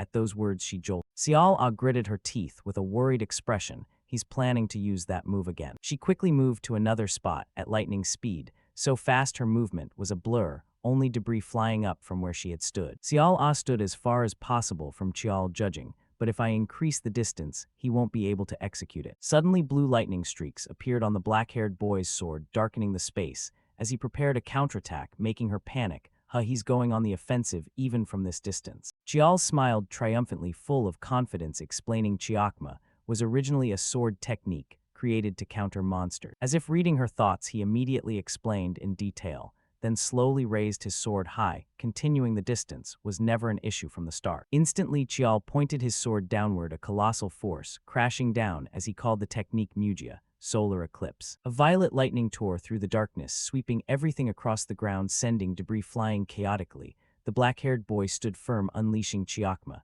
piercing demon, toward Cial. Cial stood frozen, unable to react, just staring blank. Only when she realized the danger closing in did she widen her eyes, cursing, "Damn it." A massive explosion rang out, creating a horrifying echo, with lightning bolts striking straight where she stood. After the explosion faded, thick white smoke gradually cleared, everything slowly brightening. The sky no longer pitch black on the arena floor. A long, deep sword scar cracked the ground in a truly terrifying sight. At that moment, Chial felt a sharp pain in his eye. He covered it protectively, while letting out a pained grunt. The black-haired boy gritted his teeth, enduring the overwhelming pain, sweat beading on his face, as he thought, "My eye hurts this much because I pushed Demon Eye to its limit." But this wasn't the time to rest, since the fight was still ongoing. Chial thought anxiously, "But it's not over yet." Chiakma hit dead on, "But I need to end this match." Suddenly, within the white smoke, a shadowy figure flickered into view. A knife pierced straight through Chial's thigh, blood spraying, instantly leaving him stunned, staring at the wound in disbelief. The black-haired boy staggered forward, unable to stand steady. Suddenly, a foot stomped hard on the ground, launching upward. It was Cial, her face full of killing intent, flying straight toward him, making the black-haired boy exclaim in surprise, "Sixth senior sister, so fast." His eyes suddenly flared golden, detecting the danger. "This strike is very dangerous." Then her knife was right at his throat. He instantly dodged, making debris on the ground tremble. Chial leaped backward to evade one, retreating one. Advancing, they chased each other, neither yielding. But the boy's speed wasn't quite enough. Chial took a full stab from Cial. Chial stood motionless on the arena floor, both frozen in place. Her knife stabbed right in front of his chest, a bloody stain spreading across his shirt. But he wasn't going down easily. His sword also pierced into Cial's left chest. She immediately yanked her knife out of his chest, pulling a thin red thread of blood with it. After pulling the knife out, the woman immediately collapsed to the ground unconscious. While Chial remained completely safe and unharmed in this fight, he couldn't help but sigh in relief. "If I'd been even 1 second slower when using Black Knight to block that strike, my heart would have been pierced right through," he thought. not daring to dwell on how just a few seconds' delay could have meant his defeat. But beating her hadn't been easy at all. The black-haired guy clutched the left side of his chest where he'd been wounded, frowning as he endured the sharp pain. Then he glanced over at Xiao Ah lying motionless on the ground, assessing the situation. Sixth sister passed out the instant Chiakma struck. My body reacted on pure instinct before the killing intent even reached me. Chial couldn't help but admire her ability. The bloodline sixth sister possesses is truly terrifying. He turned toward the two support members who were still standing there in stunned silence nearby and called out to snap them out of it. What are you guys just standing there for? Aren't you going to take sixth sister away? If you leave her lying there, she'll die from internal injuries, he added while sliding his sword back into its sheath. Only then did the two snap out of it and hurriedly respond. Yes, but they still seemed too shaken to move, just standing there waiting for his direction, so he had no choice but to point behind him toward where Xiao Ah was lying. Only then did they finally understand and rush to reply. Yes. The two quickly hurried over to her, one on each side, while the black-haired guy stood tall, having just proven his strength to everyone and feeling smug about it. So now you've all seen it, right? Fellow warriors of the clan, he said, lifting his gaze to the packed stands filled with spectators. Stubborn elders, he continued. Great Elder Chialjung, watching from his seat, sat there dumbfounded with his mouth hanging open, still unable to believe what his eyes were seeing on the arena floor. And he didn't forget those who shared his blood either, even my half-siblings with the same father but different mother. The black-haired guy raised his hand high overhead, brimming with confidence now that no one could mock or belittle him anymore. For the first time, this is dedicated to everyone who ever thought I'd lose just because I'm the illegitimate child. I've proven myself, Chial declared, determined to make all those doubters and critics finally look at him with different eyes. Suddenly, the black-haired guy noticed something unusual. A single clap echoed through the quiet space. He looked up toward the stands. Tishin was applauding, openly acknowledging his thoroughly convincing victory. That sparked the rest of the crowd to join in unison, and soon the entire arena erupted with cheers and roars. He stood there dazed, looking around. This was the first time in his life he'd ever been welcomed and celebrated like this, with not a single jeer or criticism, filling his heart with overwhelming warmth. But the emotional moment didn't last long before a voice pulled him out of his swirling thoughts. Auntie's nephew is the best. The one excitedly waving both hands in celebration was Jiohua, her face beaming with pure happiness. Damn right, I knew it, Auntie knew my boy could do it. One of the maids nearby saw how overexcited she was getting and quickly tried to calm her. Elder, please calm down. Meanwhile, Chial, still standing on the arena floor, covered his face in embarrassment, wishing he could disown Jiohua as his aunt right then and there, only able to groan. Oh my God, but the black-haired woman kept proudly chanting, Auntie's nephew is the best. Auntie's nephew is the best. At that moment, a few people began stepping down onto the arena floor and approaching the black-haired guy. Leading the way was Patriarch Li, who didn't hold back his praise for Chial. Well done. The great elder, however, looked somewhat ashamed and couldn't bring himself to meet Chial's eyes direct. Chial was genuinely surprised by Tishin's compliment. He doesn't seem happy at all. Father has never once praised any of his children in front of others before. Seeing that Chial wasn't responding, Tishin stared intently at the black-haired young man, quietly assessing him. This kid chose Tihung and set up this whole stage. He picked Sixth Sister and steered the entire fight according to his own strategy. She was the opponent he had the greatest elemental advantage against. Anyone who doesn't know better would assume Sixth Sister winning was a foregone conclusion. Sounds easy, but how many people here could actually pull that off? Patriarch Li thought highly of him now and began paying much closer attention after this match. Then he made his decision and spoke. You've proven yourself, so I hereby acknowledge your eligibility to embark on the warrior training path. Chial was overjoyed and quickly bowed respectfully, placing his hand over his left chest in salute. Thank you, father. In a hidden corner where no one could see, the black-haired guy wore a mysterious smile. Nobody knew what was truly going through his mind. Tishin sensed he had something more to say and curiously prompted, but it looks like you still have something on your mind. Sure enough, everything was going exactly according to plan. Chial inwardly rejoiced. The moment has come. Chial straightened up, looked straight into his eyes, and answered honestly, just as expected, I can't hide anything from you, father. When Tishin asked if he had something to say and seemed willing to grant it, Chial thought to himself, officially, the reward for this test is permission to join the warrior path. Then he noticed a servant whispering something serious into Madame Beek's ear, but he didn't pay it much mind and continued his train of thought. Normally, I shouldn't be getting anything extra from father. Perhaps the black-haired guy had already thought joining the warrior path would be enough, but if Patriarch Li was offering more, he had no intention of refusing. He decided to voice his true intentions. In that case, please allow me to say one thing. Great Elder Qiaojung unconsciously glanced over to see what the young man was about to do next. Qiao told himself, with father it's like this, but if it were Tishan, he wanted to show even more. The black-haired guy placed his hand over his chest again and continued, I have already reached the level required to graduate early from military training, and father personally witnessed it with his own eyes. I have also been to Chinwisan and passed the bloodless dream trial. Jial decided to lay out all his heartfelt desires now that he'd cleared every test set before him. Since the Council of Elders has the final say, I should announce my rewards in front of them too, he thought, determined to secure everything he was rightfully entitled to. Then he continued, his tone full of contemplation and concern. I've proven everything and met every condition. Surely the Council of Elders won't refuse to believe me and insist on testing me without reason. He wanted to call out Qiaojung right in front of everyone, especially his father, and see how the old man would handle it. Qiaojung suddenly pointed out, jolted in shock, never expecting the kid to cleverly use a humiliation tactic to trap. Qiao went on listing how hard he'd worked. In this fight, sixth sister was gravely injured, and just managing to stand here and speak until now has taken tremendous effort on my part. The black-haired guy stared straight into Qiaojung's eyes, but the old man quickly averted his gaze, unable to meet that resolute look. Qiao silently vowed he wouldn't let the great elder suppress him like this anymore. From my side, I can't help but feel that I'm being suppressed by the elders, Qiao declared, finally rising up without holding back and openly accusing the old man in front of the entire crowd. Then the black-haired guy slightly lowered his head and thought to himself, I'm only 15. I'm allowed to sound a bit harsh and rude right now. If I don't speak up now, when will I ever get another chance? He truly wanted to use this rare, once-in-a-lifetime opportunity to express everything he'd endured for years. If he let it slip,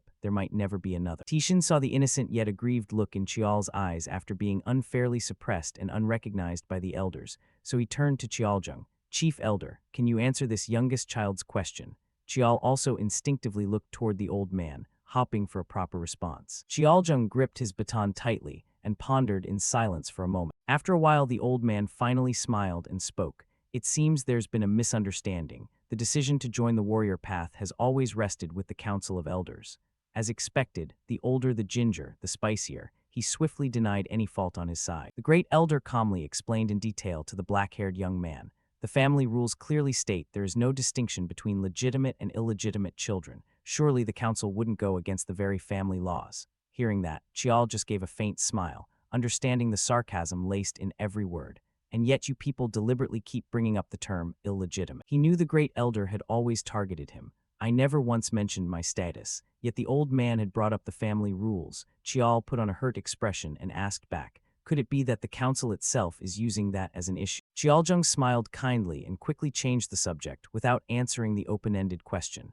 Indeed, embarking on the warrior path at such a young age could lead to unpredictable dangers, he added, admonishing him like an elder family member. Suddenly Qiao spoke up and asked Qiaojung, causing the great elder's smile to fade into something more cryptic. Qiao pressed on, unwilling to let it drop so easily. Then why did it have to be sixth sister? Anyone can see she's far stronger than me, and older too. Only then did Qiaojung start stammering awkwardly, unsure how to respond. That is, before the old man could finish, the black-haired guy kept pressing with clear suspicion. I read the official notice. It stated that the person testing me would be someone who had just returned from the warrior path. Qiao shouted in righteous indignation, demanding the old man clarify everything. So shouldn't it have been seventh brother who was supposed to appear? If not him, there are plenty of other warriors who could have been chosen. He had countless confusing questions about this whole affair. Patriarch Li, hearing Qiao's pointed questions, gaped in shock and couldn't respond. Whatever he'd prepared to say had to be swallowed back. Qiao's words were simply too sharp. Meanwhile, Yiheng turned his back to the crowd so no one could see his flushed face from laughing too hard. He couldn't help praising the black-haired guy. This cheeky brat, he set up the whole stage and now he's cornered the chief elder. I can't stop laughing. The uncle highly admired his flawless performance that left no one any opening to speak. The steward also acknowledged Qiao's cleverness in rendering the great elder speechless. Impressive, truly sharp. Suddenly realizing something, he turned back to look at Qiao curiously. Don't tell me, you chose sixth sister from the very beginning just to reach this exact moment. Qiaojung tried to explain and placate him. We simply thought sixth sister was the most suitable for the test. The black-haired guy looked puzzled and retorted, if that's the case, then there was no need to make it so public. Shouldn't it have been held somewhere private and discreet? Qiao clenched his fist tightly and stated his position plainly. That's why I want a clear answer. Why did the Council of Elders conduct a test like this? He stared straight into the great elder's eyes, openly slapping the old schemer across the face. The black-haired guy could clearly see Qiaojung's expression darken, brows furrowed. He grew even more exhilarated. Checkmate. It looks like the elders are bullying a child, he said. He would show everyone the old man's true face. But Patriarch Li spoke up to stop the back and forth. That's enough. He wanted to maintain hierarchy and order. The chief elder is a senior of the clan. Tishin reminded him of his overly reckless behavior just now. I understand you were worked up after the fight, but that was disrespectful. Qial immediately bowed respectfully, placing his hand over his chest toward Qiaojung. Yes, I apologize. Then Patriarch Li turned to ask the great elder's opinion, but ending it like this wouldn't be right either. He glanced at the old man's expression. Chief Elder, what do you think? Qiaojung felt displeased inside and secretly sneered.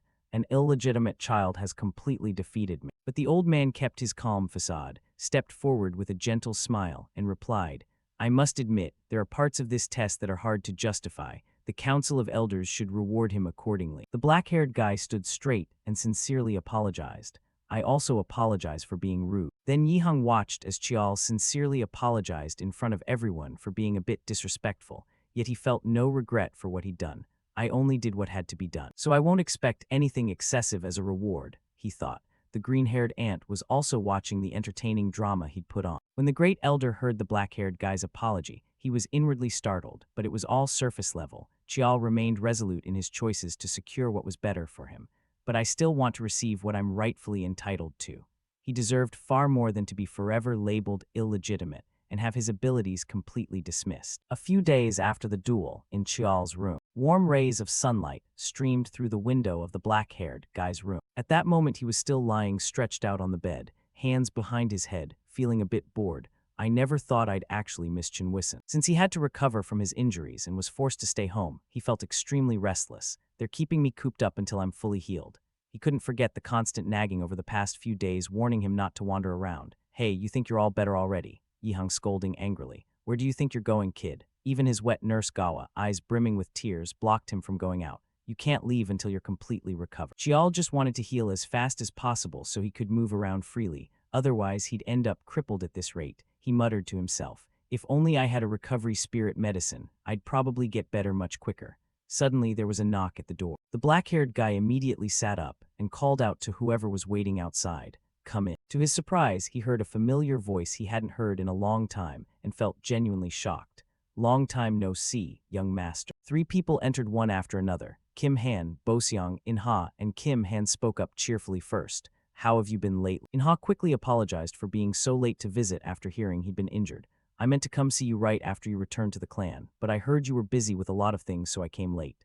She didn't forget to ask, is your back okay? Qial happily replied. It's fine now. Then he couldn't help venting about how stifled he'd felt being stuck at home these past few days. You think I wouldn't make time to see you guys? The black-haired guy wanted to catch up more and pointed toward the chairs. Hurry up and grab some seats properly. All 3 followed his words and sat neatly in front of his bed. Qial sat up straight on the bed and asked, how about you guys, everything okay? The girl with shoulder-length hair quickly answered, of course. In-ha honestly recounted the past few days while Qial had been away. There were a few meaningless clashes, but we took them as signs that people are watching us, so it wasn't too bad. Kim Han's eyes sparkled with admiration as he excitedly asked the black-haired guy, more importantly, how the hell did you train for a whole year to get this strong? Qial saw his intense, thrilled gaze and looked puzzled. Seeing the black-haired guy still confused, the brown-haired guy explained clearly, I mean that duel, I watched it. Suddenly Qial's eyes blazed red, flames seeming to rise around him as he glared at the guy, making Kim Han flinch in fear. We're about to enter 3rd year soon. Surely the young master has plenty of free time now, right? Just that one question from Qial made him panic, waving his hands to calm things down and replying cautiously. No way, nobody would want to miss such an important moment with you, young master. Seeing the situation turning bad, the brown-haired guy turned to the 2 beside him for backup. I bet everyone else watched it too, right? But all he got in response was silence. Both Boseong and In-ha closed their eyes and pretended not to hear him, leaving Kim Han confused. Amid the brown-haired guy's embarrassment, Boseong spoke up to cover for him. Sorry, young master. I planned to come right after training, but I ended up late. In-ha also awkwardly added. Since Boseong was also in the duel, he was busy too. Qial returned to his usual cheerful demeanor. No need to apologize, it's fine. Then the black-haired guy didn't forget to remind Kim Han. Kim Han, you better not slack off just because I'm not around, got it? The guy hurriedly denied it in a fluster. No way, making the green-haired guy next to him chuckle and tease. Seeing them all in front of him, Chial let out a relieved sigh. You guys have grown up a lot. Inha and Boseong had been recruited as trainees for the Blood Tiger Squad and the Heavenly Archer Squad. Those two were the strongest units in Sumu Academy. The 4 elite squads together were known as the 4 Divine Team. Kim Han had chosen to join Yukmun, the academy that trained swordsmanship in the sword division and hidden weapons in the archery division. Learning both at the same time was no easy feat. He felt incredibly proud of them, and I heard half the S-class students got recruited too. Impressive. Then the black-haired guy encouraged them to keep getting stronger. Keep pushing forward. In the future, I'll need your help a lot. They all obeyed, placing their hands over their chests and solemnly swearing, leave it to us. We'll become strong enough that you never have to feel ashamed of us. Their firm promise showed they wouldn't let Chial down. Inha neatly put the chair back and said goodbye. Then we'll head out first. The black-haired guy stood up politely to see them off. Yeah, it was great seeing you guys again. Suddenly Kim Han remembered something and asked the black-haired guy, oh right, I almost forgot. Today you're going to pick up your reward, aren't you, young master? Chial saw how excited the guy was and asked curiously, I'm the one receiving the reward, so why are you all so hyped up about it? The brown-haired guy reached out as if to explain, because it's great news for you, young master. Then he kept pressing curiously to find out what Chial planned to claim. So have you already decided what you're gonna take? Hearing that, Chial just gave a faint smile. The black-haired guy grinned excitedly, clearly very satisfied with his decision for this reward, and replied casually, of course I have. Early the next morning at the Sung Mu secret vault, 2 guards stood watch at the entrance gate. A car pulled up and braked right in front of the gates. A pair of legs stepped out from the car door. It was Chial. Today he was dressed simply in just a white dress shirt, looking relaxed as he gazed at the scenery ahead. It's been 6 years since I last came to the secret vault, huh? Suddenly a curious voice rang out as someone spotted him and wondered, huh, isn't that the youngest young master? One of the young guards at the gate saw him and asked politely, may I ask the purpose of your visit? The black-haired guy handed over his permit for the guard to see. I've received permission to withdraw equipment from the secret vault. The guard checked the document in his hand and replied, yes, I've verified the authorization. The gate slowly opened wide on both sides, and he gave the order, you may proceed, sir. Suddenly the guard called after him, making Chial turn around curiously wondering why he was being called young master. The 2 guards expressed their deep admiration for him. That duel really moved us. We were truly touched, and will train hard to refine ourselves just like you did. They now looked up to him as an idol to emulate. Then the 2 of them bowed deeply in respect toward him, leaving Chial staring wide-eyed in complete astonishment. The black-haired guy just stood there stunned, looking at them, and he felt incredibly moved and happy. This is the first time in my life I've ever received such a respectful salute. Up until now, most people have only looked down on and despised me because of my illegitimate status. He thought, no more scorn this time. Now there were people who genuinely admired his talent and cared for him, giving the black-haired guy even more motivation to keep pushing and growing stronger. Thank you for thinking that way. To live up to your faith, I'll work even harder. Chial didn't want to let down anyone who believed. Then he slowly made his way deeper into the secret vault, which was jointly managed by the Administrative Institute and the Elders Institute. While the Administrative Institute handles preservation and maintenance, research as well as the intake and withdrawal of equipment falls under the authority of the Elders Institute. As Chial stepped inside, a guard standing watch used a scanning device to thoroughly check whether he was carrying any dangerous item. Chial smiled as he recalled the reward he'd requested right after the fight ended. That's why I demanded compensation from the head of the Elders Institute. Back on the arena floor that day, the black-haired guy had made his proposal. I only did what I had to do, so I wouldn't dare ask for any unreasonable reward. I simply wished to reclaim the items I selected during that equipment selection ceremony back then. Chial wanted to take back what was rightfully his. The great elder was puzzled. Didn't you already choose a weapon and wear it at your side that day? The old man was baffled by his choice back then. You accepted only a single weapon at the time. Now you want to claim ownership of everything. The black-haired guy remained perfectly calm as he explained. According to the rules, weapons selected during the equipment selection ceremony can all be claimed in full later on. I've heard that's how it works. To make sure of the regulation, he spoke up directly to Yihang to verify what he'd just said. I hope I haven't misunderstood. Am I correct, Chief Steward? The uncle never expected him to shift the responsibility onto himself and inwardly marveled. What a sly kid, but he didn't keep everyone waiting long and declared firmly, yes, that's correct. By precedent, people have later claimed the remaining weapons they selected. The patriarch has already stated he will follow that tradition. Chialjung glanced over at Patriarch Li and honestly agreed. Now that I think about it, yes, that's right. The old man pondered inwardly, wrestling with the idea against Chial. Just grant him a few suitable items that match his status. Giving out a couple won't hurt the Elders Institute at all. The old man felt that plan seemed feasible. It looked like the black-haired guy could read the great elder's thoughts and smiled confidently. They're probably thinking exactly that. If the head of the Elders Institute approves my request in front of all the witnesses, then those weapons in the secret vault will officially become mine by right. He turned to ask Tishan, "May I do that, father?" Tishan just stared at him in silence, deep in thought, without answering. After a long pause, Patriarch Li finally spoke. "I permit it. Those things were meant to end up in your hands anyway." Chial respectfully raised his hand to his chest in salute. "Thank you, father." He treated it as obvious, of course. "As long as you prove yourself worthy of being their master, the elders will hand over the weapons whenever you're ready," he added, not forgetting to remind Chial to live up to what he was receiving. Chial felt a bit flustered. Sure enough, Tishan had seen through his scheme but didn't expose it outright, just gently reminded him.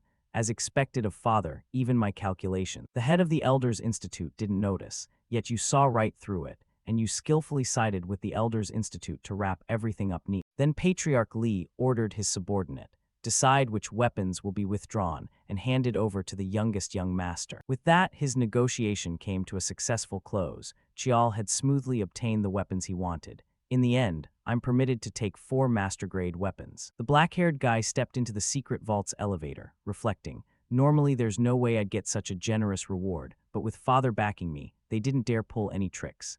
They respected his father's face too much to scheme behind the scenes. The elevator reached the 2nd floor with a ding. The elevator doors slowly slid open, light pouring in and shining directly onto Chial's smiling face.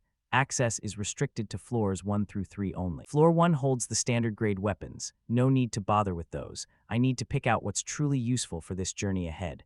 In front of him was a room packed full of advanced, cutting-edge weapons. Chial couldn't help but feel dazzled by them. A black orb appeared in the palm of his hand as he got excited and prepared to choose his favorites.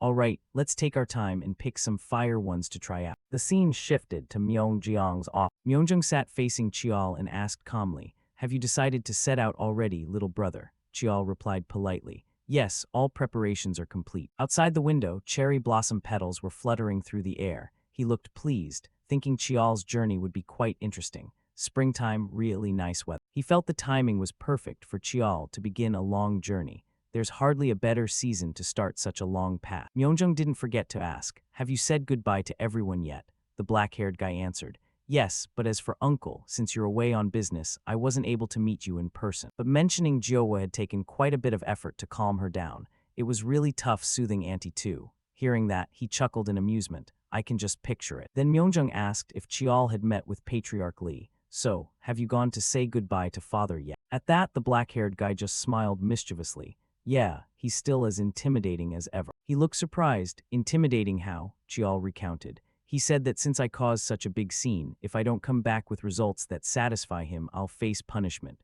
Myeongjong laughed awkwardly. "That does sound a little scary." Suddenly he grew serious and fell silent. After a long while, he finally spoke. "Have you heard anything about Sixth Sister yet?" When Chial heard about Xiao Ah, he looked a bit down. "Yes, I heard she's gone into secluded training." Sixth Sister, even while she was still recovering after waking up, she caused total chaos. She smashed everything in the room. Even 2 burly men couldn't hold her back. After she recovered, Madame Beek had her placed into sealed cultivation. Myeongjong felt quiet, seeing that Xiao Ah's situation wasn't good, and there was nothing he could do about it for now. He reminded Chial to set his mind at ease before leaving. Normally, no one can interfere with a warrior's journey, but at least for now, she won't be able to come out and take revenge right away. The black-haired guy didn't reply, just nodded to show he understood. His fingers interlaced nervously as he spoke up. "Brother, can I ask you for a favor?" The black-haired guy wanted someone to stay behind and take care of his wet nurse. While he was gone, only Myeongjong could he trust with that.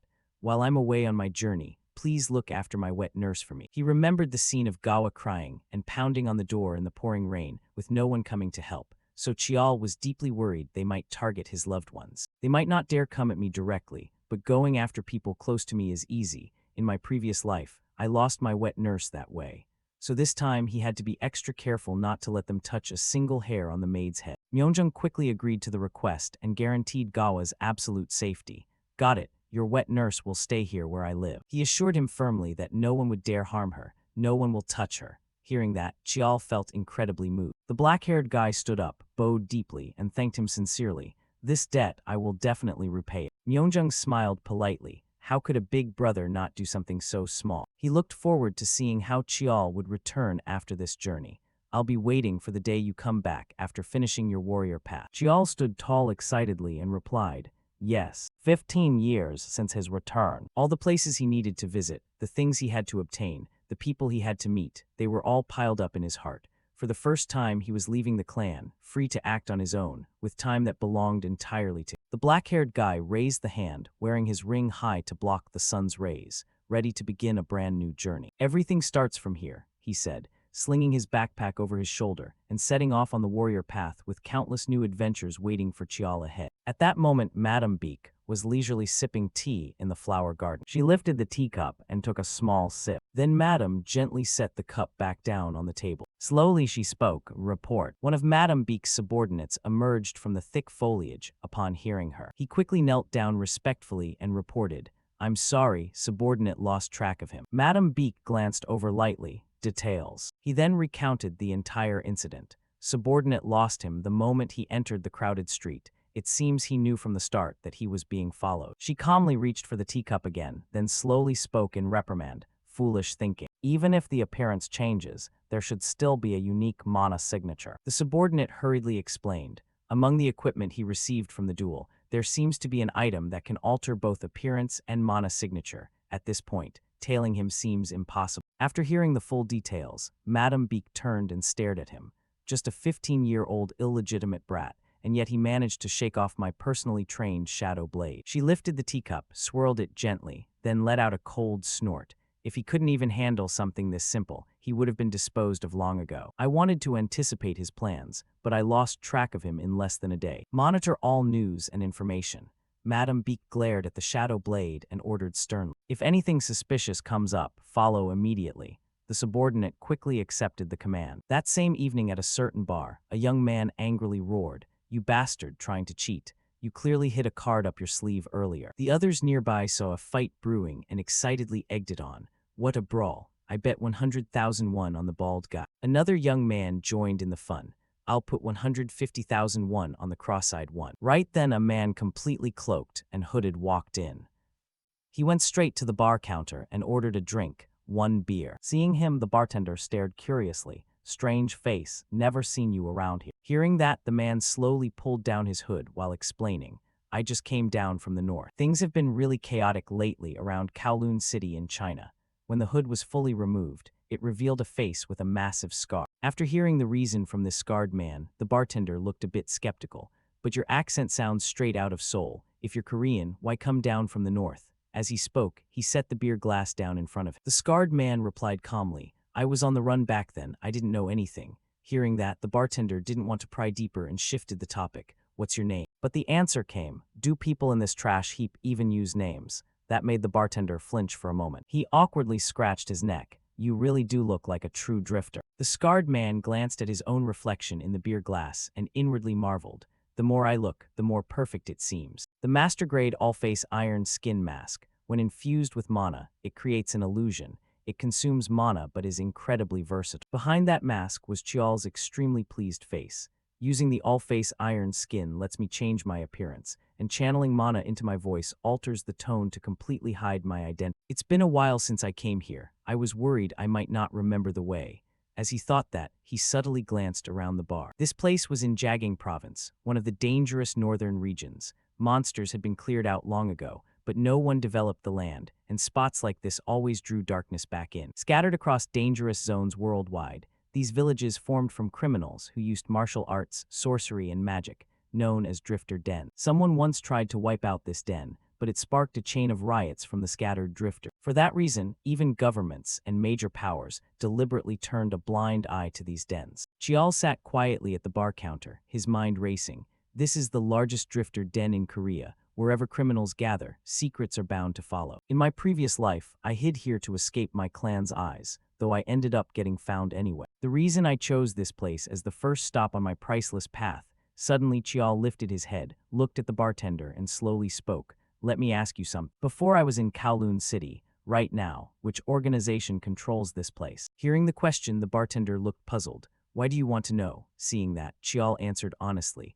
I don't want to die just because I don't know anything while I'm here. I need to grasp the atmosphere to behave accordingly. The bartender hesitated for a moment before sighing. It's easy to tell you, but one beer isn't enough for that kind of info. That condition made Chiao frown slightly. Without hesitation, he slapped money onto the counter. Here, 100,001. Bring me some snacks and another beer. Seeing his straightforward attitude, the bartender couldn't help bursting into laughter. You're a real straight shooter. After that, the bartender went to fetch some snacks and provided the information Chiao needed. This den has been run by the guy Beek Chialsu for the past 10 years. Even if you came from China, you must have heard his name, right? This answer seemed to be exactly what Chiao expected. He replied nonchalantly, of course, who doesn't know him? The butcher Beek Chialsu, once an official martial artist, he became a drifter after killing his master. Before regression, Beek Chialsu was the kingpin dominating Korea's underworld. In his early 30s, he seized control of the Beekgal gang and started running the black market. Chial tapped his fingers on the counter, thinking to himself, right now is when the most valuable goods start appearing, but the person I want to meet isn't Beek Chialsu. An item that was once recovered by the prestigious Lee clan in my previous life. This time, I'll be the one to get it. Thinking of that, he slightly curled the corner of his mouth. At that same moment, inside Beek Chialsu's mansion, Chialsu held a stack of papers and gave it a light wave. He revealed a scheming smile. Sure enough, the black market brings in way more profit than drug trafficking. He was none other than the boss of the Beekgal gang. Chialsu laughed heartily, then turned to the man standing in front of him.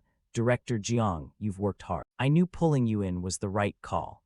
The man standing before him was none other than Director Jiang Jinsu. With that said, Beek Chialsu grinned widely. He laughed mockingly while raising his voice. Director Jiang, or should I say Jiang Jinsu? Then Chialsu slowly stood up. Be careful with that face of yours. I told you I never forced you to stay. As he spoke, he walked right up to Jinsu. The Beek boss placed a hand on Director Jiang's shoulder and leaned in threateningly. If you can handle it, you can leave anytime. That voice laced with thick killing intent made Jinsu shiver uncontrollably. He didn't know how to respond, forcing an awkward smile onto his lips. Then Director Jiang replied to Chialsu, I'll be careful. Satisfied with the answer, the Beek boss cheerfully turned away. Good, you look better when you smile. You know I genuinely care about you, Director Jiang. Only after Chialsu laughed and turned did Jinsu finally relax a bit. Then Chialsu glanced back at him. You went to a good school, made money, all thanks to me, right? Director Jiang quickly answered, yes, sir. After a tense back and forth, the Beek boss finally let Jinsu off. Anyway, back to business. I was a bit worried we released too few tickets for this black market event. Who knew the higher-ups would love it so much? But why not try handing out a few more tickets? He asked while flashing a sinister smile. Director Jiang calmly explained. Limiting tickets each quarter keeps our loyal customers more effective. Hearing that, Chialsu shrugged in resignation. Yeah, I trust you'll handle it fine, Director Jiang. But remember one thing, our goal isn't this filthy underground hole, it's up there in the light. You said it yourself, you want to get out of the shady stuff. What we get from the black market is money and connections. Use that as a stepping stone and we'll step into the light. As he spoke those words, his face was filled with utter malice and cunning. The sky was still clear blue at that spacious mansion. Jinsu continued explaining to Chialsu, the black market right now is only open to a select few and has become an exclusive community. It's most efficient for entertainment and money laundering. He slowly elaborated, thanks to anonymity, it's easy to get things that are hard to find in the legal world, so it's quite appealing. Chialsu himself was scrutinizing the documents in his hand, from drugs and spirit medicines to high-value art pieces. A sneer escaped the Beekgal gang boss's mouth. Even people, if someone wants them. Director Jiang just silently listened to these remarks. The tastes of the elite never change. Slamming the documents onto the table, Chialsu continued, money-making is going smoothly. He propped his chin on his hand and commented, it's only a matter of time before our Beekgal gang steps out from the shadows into the light. And then he added a warning. So at a sensitive time like this, if it gets exposed, unexpectedly, the door suddenly burst open with an urgent report. Big trouble, boss. The Beekgal boss clenched his fist in annoyance and growled, what the hell are you doing? Want to die? The man knew he messed up and quickly bowed to explain. Sorry, He showed up so suddenly, I couldn't stop. Hearing that, Chialsu couldn't hide his irritation and snapped. Spit it out. The man began reporting. A guest just arrived at the facility in South Pyongan province. I think you should go there yourself. Chialsu asked curiously. A guest. That question made the black-haired subordinate hesitate. Oh well. Then came the shocking declaration. It seems he's from the prestigious Li clan. This was the safe zone, South Pyongan province. Chial's foot stepped onto the ground. In front of him was a building, and he began thinking. From the outside, it just looks like an ordinary office. As he stepped inside, the thoughts continued. But in reality, this is one of the Beekgal gang's key strongholds. The female employee quickly stood up and smiled. How can I help you? To her surprise, Chial made only one request. Call Beek Chial-su out. At first, following protocol, the girl politely explained, I'm sorry, but there's no one here by that name.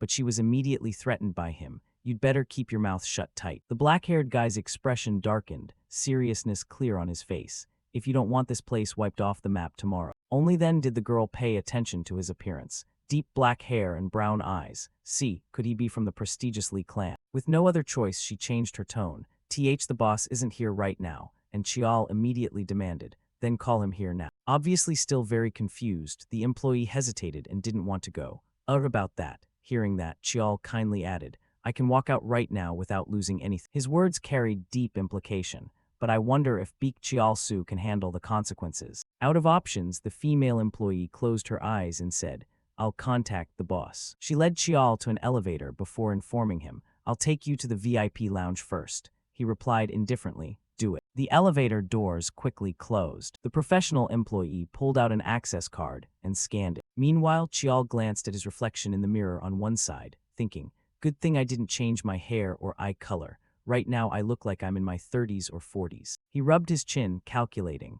Beek Chial-su is only at level 5 warrior strength, so he can't use mana to alter his voice. He quickly reached a conclusion. Just lowering my tone a bit should be enough. At that moment, the employee bowed and politely said, I'll bring tea right away. He slowly sat down, eyes half closed as he thought.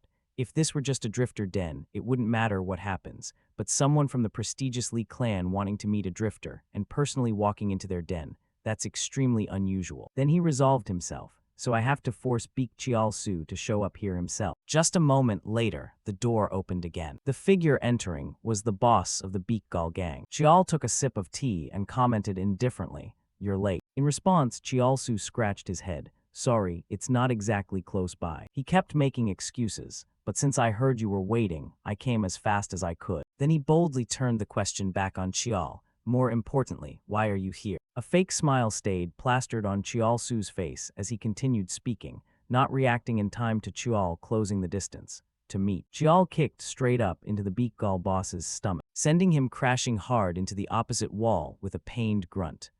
Chial warned in a low voice. You made me wait 30 minutes. You should have bowed the moment you entered the room. He posed a question, and yet you dared walk in with your head held high. The two others quickly bowed and shouted in unison. We're sorry. Chial-su still hadn't recovered, breathing heavily as his eyes widened in realization. At first I thought he was just some crazy guy pretending to be from the prestigious Li clan. The hand on his stomach clenched, feeling the pain from that strike. But this is real. Observing the man before him, Chial-su kept thinking, I was careless and got taken down in one move, and that unique, arrogant killing intent characteristic of that clan. He quickly switched to a submissive posture, forcing a smile to assure him. It must be someone from the main line or a close branch. It's an honor to meet blood of the prestigious Li clan. His words instantly became extremely polite. I am Beek Chial-su, the one managing both this drifter den and the business here. Seeing the drastic change in attitude, Chial frowned and commented meaningfully. Looks like you're running something very interesting. He jolted and hesitantly asked, what do you mean? Chial stated directly. Upon hearing the accusation, Chial-su paled in shock.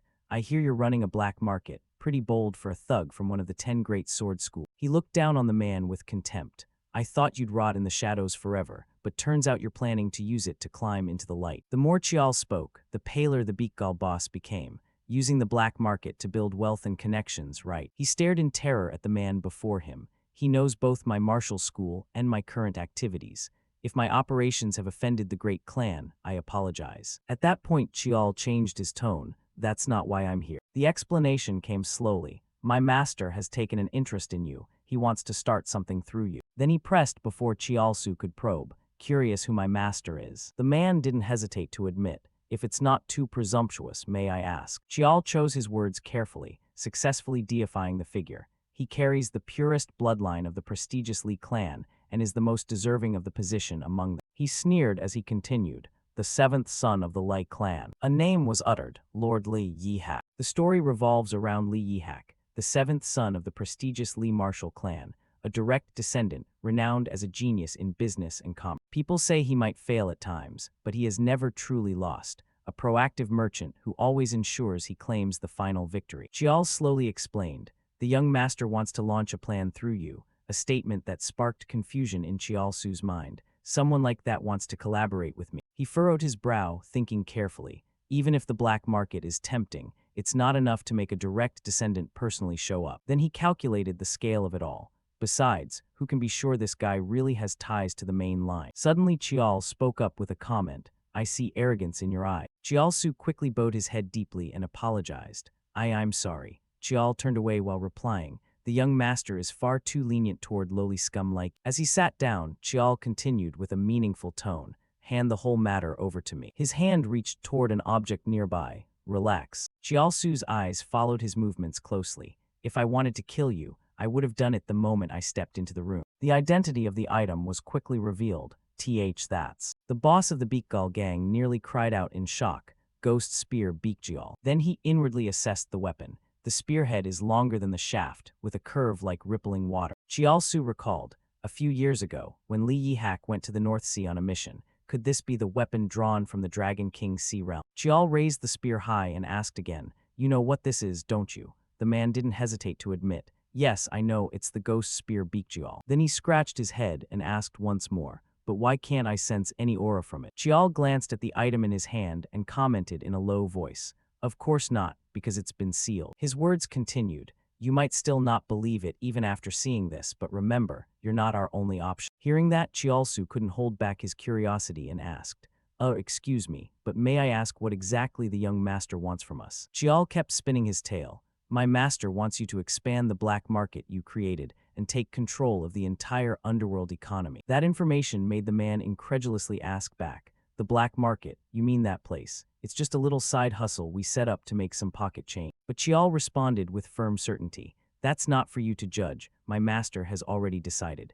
Chialsu's eyes widened as he processed it. A direct descendant of the prestigious martial clan personally dipping into the underworld. The Beakgal gang boss himself understood clearly, but money in the shadows is still money. With Li Yihak's business vision, this move isn't unreasonable. Chialsu's eyes suddenly widened, as if he realized something. He hesitantly spoke, do I have any choice in this? Chial's reply was exactly what he expected. No, you don't. Chialsu's hand clenched into a fist as curses rang out in his mind. Damn it, if you refuse, then by dawn tomorrow. No, the clan's direct combat team will show up right away. In his thoughts, the other man suddenly seemed enormous. The moment that name was mentioned, your answer was already set. At that moment, Chial slammed the spear down hard onto the floor as he continued. However, if you're willing to become my master's loyal dog, that's a different story. He listed the benefits. You'll become the chairman of a prestigious corporation. It could be described as an untouchable kingdom under the shadow of a dark organization. Chial kept persuading, making the man lift his head and listen intently. And of course, my master will back everything. Only then did Chialsu hesitantly reply, The Beakgal gang boss quickly made up his mind. What do I need to do? Chial continued for him. Don't rush, we'll test you right now. After that came a long silence. Soon only Chialsu and Director Jiang remained. The boss pursed his lips and muttered, a subordinate of Li Yihak, the seventh son of the prestigious Li clan. Then he kept murmuring as he recalled what just happened. Beakjial, the ghost spear, the weapon Li Yihak once subdued in the North Sea. He frowned and reached a conclusion, but I still can't fully believe it. Then he glanced at the man beside him and said in a low voice, so, Director Jiang, go verify. The other man furrowed his brow and asked cautiously, up until now, we've deliberately avoided clashing with the prestigious Li clan, right? Then he continued hesitantly, his words carrying a deeper implication. If they're hiding some kind of scheme. Hearing that, Chialsu slowly replied while pulling a cigarette from the pack. If he's really Li Yihak's man, then no problem. He lit the cigarette and took a drag, and if it's a fake, we'll just consider it a favor to them. Exhaling a puff of white smoke, he arrogantly continued, If it's nothing special, then we just need to think about what to do with Baekjeol at the upcoming black market event. Director Jeong didn't respond at first. Then he closed his eyes and obeyed, understood. The room fell silent once more. Elsewhere, Cheol's eyes widened as he inwardly marveled. A luxury suite, they sure know how to treat guests. The room in front of him was beautifully decorated in every detail. Cheol carefully sat down on the bed, a hint of contempt in his mind. They must be having a real headache right now. He recalled the conversation. I set 3 conditions. The first, sell Baekjeol to see if they have the ability to handle such a difficult item. That's how I test their capability. Then he let out a satisfied breath. Anyway, the Baekjeol I gave them is just a fake. Cheol continued calculating. It's a version forged with Mujin. The real Baekjeol, a master-devouring spear, has long been sealed by 7th brother. A promise followed. Even if Baekjeolsu checks it thoroughly, he won't detect anything. Even the clan's techniques can't decipher Mujin. Cheol's gaze turned to his own hand as he thought further. Moreover, that weapon can only be used by me. The line of thought developed. Because I personally blood-bound it, even if the Mujin is lost, I can still recall it with my swordmaster ability. He recalled the earlier event. Even from very far away, I can summon it back to my hand because I've deeply infused my mana into it and can call it any time. Shifting to another matter, next, the second condition, inspect the book. He commented as he remembered the man's expression. Baekjeolsu hesitated, but in the end he had to bring them out. The final condition, the client list. I need all 3 to wrap this up smoothly. Cheol glanced around while speculating. He's probably racking his brains over the conditions I gave, and for a cunning guy like Baekjeolsu, it makes things even more awkward. His hands clasped together. Anyway, a train of thought suddenly paused on Director Jeong. The man standing next to Baekjeolsu. I feel like I've seen that face somewhere before. Only then did Cheol jolt in realization. He thought seriously, no way. In broad daylight, blazing sunlight poured into a high-rise building. A man in a red floral shirt with slick-back hair smiled warmly and asked if the rest room suited his taste, followed by an assistant carrying a stack of documents. He hurried over to Lee Cheol, hoping the young master had rested well. Seeing him, Cheol cut straight to the point without wasting words. Everything I requested, is it ready? The man rubbed his hands together with a fake, slightly fearful smile. Yes, I've brought the documents you asked for. Do you want to see them right now? Cheol sat on the sofa, crossed his arms, crossed his legs, and said, show me now. Hearing that, the 2 quickly sat down opposite. As soon as they sat, the man quickly gestured toward the person next to him and introduced. This man handles all operations in my business system. It would be easier if he explains the content to you. As soon as he finished, the young man in a suit next to him quickly stood up holding his documents. He stood with one hand holding the documents, the other relaxed, bowed seriously in greeting, then introduced himself. Sorry for the late introduction. I am Director Jeong Jinsu. After the introduction, without beating around the bush, he handed over the prepared stack and said, this is last year's revenue summary. And this is while Jinsu focused on presenting his report. Cheol stared intently at his face with a doubtful look. Jeong Jinsu, could it be that Jeong Jinsu? He searched his memory. Jeong Jinsu, I clearly remember him from before regression. He was known as the man who wielded intellect and words like a sharp sword. The real sword, he recalled the image of him with one eye covered and half his face seemingly destroyed.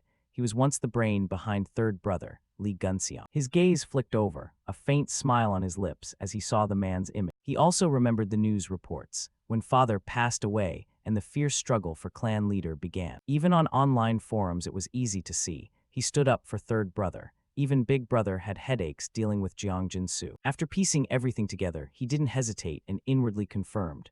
Right now he still has his left arm, no burn scars, no doubt about it, that's him. He carefully observed the 2 men standing before him. The growth of the Baekjeol gang was thanks to Jeong Jinsu. Silently evaluating them, Baekjeolsu could manage the organization and underworld economy, but breaking into the surface world and expanding the black market.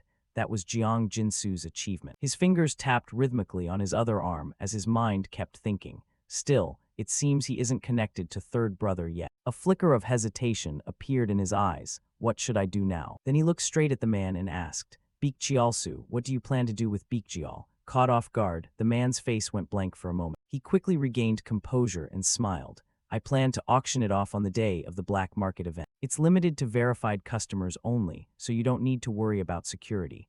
While he spoke about his plan, Cheol not only listened but kept his eyes seriously fixed, not letting any expression escape his notice. He asked further, when does the black market open? Baekjeolsu answered without hesitation, 3 days from now. Hearing that, Chial compromised but added a condition.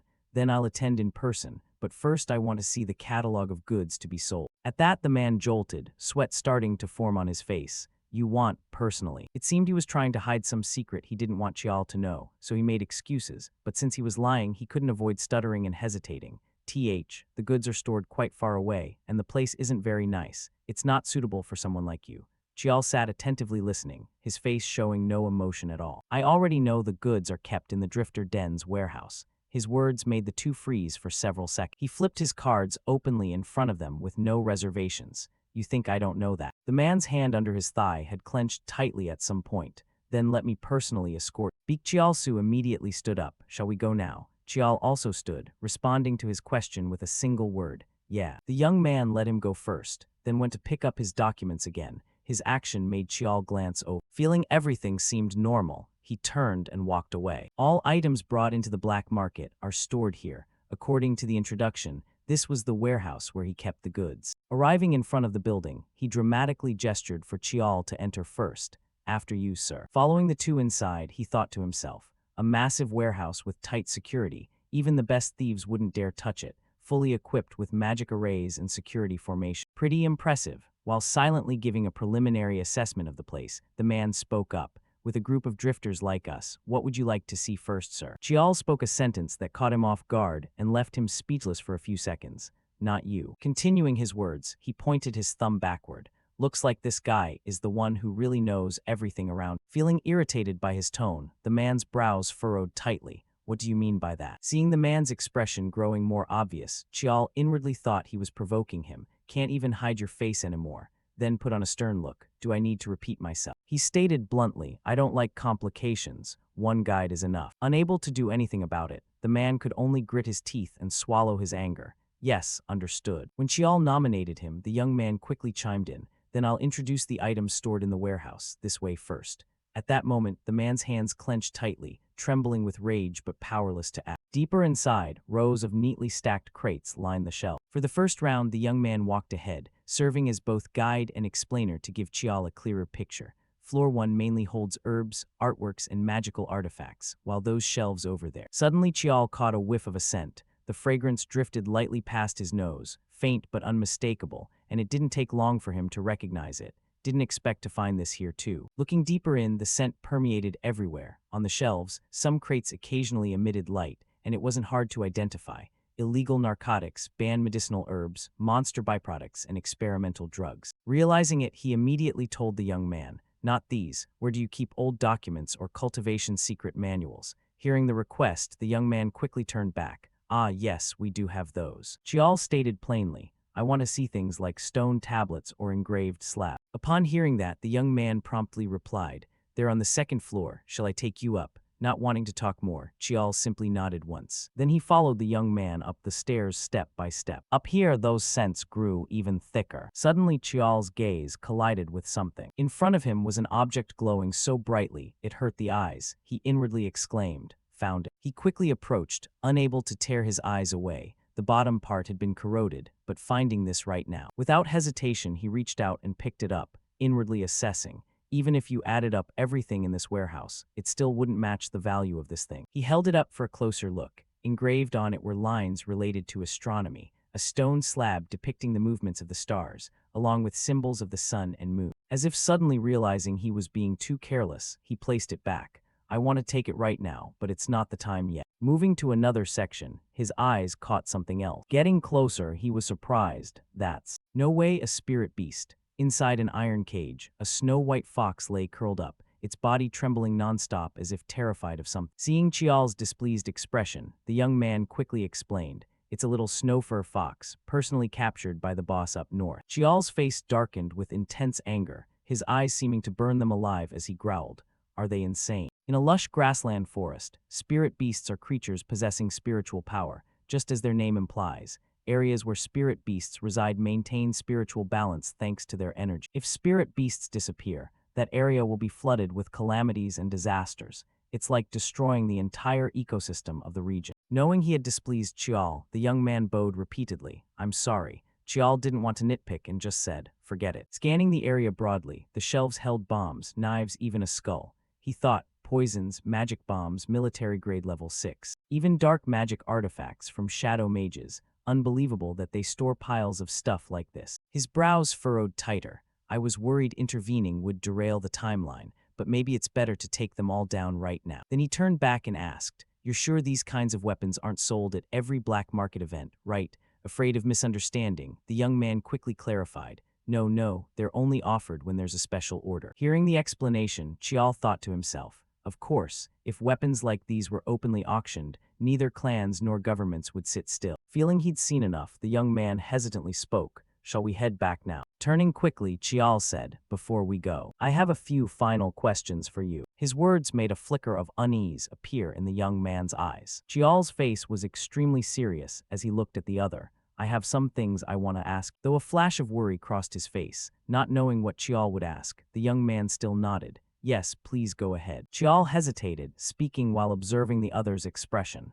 "Are you left-handed?" The question caught the other off guard. He asked back in surprise. "Yes." The surprise didn't last long. The young man nodded, though a bit awkwardly. "Yes, that's right." The next statement came. "While working with these drifters, it seems you haven't learned any self-defense martial arts at all." Hearing that, the young man's hands clenched tighter beneath. Knowing he'd hit the mark, Chial pressed further. "Is there a reason for that?" Realizing he couldn't hide it anymore, the young man spoke. It's a congenital condition of mine." Looking down at his own hands, he continued, "So I can't cultivate mana." Recalling the image, the person from before and now, despite the slight age difference and facial changes, Chial inwardly assessed. "I noticed something off about the face, so I suspected. Sure enough, it's accurate. This really is the Jiang Jinsu I know." Having heard everything, Chial looked at the man bowing humbly before him and asked curiously, "Then why stay under Beak Chialsu's wing? You don't belong in a place like this. Is there some special reason for following him?" His words made the young man even more uncomfortable. He stayed silent without a word. "If you don't want to say, you don't have to, but this might be your first and last chance." The young man's brows furrowed tightly, as if he couldn't hold back anymore. He lowered his head, stammering, feeling the words ahead were hard to utter. I have a daughter." Those words hit Chial like a heavy blow. This answer seemed beyond his expectation. The young man continued, his face full of sorrow. "But my condition has been passed down to her in a bad way. Since it's a rare disease, treatment is very difficult. The only somewhat effective medicine is on the ban list in the country and can't be obtained." Each word from the other made Chial fall silent. He could only stand there quietly listening. "At that time, through the chairman of the company I used to serve, I came to know him. He kept pouring out the secrets he'd kept hidden in his heart, and I made a deal with Chairman Beak, helped him with work in exchange for medicine and money. Sacrificing everything for his child, a little girl carrying a short lifespan." Chial thought to himself. At first it was just money laundering or speculation. Using his daughter and his own career as excuses, Jiang Jinsu ended up chained by shackles around his neck. Though he pitied him, Chial's suspicion didn't lessen at all. Yet Jiang Jinsu let himself be exposed like. He asked one more question. "So you've prepared to betray him?" The question stunned Jiang Jinsu again. He asked back, "Yes. You've already prepared to betray Beak Chialsu, haven't you?" The words were repeated, and realizing he hadn't misheard, the young man jolted, his face growing even more tense. He raised his voice slightly. What do you mean?" Facing Jiang Jinsu's tension, Chial remained utterly calm and said, "The books in the client list, far more detailed than necessary." Gradually, his words carried more weight. Even if Beak Chialsu is a cunning old fox, he wouldn't go so far as to micromanage things like that. Jiang Jinsu bowed as if apologizing, stammering an explanation. That was just me wanting to be thorough with what you instructed." "Don't make excuses." 3 words came out decisively and bluntly. Jiang Jinsu's face could no longer hide his anxiety and fear. Sensing the other's mindset, Chial continued, "If you hadn't prepared in advance, you couldn't have such record." He recalled the moment Jiang Jinsu handed over the documents. "So those parts that were already processed, why did you stubbornly keep them recorded and hold on to them?" He remembered how his father had taught him meticulously. That's why he's so sharp with numbers. "Before regression, I mainly handled administrative work, so just looking at figures I could read ordinary books. And the documents he saw earlier were nothing to him. The issue is, what Jiang Jinsu brought far exceeded that, blatantly, nakedly detailed. Before regression, due to some incident, the Beakgal faction clashed with Sung Mu, and in one night it was completely dismantled. Perhaps that's when he betrayed, 2 hands clasped in cooperation. Yet Sung Mu didn't have to wipe out Beakgal entirely, because they needed an organization to manage their own nest. And naturally, Jiang Jinsu must have suffered revenge. it wasn't hard for Chial to imagine how badly Beak Chialsu had tormented him. Even a worm will turn, perhaps out of resentment, or through some secret deal. He joined hands with third brother. Jiang Jinsu seemed to realize he could hide no longer and knelt down. I'm sorry. Jiang Jinsu kowtowed frantically, begging for forgiveness. PL, please don't tell Chairman Beak, my daughter. Looking at the man kowtowing at his feet, Chial thought to himself, this is the one once called the brain of third brother. If history flowed as originally, right now he'd be the one who absolutely must be dealt with, and the punishment Chial imagined for Jiang Jinsu would be losing one hand, not kneeling here with his body intact. He thought inwardly, in that case, he said, all right. Instead, I'll make you an offer. Hearing that, Jiang Jinsu immediately lifted his face to look at Chial, confusion on his features. Still in that building, elsewhere, a small light bulb stayed lit continuously, smoke exhaled in puffs drifting lightly through the air. He sat motionless, chain-smoking one after another while waiting for the two to come out. Staring at the door they'd entered with no sign of movement, he began to suspect. He only brought Director Jiang along. Clutching the cigarette tightly, he gritted his teeth and thought, daring to step into my warehouse. Even if he's a Sungmu warrior, this is really. Sitting too long led to overthinking. He suddenly imagined another scenario. Could he be planning to take only Jiang Jinsu and abandon me? Then he quickly dismissed the thought. No, the black market grew this big precisely because Jiang Jinsu did exactly what I ordered. While sitting quietly, a mohawked young man walked in, rubbing his hands together with a bright smile. Boss, your face doesn't look too good. Do you need me to bring some drinks? Hearing the voice, he slowly stood up. The mohawked young man grinned widely, seemingly unaware he was about to face someone's raging storm. Suddenly, the mohawked young man was sent flying, slamming into the door behind him. The young man lay still, trembling. The boss finished hitting him, slowly pulled out a handkerchief to wipe his hands clean, not forgetting to add, I told you to change how you address me. He glanced over, feeling disgusted. Take that bastard away. Yes. He tossed the blood-stained handkerchief aside and said, when Director Jiang and that guest come out, let me know. Then he walked away, thinking to himself, I'm really not happy about this. Standing by the window, he gazed into the distance, both Sungmu's sudden visit and that lifeline named Li Yihak. He furrowed his brow, calculating inwardly, having to pay attention to someone like Jiang Jinsu. Night gradually fell over a grand castle. From inside the door came a sound of movement. A man stepped in and spoke up. You called for me, Chairman. The man seated behind the desk replied, the investigation I ordered, have you finished looking into it? Jiang Jinsu didn't delay and answered immediately. Due to the demonic spear being sealed, appraisal wasn't smooth. But according to the appraiser, if it's sealed to that degree, it's definitely the real thing. The man behind the desk remained silent. He then asked Jiang Jinsu again, so that means he's really a subordinate of Li Yihak, right? Jiang Jinsu stammered, unsure how to respond. Well, that part is. After a moment, Jiang Jinsu spoke. Through my contacts among clients, I inquired, but all I heard is that young Master Li Yihak is expanding his business operations. That's all. After all, he never stops growing his enterprises. As for Director Jiang, the man placed both hands on the armrests and slowly stood up, seeming to have lost quite a bit of his usual sharp. He turned around, running a hand through his hair with a cool demeanor. Everything Jiang Jinsu just dug up. You think only you could have done that. He growled an accusation. So in the end, you found nothing at all, huh? Jiang Jinsu's face paled instantly. Slipping his hands into his pockets, Beak Chialsu approached slowly but with overwhelming presence. I don't like keeping useless people around. He stopped right in front of Jinsu, his voice dripping with sarcasm. Right now, everything you've managed to investigate, you think that's something only you could pull off. Suddenly Beak Chialsu changed his tone, asking softly but sharply, your daughter, is she doing all right? Jiang Jinsu's hands clasped behind his back clenched slightly. He suddenly smirked mockingly. The medicine's about to run out soon, isn't it? Beak Chialsu's tone remained utterly calm. I have a proposal for you. As soon as the words left his mouth, Jiang Jinsu's face tightened, tension clear in every line. Flashing back a few hours earlier, the man opposite him had proposed a plan.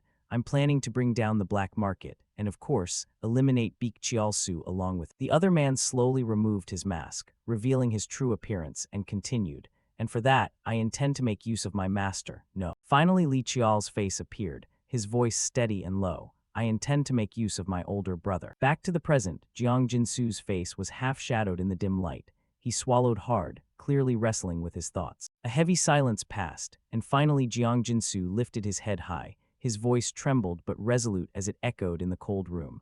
I have something to report. Early the next morning, the city awakened under the faint light of dawn. From atop a high-rise building, through the transparent window, a man quietly watched the two figures approaching below. Li Qiao, currently in disguise, looked down from above, and from behind him a voice spoke. For security and safety, the black market's location changes every time. Beek Chiaosu and Jiang Jinsu approached and explained further. The black market venue is only sent to those with entry tickets, precisely at midnight on the day of the event. If you lose it, there's no replacement. He rubbed his hands together ingratiatingly. Additionally, there are magic arrays and guards prepared. Everything is meticulously arranged. Li Qiao glanced back at the man behind him, silently assessing.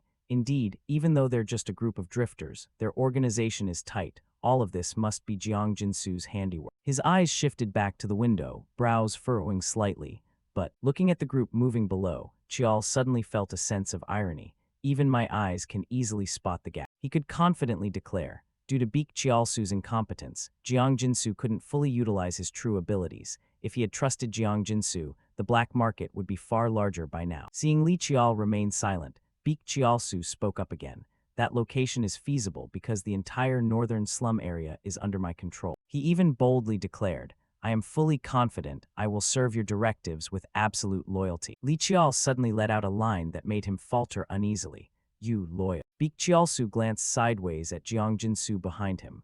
Unlike others, I don't distinguish between clean and dirty. Give me any task and I'll handle it. Standing to the side and taking in every action, Li Qiao quickly judged. He's wary of Jiang Jinsu. Seems he noticed I didn't bring him into the warehouse. Qiao's lips curled into a faint smile. On the contrary, I welcome that even more. At that moment, Beek Chiaosu raised his hand toward one direction and suggested, the auction is about to begin, so I'll lead the way. Li Qiao nodded. Fine. Right as he passed by him, Qiao instructed, I don't intend to draw attention, so once inside, don't stick too close. Beek Chiaosu bowed slightly, understood. A short while later, in the auction hall, the vast venue was clearly divided, with VIP clients assigned to separate private rooms on the upper level. Li Qiao removed his disguise, but put on another mask covering half his face and looked down below. The MC is placing items on the first floor platform for auction. He scanned the guests once over, pausing at one tier where two men lounged arrogantly. He inwardly mocked, participating in an illegal auction, yet still putting on airs of nobility. Shifting his gaze elsewhere for assessment, the martial artists stationed around are only level 5 to 6. Beak Gulf faction's internal strength is stronger than expected. Li Qiao inwardly concluded, probably more for surveillance than protection. At that moment, steady footsteps echoed. Before the person appeared, the voice rang out, esteemed guests. Right then the stage lights snapped on, focusing entirely on the auctioneer below. Today we've gathered only extremely rare items. Surely many of you have been eagerly awaiting this day. If you see what we've prepared, I'm certain you'll be more than satisfied. So without further ado, let's begin right now. Li Qiao, lounging in his private room, listened with complete indifference. Below, the MC gestured to the side and introduced. The first item is a grimoire of spells. The spotlight hit the pedestal. On a cushioned pillow lay a turtle shell-like tablet engraved with characters. This is a stone tablet inscribed with ancient magic, starting bid at 10 million won. He announced enthusiastically, a fairly light opening. Li Qiao observed calmly, if anything strange comes up, I'll use Demon Eye to check. Below, the MC's voice continued non-stop, but with just a glance Qiao already knew. This so-called ancient spell tablet is merely an antique made to look mysterious. Well, I wasn't planning to bid on anything anyway. One by one, the items were brought up, the auction dragging on through a long stretch of time, until finally the last piece arrived. The MC smiled mysteriously. The item many have been waiting for, the final piece of today's auction. He slowly built anticipation, dragging out the reveal, even though plenty of treasures had already appeared today, and backstage 2 people were carefully moving a cloth-covered wooden box. They cautiously carried it to center stage, and now the MC raised his voice. But none can compare to the value of this item, the very piece personally brought back by Li Yihao, the 7th son of Sung Mu from the distant North Sea. With that, he gripped the covering cloth tightly. Then with one decisive yank, he pulled it away, officially unveiling the object inside, the demonic spear Beekjiao. The bidders below immediately erupted. Oh my god, is that really Beekjiao? It looks exactly like the one reported in the news. Everyone's faces tensed, no doubt discussing furiously among themselves. Li Qiao, seated, suddenly noticed a sound beside him. He smirked, blue energy gathering in his hand. It's starting, so I should prepare too. Scene shift to the observation room. Every live feed was recorded and displayed on the monitor. Beek Chiaosu lounged with arms crossed, sighing in admiration. Even though I've seen it many times before, this scale is the biggest I've witnessed. Jiang Jinsu stepped forward to report.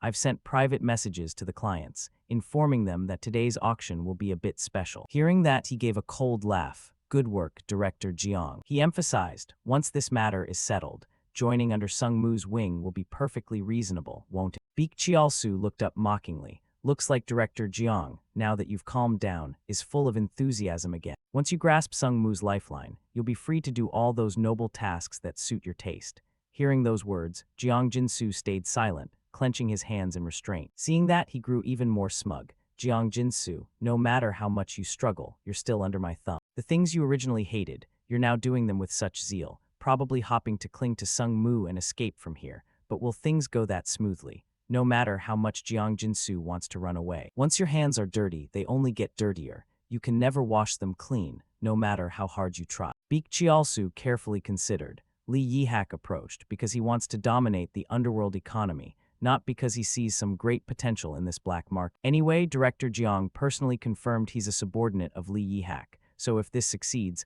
I'll hold a thick rope in my hands. Thinking that, he inwardly smirked with full confidence in his calculation. Suddenly, a monitoring staff member let out a puzzled exclamation. He immediately frowned and demanded, "What is it?" Unable to stay seated, Beak Chialsu stood up and asked, "What's going on?" The system audio interrupted. This is the entrance to Zone A. On the north wall, several strangers just appeared. Right after the words, the room suddenly shook violently, as if struck by something. After a few seconds of stabilization, he grabbed the monitor by the collar and yelled, "Hey, you bastards, what the hell is happening?" The man stammered, "I don't know, they don't look like police or government special forces." Hearing that, Beak Chialsu furiously released him with a shove and ordered, "Cops or whatever matter, wipe them all out now." He turned and shouted, "Director Jiang, quick, grab the ledger and client list first." But when he turned back, there was only empty space, no sign of the person he was looking for. Beak Chialsu froze in place, muttering, "Sung Mu Jiang Jinsu, you bastard." At that moment, he realized he'd been played,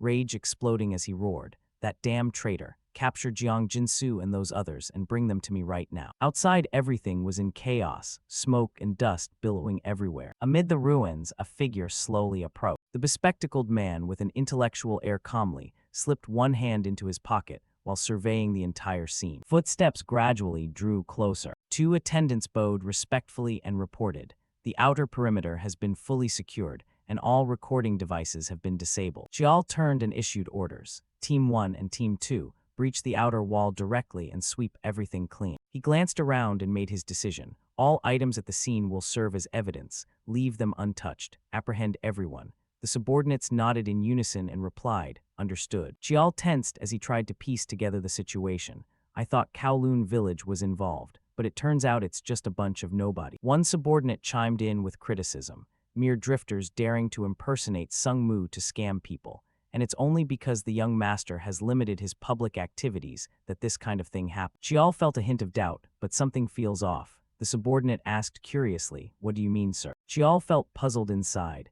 It happened to coincide exactly with Beak Chial, and the information came from two separate sources. He had gathered additional intel. It came from the trading company director and the Golden Sword Corps' own collection. Chial nodded firmly. That trading company has ties to Beakgul faction, so of course the news would reach them. He speculated on their sinister tactics, but it seems the other side deliberately used the Golden Sword Corps name to make sure the information reached me. One subordinate turned and asked, "So someone deliberately lured the young master here?" Chial nodded. "Exact." The subordinate guessed, "That's why you thought this was a trap set by Kowloon Village." In his mind, Chial was still wondering. "I assumed they had broken the seal on Beakjial and taken it to draw me in." The subordinate added more details. "However, Beakjial is still sealed, and there's no intelligence from Kowloon Village indicating any unusual activity on their part." Chial's face darkened as he pondered hard. So who exactly stands to gain from this? Suddenly his eyes lit up as if he'd realized something. "Ah." The subordinate turned curiously. "What's wrong?" Chial brushed it off with a wave. "Nothing." He let out a relieved breath. So it was that kid. Chial crossed his arms, a dangerous glint in his eyes. If it hadn't been discovered, fine, but now that it's exposed, the price will be quite steep. The MC on stage was panicking. Please wait a moment. We're currently verifying the situation. Kindly hold on for just a bit." From a small corner, Chial began to stand up. Anyway, they handled things pretty quickly. He looked down at the scene below, through the transparent window. Chial channeled a stream of blue energy. The sword inside the glass case trembled violently. The MC saw it and grew extremely anxious. Ah, suddenly a small explosion occurred. That was caused by Chial. The sword shattered the glass case and flew straight to where he stood. Everyone panicked at the sight. Catch him, Beak Chial has been stolen. Guards from outside rushed in. That guy's got a weapon. He took the weapon, attack him. Chial immediately cast a spell. Binding mechanism strike. He bound them and lifted them high. Yama. Then Chial turned back and emphasized, I'm pretty busy here. He dashed forward at lightning speed. There were too many forces around the auction venue. Escaping them wouldn't be an issue, but if Beak Chialsu showed up, it would get troublesome. While running, Chial suddenly halted. He broke into an amused smile. Arrived pretty fast, huh? Seeing the panting figure in front of him, Chial asked curiously, so have you prepared everything, Jiang Jinsu? He laid out his plan. I intend to use my older brother to bring down the black market. Jinsu's mind raced in confusion. Could it be the direct line? But Li Yihak has a younger brother. He felt utterly bewildered. He has, the one who recently began his warrior path at an unprecedented speed. Jinsu clearly recognized the identity of the person before him. Sung Mu's ninth, the youngest son, Li Chial. Chial stressed the gravity of the situation. Whether you accept it or not changes nothing. The information has surely already reached the Golden Sword Corps. He presented terrifying hypotheticals. If my brother arrives, Beak Gull faction naturally won't be spared, and you won't fare much better. Instead of capturing Beak Chialsu, wouldn't it be better to leave the actual operator of the black market untouched? Jinsu listened in complete confusion. Why are you telling me all this? Chial smiled and reminded him. Earlier you clearly said it was a proposal. He also frankly voiced his inner hesitation. I'm still weighing whether I should save you or not. Chial stated his condition. Abandon Beak Chialsu and follow me. Jinsu had his own demand. Just one thing, promise me something. He kowtowed desperately. Protect my daughter. No, please cure my daughter. Jinsu decided to sacrifice everything for his child. Then I'll do anything, even die. Chial responded firmly. You think you have the right to make demands right now. Jinsu threatened back. If you refuse, I'll tell Beak Chialsu everything. He stood up resolutely. Beak Chialsu will definitely flee, and even for Sung Mu, catching him will take time. He could predict the outcome. Beak Chialsu is extremely stubborn. In the end, he'll be caught, but before that, he'll surely obstruct you. Chial's mind churned. If it's Beak Chialsu, out of revenge, he'll interfere with my warrior path. He let out a relieved sigh. Now that's more like the Jiang Jinsu I know. All right, curing your daughter isn't difficult. Chial didn't forget to add a condition, but there's one thing I need to make clear first. He had already calculated carefully. Sung Mu capturing Beak Chialsu won't take too long.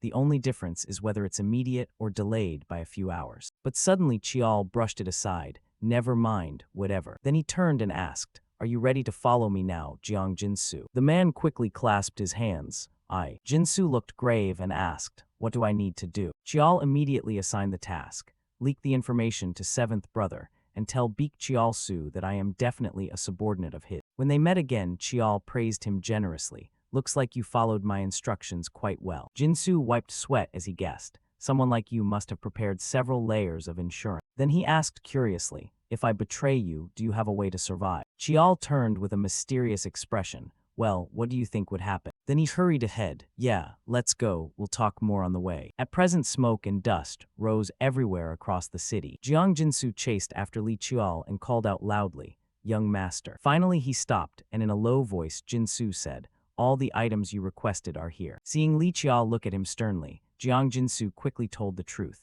The materialized gold bar is in the Soul Vault, and the cryptocurrency account is stored on this USB. He handed over a folder and a USB drive. Li Chial opened the folder to inspect. After noticing something missing, he turned to Jiang Jinsu. What about the stone tablet I asked for? He pointed in one direction. It's over here. Jiang Jinsu led Li Chial to a warehouse. The warehouse looked quite old from the outside, but everything inside was neatly organized. Once they arrived, he announced loudly, I've placed it in that box. Li Chial carefully opened the box to check the item inside. A few seconds later, he praised the other. Good, definitely the real thing. Li Chial asked again about the documents. Have the files been prepared? Jiang Jinsu answered honestly, yes, of course. He carried the briefcase and turned to instruct, keep it safe, that will be your lifeline. Li Chial especially emphasized the earlier letter. The letter I gave you, make sure to deliver it.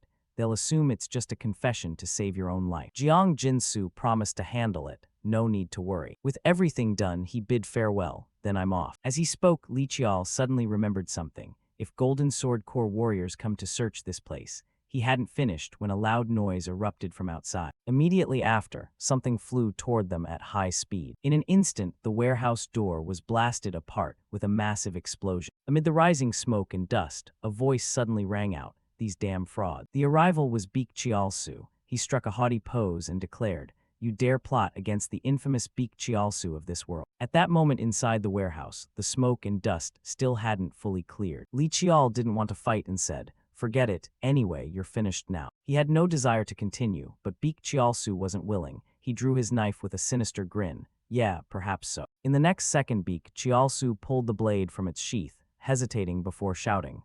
But with that, he assumed a combat stance and spoke with bitter resentment. "To suffer such injustice, I won't die alone." Without stopping there, Beak Chialsu charged forward and roared, "I'll tear both of you apart." Li Chial quickly pushed Jiang Jinsu aside to dodge. Missing his target, he cursed loudly, "Director Jiang, you traitor." While summoning his sword, Beak Chialsu accused him, "Ungrateful wretch, have you forgotten I saved your daughter's life, and yet you betray me?" He also noticed Li Chial's secret and taunted, "Thought you were playing some trick, but turns out you changed your face. No wonder your voice sounded like a kid's." Hearing that, Chial inwardly praised his enemy. With just that much information, he figured it out. Indeed not someone to underestimate. With his competitive nature, Beak Chialsu charged again, shouting, "Die." His blade moved incredibly fast and precise, yet Li Chial still managed to evade. And so Beak Chialsu grudgingly acknowledged, "Not entirely useless. Who are you, and what are you doing?" Without any fear, Chial declared loudly, "I am Li Chial of Sungmu." Just hearing the name revealed his background. He burst into mocking laughter. "Ha ha ha, so I'm being toyed with by some illegitimate brat." Beak Chialsu continued to belittle Li Chial heavily. "A greenhouse plant like you, thinking you're the terror of the world just because you inherited a drop of good blood." Being looked down on like that, Chial inwardly fumed. Greenhouse plant of Sungmu. If Sungmu is a greenhouse, then the world would have ended long ago. Finally, he decided to teach his enemy a lesson, waving his hand provocatively. "Planning to fight with your mouth? Come on then." Beak Chialsu rushed forward cursing, "Insolent brat." The two sides immediately clashed fiercely. He even boasted confidently, "Looks like the butcher's work begins again today." After exchanging a few moves, Chial realized his opponent was no pushover and thought, "I thought I could block him easily, but the pressure is terrifying." Beak Chialsu was fighting Li Chial at full power. Wanting to win, he had to think of a plan carefully in his mind. Chial told himself, "The level gap between me and Beak Chialsu is 5, same rank, but the realm difference is clear." On the other hand, Li Chial knew. Beak Chialsu trained mana and martial arts in an orthodox school, with years of real combat experience, plus his physique far surpasses mine. Additionally, in his heart he admitted, "But from beginning to end, I've never faced anyone weaker than me." A few seconds later, seeing Li Chial switch techniques, he raged inwardly. Suddenly a long sword, damn it, a weapon that can freely change shape. Indeed not a fake. Unable to win, Beak Chialsu inwardly cursed, "Jiang Jinsu, you dog." Chial noticed his distraction and shouted, daring to think of other things in the middle of battle. Right after, Li Chial successfully slashed into Beak Chialsu's abdomen. Blood flowed as he roared, "Arrogant little punk." Li Chial paused for a few seconds, panting, then thought, "That was tough," but he decided to activate Demon Eye to read trajectories, intuitively sensing movement. In addition, Li Chial thought, and with Sung Mu's sturdy body resisting the giant frame. Once he'd found the optimal combat method, he immediately engaged with a thought rising in his mind. "I've fought and defeated Six Sister, who's much faster than Beak Chialsu." The two sides fought a heaven-shaking battle, shaking the entire warehouse. A few minutes later, Li Chial was sent flying back a distance, yet he stood up without a single wound. Seeing that, the other looked baffled and muttered to himself, "How can a kid like this?" Beak Chialsu watched Li Chial advance with his sword and murmured inwardly, "Mana quantity comparable to mine is acceptable since he comes from a prestigious family, but the depth of his martial arts is so profound it can't be that of a mere kid." He inwardly compared their strength. "It feels like facing a massive boulder." For the first time facing such a strong opponent, Beak Chialsu gritted his teeth in discomfort. "Never thought I'd feel this way against a mere brat." In the end, he still wanted to win, so Beak Chialsu inwardly resolved, "I have to finish this quickly and cleanly." Beak Chialsu couldn't stop doubting, "Just a kid, but what the hell is this?" He gritted his teeth slightly, feeling like he was facing a massive boulder. Finally, Beak Chialsu decisively stomped hard on the ground, using the momentum to charge toward Li Chial. Every time he swung his blade, it was skillfully dodged by Chial. His basic technique was so solid it felt like an impregnable fort. After evading, Li Chial slid backward, the sword in his hand instantly transforming into a long spear. Beak Chiaosu froze for a moment in shock, a weapon that can freely change shape. He hurriedly retreated to block the incoming spear thrust, astonishment rising in his heart. It's like fighting 3 or 4 people at once. I just planned to tangle with this brat, and Jiang Jinsu then escape quick. Beak Chiaosu thought to himself, they probably don't know I have connections in Kowloon village. If I run now, I might still save my life. However, the hatred from being deceived and betrayed wouldn't let him go, so even if it means death, I'll slit both their throats before I leave. Beak Chiaosu stepped back, channeling his energy into his leg. He suddenly stomped down hard, cracking the ground open, shards of stone shot upward. This attack couldn't be dodged. Countless stone fragments flew toward Li Qiao. Qiao crouched low and swept his long spear in a wide arc, knocking everything away. Amid the dust and smoke, Beak Chiaosu's figure darted in and out as he closed the distance. From the side, he drew a short blade, intending to assassinate in this opening, the same strike that once severed my master's neck. Beak Chiaosu gripped both blades tightly and unleashed his ultimate technique, first form of the hidden island tiger stance. Li Qiao watched his movements and couldn't help being amazed, so fast. In an instant, Beak Chiaosu slashed with one blade, but Qiao managed to raise his long spear to block. Right after that, he twisted his wrist and swung the other short blade. A swift clean strike slipped through Li Qiao's opening and sliced down toward his left shoulder. The blow forced Li Qiao to retreat a step as he coughed lightly. Beak Chiaosu smirked sinisterly. This is the moment. Seizing the opening, he charged forward, roaring, "Die." The blade tip tore through the smoke screen and thrust straight ahead. Li Qiao's eyes widened, a flash of light swirling around them. In his hand, the long spear transformed into a black sword. Seeing that, Beak Chiaosu midair froze for a split second, a new sword. He couldn't help gripping his short blade tighter and cursing, "Damn it." Then suddenly from midair a rope shot out. Caught off guard, Beak Chiaosu had his wrist tightly bound by Li Qiao's whip. "Got you." Qiao tightened his grip on the whip and yanked him forward hard. As the distance closed, Li Qiao raised his sword, preparing to strike. "Victory is mine." He unleashed his move, Endless First Form, Demon Thorn. A blazing sword slash struck straight into Beak Chiaosu's chest. From the wound, fresh, hot blood gushed out. He couldn't hold back and spat a mouthful of blood. His body swayed, then collapsed to his knees on the hard floor. Beak Chiaosu's entire body trembled violently, his voice labored. "Damn it, you bastard." Li Qiao declared coldly, "The dying words of a third-rate thug aren't necessary." With that said, he swung the sword coldly. In an instant, the head and body of Beak Chiaosu were separated. Beak Chiaosu's body slumped to the floor, fresh blood staining the ground red. Li Qiao retracted his weapon, his breathing carrying exhaustion. Suddenly, he staggered and fell. "Damn it, my leg's injured." Right at that moment, Jiang Jinsu appeared in time to support Li Qiao. "Are you all right, sir?" Qiao steadied himself and nodded slightly. "Yeah, better than I expected." Looking back at Beak Chiaosu's corpse, Li Qiao thought to himself, "In this life, is this the first time I've killed someone?" Jiang Jinsu stood silently beside him, looking down as well. Then he lifted his head to gaze at the boy, his eyes filled with contemplation. "Only 15 years old. Just a child, not much older than my daughter." Recalling Li Qiao's battle just now, Jiang Jinsu couldn't help marveling. "But he's incredibly strong. Since I know full well Beak Chiaosu isn't ordinary, it only makes that power seem all the more terrible." He bowed toward Qiao. "Thank you so much, sir." Li Qiao curved his lips slightly. "No need to thank me. After all, I did it because there's something I need to take." Jiang Jinsu hesitated. "Then, from now on, what should I do?" Qiao replied, satisfied. "Having that enthusiasm is good, but first we need to wrap up this matter." Li Qiao added something that surprised him. "Handle your daughter's situation first. Our deal starts from there." Jiang Jinsu felt moved inside. He hasn't forgotten what I said. This child, I have an almost certain feeling he's different from Beak Chiaosu. A rare relieved smile appeared on his face. If in the future he actively contacts me, I'll sincerely become his subordinate. Suddenly, a massive explosion rang out, shaking the entire room. Li Qiao observed the situation and guessed. "Looks like Beak Golf faction is in its death throes." Jiang Jinsu held up the briefcase anxiously. "In this condition, can you escape? You shouldn't reveal your identity. I've put the documents in the bag." Qiao took it and nodded. "Exact." Li Qiao reassured him. "Don't worry, I'll get out as soon as the timing is right." He silently calculated. The Golden Sword core capabilities are truly formidable, but with my shadow form technique and all-face iron skin. Right then, Jiang Jinsu suddenly interrupted his thoughts. "There's an underground tunnel." He explained, "There's a drainage channel running through, but it's wide enough for a person to pass." Jiang Jinsu offered sincerely, "I'll lead the way for you." Seeing that Li Qiao smiled faintly, he's made up his mind then. He recalled their earlier deal. He knows full well he can't back out of the transaction with me, so he's definitely carrying out his promise seriously. Li Qiao inwardly compared the look in his eyes from before to now, but now it's no longer helplessness, it's genuine sincerity showing through. A sense of satisfaction rose in his heart.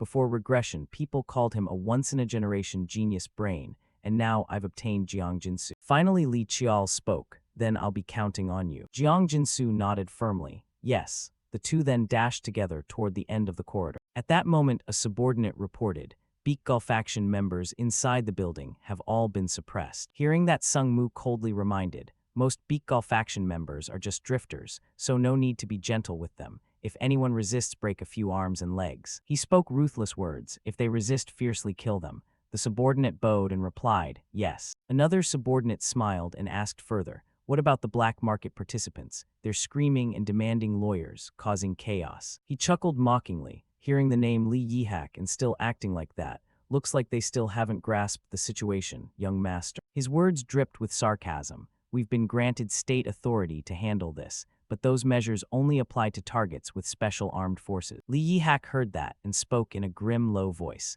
Seems they don't know going to court would only make their throats more dangerous. He laughed and continued, Sung Mu's legal defense team. No, Li Yihak turned his head to look behind him. The three bound men on the ground listened tensely to his words. Just mobilizing the young master's personal defense team will make any court case crystal clear. At that moment, another subordinate approached to report. The fleeing Beakgull members have all been captured. He asked upon hearing, what about evidence? The subordinate handed over a stack of papers. These are all the things found in the black market, only this much. Li Yihak took it and examined the information inside while pondering. After that, he handed it back and said, no ledgers or entry-exit lists at all. Turns out they kept them somewhere else. Li Yihak fell silent. It would be cleaner to sweep those places too, but that would scatter the drifters everywhere. Suddenly, a nearby subordinate hesitated and spoke. About that. He recounted, while the Spirit Sword Corps was searching, they captured one person. He asked, one person. Then he pointed in one direction. They say he's the one who directly handled operations here, but he handed over this. Another subordinate held a briefcase. He insisted the young master must see this. Li Yihak took out the stack of papers from the briefcase and examined them. After reading the contents, his heart jolted in shock. This. Before Li Yihak was a table of figures, transaction history, circulating funds, names of traders, numerous proxy accounts, personal information of attendees, smuggling routes and sources. At that moment, he lifted his head and said, bring him here. The subordinate immediately replied, yes. A moment later, on the devastated ground strewn with broken rocks and debris, a figure slowly approached. The man showed great respect and bowed. I am honored to meet one who bears the blood of the great clan. He looked up and introduced himself. My name is Jiang Jinsu. His subordinate grew angry and shouted, insolent fool, where do you get the nerve to act so arrogantly? Li Yihak raised his hand to signal, enough. He thought to himself, such a pity for that appearance to be wasted working for Beakgull faction. Li Yihak began assessing the other. Clear eyes, upright posture, no trace of mana detectable, yet he carries a dignified air. Then he spoke, I am the young master of Sung Mu, Li Yihak. I have a few questions for you. Jiang Jinsu nodded seriously in response. Yes, I will answer truthfully. He handed over a stack of papers and asked, why didn't you destroy these instead of keeping them? It looks like nothing more than a desperate ploy to escape the current situation. The man reminded him, inside the briefcase there's a letter. He said you only need to see that letter. Li Yihak turned his head toward the briefcase. He reached inside and pulled out a small envelope. After feeling the texture of the paper, Li Yihak thought to himself, they used printing paper, so the handwriting can't be traced. The contents of the letter appeared. If it's about those documents, then not only are they sufficient compensation for this incident, but there's even extra. Just keep an eye on the man in front of you for a bit. He has a daughter, so please cure the girl as well. After reading the letter, Li Yihak let out a soft laugh. This cheeky brat, daring to openly take advantage of his older brother like this. Yet he didn't deny it, but the documents he left behind clearly have value. If utilized properly, they could recover funds tied to Beakgull Su and seize leverage over the weaknesses of the wealthy elite. Li Yihak tapped the paper, and it could also be credited as cleaning up the black market, though it's more like they've already cleared the field and I'm handling the aftermath, yet now they want to negotiate using this. Facing the man staring straight at him, he thought inwardly. Moreover, during a warrior path mission, one shouldn't accept help from the clan right. Suddenly, Jiang Jinsu reminded Li Yihak, There's more on the back. Hearing that, he lowered his head and flipped the paper over. The additional content appeared, a postscript for precaution. Could it be that you're holding the spoon before the rice is even cooked and letting your mind wander? Besides, you've already taken all the important benefits, so you probably don't care who I am. I think so anyway. Unless you're truly petty, you'd quietly close this case. I just feel that way. After reading those lines, Lee Yi-hak couldn't help but freeze stiff. He gave a faint smile. The postscript is longer than the main content. Wonder if that kid even understands what a postscript means. Lee Yi-hak sighed in admiration. Has anyone ever started their warrior path journey quite like this? He tucked the letter inside his clothes. So that's it, no direct contact then. Lee Yi-hak smiled, truly arrogant. But fine, if it's a deal like this then I welcome it. He recalled Chial's demeanor. After defeating Sixth Sister, and still carrying this kind of attitude, choosing the youngest over Sixth Sister was indeed wise. I truly feel a mutual understanding between us. Lee Yi-hak smiled and spoke. Captain, wrap up this incident here. The man was stunned. Yes, he continued. When the relevant department arrives, hand everything over and summarize. Since there are dangerous items, handle them with care. At that moment, the smoke and dust in the city still hadn't fully cleared. With these documents, the follow-up handling won't be difficult. Then Lee Yi-hak added, and you are Jiang Jinsu, correct? For now, I'll temporarily take responsibility for your safety. He smiled and turned away. Be grateful to the one who sent you that letter. Scene shift to Chial's room at present. He was sitting cross-legged on a chair, quietly cultivating, energy continuously radiating from his body. Suddenly, a strange sensation came from the wound on his shoulder, causing Chial to jolt and open his eye. He couldn't help recalling that clash with Beak Chialsu was quite a valuable experience. Both of Chial's hands remained in contact. It's been quite a while since I obtained Endless, but this is the first time I've drawn Endless to face a human opponent. He began calculating. I've used it against trainers in Jiakchengdu and during sparring with father, but never against a warrior on equal footing or even stronger without any restrictions. At that moment, a stream of energy gradually emanated from Chial's body. Sunlight filtering in from outside illuminated the room. The outcome of the battle largely depended on Beak Chialsu's arrogance and mistakes, but even without that I was confident I would win. Only now did he stir and sit up properly. During this warrior path, real combat battles like that are what truly matter. Up until now, it's all been restricted fights. He smiled and put his clothes back on. With everything so quiet now, it seems the elders have accepted the deal. Chial made his decision. Then now I should call that person out. Back in Seoul, Republic of Korea, traffic bustling under fresh, clear air. In a quiet alley lined with food stalls, Chial stopped in front of a building and looked up. He gazed at the simple house and pondered. No signboard. It looks more like a private residence than a restaurant. Then Chial slowly opened the door and stepped inside. Approaching the reception counter, he spoke. I have a reservation under the name Jiang Jinsu. The receptionist immediately replied, yes, I'll lead you to the room. He quietly followed the hostess to the pre-booked private room. A moment later, the door to a room opened. A middle-aged man waiting inside stood up to greet him. You've arrived. Chial slowly entered and remarked, didn't expect a place like this to exist. The man explained, this is a space reserved for those who want private conversations. Nothing can be heard from outside. Chial noticed the man covering his mouth and chuckling, so he asked curiously, why are you laughing? The man regained his composure and replied, forgive me, it's just that now I truly feel your age, young master. Then he observed Chial thoughtfully. Perhaps due to the Sungmu background you appear more mature, but looking closely there's still a youthful air. A moment later he thought in slight surprise, a teenager, he really is just a teenager. After observing for a while, he commented, yet your eyes and aura make it impossible to feel like you're facing a mere boy. Recalling the scene he had witnessed, he sighed in admiration. A 15-year-old child managed to pull in Lee Yi-hak, the golden swordsman of Sungmu, captured Beak Chialsu, and brought down the entire black market. After a moment of contemplation, the middle-aged man spoke politely. First of all, I want to express my gratitude. Both my daughter and I have received immense grace from young Master Lee Chial. Chial calmly sipped his tea and replied courteously, no need to thank me so much. It's just a transaction after all. The man continued to express gratitude. The very fact that you proposed that deal was already a great favor. If not for you, I'd probably still be bound by Beak Chialsu. Seeing his persistence, Chial sighed. Is that so? How is your daughter now? Hearing that the man reported, yes, though not fully recovered, she's improved greatly. Yet he still praised, the medical center of Sungmu truly lives up to its reputation. Chial seemed indifferent and replied casually, that's good then. At that moment, the man appeared to have something difficult to say and hesitated for a long while. Then he spoke seriously, Young master has kept every promise to me, now it's my turn to fulfill mine. His next words made Chial pause slightly. I'll do anything, what do I need to do? Seeing the man's serious demeanor, Chial teased. Hearing you say that it sounds like I'm about to order you to do something dirty. Hearing that the man panicked and explained, no, that's not what I meant. Chial smiled, holding back laughter, and replied, I know. Then Chial turned to the bag. He always carried, rummaging for something while saying, First, I have a few things I'd like to ask of you. A moment later, he pulled out a stack of documents and a USB drive, placing them on the table, which surprised the man. This is. Then he asked, puzzled, aren't these the documents and USB you took that day? Why bring them back here? Chial explained, I only borrowed them to look through for a bit. He pushed the items toward the man and requested, I'll hand them back to you, so handle them carefully. It seems I'll need quite a lot of money soon.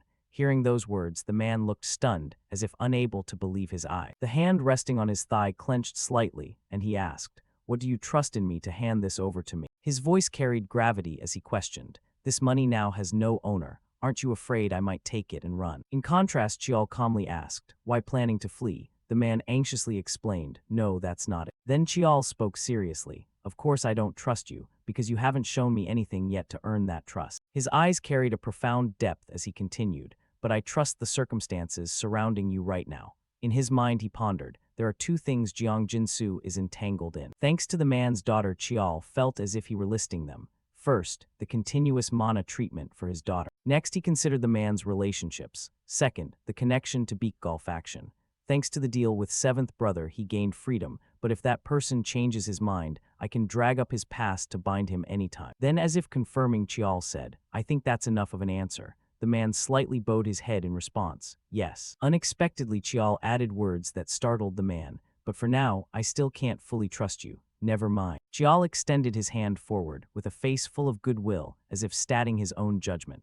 I hope that one day I can truly trust you. Those words seemed to touch the man's reason and soul. It would be truly good if we could trust each other, without needing to think about deals or complicated circumstances. The man looked down at the outstretched hand, pondering in bewilderment. What exactly does he trust in me to be so sincere? Thinking of the contrast between Chial and his old boss, the man analyzed further. I thought he would be like Beak Chial-su, grasping others' weaknesses to exploit. Even though young Master Li Chial always draws a clear line with the word transaction, the relationship between us is ultimately a debt I carry. After a long while, he finally found his own answer. Yet now the way he treats me makes me feel like he truly sees me as an equal relationship. Immediately he grasped Chial's hand and spoke. Understood, I will prove it one by one. It won't take too long. Chial replied, satisfied. I truly look forward to that. Chial also observed the other and commented inwardly. Now I no longer see him as the man who lost his light under Beak Chial-su, but rather the shadow of Xiao Jium overlapping him. Seeing Chial pick up the bag, the man asked, Where are you going now? Chial replied meaningfully, South. After leaving the restaurant, Chial was walking down the street when suddenly a child's voice rang out. Mom, look. That big brother must be a warrior so handsome. The mother quickly pulled her son away, saying, What are you saying? No, you can't come here. Chial, standing nearby, heard it and froze in place, whispering worriedly, I thought I'd hidden it well, but some trace still leaked out. But without wasting time, Chial continued walking. On the bustling street, Chial stood amid the crowd, observing everything around. Elsewhere, in a simple-style cafe, with wisps of smoke drifting everywhere from unknown sources, a woman with brown hair was smoking a cigarette. When the staff brought her coffee, she suddenly let out a sound of surprise, as if astonished by something. Then she looked out the clear window and spoke. What is this now? Caught something interesting, huh? With the cigarette still burning, she commented excitedly.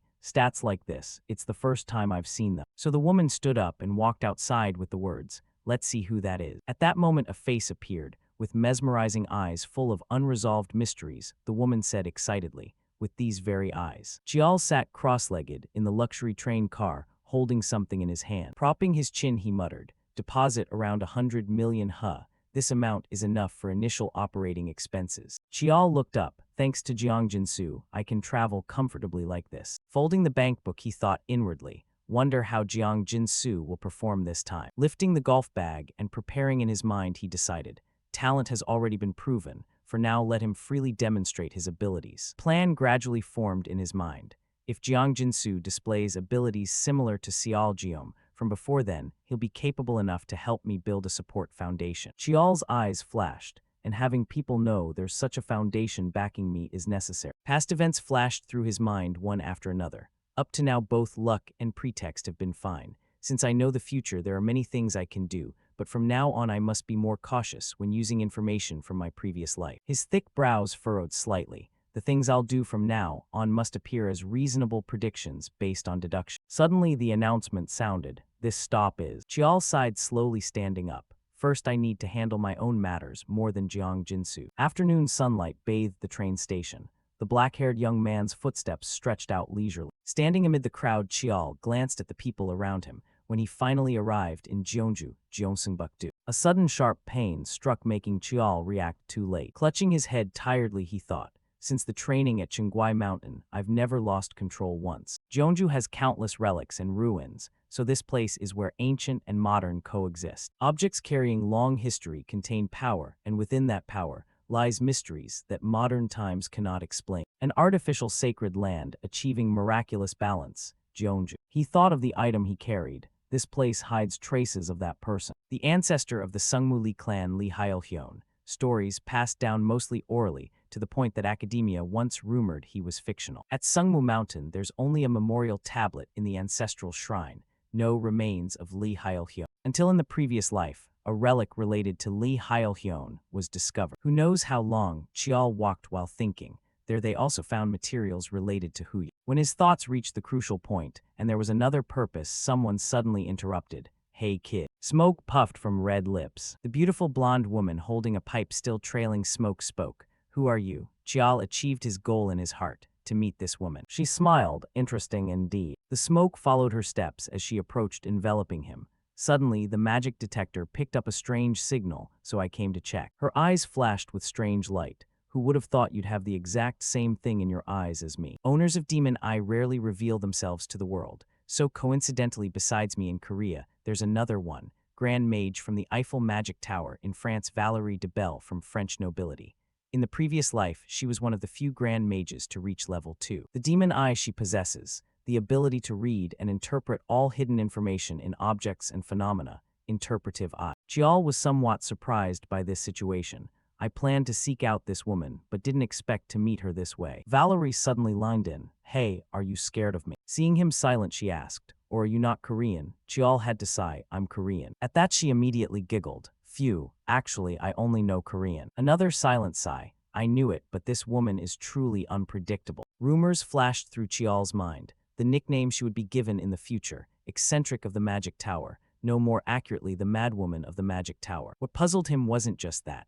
The reason she came to Korea was utterly ridiculous. Suddenly wanted to learn spells, so came to Korea by. Moreover, she didn't even bother asking the Magic Tower master before leaving. The more he thought, the paler he became, and her decision to naturalize in Korea was because Korean fried chicken is too delicious. Back to reality, Valerie asked. Anyway, forget that. Hey, who are you? Chial raised his hands helplessly. You're the one who started talking first. Why ask me? She clicked her tongue, extending her hand. So difficult. Then let's greet properly. The French mage leisurely introduced herself. I'm Valérie de Belle. As you can see, I'm not Korean. I'm a mage from the tower. Chial also extended his hand and shook hers in goodwill. I'm Lee Chial. Hearing the surname, she was slightly surprised. Lee could it be the Lee family? In Korea, it's called Sungmu, right? Chial nodded. Yes, that's correct. Valerie immediately exclaimed. If you're from Sungmu, then in this country, you're practically royalty, right? Chial wasn't that arrogant. Indeed, they hold great power, but it's far from royalty. Her pipe waved in midair. Is that so? The pipe pointed straight at Chial, bluntly exposing. Then why hide that cute face with a mask? Are you on the run? Not denying, Chial slowly removed the mask. The nature of his demon eye is similar to mine. No surprise he awakened it earlier than me. She smiled, not surprising, even though I've already investigated quite a bit. Using his real face, Chial continued the conversation.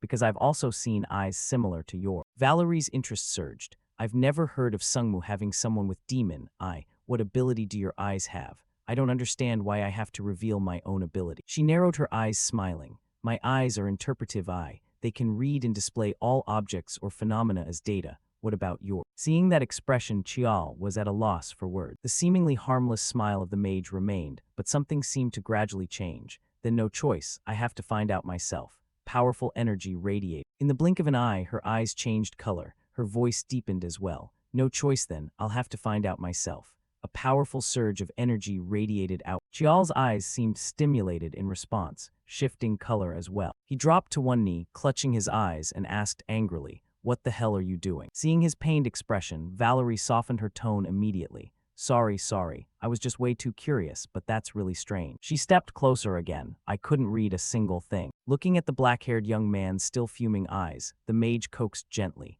"Don't be so mad. Consider it my apology. I'll tell you something interesting in return." She flashed that fake smile again. "In exchange, talk with me for a really long time deal." The sky had already turned to dusk, with faint evening light filtering into the large corner apartment on the street. Valerie and Chial stopped in front of the old gate of the villa, hesitating as they probed, supposedly inviting him for coffee, yet here of all places. Chial scanned the surroundings and inwardly marveled. From the outside, it just looks like an ordinary abandoned house, but Valerie paid no mind and smiled as she said, "All right, let's go in and take a look." As soon as she finished speaking, a faint red light swept past Chial, leaving him momentarily stunned. He guessed inwardly. Just now, that sensation felt like the sorcery of a yokai. Valerie seemed to sense something too and asked, "You've noticed now, haven't you?" Without using demon eye and still sensing it, could it be you've already studied magic? Chial replied softly, "I haven't studied magic, but such a strange feeling is nothing surprising." She quickly explained, "That sensation, if you're not at master level like me, you couldn't possibly detect it."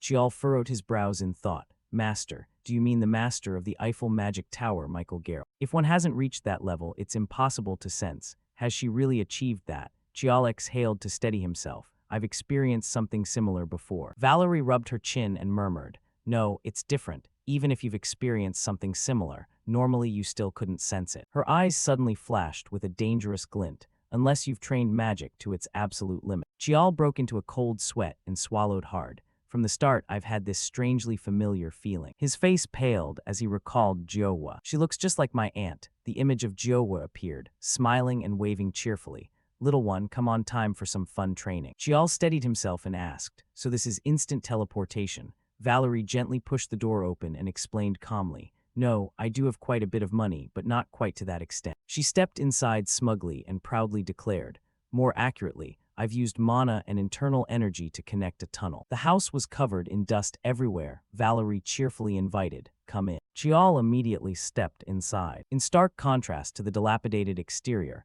was a spotlessly clean and neatly arranged counter. Chial's gaze turned to the counter's owner. He asked curiously, "That thing?" Looking at the counter owner, he thought, "Not human, mana detectable, no biological activity." Valerie knew he was extremely puzzled and quickly explained, "That's a golem, a machine with a mana core embedded inside. From here on, it's my workshop. All sorts of bizarre things might appear." She plopped down on a chair casually. "Want to order a drink first?" Chial set his bag down and ordered, "I'll have a hot tea." Valerie snapped her fingers to summon service. "Sure, I'll have an espresso." Chial probed, "Is it possible to install something like this in a workshop?"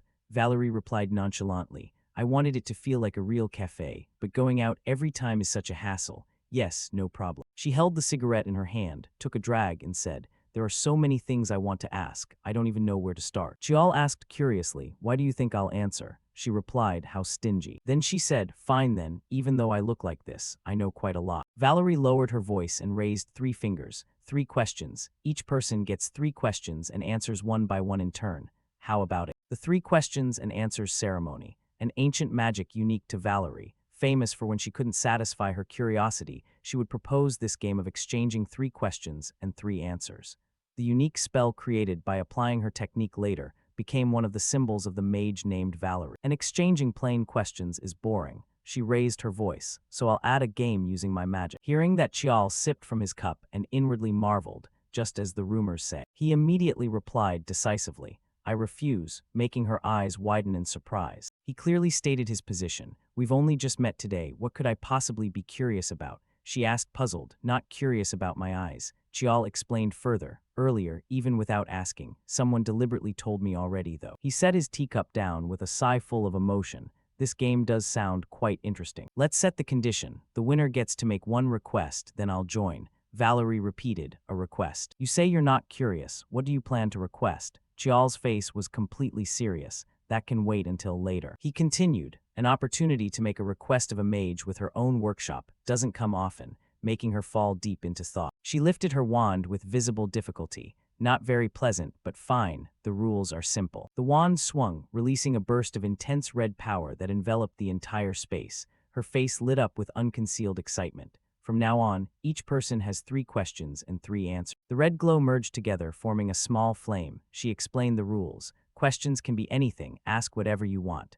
Answers, too, can be true or false. But you have to guess whether the answer is true or false. The one who guesses correctly more times wins. And the loser must give detailed, truthful answers to the winner's 3 questions. She smiled to ease the atmosphere. Overly obvious questions are forbidden, like gender or name, for example. Chial immediately asked, "How do you distinguish true from false?" She pointed to her head. "This spell belongs to mental magic. It reads the waves of consciousness from the subconscious." She answered, "Even if the loser deliberately tries to hide the truth, due to the magic's effect, they will naturally speak it out." And then, from within the chest, Valerie condensed a brilliant, glowing orb, her voice grave. "I, Valerie de Bell, swear on my title as a mage, I will honestly fulfill everything said, without tricks or deceit." With that, the orb condensed and burst above their heads, "and will abide by the rules to play a fair match." Valerie placed her hand as if making a vow. "This is a mage's oath. If broken, I will lose all my mana." She immediately began. "Now you can believe I won't play any tricks, right?" Chial nodded. "Yes." Waiting for just that, Valerie snapped her fingers to signal. "Then let's begin." Red orbs floated above their heads. Valerie faced Chial with an air full of mystery and tension. Chial politely invited, "You go first." Valerie happily replied, "All right, let's start light then." Her eyes glowed with a mesmerizing purple, dreamy eyes gazing at Chial as she asked, "What is the ability of your demon eyes?" Chial closed his eyes in thought. Right from the first question, she's asked exactly what I most want to know, then quickly answered, "I possess a power similar to yours." As soon as the answer ended, one flame above Chial's head abruptly extinguished. Valerie jumped up in shock. What does that mean? Can I count that as the second question?" She sighed and explained, "Fine then, now it's your turn to ask." Without wasting a moment, Chial asked, "Why are you curious about my demon eye?" She pondered deeply. In an instant, she answered decisively, "Because of my thirst for knowledge, simply curiosity as a mage." Immediately after, one flame extinguished. Chial inwardly marveled. Such a vague answer. Anyway, in this game, the content of the answer doesn't matter. Facing each other, Chial calmly speculated, "What's important is asking the questions I want to know, and seeing through whether the opponent's answer is true or false. If I win the game, I'll get detailed answers to my questions, and I don't need to be too picky about question content." Chial smiled in satisfaction. "What I'm aiming for is victory in the game, because afterward I'll have the right to make one request of." Right after, Valerie calmly spoke, "All right, second question." Time slowly passed. Once again it was her turn. "Now my final question." Valerie's eyes sharpened piercingly. "You've already known about me." She stared straight into Chial's eyes and asked directly, "Exactly how much do you know about me?" Chial answered seriously, "From birth until now, I've never once seen or heard anything related to you." Suddenly, Valerie covered her mouth and smiled smugly. "I win." She observed every expression of Chial joyfully. Though young, he keeps a pretty good poker face, but his facial muscles twitched just a little. Now it was Chial's turn to investigate. "My turn for the final question, right?" Valerie said leisurely, "Ask away." Hearing that, Chial suddenly smiled. Then, propping his chin, he posed the issue. "In your opinion, have I won yet? Do you think you'll lose?" Valerie sighed in evaluation, asking that for the last question, "Is that allowed?" Chial didn't comment, just urged, "Just answer." She took out a compact mirror while replying, "Fine, sure." Following that, she confidently declared, "You've lost because I've won." But suddenly, the flame orb beside Valerie exploded, startling her. Valerie looked around, puzzled, muttering, "Did I get it wrong?" But clearly. Chial leisurely spoke, "Want me to explain the reason?" Then he calmly explained, "First question, being curious about my demon eye because of thirst for knowledge. That was true. But the next one," he pointed out directly. "Second question, you lied." Those words made Valerie's eyes widen in shock, while Chial calmly watched her, thinking inwardly, "The 3 questions and answers ceremony belongs to mental magic after all." He leisurely lifted his teacup and added, "And the final one." Chial concluded firmly, "That one also became a lie, because the winner is me." Hearing that, Valerie dejectedly accepted the result. "I lost. According to the agreement, I'll answer your questions first." Then she calmly recounted. "First question, I'm also someone who possesses demon eye, so I've always researched it. But not only is research material scarce, finding collaborators is hardly easy either." Reaching the next issue, Valerie hesitated awkwardly before speaking. "The second one is." Seeing that, Chial sighed and generously said, "If you find it hard to say, then no need to answer." Inside, he had no intention of prying everything out anyway. Inherent magic belongs solely to each person, so her hesitation is natural. Valerie, hearing those words, exclaimed in surprise, "Really? Is that really okay?" Chial calmly made his request. "Instead, let me ask you for one more thing." She raised her hand defensively in alarm. "What exactly are you planning to ask of?" Chial immediately furrowed his brows tightly, clearly showing his disgust. Seeing his expression, Valerie quickly explained, No, I was just joking. Do you have to frown like that?" Chial tried to rein in his emotions and explained, "It's not that, just suddenly thought of someone who looks exactly like you, so my reaction was a bit strong. So what do you plan to do now?" Hearing that, she rubbed her head dejectedly and replied, "Fine then, it seems I have no choice left to refuse." Valerie calmly declared, "So the game ends here." Then she stood up and said, "In that case, let's go deeper into the workshop. We'll discuss what you want to ask of me there." When she reached Chial's side, Valerie carefully warned, "Don't touch anything, just follow behind me." After that, she walked ahead and opened the door. Valerie led the way while introducing, "This is the center of my workshop." After Chial observed the surroundings, he inwardly marveled in surprise. Completely different from the cafe, this place truly feels like where a mage lives and works. Then he turned curiously and asked, "I've heard mages normally don't let outsiders enter their workshops." Valerie proudly boasted, "That's right, just accidentally touching a barrier or magic array and something big happens right away, doesn't it? But I'm talented enough so those things aren't a problem. Sit over here," Chial helplessly replied. "Ah, yes." Following her, Chial asked with interest, "So then, what is it you want to ask of me?" Chial pulled out a stone tablet and solemnly requested, "I want to ask you to decipher this stone tablet, and of course I hope you'll keep the entire contents confidential after deciphering." Seeing that, Valerie put on gloves and thought to herself, "A stone tablet, huh? Ancient artifacts are a bit complicated, but I should be able to handle it." Right after she picked up the tablet to examine it, suddenly a purple lightning bolt appeared. It quickly attacked Valerie's eyes, blocking her research. Valerie got hit and had to cover her eyes before painfully uttering word by word, "This is an ancient relic from the distant past, at least from the 3rd or 4th century or earlier." Chial admired and sighed. "You recognized it immediately, huh?" Meanwhile, she tightly gripped the tablet, inwardly crying out in horror, "Insane, a relic this ancient. I almost died just now." The previous image of him and his words suddenly flashed in Valerie's mind. "Earlier you were so confident, huh? But it seems the spells in your workshop are shoddier than I thought. You have demon eye, but your magic is only at this level. I could do the same. Wonder if I should still ask." The more she recalled, the more annoyed she became, inwardly scolding. "With an artifact like this, he should have at least warned me beforehand." Valerie shot Chial an irritated glare, inwardly criticizing nonstop.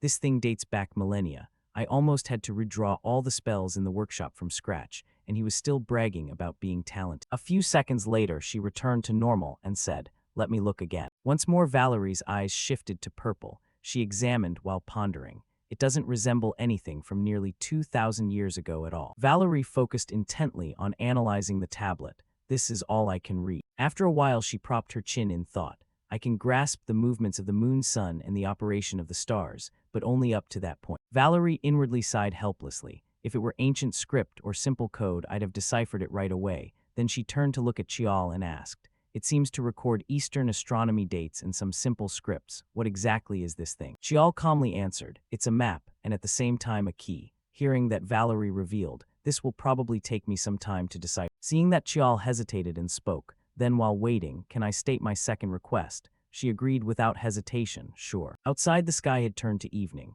The last rays of sunlight pierced through the window into the house. After hearing Chial's request, Valerie repeated in shock, "Your second request is to have me explain demon eyes to you." Chial confirmed and added, "If it can benefit both sides, that would be even better." Then he calmly asked, "By the way, does your workshop have a training room?" Instantly, Valerie's face became extremely confident and boastful. "Of course, a mage needs a place to train right. Naturally, every workshop has a training area, though mine is just a little bigger than usual." Chial was speechless and didn't respond, inwardly thinking, "Showing off, huh? If a mage's workshop is this spacious, then both strength and finances are top tier. It reminds me of someone." Then he calmly asked, "Seems you're quite wealthy, huh?" Valerie replied, puzzled, "You didn't know. I'm from an old noble family." Following that, she proudly boasted, "Anyway, my second request is that one, no backing out now, one word, 9 tripods."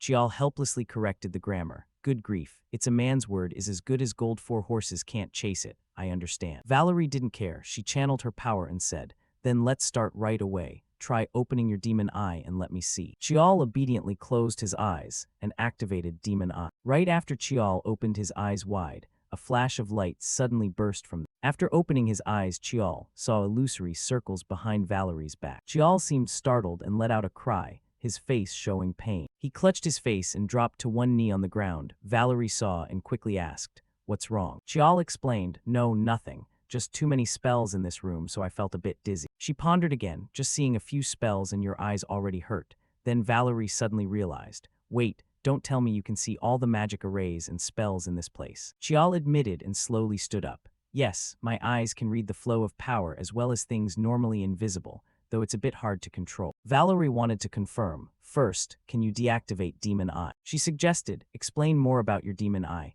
It gives YOU Chinese letter ability or seeing mana." Chial clearly stated, "I see a NT Chinese letter, but I can deduce, like opponents' movements or hidden auras, for example." Valerie felt very doubtful. "Do you know how strange what you just said is?" She pointed at him and told Chial, "If all that's true, then your eyes aren't an ordinary demon eye. There's no demon eye in the world that can see that many things. Seems this story will be long. First, let's go back to the research room." In the research room, a hot cup of tea sat on the table. Valerie reminded Chial beforehand, before explaining, "There's one thing you must know. Demon eye and mind's eye are two completely different concepts." Chial confirmed, "I know that." Then she spoke at length, "And moreover, demon eye seems like just enhanced vision, but in reality it's completely different. Even if you manifest what demon eye sees with magic, ultimately it's still just images humans can receive."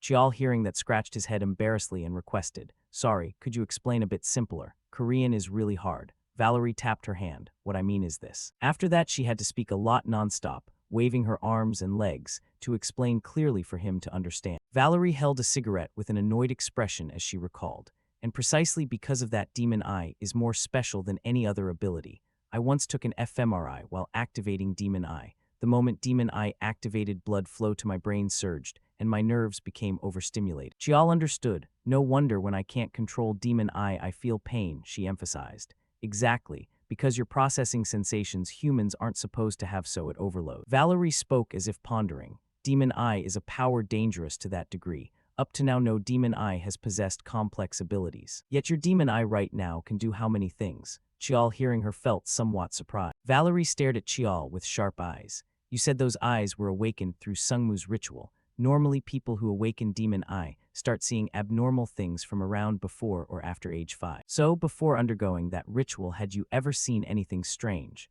Chial lowered his head, recalling. Chial couldn't help but admit from deep inside, "Indeed, there were signs before, even though back then I was only 11. She probed, "In Sungmu, is there anyone else who has awakened demon eye like you?" Chial denied. "No." Valerie continued investigating. "Do you know why I'm making a serious face?" Chial just replied, "Yes." She suddenly expressed, "What a pity. If you get into combat situations, I'm afraid you won't be able to control it."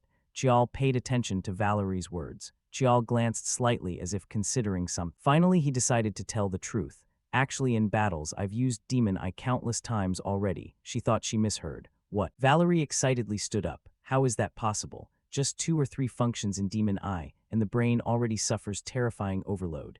You should have had a brain hemorrhage and died or gone insane long ago. Yet you can still look and control it." Chial, calmer than her, admitted, "Yes." Valerie helplessly held her head, truly never seen an exception like this. Then, with a sinister smile on her lip, "Seems we need to experiment with a few things then." Her appearance made Chial slightly pale. "Yes, what kind of thing?" Thanks to Valerie's suggestion, I temporarily stayed in the training room for a while, and in the blink of an eye, several days passed. Valerie was busy deciphering the stone tablet until just before dinner. As for me, I began a round of training that exhausted Demon Eye to its limit. Chial lay on the mat with hands and feet restrained, surrounded by lightning bolts, making him grit his teeth in pain. Finally, the device sound rang out. Measurement complete. Chial dazedly almost fell asleep. Clearly, at first, I could still endure, but the difficulty kept increasing. He recalled what she did to him. To test how much direct stimulation I could withstand, she shoved tangled mana masses right in front of my face. Her smile at that moment was truly terrifying.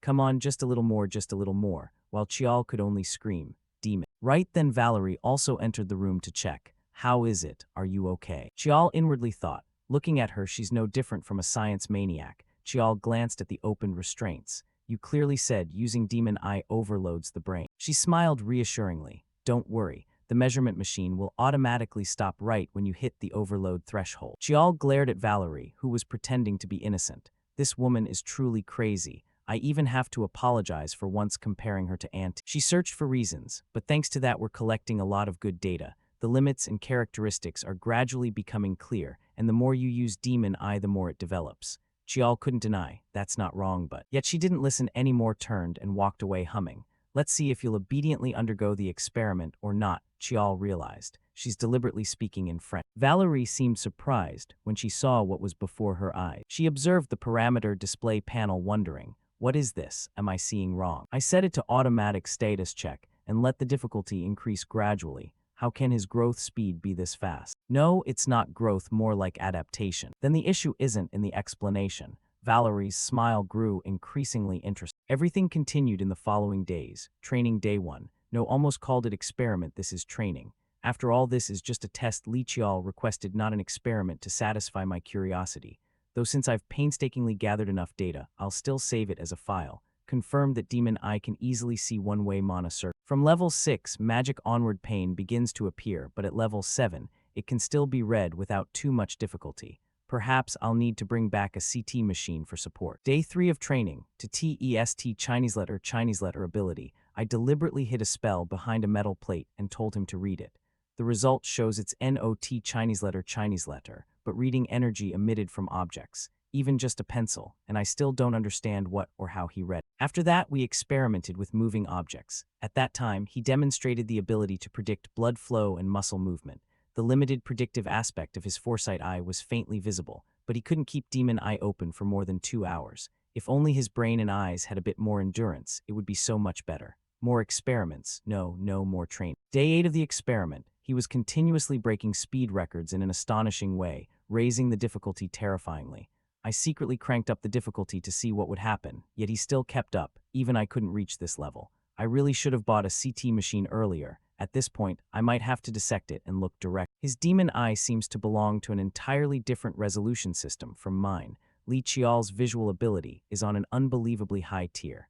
Yeah, if I had to describe it. Valerie heard a noise and quickly turned her head. What's wrong? She wondered to herself, why not just pretend not to know, look at his eyes. Chial calmly explained, the machine just stopped, so I stepped out. An alarm blared loudly. You didn't hear it. She turned back to her desk incredulously. An alarm. Valerie felt a bit surprised. All the training phases I prepared have already been completed. I thought it would take at least 2 more days. Chial approached and peered at the computer screen. Looks like I'm completely done. She was shocked. What, you know French? Chial looked at Valerie and explained. Direct descendants of Sungmu are required to learn languages of key countries, so I can handle everyday conversation. Her face suddenly flushed red. Then does that mean? Chial smiled brightly as if completely unconcerned. Those things you muttered, cursing to yourself, you don't need to worry too much about it. It can happen. I understand everything. I'm different from certain someone. Valerie shouted in embarrassment. You damn brat. Chial walked closer from afar. Did you call me for something?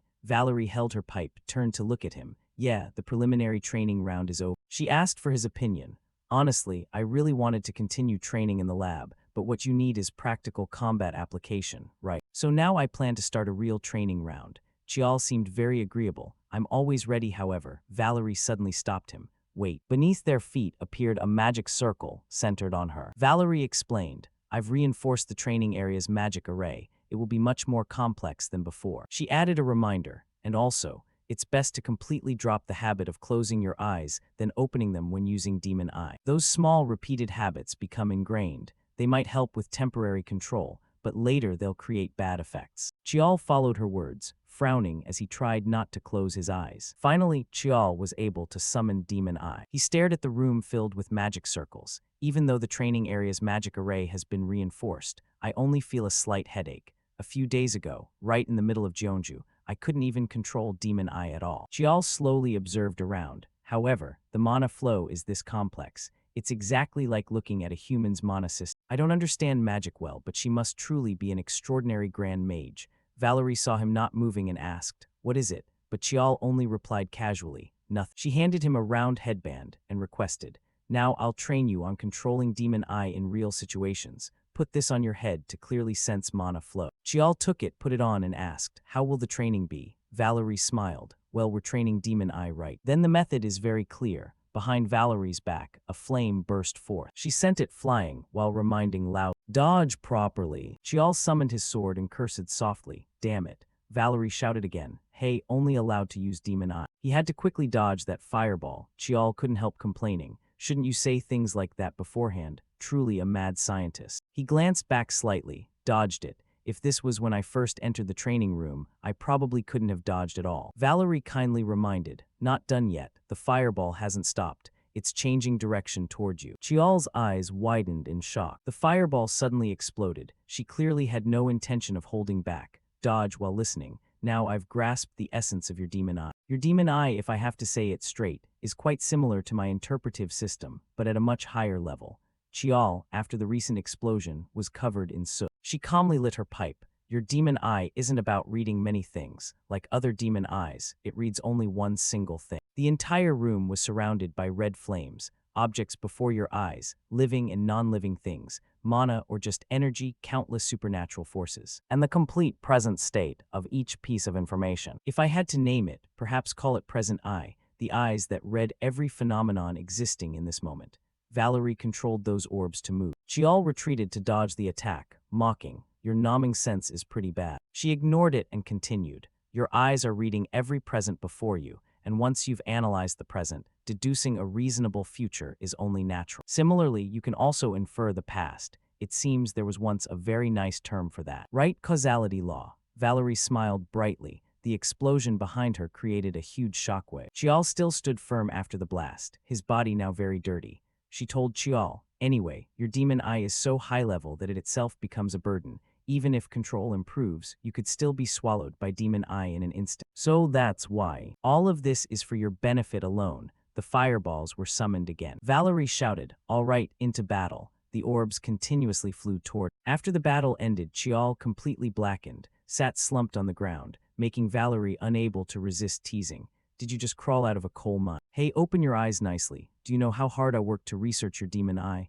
Chial said without any gratitude that I thank you. She called out dejectedly, but hey, your demon eye was awakened through Sungmu's special ritual. So was the discovery delayed because it's not a normal demon eye, or are you simply an exception? Chial chose silence and didn't answer. Valerie didn't press further and stood up. Anyway, perhaps I can't find the answer myself, sorry. She flashed a sinister smile. Maybe I need to do some detailed imaging, or dissect it to see directly. Chial, seeing that expression, immediately panicked. No need, there will be a day we understand it. I don't know what exactly you plan to dissect. Valerie excitedly summoned those fireballs again. Fine then, continue training. Oh, and hey, to make it convenient to call, I think giving your demon eye a name would be better. Analysis eye or causality eye, how about it? Yeah, a bit bland, huh? Chial seriously refused, no need for a name. But she insisted, no way such an amazing demon eye must have a name. Divine Eye, Solomon's Perfect Eye, or in Eastern style Usura True Eye. Chial firmly refused, no need. But Valerie decided, Yama Eye, this one is cool, right? Chial must have had a hard time resisting those relentless attacks. At this moment, Chial was training, panting heavily from exhaustion, several days straight already. Prediction, analysis, selection, and focus. When I fully utilize Demon Eye's capabilities, its development speed skyrockets terrifyingly. Yet Chial's face couldn't hide his excitement. The phone in his pocket suddenly vibrated. Valerie bowed her head to look and realized, it's this late already. She approached Chial teasingly. Now you don't turn into a pitch-black lump like before anymore. Too bad. Today don't train alone anymore. Wash up and head straight to the research room. Chial puzzled. What do you mean? Valerie winked and announced, because the deciphering work is finally complete. On the table lay several books. The entire room was filled with scattered books. Chial asked suspiciously, I didn't leave this place for a month. How did everything change like this? Valerie answered nonchalantly, all these are just research materials. Can throw them away now. She complained, at the Magic Tower I can just order the graduate students around. Very convenient. Here there's not a single slave. Boring. Valerie used magic to make the books float in the air and called. From ancient times, the Korean peninsula has preserved historical records very well, so deciphering language and script isn't difficult. Also quite interesting. Come, sit here. Now look at this first. Chial took an object and commented, the shape of the tablet is different from before. She recounted, because some constellations and characters were faint or missing, I did restoration work. From now on I'll explain to you. Valerie placed a document on the table. She pointed to an image on it and asked, this constellation, have you seen it before? Chial immediately answered, no, I've never seen it. So Valerie laid out two more similar images. I knew it. Currently, that constellation looks like this. She pointed to one of them. The problem lies here. Why did the ancients combine these constellations into one? Look below. This was originally a fictional constellation. The order of these stars is the key to deciphering. Even though I was fooled by the camouflage for a bit, it's not the moon's orbit, nor a star map. So what exactly is it? Chial began pondering. Seems I've seen this somewhere. Then he jolted as if remembering. Chial tentatively asked, "Can I tear this?" Valerie smiled lightly. "No need to tear, it's here." This is a complete map of the ley lines across the Korean peninsula. Not stars at all, but a map of energy veins spread throughout the land. On the map, points are marked and connected with striking black ink. Valerie's voice echoed in the quiet room. "This isn't a star map. It's a map of Korea's ley lines, the acupoints of the land." She continued, "In Eastern philosophy, the world is seen as a single living organism. Dragon veins are just like the human meridian system, the pathways where magical energy flows." Li Chial stared intently at the photo, stroking his chin thoughtfully. But this stone tablet was made in ancient times, way back. Back then, they couldn't have expanded their territory this far north. Valerie replied, "That's exactly why this is such important historical material." Her words left Li Chial stunned. It was proof that the ancients had extended their domain all the way to this region.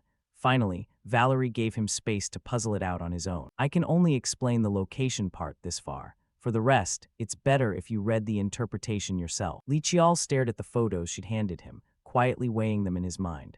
This is the incantation for the ancient magic of the dim star constellation, the kind of sorcery that operates through exposed mana veins. Nobody cultivates it anymore, but I memorized the incantation while researching with my aunt. He pressed the map and the constellation photos right up against each other. If dragon veins really are like meridians, then could it be? Li Chial began sensing the energy from it, according to the incantation, circulating his mana and tracing the acupoints based on those positions. After a few seconds of feeling it out, he couldn't hide his delight and let a faint smile spread across his face. "I found it." His heart surged with joy. Dongdu, Mount Tohem.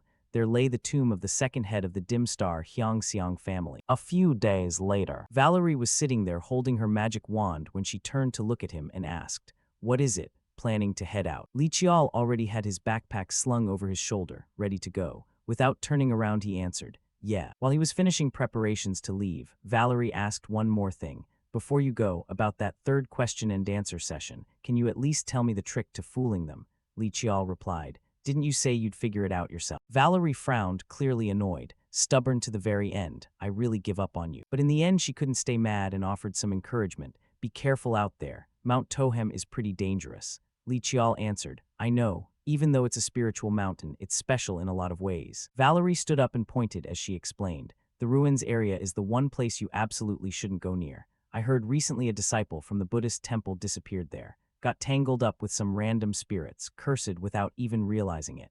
Do you have any idea how terrifying those curses can be? Monsters can show up too." Li Chial waited blankly until she finished, then spoke. "Valerie, calm down. Are you actually worried about me right now?" At that point, Valerie's face flushed red with embarrassment. "What?" Li Chial saw the flustered, awkward expression on her face and cleared his throat lightly. Valerie, embarrassed into anger, snapped, "Worried? Who's worried about a bratty punk like you? I'm going out to have some real fun." Li Chial replied, "Thanks, Valerie, I'm heading out now." Valerie watched him wave goodbye in surprise and asked, "Huh, you're really leaving?" Then she quickly added a promise, "Once you're done, I'll stop by." Li Chial waved farewell, looked back over his shoulder and promised, "Next time we'll grab fried chicken together again." A little while later, Li Chial had arrived at Mount Tohem. He wiped the sweat from his face and muttered to himself, "I've been inside Mount Tohem for almost 2 hours now." Looking at the map, Li Chial sighed in frustration. He glanced from the map to the surroundings. Even though this map was made over 1,000 years ago, and I knew the terrain could have changed, it's still way harder to find than I expect. He let out a weary sigh. "It's a bit rough, but since I've mastered using the demon eye, I can keep it active for a really long time." Even though it was hard to locate, Li Chial couldn't give up halfway. He groped along following the path on the map, wondering to himself. On the route he was taking, there were 3 reddish-orange threads like a guiding road, combining observations of the surrounding landscape with the map. He kept walking until he spotted a swirling vortex of golden-orange light. Upon discovering it, Li Chial quietly guessed, could it be? He placed his hand on the nearest stone and sensed it. Li Chial excitedly realized, this is definitely the spot. A faint turquoise halo enveloped him. Li Chial stood up and shouted loudly, 3 waves. The blue light source spread out and covered the area around him, with the brightest concentration right at the circle beneath his feet. The light clung to the grass, trees, and stones there. After that, Li Qiao pulled the light back and judged. This is the sealed entrance to the tomb. Now I just need to channel mana in the exact sequence of the other constellations on the stone slab. Li Qiao touched one of the stone slabs. Blue energy radiated out, surrounding his body and the stone. He began the door-opening ritual, starting from the north and rotating clockwise. But not long after, he realized too late. This thing drains mana like crazy. Li Qiao pulled his hand away. Discouraged, not easy at all. A moment later, when the sky had already started to darken, Li Qiao steeled himself and placed his hand on the stone slab one last time. He told himself, this is the final part. Right after that, the earth and sky seemed to shake, making it hard for Li Qiao to stay on his feet. The internal energy from the stone caused the world to spin wildly as blinding turquoise light burst out. Li Qiao raised his hand to shield his eyes, puzzled.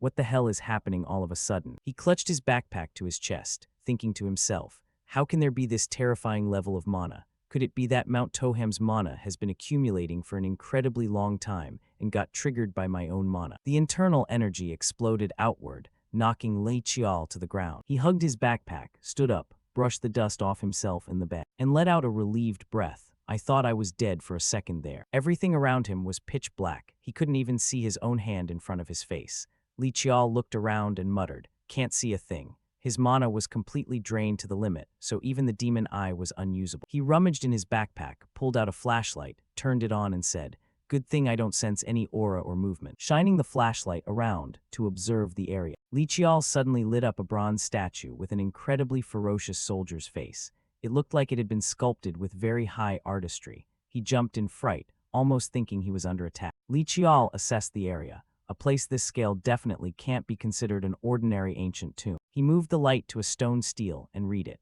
This one said the land had been purchased from the earth god for burial purposes. If any mages saw this, they'd probably foam at the mouth from shock. Shifting the light to another stele, this one looked like Chinese running script. The bold, flowing strokes gave off a unique artistic feeling.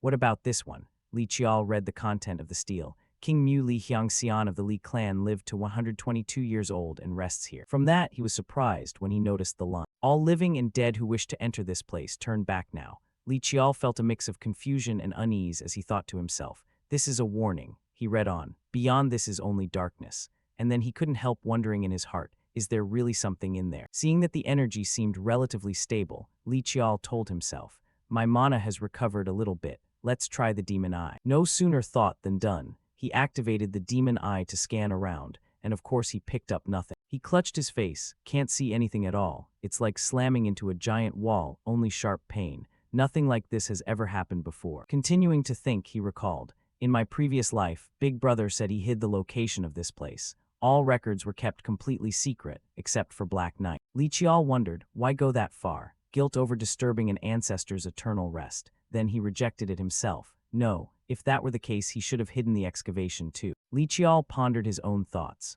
Unlike Big Brother's style, the information was leaked in a suspicious way. If I think it was deliberately set as a trap then. Suddenly a sound caught his attention. Li Qiao turned toward where the noise came from. There countless flames drifted out from nowhere. Two statues with ferocious faces were advancing straight toward him. Li Qiao realized in shock, the guardian statues are moving. The two statues roared angrily. Human, leave this place at once. Li Qiao gripped his sword tightly and thought silently. I've never heard of guardian spirits here. Plus, these aren't high-level monsters or sacred beasts, so how are they emitting telepathic waves? He was baffled. Even the demon eye couldn't see anything. Are they moving without using any power at all? Right away, Li Qiao dismissed the idea. No way that's possible. Something else drew his attention. A cluster of light made of sparkling dots linked together like pearls. He followed it with his eyes, wondering. But before he could think it over, the statue charged in to attack. Li Qiao reacted quickly and dodged just in time. He retreated a few steps, thinking to himself, damn it, if only I had a little more time. He braced his toes against the ground to steady himself and calculated fast. A prolonged fight was impossible. If he wanted to win with the tiny bit of mana he had left, he had to charge straight in. Li Qiao rushed toward the two statues. They warned again, leave immediately. But before they could advance to attack once more, some force held them back. Li Qiao was certain of his judgment. Just as I thought,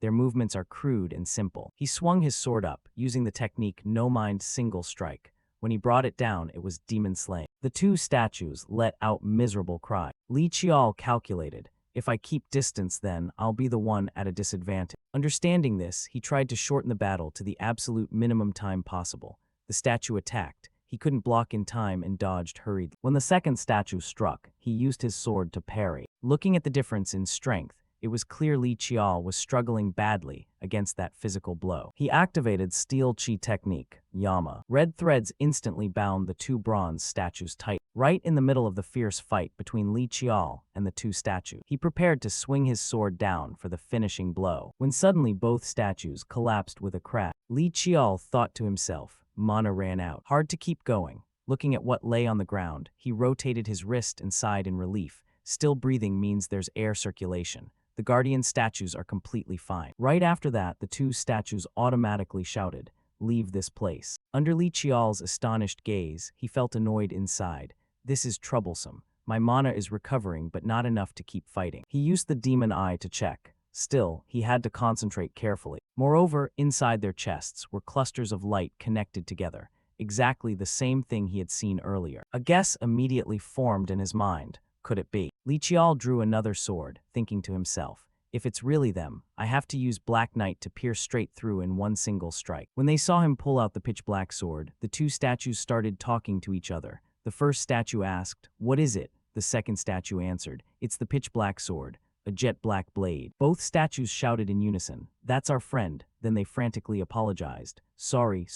Thanks to his demon eye, Li Qiao could see straight into their true nature. He silently assessed them. Playful beings that enjoy messing with animals or kids, always pulling pranks, part of the mysterious fairy race. He drew his sword, pointed it up, and asked, "We're in the middle of a fight and you suddenly pull this stunt." The two statues replied, "That thing is a terrifying sword, sorry." They continued, "Instead, we'll heal you." Right away, they shot beams of light into his body. Li Qiao felt his body recovering at an incredible speed. Li Qiao asked, "So why are you guys here?" They answered, "Don't know and we're not telling." He started threatening, "I suddenly feel like swinging this thing just to test it. You sure you don't want to behave and answer?" They cried out, "Scary human." Then the two statues began explaining, "We already signed a contract. For 1,000 years, it's been over 1,000 years now." Hearing that, Li Qiao noticed something odd. The fairy race is supposed to live in harmony with nature. He spoke up, "It must have been really tough, guarding this place all this time." Comforted by his words, the two statues said emotionally, "Thank you. As long as you're not holding that sword, you're a good person. But is that really a sword?" Li Qiao pressed on, "But who did you sign the contract with? The one holding the black sword, should we say? Probably okay. Hair and eyes the same color. Yeah, that's him." They agreed and said together, "The person we contracted with is the one who went inside there. It hurt us a lot, but he said if we guarded this place, he'd protect us too." The two statues pointed at the tightly shut door nearby. Li Qiao asked, "Protect you from what?" We answered, "Something terrifying, something that doesn't die. Terrifying, incredibly terrifying." Li Qiao suddenly realized, "So you attacked me because you thought I was one of..." He recalled that the mountain caretaker had said something similar. Li Qiao steeled his resolve. "In the end, the only way is to go inside." The two statues said, "If you want to enter, you must prove it with blood. Only those permitted can go in." Li Qiao followed their instructions, using Black Knight to slice a cut across his palm. Blood seeped out. He pressed his hand to the center of the two doors, right where the sunken patterns were. The blood soaked in, and the patterns immediately glowed brighter than ever. The doors opened easily. Inside, there wasn't a single ray of light, just pitch-black depths stretching endlessly. Li Qiao stepped in, whispering, "All right, let's go." Back at the lab, Valerie slumped over her desk, letting out a long sigh. So much research left, and this is how it goes. She grumbled in frustration. "Today's a wash. Guess I'll order fried chicken and call it a night." As she opened her phone to place the order, a beep-beep alert sounded from the computer screen. Valerie turned to look. The detector. Looking at the map on the screen, a red dot suddenly appeared right in the center of Jeonju City. She stared hard and wondered. Red means killed. There's no way hatred would appear in Jeonju. Glitch in the machine. But then her expression gradually turned grave. Valerie stared at the screen in shock and exclaimed, "No way, all 5 gates opening at the same time." She shot to her feet, typing furiously. Could it be because of that kid? But when she checked the other areas, everything looked completely normal, which eased her mind somewhat. No, on the contrary, the mountain's mana was exactly the same as before. She immediately started packing her things and got ready to leave. This wasn't the time to stay calm. Even if Jeonju had few civilians around, it was still extremely dangerous. Valerie hurriedly left the room, so she didn't notice the spot she had just checked, which originally showed no abnormal signals at all. Right after that, a red dot appeared. This red dot spread like a virus at a horrifying exponential speed. In the blink of an eye, it had almost completely covered the entire map. Li Qiao walked along while looking around, thinking to himself that this definitely wasn't an ordinary graveyard. After walking a short distance, he spotted an old bookshelf. Li Qiao approached and rummaged through it, finding exactly what he'd come down here for. The book Black Knight Records. Even though he knighted it right now, his instincts told him there was something even better nearby. Li Qiao's heart pounded with excitement as he sensed dark energy fluctuating all around. His heart felt like it was about to burst out of his chest from the thrill. Li Qiao stepped forward and felt a strange sensation happening to his body. While still dazed, he looked ahead and suddenly saw an old man with white hair clutching a sword tight. Li Qiao wasn't sure if this was an illusion or a real spirit. He could sense abundant vitality coming from the man. Li Qiao confirmed everything around him with his own eyes. He was shocked by what he saw. Wall paintings covered in talismans and golden threads. Li Qiao couldn't understand why so many seals were needed. What the hell is being sealed here? He followed the golden threads and discovered a gap. He was confused when he saw many of the threads had snapped. As the threads broke, Li Qiao saw countless streams of dark energy pouring out and converging toward the old man. Those dark energy streams also rushed straight toward him. Li Qiao couldn't react in time and was completely enveloped by the dark energy. It slowly swallowed him whole. A moment later, Li Qiao saw a mirror placed in his own room. He looked into the mirror and saw a child with sorrowful eyes, looking completely drained of life. He thought to himself, that's my past life. Li Qiao recalled scenes of being beat and tortured just for existing in that life. Back then he wondered why he had to endure all this and how he could escape. Li Qiao saw the scene of the household maid being fired for embezzling family money. At that time she said, "What will the young master do without me?" A cold voice cut her off. That's none of your concern. Li Qiao thought to himself that nothing fit better than calling her embezzlement, and he never saw her again. At that moment, the white-haired old man looked at Li Qiao and said it was okay, telling him not to collapse so easily. At the time he was being dragged away, but still tried to reassure him that he'd come back quickly after cleaning the room. But Li Qiao knew he wouldn't be coming back. At that time someone told him, "Go now, he'll keep this secret." However, the family would still come looking for him. He said that he would find his life again. At that moment he was running while thinking he couldn't protect the maid, couldn't protect his uncle, and had to abandon even his name, living as a fugitive. Li Qiao asked, why is the Li bloodline so cursed? He knew these were scars from his previous life, the weakest part deep in his subconscious. Li Qiao clenched his fist and wondered why he was being shown all this. Even though he'd been sent back to the past, this was still an undeniable truth. A painful past from his previous life, he had never turned away from it. Those very memories were the will that kept Li Qiao existing until now. So he would never have what was important stolen or lost again. He broke out of the illusion and saw the creature that was sealed within that mass of bone. Li Qiao's head throbbed like it was about to split open. He saw scenes and heard the old man's words, to prepare for future generations and to seal him along with that thing. The other person immediately tried to stop. Li Qiao was shocked to feel this sensation, similar to when he read memories through endless dark energy. He thought to himself, did you swallow the energy of that thing? The old man explained that he was just an outsider and would appear one day. He would carry what was in his heart. He said there would be a child chosen by Black Knight who would be born. That child would become hope. He handed the other person a stone tablet and instructed, create it and scatter it into the world. There would be a child who follows the words of the stone tablet to come find him, and say they would help him escape this burden. Finishing the stream of memories, Li Qiao vomited out all that filthy stuff. He hadn't expected things to be this difficult. Li Qiao sat down on the ground, using his sword as support and breathing heavily nonstop. What the hell just happened? His hand was clutching the left side of his chest, feeling something slightly changing color. This was magic that seemed to be spreading throughout Li Qiao's entire body, and he could clearly sense it.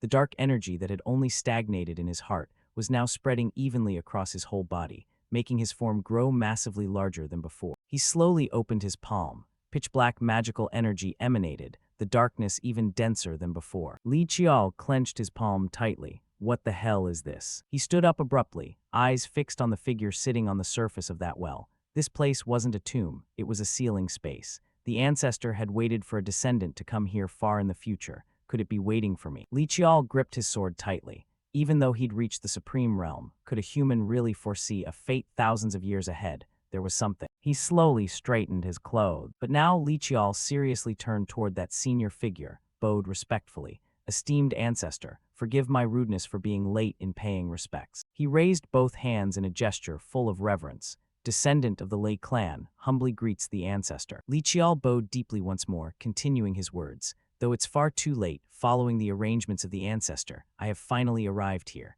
From now on, let me bear that burden. The senior figure remained silent, but his body slowly faded away until only a single outer robe was left behind. The ancestor of the 9 abysses rests in the 9 spring. That robe floated gently toward where he was kneeling. When Li Qiao received it, he said happily, "It's like receiving a gift just like that. All right, I'll accept it." He had no idea how much time had passed, but still in this pitch-black, deserted place, Li Qiao's footsteps moved steadily forward. "I'm out, I did it. Awesome, awesome." That voice echoed as his figure walked in. "Thanks, old friend. Finally, the promise has been fulfilled. Can we go now?" Li Qiao glanced over at those glowing specks and nodded. "Yeah, you've all done enough. Thanks for the hard work." Hearing this, the glowing specks immediately darted through the air. "Thanks, we're all better now. Thanks to you, buddy. Let's play again later." Watching each speck depart, leaving the space desolate once more, Li Qiao sighed. They leave without even cleaning up after themselves. He gave a helpless chuckle, wondering if it'd be okay when he reported back to the clan later. All the spirits had escaped, and the place had become completely barren. Li Qiao shouldered his backpack. They'll figure out how to handle it themselves. Suddenly, a surge of magical energy gathered in front of him. There clearly hadn't been any door just moments ago. Could this be the way out? Without thinking too much, Li Qiao stepped straight into the center of that magical flow. He felt himself falling through an endless void, and in an instant, Li Qiao crashed to the ground painfully. He sat up, rubbing his head. Ouch, this is seriously something you can't get used to. Li Qiao looked up at the sky and suddenly realized it was already getting light out. However, he froze because he sensed something off. Because of that, Li Qiao drew his sword and fell into a ready stance to confront whatever was coming. He took a slight step back, crunching the grass beneath his feet with a rustling sound. Surrounding him in a circle stood figures in cloaks, their faces hidden and unclear. Li Qiao was completely encircled in the center, holding his sword with high alertness. Who are these guys? If it weren't for my instincts, I wouldn't have even noticed. Suddenly, something shot toward him at incredible speed, making him freeze for a moment. It smashed straight into a nearby rock, shattering it. Li Qiao reacted instantly, leaping aside to dodge the arrow. He raised his guard even higher. "Who's there? What are you?" They looked like a group out of control, their faces unnaturally pale. "Found it, the fragment, piece by piece. We have to tear off the mask, tear it off, tear it off." That chaotic sound left Li Qiao momentarily silent, a bizarre voice, as if many people were speaking at once. What? His eyes widened as he witnessed the scene before him. That aura was clearly the mana of monsters, yet the presence was unmistakably human. Without any hesitation, they leaped forward. The gates open. How can a human be in that place? One of them swung a massive tree trunk straight at him. That thing was the great false face of freedom. Li Qiao gritted his teeth hard and swung his arm in a slash. Damn it. His sword strike cut straight into the tree trunk the enemy was attacking with. Seeing the trunk barely affected, Li Qiao was shocked. How did he just swing that thing? That's not something a human could wield. Only now did he look closely at the guy's face. Dull grayish-green skin, pig-like features and orc. But Li Qiao dismissed the thought as he examined closer. No, not an orca, it's a human wearing orc skin. Why would a human wear orc skin? Meanwhile, the guy let out an irritating screech as he advanced. Behind the tree trunk attack, something else flashed toward him. Li Qiao quickly leaned aside to dodge the incoming strike, while swinging his sword upward at the same time. His reflexes were sharp enough to block the incoming poison dart heading straight for him. The poison dart flew off into the distance, and he spotted exactly who had thrown it. He had no idea what these things were, but this place wasn't suitable for dealing with so many at once. With that thought, Li Qiao poured power into his sword, causing the surrounding space to tremble violently.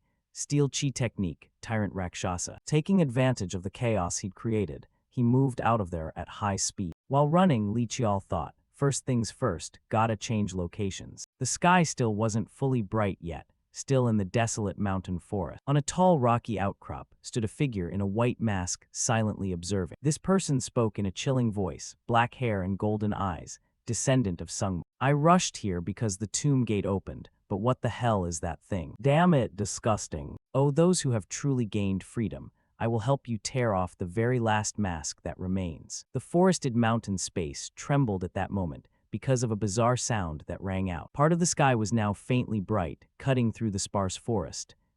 Li Qiao ran until he was gasping for breath. Around 30 enemies, clearly human, but they're using monster strength. Can't tell if humans turned into monsters or the other way around. Luckily, they weren't moving in any organized way. Their paths kept crossing each other. Even though they were using human weapons, their movements were like raw recruits who only knew how to swarm and attack. The rest of the info, I'll capture one alive and figure it out later. In his hand right now was a shield, one of the rewards he'd gotten from sparring with Sixth Sister, the masterpiece-grade Holy Shield Ansel. Though it's a heavenly-grade shield with the legend that the Lord granted it to the second king of Rome, Numa Pompilius, but the replica made by divine command is rated as masterpiece level. I managed to absorb it during my time in Valerie's workshop. Though it's a heavenly-grade shield with the legend that the Lord granted it to the second king of Rome, Numa Pompilius, but the replica made by divine command is rated as masterpiece level. I managed to absorb it during my time in Valerie's workshop. From the opposite side, that guy charged forward incredibly fast. In a blink, he vanished from sight. He leaped high, letting out a deafening yell as he brought down a killing blow on Li Qiao. Li Qiao prepared quickly and directly used the shield to block the strike. His sword-wielding hand swiftly severed the guy's arm. This follow-up from Li Qiao had been drilled into muscle memory long ago. After chopping off the arm, he kept swinging more slashes, making the guy bleed profusely. Once Li Qiao finished off one, the others rushed in to swarm him. Li Qiao's eyes filled with icy sharpness. Their attack pattern had shifted to coordinated combos. They haven't completely lost their reason yet. His shield suddenly glowed abnormally bright, but that's fine. Li Qiao spun in a circle, whipping out classic beams of light from the shield that sent them flying, while simultaneously swinging his sword in a rotating arc of strike. Naturally, they got wrecked hard, none left unscathed. Drops of blood fell to the ground one after another, under the gaze of the remaining enemies. Li Qiao readied himself for the second wave. If they won't come to me, I'll go to them. He shot forward like a blur with surging green energy radiating wildly around. A short while later, still in the same forest, Li Qiao easily bound 3 of them. I've already broken their arms and legs, so they definitely won't be causing any more trouble. He fell into deep thought as he observed them more closely. Their eyes were cloudy and dull, and the aura they gave off was pure monster. It didn't seem like contamination, more like some kind of brainwashing or curse. Li Qiao cautiously reached out his hand. Gotta try channeling mana into them to see. Suddenly, a deafening roar echoed from somewhere far away, so loud it hurt his ears, forcing him to clutch both sides of his head in discomfort. What the hell is this sound? That terrifying noise shook the 3 bound figures as well. Their mask portions suddenly melted away, dripping in thick globs onto their clothes. In an instant, they somehow summoned extraordinary strength and broke free, the ropes snapping completely. Li Qiao looked up as a massive shadow loomed over him. Freezing in place for a moment, the 3 seemed to have fused into one, forming an indescribably huge body. What the actual fuck is this? Scene shift, Valerie was hovering high above, eyes scanning below. Why is it so quiet all of a sudden? She kept glancing from one direction to another from her vantage point. After a bit, Valerie descended slowly and walked calmly along the deserted road. She suddenly halted, momentarily stunned by what was in front of her, because ahead was a swirling gate, yet nothing was coming out of it. Then a streak of energy shot past her eyelid. Is this deliberately creating mana imbalance to force the gate open for terrorism? Even madness has its limits. She looked around nervously. But if this was a gate open for terror, the eerie silence made even less sense. Valerie froze again as she sensed something strange. Wait, what is this? This isn't a normal gate. The pathway looks more like a teleportation magic circle. Valerie's face darkened, her brows furrowing in deep thought. But it's only a one-way path leading here. Right then, another surge of energy grazed over her head, making her yelp in sharp pain. Valerie clutched her head, staggering unsteadily. This isn't magic, it's beyond my understanding. I can't fully decode it right now. I need to check other spots too. With that, she carefully flew up and circled the entire street. Passing through one area, Valerie spotted a group of people surrounding a magical gate.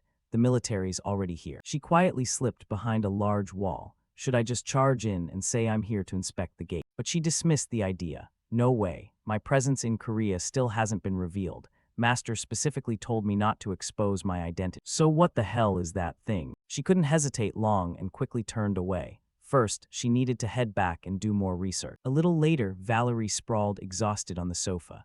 All that tension, and now that it's over I'm starving, really craving fried chicken. Her eyes suddenly caught the computer screen, so she shot upright. Don't tell me another gate. She rushed back to her desk and stared at the computer. What is this? This is a mana frequency I've never seen before. What are these things? Gates are red, monsters are black, but this is gray. And why does it say unidentified like this? Her fingers flew across the keys. There are a total of 31 unknown mana frequencies. Wait, could it be? Valerie's eyes suddenly lit up. That's it. These are the ones who crossed through the gates or the ones who created them. And that realization made her blurt out. That damn Li Qiao clearly said he was going to Mount To. The golden dot indicating the demon eye owner. After scanning for a while, Valerie finally noticed his figure looking extremely anxious. This is dangerous. Li Qiao was still facing off against that massive monster right now, and it had even transformed into a full-on beast. He observed the creature and silently assessed it in his mind. It looked like a lizardman god, but there were subtle differences. Clearly a monster's body, yet the way its mana flowed was exactly like a human. Its tail suddenly whipped out in a flash, carrying a terrifying strike. Li Qiao immediately pushed back to dodge. Just moments ago, it had seemed like it was trying to mimic monster fighting style, but now it moved naturally, as if it had finally reclaimed its original body. And on top of that, it was fighting just like a human would. Yet something was restraining him deep inside his own body. Damn it, my mana is being suppressed. Even the hand gripping his sword couldn't move at all. An endless aura surged the moment he let his guard down, and it charged straight in, slamming hard into him. Li Qiao took the hit and was sent flying, crashing straight into a large nearby tree, which even cracked in several places from the impact. Li Qiao gasped for breath. Damn it. Under his feet, a mass of slime was clinging tightly. When did this slime get here? Is it draining my mana? Could it be absorbing energy? Li Qiao clicked his tongue in annoyance and immediately stomped hard on the disgusting mass. What a pain in the ass. The monster stood still now, showing no intention of attacking. It wasn't rushing in like before, so its intelligence had definitely increased. If you're not coming, then I'll come to you. With that thought, Li Qiao's eyes suddenly flashed bright. Mana surged up as he charged forward like a god. The ultimate technique he was using was Steel Chi technique, Gale Thrust. His sword sliced decisively across its body in a horizontal arc. After landing the blow, Li Qiao smirked. I cut straight into the torso. But before he could finish the thought, his eyes widened in shock. The monster wasn't hurt at all and swung its massive tail straight at him. Li Qiao spotted the slash mark right on its body. It regenerated already. Slime uses energy absorption. Lizardman has regeneration, and the Wraith's cry suppresses mana. I've never heard of a combination like this in either my previous life or this one. That realization made him grit his teeth hard. Mana amount or whatever, screw it all. Li Qiao raised his arm decisively and shouted, I'll cut through everything. Mysterious green energy compressed and exploded toward it. That was called three-wave. The monster was hit repeatedly by the continuous energy blasts, leaving it dazed and reeling. Right behind that, Li Qiao leaped up like a deity, with killing intent blazing in his eyes. Let's see if you can regenerate after your head's off your shoulder. With those words, Li Qiao directly cleaved the monster's head clean off, and its body thudded heavily to the ground. Li Qiao suddenly froze as he heard a strange sound. What was that noise? He whipped around, face pale. Don't tell me there are still remnants left. But the scene before him left him even more stunned, because something suddenly burst into flames. What the? Seeing it closing in, Li Qiao gritted his teeth. Collision imminent. Right after that, an earth-shattering explosion roared out. After the explosion's aftermath cleared, the ground in the area was cracked and fissured. A single leg stepped out dramatically, appearing with full confidence. This lady has arrived. She showed up like a guardian spirit and said, Li Qiao, I came to help you. You okay? He stood there stunned for a second. Aside from almost dying from your entrance just now, yeah, I'm fine. Li Qiao sighed and added, couldn't you land a little more gently? Valerie laughed and waved it off. I was worried and rushed over to help, and that's what you say. He looked suspicious. You're not trying to assassinate me, are you? She blinked innocently. You're not even hurt, right? Seeing Valerie turn away laughing, Li Qiao grumbled inwardly. Sorry, my lady, for comparing you to this crazy woman. She pointed ahead and said, more importantly, what the hell are those things? Li Qiao replied curtly, enemies. Valerie sighed helplessly. I can see that. They turned from humans into monsters. What nonsense are you talking about? He nodded seriously. Exactly what I said. Up until just now, they were still in human form. She got annoyed and shot back. I told you that's impossible, how could? Suddenly, the enemy let out a piercing, brain-rattling screech. That really made both of them clutch their ears in agony. What the hell is this? And Valerie could feel her own mana system shaking. My mana system just got disrupted. Li Qiao immediately dropped into a combat stance. We'll talk later. Valerie, can you capture them alive? She blinked in surprise. Probably. In that moment, his eyes sharpened with a fierce glint. I need to take 2 of them alive. When I give the signal, make your move. While Valerie was still processing. Wait, why? Li Qiao ignored her and charged straight in. His hand gripped the sword tightly, channeling extraordinary energy. If it's aura that can grasp even spiritual entities. Li Qiao unleashed steel chi technique, Yama, sending red threads whipping out to bind the enemies. It's time, he spun around and shouted right then. Valerie swiftly raised her magic wand. From above the creature's head, a magnificent formation burst forth. 6th grade sealing magic, 100 directions array. While forming the seal, she declared confidently, when it comes to dealing with demons, incantations are still the best, by order of law. With that, terrifying spiraling energy blasted continuously from Valerie's hand. Right at that moment, Li Qiao used his own magic. Only the slime left now. No matter its special ability, a slime is still just a slime. With that thought, he decisively punched hard into the slime mass right under his feet. Li Qiao's hand plunged through the gooey mess and gripped a green gem tight, then yanked it out firmly from the slime. Looking at it, he let out a small sigh of relief. Li Qiao handed it over to her and said, "Hold on to this for me." Valerie looked displeased. "Why do you want me to take this thing?" He answered, "Because I might need you to analyze it, Valerie." She sighed. "Fine for now, and there's more to this." He answered, "Because I might need you to analyze it, Valerie." She sighed. "Fine for now, and there's more to this." After Valerie explained everything, the sky was already bright. She said, "So a spatial gate appeared in the center of Jeonju." "Yeah, an artificial one." Valerie turned serious. "But it's not a normal gate, it's more like a passageway." Li Qiao crossed his arms calmly. "So what's the difference from a teleportation array?" She explained carefully. "A teleportation array requires preparation at both point A and point B, like 2 sides reaching out to grab each other. But this time it's different. It forcibly transfers instantly from A to B, and not through some other method, but directly via a spatial gate." Valerie rubbed her chin, her expression extremely grave. "With current human technology, that's simply impossible." Valerie stared straight at the decapitated monster corpse. She continued, "The principle behind the gate's creation has been clarified, but actually using that principle is impossible. With today's human tech, it's just not feasible." Hearing that, Li Qiao fell into deep thought. If even she said that, it really must be impossible. In this world, there are countless powers that logic can't explain. Even so, he never expected that not even Valerie's analysis eye could grasp the exact theory. Valerie twirled her wand as she confirmed the gate and headed back to her workshop.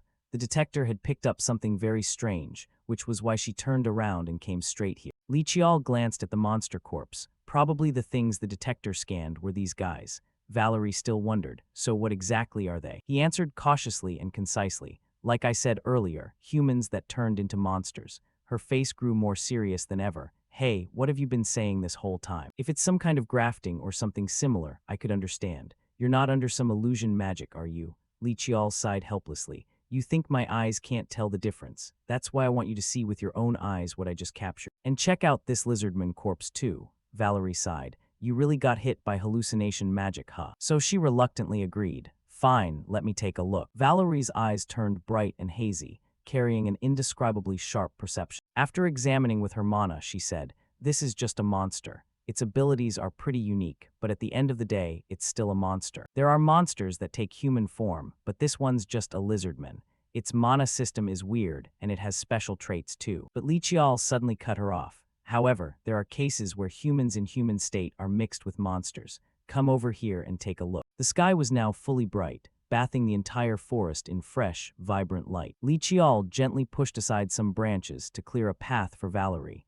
"This way." But Li Qiao suddenly halted, startled by something catching his eye. Right in front of him lay the corpse of an ordinary monster, nothing special about it. "Hey, this is just a goblin." Even as Valerie crouched down to examine it, Li Qiao remained frozen in place. When I took it down, it was clearly still in human form. While Valerie was using her examination spell, she suddenly noticed something. Looking down at the goblin's feet. Shoes, why are these on a monster's feet? She also spotted the footprints it had left while still human, and even the clothes it was wearing showed clear traces that it had once been a person. Valerie's brows furrowed instantly. Could it really be true? She stood up slowly and said seriously, I need to investigate this more. I've collected enough samples, so I'll look into it on my own. Li Qiao asked again, so now do you believe me? She scratched her head awkwardly. These monsters are all so bizarre and the evidence is right here. For now, the best thing is to burn all the corpses completely. You've already taken care of them all. He lowered his gaze and answered calmly, yeah, I dealt with all 30 of them. Valerie's eyes widened in shock.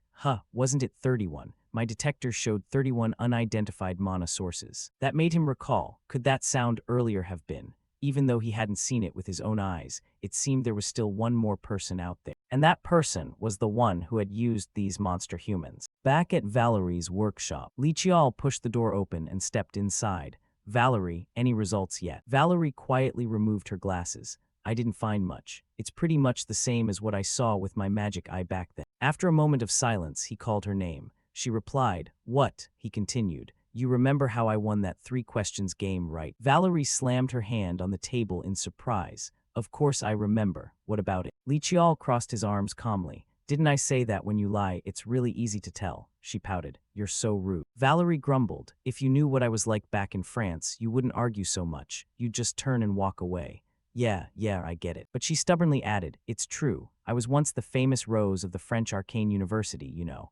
That made Li Qiao pause. Rose, not the crazy one. So he urged her, I get it. So stop beating around the bush and just say it. Valerie pressed her lips together, her whole body trembling with frustration. Seeing her shake like that, Li Qiao understood. This was about to get messy. So he spoke up to calm her. Someone on Valerie's level not finding anything. Come on, no need to stall. I know exactly how talented you are. Hearing that, she blinked in surprise. Li Qiao awkwardly continued. You're the master of the analysis eye. You helped me raise my mana technique realm, and you even decoded the secrets of that stone tablet my ancestor hid so carefully. Only Valerie could have read it. He said it all in one breath before realizing, oops, that came out way too long, like I'm reciting a book report. Hope she doesn't get annoyed. Suddenly, Valerie stood up with her hands on the desk. After his praise, she crossed her arms confidently. Of course, that's obvious. There's no way there's something I can't figure out. Seeing that, Li Qiao felt satisfied. That was easy. Valerie stayed serious. Before I say anything, I have one question. Her expression darkened slightly. The monster humans that attacked you this time, they were targeting you from the start, right? Li Qiao thought for a moment. Probably, since I couldn't communicate with them, I couldn't be sure. But noticing his hesitant tone, Valerie grew more curious. Did you discover something at the stone tablet site? Do you know what those people were after? Now he was sitting beside her after she mentioned someone earlier. Li Qiao replied calmly. I gathered a few things, but explaining everything would be difficult. I trust Valerie, but this is a different matter. As you know, that stone tablet belongs to my clan. I can't just reveal it to anyone. That made her fall silent in deep thought for quite a while. He also wondered why she was asking this. Valerie leaned back in her chair. Remember, this is just my speculation. You can treat it like you're listening to a sci-fi novel. During the Great War, there was an organization that fought on a massive scale. The war, often called the World War, began with a large-scale monster invasion. But as the conflict escalated, it stopped being just humans versus beasts. Humans, other races, and monsters, all their gains and losses converged in one place, turning the world into a sea of blood. In that bloodthirsty era, answering the call of the times, countless things that had been dormant beneath the surface emerged. 6 organizations appeared like that. They were bizarre, full of mystery, yet incredibly alluring. Each had different locations, forms, and ways of influencing the world.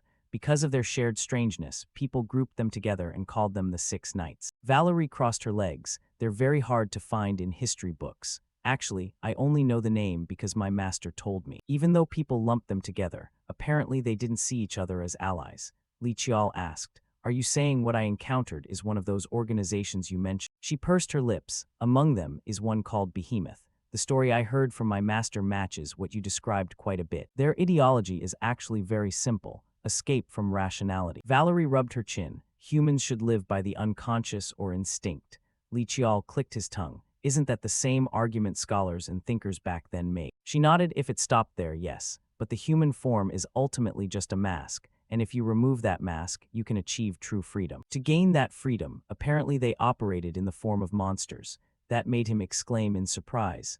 Valerie explained further. They believe that monsters acting on pure instinct represent the truest form of life. Li Qiao couldn't help asking, So even back then, they were turning humans into monsters. If there's precedent, why did Valerie say it's impossible? To his question, she waved her hand. No, what my master said and what you described are different. She said they wore masks or cloaked themselves in monster-like skin, not that people actually turned into monsters. Valerie took out a cigarette and lit it with a match. Behemoth believes their ideology is absolutely correct. They poured everything into spreading it and created countless followers. It's an incredibly powerful organization that once waged war against entire nations. It was still unclear if that person was from Behemoth, but some organization had targeted him and caused this incident.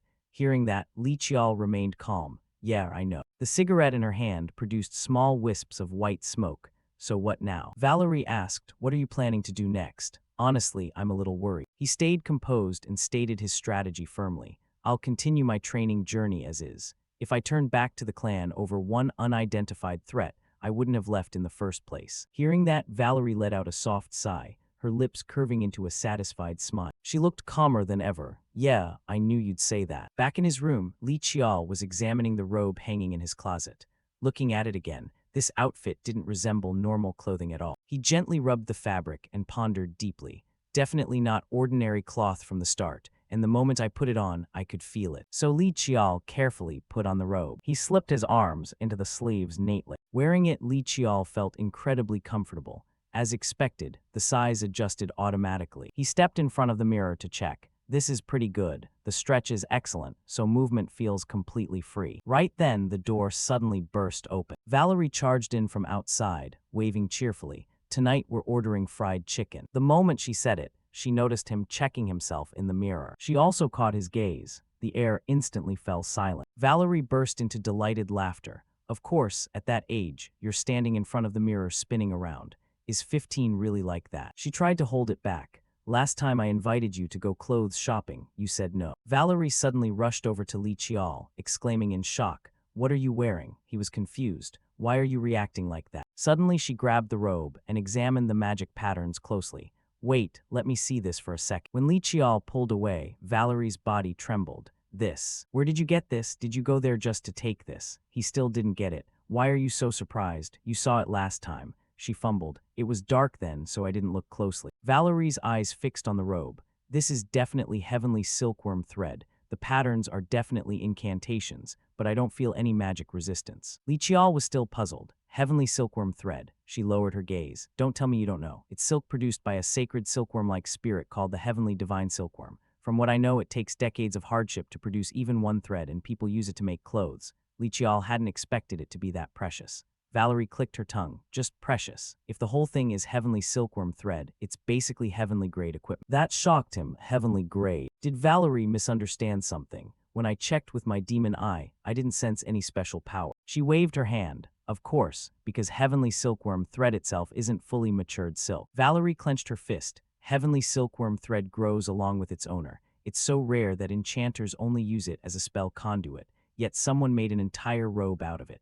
This is terrifying equipment that human history will never see again. She pleaded, can I try it on just once? Li Qiao refused, not that many threads. Valerie looked desperate. Just one thread. No, 2 threads, only 2 threads. He had to step back in surprise. Wait a second. A moment later, Valerie let out a relieved sigh. I didn't expect it to have already acknowledged its owner. She hugged the robe excitedly. It's gained sentience already. This is insane. Totally insane. Of course, Li Qiao wasn't happy. How long are you planning to keep doing that, Valerie? Hearing him, she quickly snapped out of it.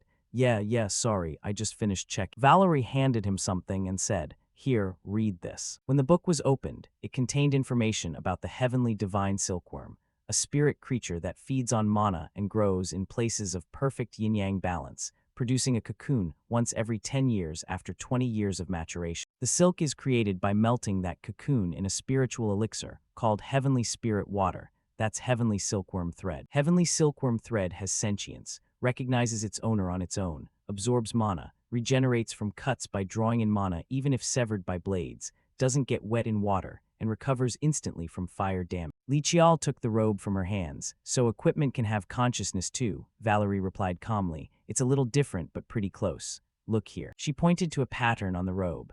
The most important thing is that this is equipment with no limits. Its mana resistance is practically 0. Even pure mana cloaked over someone wouldn't reach this level. Valerie sighed, even a third-rate enchanter with this could become first-rate. If it were mine, I'd have begged for just one thread already. After hearing all that, Li Qiao unconsciously looked down at the robe. I knew it was special, but I didn't think it was to this extent. Valerie asked next, what's the name of this set? He put it on while answering. It's called Silver Hand. The name was written in white patterns on the inner lining of the coat. Silver Hand means Milky Way. No name could fit better. The sword that holds the pitch black night of Black Night, and the garment that holds the entire Milky Way, though not a matched pair, they harmonize perfectly as one. Valerie nodded. You've obtained something incredibly valuable. A few days later, in the bright room, a soft voice murmured, the translation is taking longer than I thought. Li Qiao was holding his head over the stack of documents on the desk, ancient script, no less.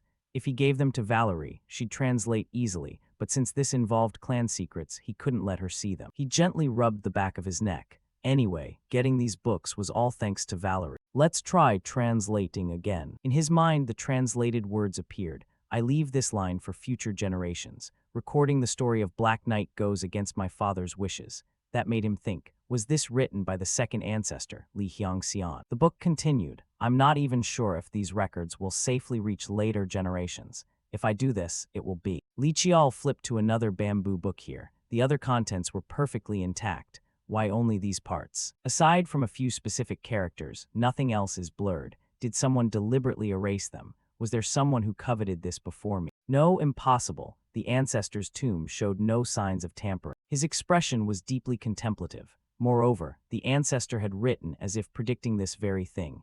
Records written in this style may not survive. Li Qiao rubbed his chin and continued thinking.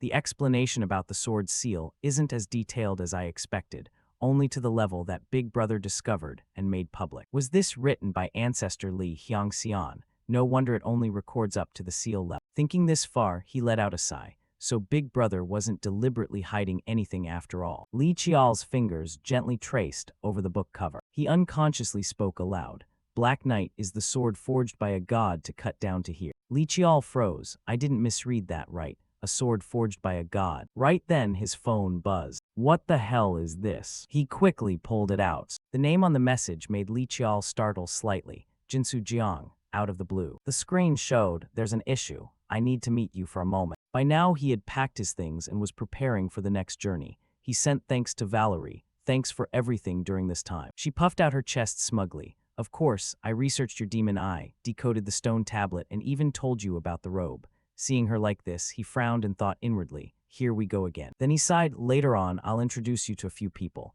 That piqued her curiosity. Introduce who? He continued. One is my aunt. I think you two would get along great. After saying that, he turned to leave, saying goodbye. Then I'm off. He was about to go when she quickly called out, wait, wait. She shyly held out a gem. Take this. It's not anything amazing. Wait, no, it actually is amazing. I poured my heart into making this stone. I enchanted it with a simple protection and evil warding spell. Not sure how effective, but it's pure exorcism charm. Taking the stone, he smiled. Thanks, Valerie. I'm always just receiving stuff from you. She shook her head. No, actually I haven't even. Before she finished, he interrupted. What, you too, Valerie? Are you hiding something from me? She awkwardly looked away and shook her head. Ah, nothing. She thought to herself, I can't say it out loud. In the thesis on Li Qiao's demon eye, I named it Strongest Superhuman and Evil Mana King's True Eye.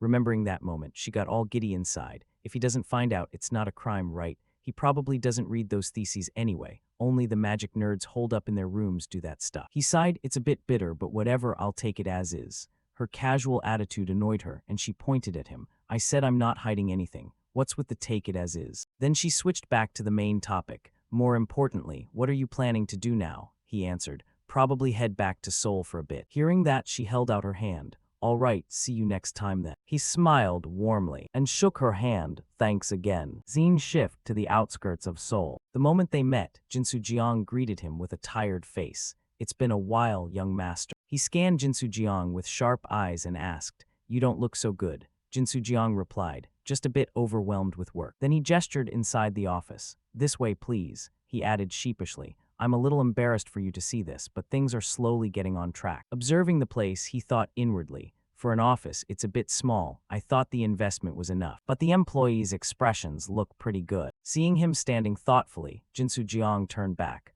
Are you a little disappointed? He answered, at first, yeah, but now I think I get it. You deliberately started small like this, didn't you? Jinsu Jiang nodded. Yes, exactly. He brought 2 cups of tea and continued.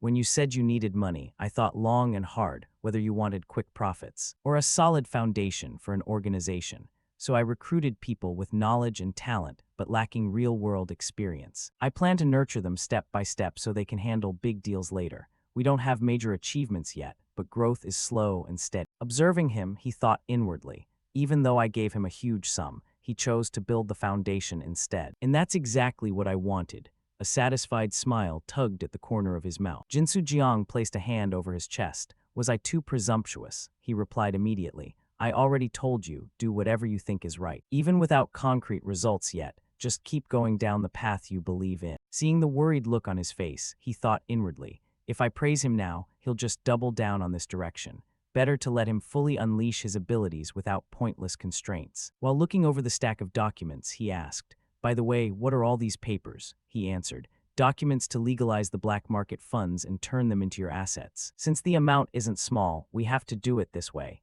Please review and sign them. He observed for a while, thoughts forming. Even after basic laundering, it's still black market money at its core. The tax bureau isn't stupid. A new company with unclear cash flow will definitely get investigated, but if they know it's from me, they won't dig too deep. He continued, essentially, you want me to be the official representative here, right? Jinsu Jiang nodded. Exactly. I'm just the one managing the capital for you, young master. He smiled, so you're planning to leverage my family background. He replied, you said to do as I see fit, so I'll use every card I have. Hearing those words, he exhaled softly and thought inwardly. He's trying to clearly define the master-servant relationship here. This is the chain binding Jinsu Jiang and his declaration of loyalty. Without hesitation, he signed the papers. All right, go ahead with it. Now to the main issue. You didn't call me here just for this, right? Jinsu Jiang's words startled him slightly. The 9-dragon stronghold has made their move. He asked curiously, suddenly, why the 9-dragon stronghold? Jinsu Jiang explained, during the money laundering, I discovered ties to the 9-dragon stronghold. It seems Beek Chial Su received some backing from them. He stroked his chin thoughtfully. Beek Chial Su connected to the 9-dragon stronghold. That's not entirely unreasonable. The 9-dragon stronghold is a power on par with the Zheng Mu clan, but unlike Sungmu, they're willing to get their hands dirty with illegal activities. Jinsu Jiang continued, once I learned of their involvement, I kept quiet observation, but then I heard you mobilized personnel. Thoughts raced through his mind. They can't act openly. Korea is Zheng Mu territory, so they can't approach publicly. Plus the one handling the case is supposedly the 7th brother. So the target can only be one person. And that's Jinsu Jiang. Scene shift to nighttime, with thunder rumbling outside. The atmosphere turned somewhat eerie. In some hallway, a man was hurrying along. The moment he stopped, a silver-haired man spoke. You're late. The other replied, I was delayed handling orders from the stronghold. The silver-haired man said something that made the young man flinch in fear. I know full well the stronghold never issued any official order. The young man answered, it was a commission from the elders. The man continued, the kid who used to scrape through trash heaps has really grown up. Now he wants to play with swords instead of making a living. He replied clearly, precisely because I scraped through trash, I'm curious what's on top. The man went on, already cozying up to the elders playing politics. Your tongue is sharper than your sword now. He tossed a letter straight at the young man, who caught it and began reading. The man explained, since I'm your master, I should help my disciples' ambitions right. This is a commission from the stronghold. Seems the council of elders stirred up something and messed it up. Unfortunately, it involves the Zheng Mu clan, so they want eyes on the situation. The punk in charge needs a blade to wield. Want to go on a trip. He thought for a few seconds, then clasped his hands in respect. This unworthy disciple Jiang Han thanks master for your concern. Looking at the teacup in his hand, the man warned, be careful. If you think the Zheng Mu clan is just some minor nation's power, you'll pay dearly. In any case, they're just a bunch of hypocrites who love pretending to be noble. Receiving the order, the young man showed a face full of determination and turned to leave. The car rolled leisurely through the checkpoint of the safe zone in southern Jilin, China. Inside the car, a young man slowly held out a paper and said, here, the travel permit. The guard inspected it intently, his eyes sharp and full of caution. He peered suspiciously into the vehicle. No matter how he looked at them, they didn't look like laborers at all. Then the guard issued a stern command. Everyone step out of the vehicle for a moment for a passport and permit check. As soon as the words were out, Yang Xiao-dan unexpectedly stepped down and said, "Why is that, boss? Didn't you see us yesterday?" However, the guard had no intention of letting it slide and snapped. "Are you trying to pull something here?" Facing those sharp words, he stepped forward calmly and said, "Our boss is working too hard," to which the guard replied, "I've never met you." Yang Xiao-dan merely bowed his head slightly, his hand quietly slipping money into the man's pocket as he said, "We clearly met yesterday, boss. You're making me sad. Is it possible you just don't remember yet?" Seeing that, the guard immediately smiled and said, "Oh, right, I remember now. I had a bit too much to drink yesterday." And just like that, he didn't hesitate to give the order, "Let them through." They continued inside, not pleased with the situation at all. Yang Xiao-dan spoke up with irritation and resentment. "I am the next term elder of the Great Nine Dragons camp, yet I have to travel like this. Does that sound right to you?" he demanded. Yang Xiao-dan, the successor of the Yang family and a member of the Nine Dragons Camp Elders Council. He questioned coldly, "Why aren't you saying anything? Didn't your family's executioner come along as the captain of the guard?" In response to those words, Jang Han explained slowly, "It is to deceive the Sung Mu second family, sir. This mission is not official, so I humbly thought that using a route easily detected by their information network would be unwise." Yang Xiao-dan sighed helplessly and said, "Do you think I asked because I didn't know that? Deception is one thing, but is it really necessary to travel in such a filthy manner?" The young man beside him only glanced at him briefly, thinking he was useless for not knowing how to be a bit more flexible. Jang Han suddenly bowed his head and sincerely admitted his mistake, saying, "As a subordinate, my short-sightedness has caused you inconvenience. Please forgive me," while the other continued, "And they even assigned me a hitman from some trashy slum as a guard." Yang Xiao-dan began to ramble further, saying that once this job was done, he would have to re-establish the authority of an elder. Beside him, the young man couldn't help but curse inwardly. That fool from the Yang family actually talking about authority. Then Jang Han suddenly remembered that because that pig talked too much about the mission at the tavern yesterday, their information might have been leaked. He grew angry, his hands clenching. It had been difficult enough to get a decent mission,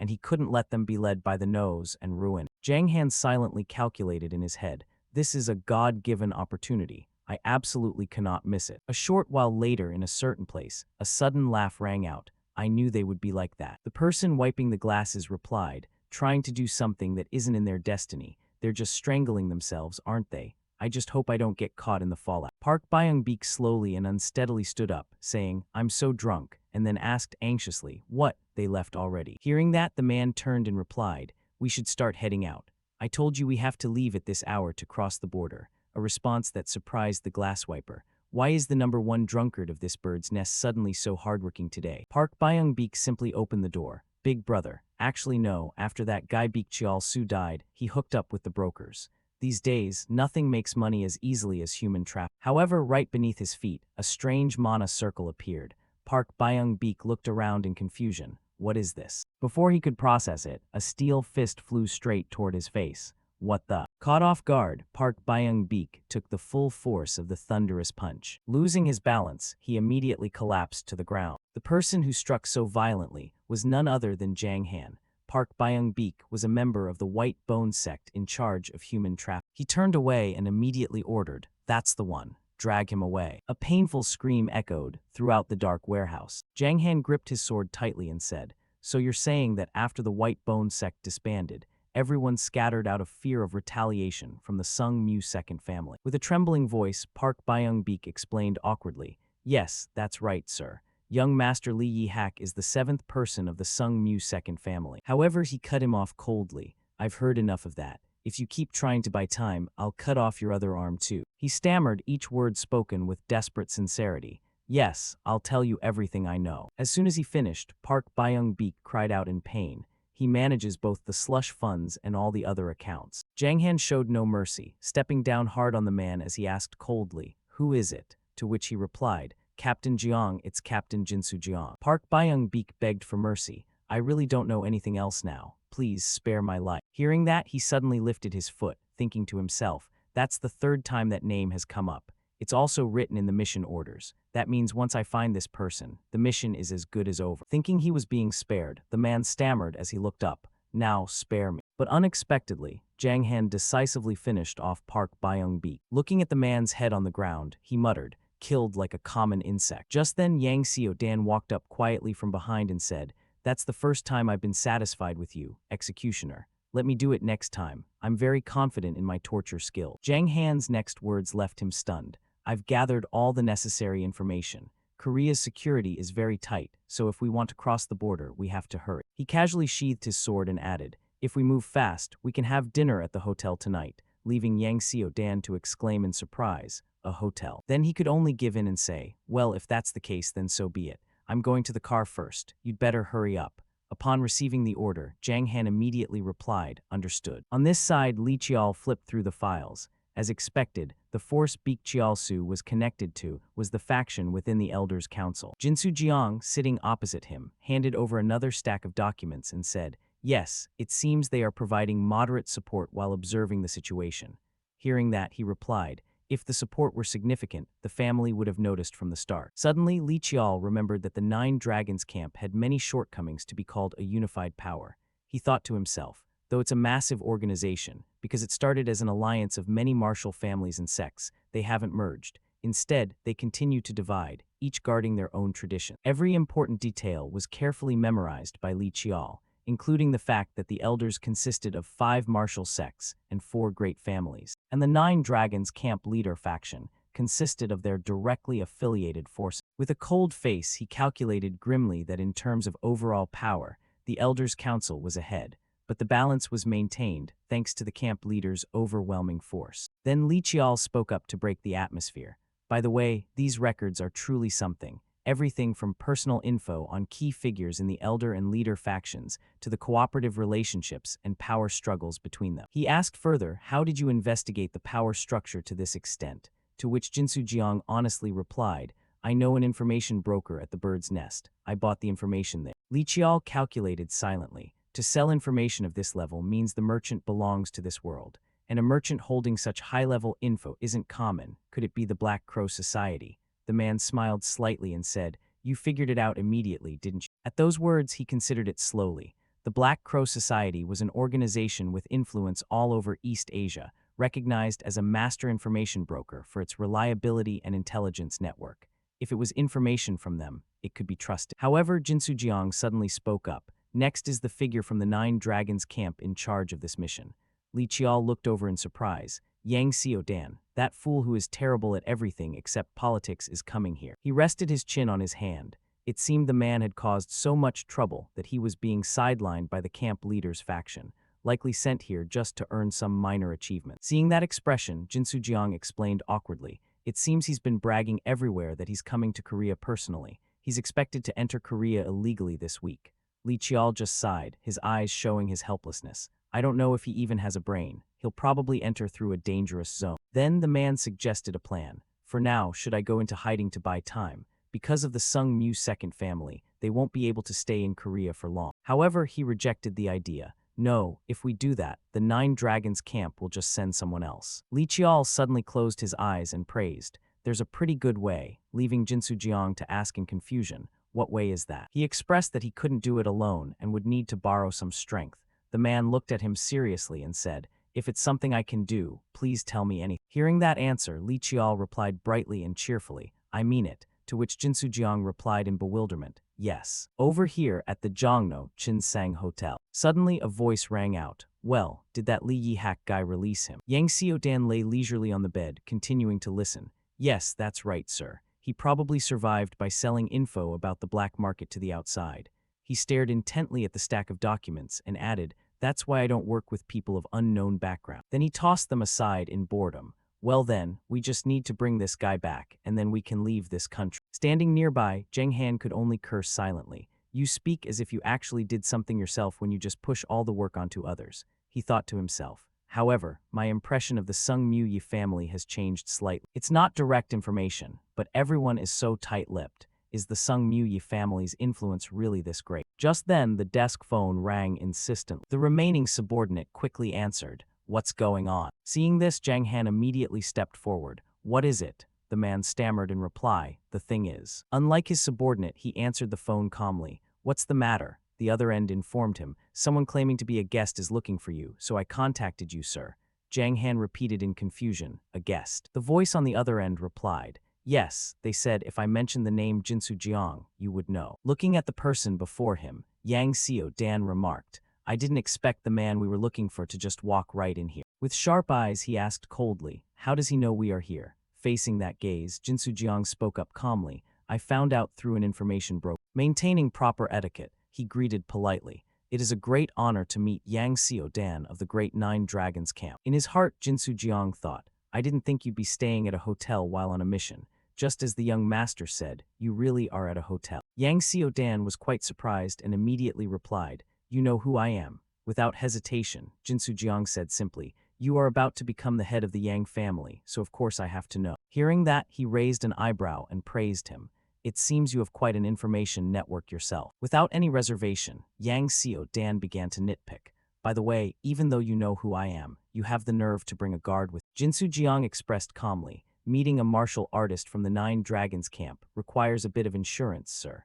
Because as you can see, I am just an ordinary person who doesn't know how to use mana. Those words annoyed him, and the atmosphere suddenly became stifling. A mere dishonest merchant from a small nation acting so arrogant. Well, since you found your way here yourself, follow me back to the Nine Dragons camp immediately. Then Yang Xiao Dan stood up disrespectfully and said, you'll have to explain what happened at the black market. I'm tired, let's stop here. Despite the threat, Jinsu Jiang remained silent. Breaking the silence, he questioned him directly. That won't do, sir. Struck where it hurt, Yang Xiao Dan asked in confusion. What? But Jinsu Jiang only bowed slightly and said sincerely, I'm truly sorry, but I have no reason to follow you. Losing all patience, he yelled angrily, how dare you? Do you think I came here to negotiate with you? This isn't an invitation, it's an order. Facing the situation, he spoke up coldly. I didn't come here to negotiate either. I came here strictly to make a deal. Yang Xiao Dan slammed the table. I am the man who will be the next elder of the Nine Dragons camp. Do you think someone of your rank has the right to make a deal with? Jinsu Jiang lightly placed a hand over his heart in assurance.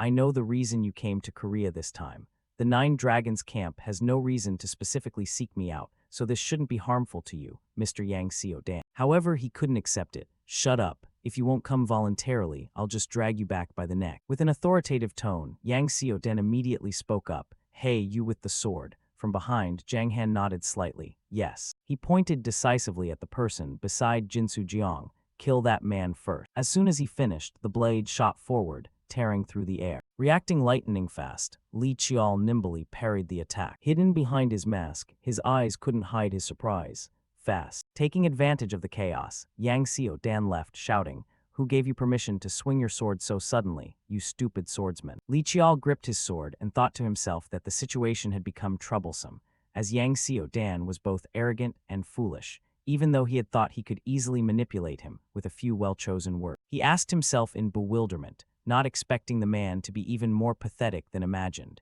since he clearly remembered his political skills being recognized before the regression. Amidst his doubt, Li Qiao's eyes began to evaluate, wondering more importantly who this person actually was. He looked calmly at Zhang Han, noting that at most he was only around 17 to 19 years old, yet he radiated the scent of iron, gunpowder, and even blood. Li Qiao tightened his grip on his sword, nodding an aura he had never seen before, a swordsmanship that naturally formed its essence through countless real battles. He was very strong. Witnessing that power, Zhang Han marveled inwardly that he had intended to take his head in one blow, but the man had sensed the moment and reacted. He was truly strong, with a face hidden behind a mask and a voice still in its breaking state. He could sense it himself. The opponent was definitely no older than he was. Suddenly, Zhang Han muttered to himself about 10 steps, for if he let the man get closer than that distance, he wasn't confident he could control the situation.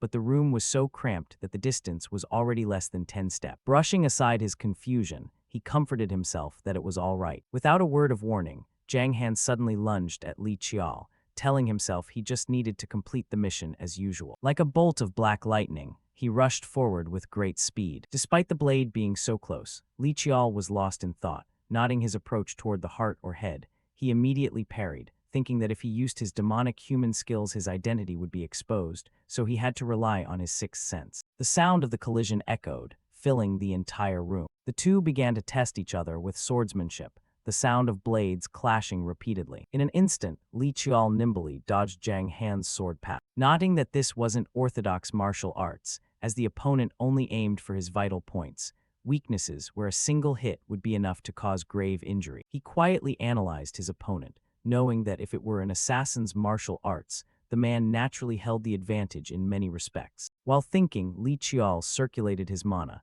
deciding that if that was all he had, as blue mana coiled around his sword, then he would surely win with the hard chi technique, Gale. Seeing this, Zhang Han tried to use his sword to block the previous move. However, Li Qiao quickly unleashed his next strike. Zhang Han struggled to hold his sword firmly, moving at an angle that his body could not endure. As the sword in his hand gradually chipped, he wondered if the man didn't even care about his own wounds. The sword. Zhang Han quickly scanned the subordinates standing nearby, knowing that if the sword broke it would be over, as those men wouldn't be able to stop this person. Zhang Han's face suddenly turned grim, realizing he had to finish him before the weapon failed. Then he suddenly deployed a red mana that coiled around the sword. Only a glimpse of the red mana was seen shining brightly at the tip of the blade. Zhang Han did not hesitate to swing his sword down, using the Heavenly Slaughter Saber, first form. Witnessing that action, Li Qiao thought in confusion that he was truly a monster, wondering where such a person had come from. He also did not hesitate to deploy his own mana,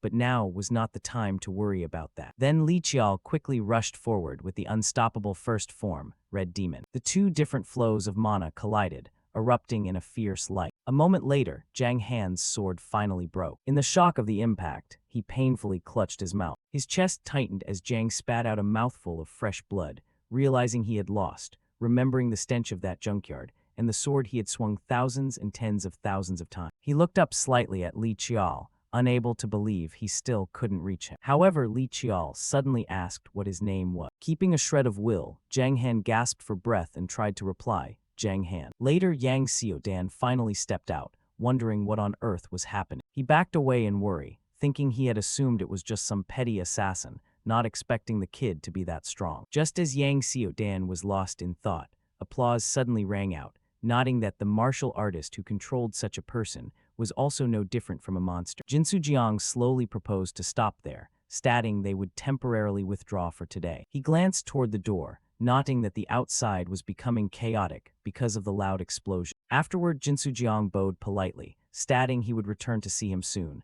and Yang Xiaodan, no longer daring to make things difficult, replied that he should do so. Outside the corridor, the two of them left quietly and slowly, without saying anything. Jinsu Jiang could not hide his worry and asked if he was all right, to which Li Qiao only replied nonchalantly, comforting him that although he had internal injuries, they were just wounds that would soon heal, and it was fine. He spoke up, stating he had grasped the situation in case of emergencies, and the man beside him marveled that he had intervened just in time, as things would have become very troublesome if it had lasted any longer. Li Qiao suddenly stopped, thinking it might be better this way since they had identified the crux of the situation. He slowly removed his mask, thinking more importantly about Zhang Han. Li Qiao turned to look back at the company, his mind filled with 100 thoughts, having expected to clash with him one day but not expecting it to be now. He gradually remembered that Zhang Han, the Heavenly Slaughter Saber born in a junkyard and raised to be an assassin with recognized strength, had caught the eye of the Nine Dragons Camp Master. Engraved deep in his mind, that image made Li Qiao remember that when the current Nine Dragons Camp Master wiped out the Elders' Council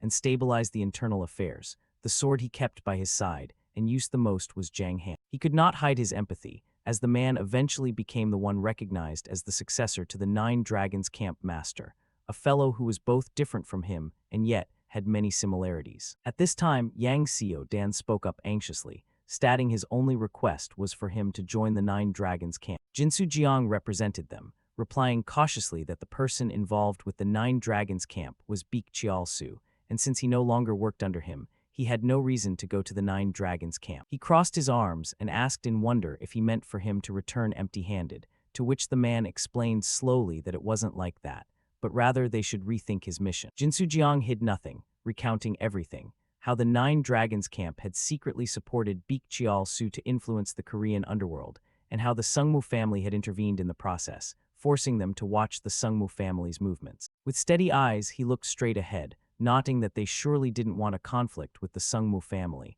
and that he had been sent to investigate the black market, only discovering him during that investigation. The next sentence made Yang Xiaodan startle, as he stated that from the beginning, their objective here was not. He immediately voiced his prediction, asking if he meant he would prepare something else related to this incident for him, and Jinsu Jiang nodded in confirmation. With a meaningful tone, he continued that he could also give him an even more wonderful gift, As Yang Xiao Dan rested his chin in his hand, wondering about a gift. Without hesitation, Jinsu Jiang immediately dropped the shocking news that it was proof the Sungmu family would not take any action regarding this incident. But the man didn't care much, asking if that could be considered a gift, to which he replied that it would be a heavy enough gift depending on how he reported it. Jinsu Jiang held out his hand, stating that the fact he had documents grasping the Sungmu family's intentions would be enough to prove his ability and become an achievement. At this point, Yang Xiao Dan had begun to sense it and asked what he wanted from him. He only smiled calmly, explaining leisurely that he didn't want much, just to build a good relationship, since he would eventually become an elder of the Nine Dragons camp. Hearing that answer, he immediately laughed loudly, nodding it was impressive that such a character existed in this tiny country. Afterward, Yang Xiao Dan waved his hand to order his subordinates to leave, so they could speak more privately. The sound of the latch rang out, and the door to the room closed. Li Qiao spoke up suspiciously, wondering what was happening. His face changing color, Zhang Han stammered a proposal to speak with him for a moment, and before those persuasive words, he accepted. In another room, he sincerely expressed his desire to know his name, as Li Qiao put his hands in his pockets and asked coldly why he was asking that. His face hardening, Zhang Han frowned slightly, stating that to confirm if he was the person he predicted, he would stake his life on a vow not to tell anyone. As soon as he finished speaking, he coldly removed his mask. Li Qiao spoke seriously, identifying himself as Li Qiao of the Sungmu family. However, Zhang Han was not surprised, nodding that it was as he thought. As he calmly held the mask, he asked how he recognized him, and the man analyzed slowly that he had heard rumors of the youngest direct bloodline in the Sungmu family's history entering the path of a martial artist. Facing those words, Li Qiao only remained silent. Before his opponent, Zhang Han frowned, stating that if it weren't for that person, he wouldn't have been able to block his sword, since he was clearly younger than. Suddenly he spoke up, nodding he was strong, and it was his first time meeting such an opponent. In his heart, he recreated every detail of the technique, the slaughter sword, nodding that he followed the path of martial arts specializing in killing opponents. Li Qiao silently noted his excellence, stating that, conversely, he was on a path of refining both variations and the orthodox. Afterward, he spoke slowly, asking what would have happened if it weren't a direct confrontation like before, but an assassination situation. With eyes that did not waver, Zhang Han replied nonchalantly that it would be 90%, that he would succeed in the assassination at a rate of 90%. He spoke his thoughts bluntly, nodding that both of them were likely hiding a few things. Zhang Han crossed his arms, leisurely adding that the rate he just mentioned was only a calculation based on what he had shown. Realizing his secret was out, Li Qiao could only sigh helplessly. As he stared at him, he asked if he knew, and he replied that he would be a fool not to notice. Immediately after, Zhang Han abruptly revealed that next year, a grand assembly would be held in Germany, and told him to meet him there. Conversely, he only replied nonchalantly that he would go if he were free. His brows furrowed, the man quietly evaluated that the Sungmu family was indeed unlikable, and Li Qiao quickly joined in, saying it was a relief since he didn't like the Nine Dragons camp either. Zhang Han spoke a firm affirmation that next time they fought, he would show everything he was hiding, and as he adjusted his mask, he replied that he would do the same. Regaining his cold demeanor, Li Qiao decisively walked away, telling him not to bring that fool along next time. A while passed just like that. Soaked in exhaustion, Jinsu Jiang quietly sighed. Capturing everything in his sight, Li Qiao teased him about the close call, nodding that he and Yang Xiao Dan got along well, and the man stammered, trying to explain that he wasn't used to dealing with martial artists. He was very curious about the content of the conversation, but more importantly how he had convinced him, as he later treated him like a younger brother. Recalling the scene of Yang Xiao Dan placing full trust and even preparing plane tickets, he noted he was quite subtle. Jinsu Jiang's face suddenly brightened, stating it wasn't hard if one had experienced Korean corporate life, and Li Qiao was amazed, nodding that Korean office workers were terrified. He continued excitedly, saying he only did exactly as the young master instructed, and he continued to tease him, saying to stop if he was being humble. Li Qiao suddenly pulled out a stack of documents and told him to take them, and Jinsu Jiang curiously received them, asking what they were. He explained calmly that they were notable businesses or talents he had summarized, so he should refer to them and recruit the marked individuals at all costs, regardless of the expense. Li Qiao's hands gripped his rice bowl, but he told him not to be swept away as he knew that network better than him. Jinsu Jiang responded skillfully that the young master did not like those who only followed orders unconditionally. He continued, saying he understood him and that he would lose contact for a while, so not to wait. He immediately asked if he was planning to go to the unexplored lands, and Li Qiao slammed his bowl on the table, saying no. Finally, he stated his choice. He was going to Jeju Island. At a magnificent estate of a certain family, the golden sunlight stretched across every corner. Inside the office of the Sungmu family head, Li Tishan nonchalantly ordered him to report. A subordinate immediately appeared from thin air, stating that as predicted they had begun to move, that the 5 spatial gates appearing at Mount Tohamson belonged to Behemoth, and that there were signs they were opened, using the sacred relics of the Sky Demon cult. That report made him pause his pen. Li Tishan only replied coldly with a nonchalant tone, crushed to pieces twice already, and they still haven't learned their lesson. They're nothing more than ghosts of a bygone era. The subordinate continued to report. The intruders confirmed to have crossed through the gate include 30 ordinary level and 1 white level. He immediately asked, "How is the pursuit going?" To which the subordinate bowed slightly and replied, "We have completed the tracking of the white level and are continuing surveillance. As for those 30 ordinary levels, they have all been killed, sir." Upon hearing this, Li Tishan slowly removed his glasses and muttered, "Kill." The subordinate added, "Young Master Li Qiao is currently in Jeonju, sir," leaving him stunned as he asked in surprise, "What?" Li Tishan immediately voiced the doubt in his heart. Was their goal in risking discovery to act against the youngest? To which the man quickly replied, "Yes, sir. Aside from the young master, there is nothing unusual at Mount Tohamson." Sitting in his chair, he spoke up, "What is the reason for the youngest being in Jeonju?" But the subordinate only knew that much, saying, "Since he is avoiding us per the family head's orders, I cannot know, sir." Li Tishan nodded helplessly and said, "Is that matter about to repeat itself again?" Butler Choi looked at him with concern and said, "Master." Li Tishan immediately issued an order, Soul Sword Division, find the youngest's whereabouts immediately and report back to me. I need to know why the Sky Demon cult is targeting him. He mused, those petty small fries. I cannot tolerate anyone who dares to hinder the progress of the Sungmu bloodline. Li Tishan coldly ordered the kill. If Behemoth wants to set foot on this land, hunt them to the end and kill them all, to which the subordinate quickly vanished after saying, understood. He silently praised his son, to think he defeated 30 villains on his own. Meanwhile, at Jeju International Airport, Li Qiao shielded his eyes and thought, as expected of Jeju Island, it's only early summer but the heat is already on another level. He silently sensed the environment, noting that even though it was just the airport, the air was already overflowing with mana. At that exact moment, a voice suddenly rang out, "Hey there, student." The man greeted him warmly and asked, "Are you on vacation or here for university research? Where are you headed? Get in, I'll give you a cheap rate." However, Li Qiao didn't say a word, and when the man asked if there was something on his face, he replied coldly with an authoritative voice, "Get lost." He yanked his bag as the only taxi at the airport headed straight toward him. Those words flustered the man, who quickly withdrew his hand, realizing those weren't the hands of a taxi driver. Li Qiao exposed him bluntly. The Black Crow Society has really downgraded, sending an agent like this, leaving the man to stammer, "How did you know?" As he spoke, he caught a glimpse out of the corner of his eye and added, "I suppose it's because you didn't think I was important." I am Yang Muk suddenly appeared from behind and said, "I apologize for making you feel that way. Our staff is still in training, so there have been some shortcomings." He flashed a friendly smile and introduced himself.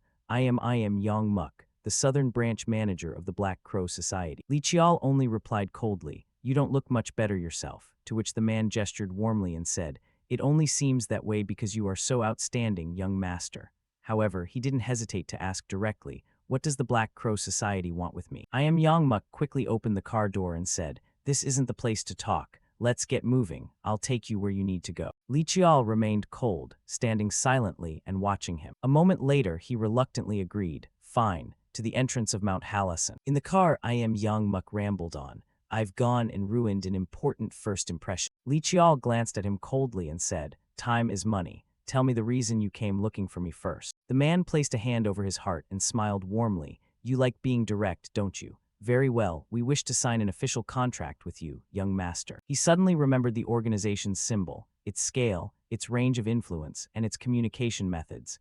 An information brokerage group where everything was kept secret, known as the Black Crow Society, which prided itself on its formidable intelligence network in East Asia. Even Li Qiao himself was surprised, not expecting to cross paths with them this way. As for the official contract, I am Yang Muk immediately explained, "We will provide you with the information you need and pledge not to sell your information to others." He continued with a smile, "In exchange, you will occasionally provide us with necessary information or lend us that high-level martial prowess of yours. He immediately asked, "Why do you want to sign an official contract with me?" To which I am Yang Muk replied simply, "Because of what you have shown during this past period." He began to list them calmly: illegitimate birth, the youngest martial artist, 5th grade martial realm, and the strength that defeated Baekjeol Su. I am Yang Muk quickly added to the list, "Furthermore, your connection with the next term Elder of the Nine Dragons camp. These are factors we simply couldn't ignore." Once he finished, Baekjeol teased him, "Are you trying to show off your information-gathering skills?"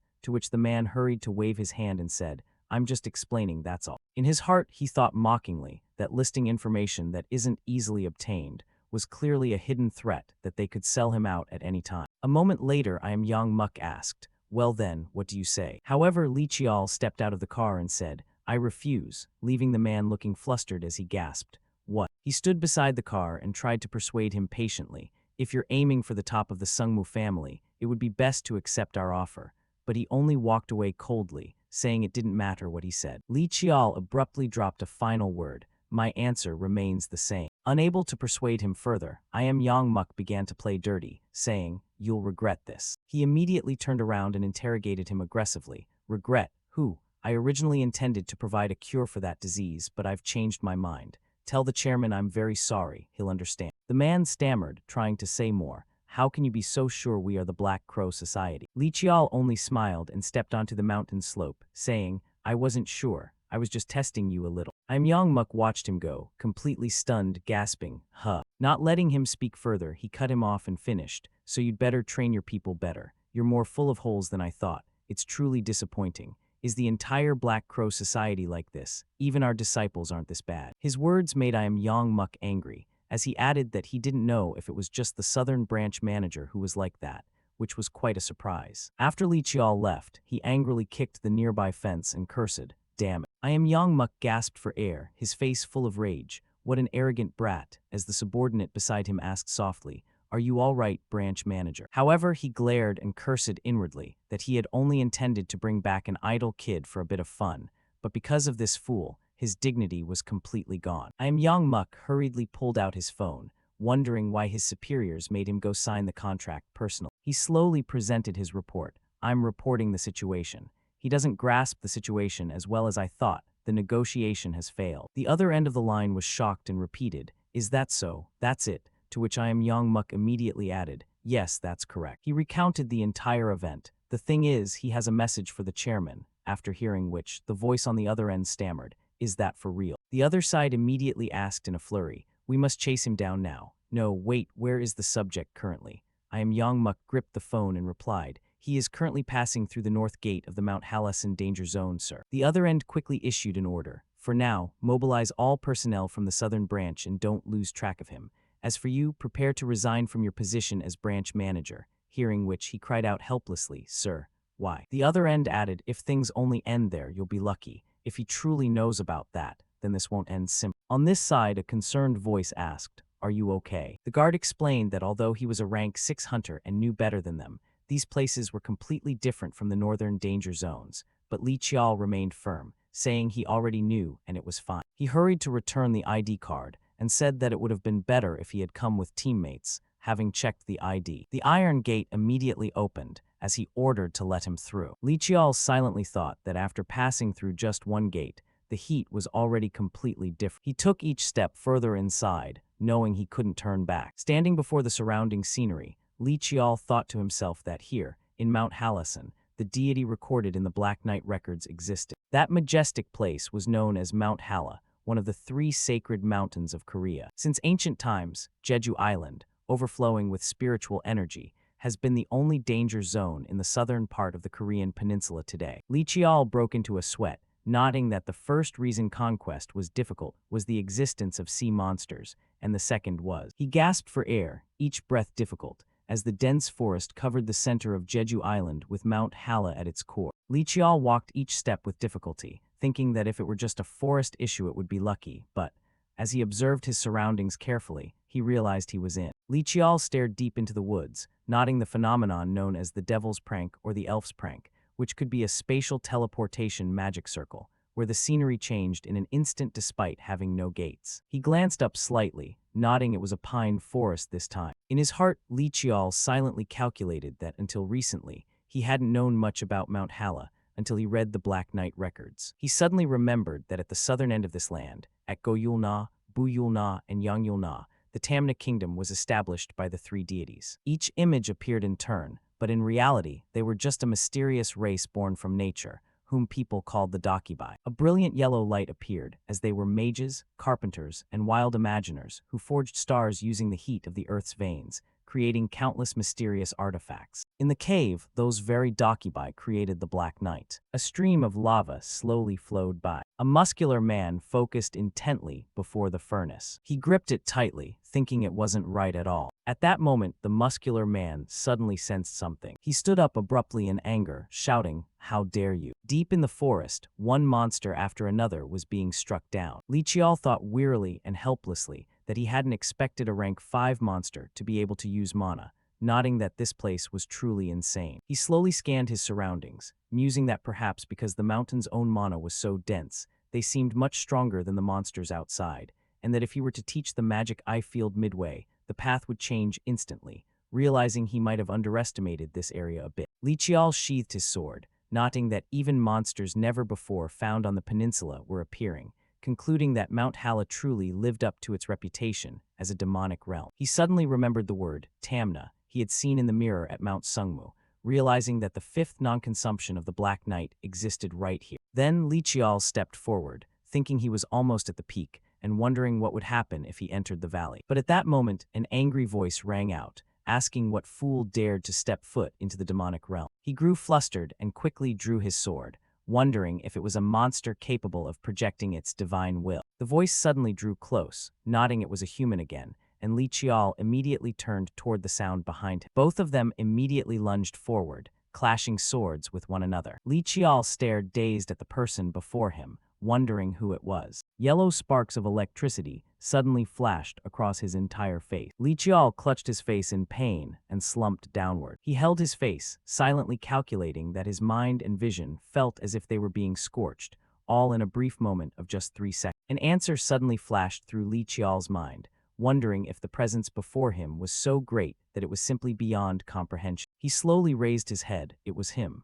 His eyes narrowed slightly, wondering if he was talking about the Black Knight. Realizing for certain that the imaginary god mentioned in the Black Knight records was this very Dakiba. Li Qiao bowed politely and said, "Li Qiao, a descendant of the Sungmu family, humbly pays his respects to the Earth God." The elegant man muttered, "Sungmu family," and then he gritted his teeth. Without letting him explain, the elegant man immediately deployed his mana, stating he had never permitted humans to enter his domain. That action left Li Qiao standing wide-eyed and stunned, as the man warned that if he continued to cause chaos in this area any further, then he quickly turned to walk away, declaring he would show no mercy. His hands trembled slightly as he reached out, pleading for him to wait. Li Qiao struggled to chase after him, asking him to please wait a moment. However, the elegant man vanished in an instant. He only uttered a cold command to get lost. Li Qiao's entire body was suddenly teleported, leaving him to ask in bewilderment where he was. He stared intently at the entrance to Mount Hala,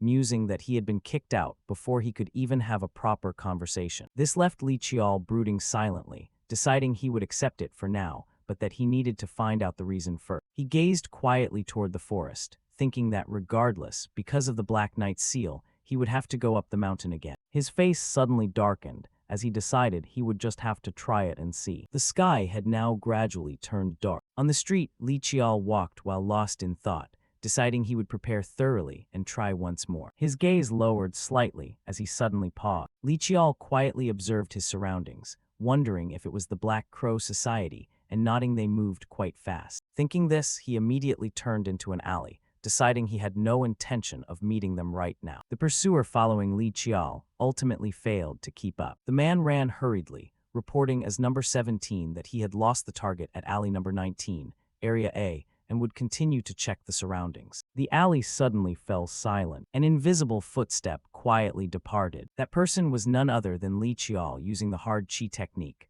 Soul Light, thinking he had tried to apply invisibility to his aura technique, but was still a bit unrefined. He held the mask in his hand, thinking that if he went out like this, he would surely be followed again, nodding it was lucky he had used dark chi to absorb the multi-face device beforehand. Li Qiao's entire body was suddenly enveloped in mana, and he thought his face was finished. His face suddenly transformed, and he thought this should be enough, so he decided to go buy the necessary item. Returning to that area, the guard asked in confusion if he was going in again since he had just entered that morning, wondering if his business had gone bankrupt. He stammered and waved his hands, asking if he was carrying too much debt and telling him to think carefully since he was still so young, to which he replied in confusion, "Huh." Finally, Li Qiao explained warmly that it wasn't like that, as someone seeking death wouldn't carry this much gear, and the guard finally felt less worried, nodding that his luggage was indeed quite heavy. However, he suddenly stated that he planned to stay there for a few days, leaving the guard bewildered and asking what he meant, as Li Qiao determined that he would return later. He thought to himself that this time, he wouldn't back down easily. Li Qiao continued to wander through the forest. He thought with difficulty that it had been 2 days since he entered the mountain, and he still hadn't found a water source. Li Qiao suddenly stopped, deciding to search until the end of today, and that if he didn't find anything, he would have to go into the city to restock supply. He slowly sensed a strange mana rising, thinking that although it was very weak, he sensed a different aura. Without stopping, Li Qiao's steps grew more hurried. Unable to contain his excitement, he spoke up eagerly, nodding he had found it. Li Qiao leaned down gently, thinking the water was a bit warm and that even if the mountain had a lot of yang energy, it shouldn't be to this extent. He stood up abruptly with a determined look, nodding that the sensation of sorcery here was very thin, likely because it was a water source. Having said that, Li Qiao turned away, deciding to rest for a bit. From behind him, a blue mana slowly shifted. Before long, a tent was firmly pitched by Li Qiao, who lay exhausted inside, thinking using the magic eye for so long really tired his body, and that he should close his eyes for a bit. He had just lain down when a scream suddenly echoed. Li Qiao quickly grabbed his sword, wondering if that was a scream. He felt anxious and gripped his sword close, wondering if it was a monster. Afterward, Li Qiao looked out cautiously. 2 evil spirits suddenly appeared near his tent, making him wonder if they were demon types despite this being a spiritual mountain where spiritual energy gathered. He remained silent, concentrating on calculating every option before him, nodding that based on the number of horns and wings, it had to be at least rank 5. He thought that other monsters on the mountain were also harder than usual, so it was very possible this was a rank 4 monster, and while thinking, he peered out, deciding there was no need to provoke. The scream rang out again, making him stand up abruptly, wondering if it was the voice of a child. 3 figures ran forward, trembling and panicked, as he realized they wouldn't make it. The boy was terrified and closed his eyes tight, telling the evil demons to get lost and go away quickly. While in worry, the pink-haired girl burst into tears and called out Jiong Chang's name, and the boy quickly comforted her, telling her to hold his hand tight. Before he could react, the girl's hand slipped. Those 2 blue mana flows from earlier suddenly erupted from the ground. With a cunning smile, the evil spirit unleashed a blue mana. They immediately used their feet to kick the mana high into the air. A direct hit struck the children, causing them to fall in pain. Seeing this, the evil spirit lunged like a hungry tiger. A sword enveloped in mana slashed across without hesitation. A surge of blue lightning erupted, enveloping the entire forest. The black smoke slowly dissipated. The boy turned dazed, his eyes full of bewilderment. The person who came to the rescue was none other than Li Qiao, asking if they were okay. He silently planned his path, weighing each next step, thinking that for now he had slashed one, but that it would be very dangerous if he came into contact with demonic energy. However, the evil spirit then spat a powerful purple aura from its mouth. Li Qiao's footsteps were incredibly agile, but without a hint of fear, he lunged forward with astonishing speed. That action made the evil spirit startle, looking visibly surprised. Li Qiao acted decisively, finishing off the evil spirit before him. He suddenly muttered that he had wondered what to choose for his final equipment, and that choosing this was indeed correct. Li Qiao touched the necklace around his neck, which radiated holy energy to block the wicked auras, nodding it was a masterpiece-grade protective item. Afterward, he gently handed his coat to the little ones and told them to take it. Li Qiao turned his head and asked the boy in a soft voice what his name was, and the boy replied hesitantly that it was Chang. He immediately instructed Chang to put it on and never take it off, and Jiong Chang nodded obediently and said he understood. The cunning evil spirit suddenly attacked from behind, and he noted it was behind them. The cunning evil spirit suddenly attacked from behind, and he noted it was behind them. Just like that, he deployed his mana, creating a sturdy shield in front of him like a mana wall. Without hesitation, Li Qiao immediately finished off another evil spirit. A series of cries echoed, shaking his mind violently. Li Qiao stared intently, tracking the remaining ones, wondering if they were the ones with special abilities. The evil spirit spoke up with a voice full of schemes, calling him a human and asking why he interfered, telling the others to kill him and offer him as a sacrifice to the king. He was truly surprised by the situation unfolding before him, nodding they were completely different from the previous ones, and surely at least rank 4. While thinking, Li Qiao simultaneously circulated his power through his body, deciding he could still deal with them if he could eliminate the special ability. He firmly planted his feet on the ground, deciding this preparation was enough. Next, Li Qiao agilely lunged toward them. A flash of blue lightning suddenly zipped by. That lightning struck down hard, tearing through the silent space. A voice suddenly rang out, saying that because he saw him appear on the mountain, he wondered what was happening, as he looked on dazed with eyes full of confusion, asking what had just brushed past, while a muscular figure with blonde hair unexpectedly appeared, nodding it was likely due to. She immediately expressed clearly that she was grateful, and that the children had survived thanks to him. Seeing this, the pink-haired girl burst into tears and rushed over, calling out to her grandmother. She didn't hold back, giving each child a smack, and asking why she had told them not to run out on their own. The evil spirit's voice rang out quietly, making both of them turn their heads. She was quite surprised by their persistence, nodding they were truly persistent. Immediately, she proposed to leave it to her from now on. In an instant, those hands controlled Qigong, nodding he had told her not to do that, but that she couldn't ignore anyone targeting the children. A brilliant surge of blue lightning erupted in her hands. She gripped it tightly and smiled slightly. Without hesitation, she decisively lunged forward, declaring she wouldn't kill them. The sea blue lightning immediately swung forward, flashing violently. In the blink of an eye, the magical sea blue lightning spread throughout the vast forest. The Dakibai kids kept tagging along behind Li Qiao, curiously asking him about everything under the sun. Ryo found the little ones quite a nuisance, and had to remind them not to bother their distinguished guest anymore. Seeing Qiao's curiosity about her outfit, Ryo smiled and said she had made it with her own 2 hands. However, she modestly added that she was only the one who spun the thread, not the one who did everything from start to finish. When Qiao mentioned the Great Elder, Ryo explained that while this was the Elder's place, she was the one in charge. She laughed loudly, saying the Elder didn't particularly care for humans,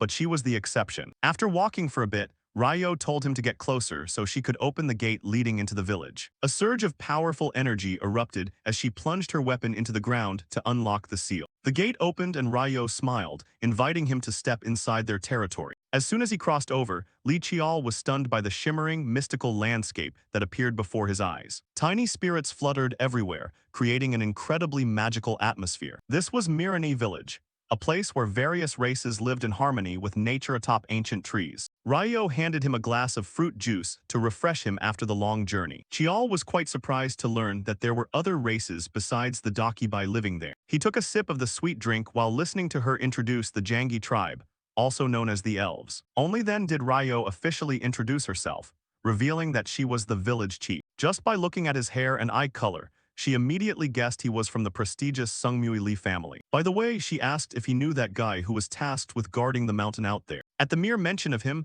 Ryo grew furious, calling the guy a fool who brought misery upon himself by getting involved with humans. Seeing her worked up, Qiao gave a wry smile, saying that person was still doing just fine, even if he was a bit of a heavy drinker. Regaining her composure, she sincerely thanked him for saving the mischievous little ones in the village. For the Dakibai tribe, a debt must be repaid, so she wanted to help him in return. Even though Qiao intended to decline, Ryo insisted that he just say whatever was on his mind. Hearing this, he smiled and nodded, seemingly knowing what he should ask about. Qiao placed the Hukia sword on the table, and the atmosphere suddenly turned serious. Ryo's expression changed instantly when she recognized the familiar weapon. He curiously asked if she had been directly involved in forging this sword. Ryo replied that many Dakibai had contributed to it in various ways. She explained that she and 63 other Dakibai had only prepared the materials and cast the mold, while the Great Elder was the one who finished it. Looking at the sword, she sighed with relief that it had finally found its true master. However, she asked if he felt anything strange while holding it. Qiao wondered if there was some kind of spirit hidden inside the sword. Ryo's expression became extremely tense. She told him that to her, this wasn't a sword but destruction in the form of a weapon. She explained that all things have their own energy. Even if it weakens, it never naturally disappears. He nodded in confirmation, understanding that the energy she was talking about was mana. Ryo warned that Hyukia had the ability to completely erase that energy. Anything struck by it would never be able to recover. If it was that dangerous, Chial didn't understand why anyone would bother creating this sword in the first place. She shrugged, saying only his ancestors or that great elder would know about that. But Ryo believed that everything exists for a reason, and this sword was certainly born to be used. She pondered how the sword, dormant for thousands of years, had suddenly reacted to a teenager with a mysterious destiny. Chial touched the scabbard, mentioning that it was currently being restrained by 9 layers of seals. He asked Ryo if she knew anything about the 5th seal. She nodded in confirmation but warned that it would be quite difficult. Li Chial wondered what kind of challenge it could be that Ryo took so seriously. Hearing the answer that he had to defeat 100 Dakibai to pass the test, the guy froze for a few seconds. Seeing that the guest didn't seem to understand what he was in for, she asked if he had ever heard of her tribe's wrestling, Siram. Chial said he knew it in theory, that it was a spiritual ritual where the power of spirits clashed directly with each other. Ryo nodded, saying that was nearly correct, but to be precise, it was a battle of mental strength. To give him a better idea, she called over young Jeon to prepare for some hands-on practice immediately. As soon as his name was called, young Jeon jumped up with joy, demanding to be the first to fight, making his friends around him quite jealous. Looking at the small child in front of him, Chial couldn't help but be skeptical, asking the village chief if he really had to fight him. Ryo gave a meaningful smirk, asking if he was afraid of losing to a mere child that his face was starting to turn pale. She introduced Jeong and 2 other children as the youngest members of Mirani village. Ryo ordered the start, while Chial remained subjective, thinking to himself that things seemed much simpler than he had imagined. She told young Jeong to go easy on him, but also warned Chial that once he got a taste, he'd find it wasn't easy to swallow. Following the instructions, both sat down facing each other, closing their eyes to prepare to enter the battle of minds. Suddenly, Li Chial felt an invisible wave of pressure hit his brain directly. When he opened his eyes, he saw he was standing in the middle of an endless white space, with not a soul or obstacle in sight. A laugh rang out from above, making him shudder as he realized he was no longer in the village. A giant version of young Jeong appeared, looking at him with a mocking gaze because he looked as tiny as an ant. Without a word of warning, the giant Jeong lunged straight at him as if to scoop him up. Chial panicked and yelled for him to stop, as he hadn't prepared his mind for this bizarre situation. But it was too late.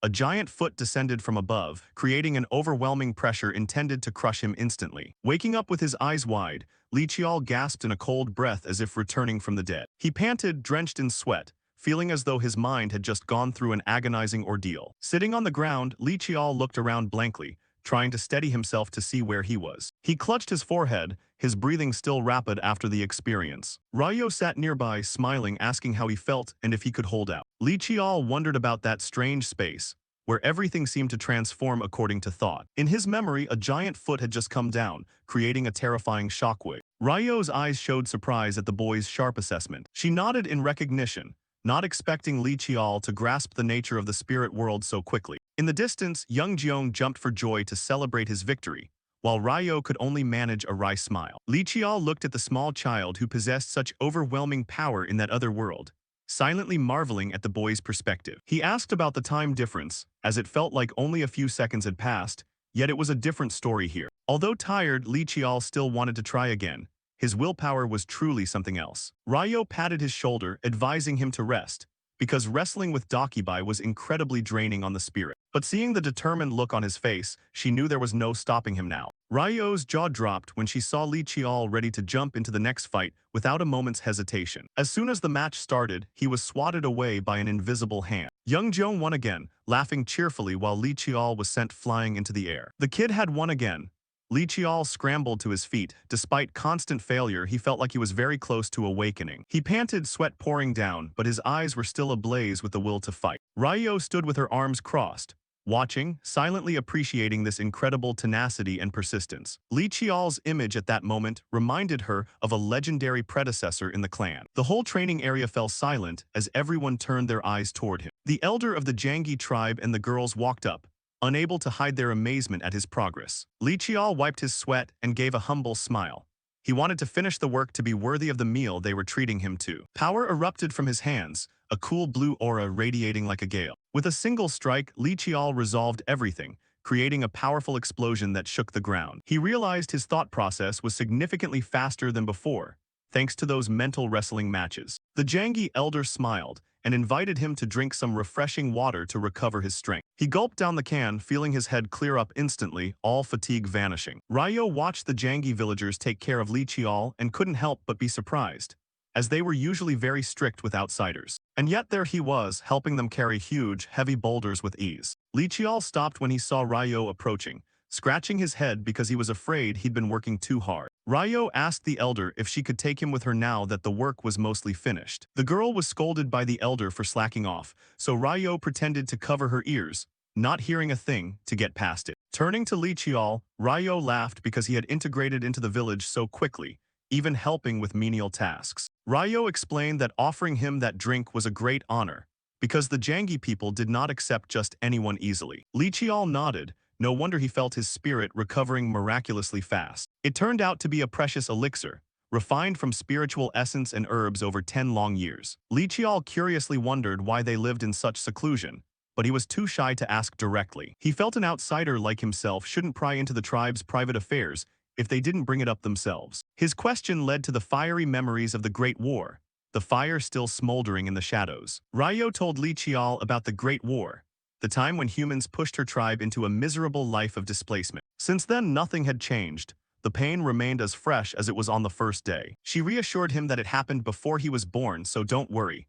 The villagers considered him one of their own now. While talking, Ryo suddenly remembered she had something to do, so she told Li Qiao to go have fun wrestling with the kids. After saying that, she waved goodbye and left quickly, leaving him standing there alone. After walking a short distance, Ryo's expression suddenly became pensive, as if she were worried about something. She went to find a tribal elder and asked why he had come all this way. The old man looked at Ryo with reproach, asking how she dared to bring that human, whom he had once driven away, back here. Ryo did not hesitate to defend Li Qiao, asserting that he was not like the others because he had saved the children and always helped everyone. The elder reminded her that forcing Li Qiao to take the test was just to fulfill an old promise. He insisted that he didn't want humans lingering in their territory, and ordered Ryo to chase him away immediately. Ryo didn't back down. She said if he hated him so much, he should go chase him away himself, and teased him about being an old man with a short temper. She showed him how Li Qiao was getting along with the kids, reminding him of the time when the two sides were good friends. But the elder still held his prejudices,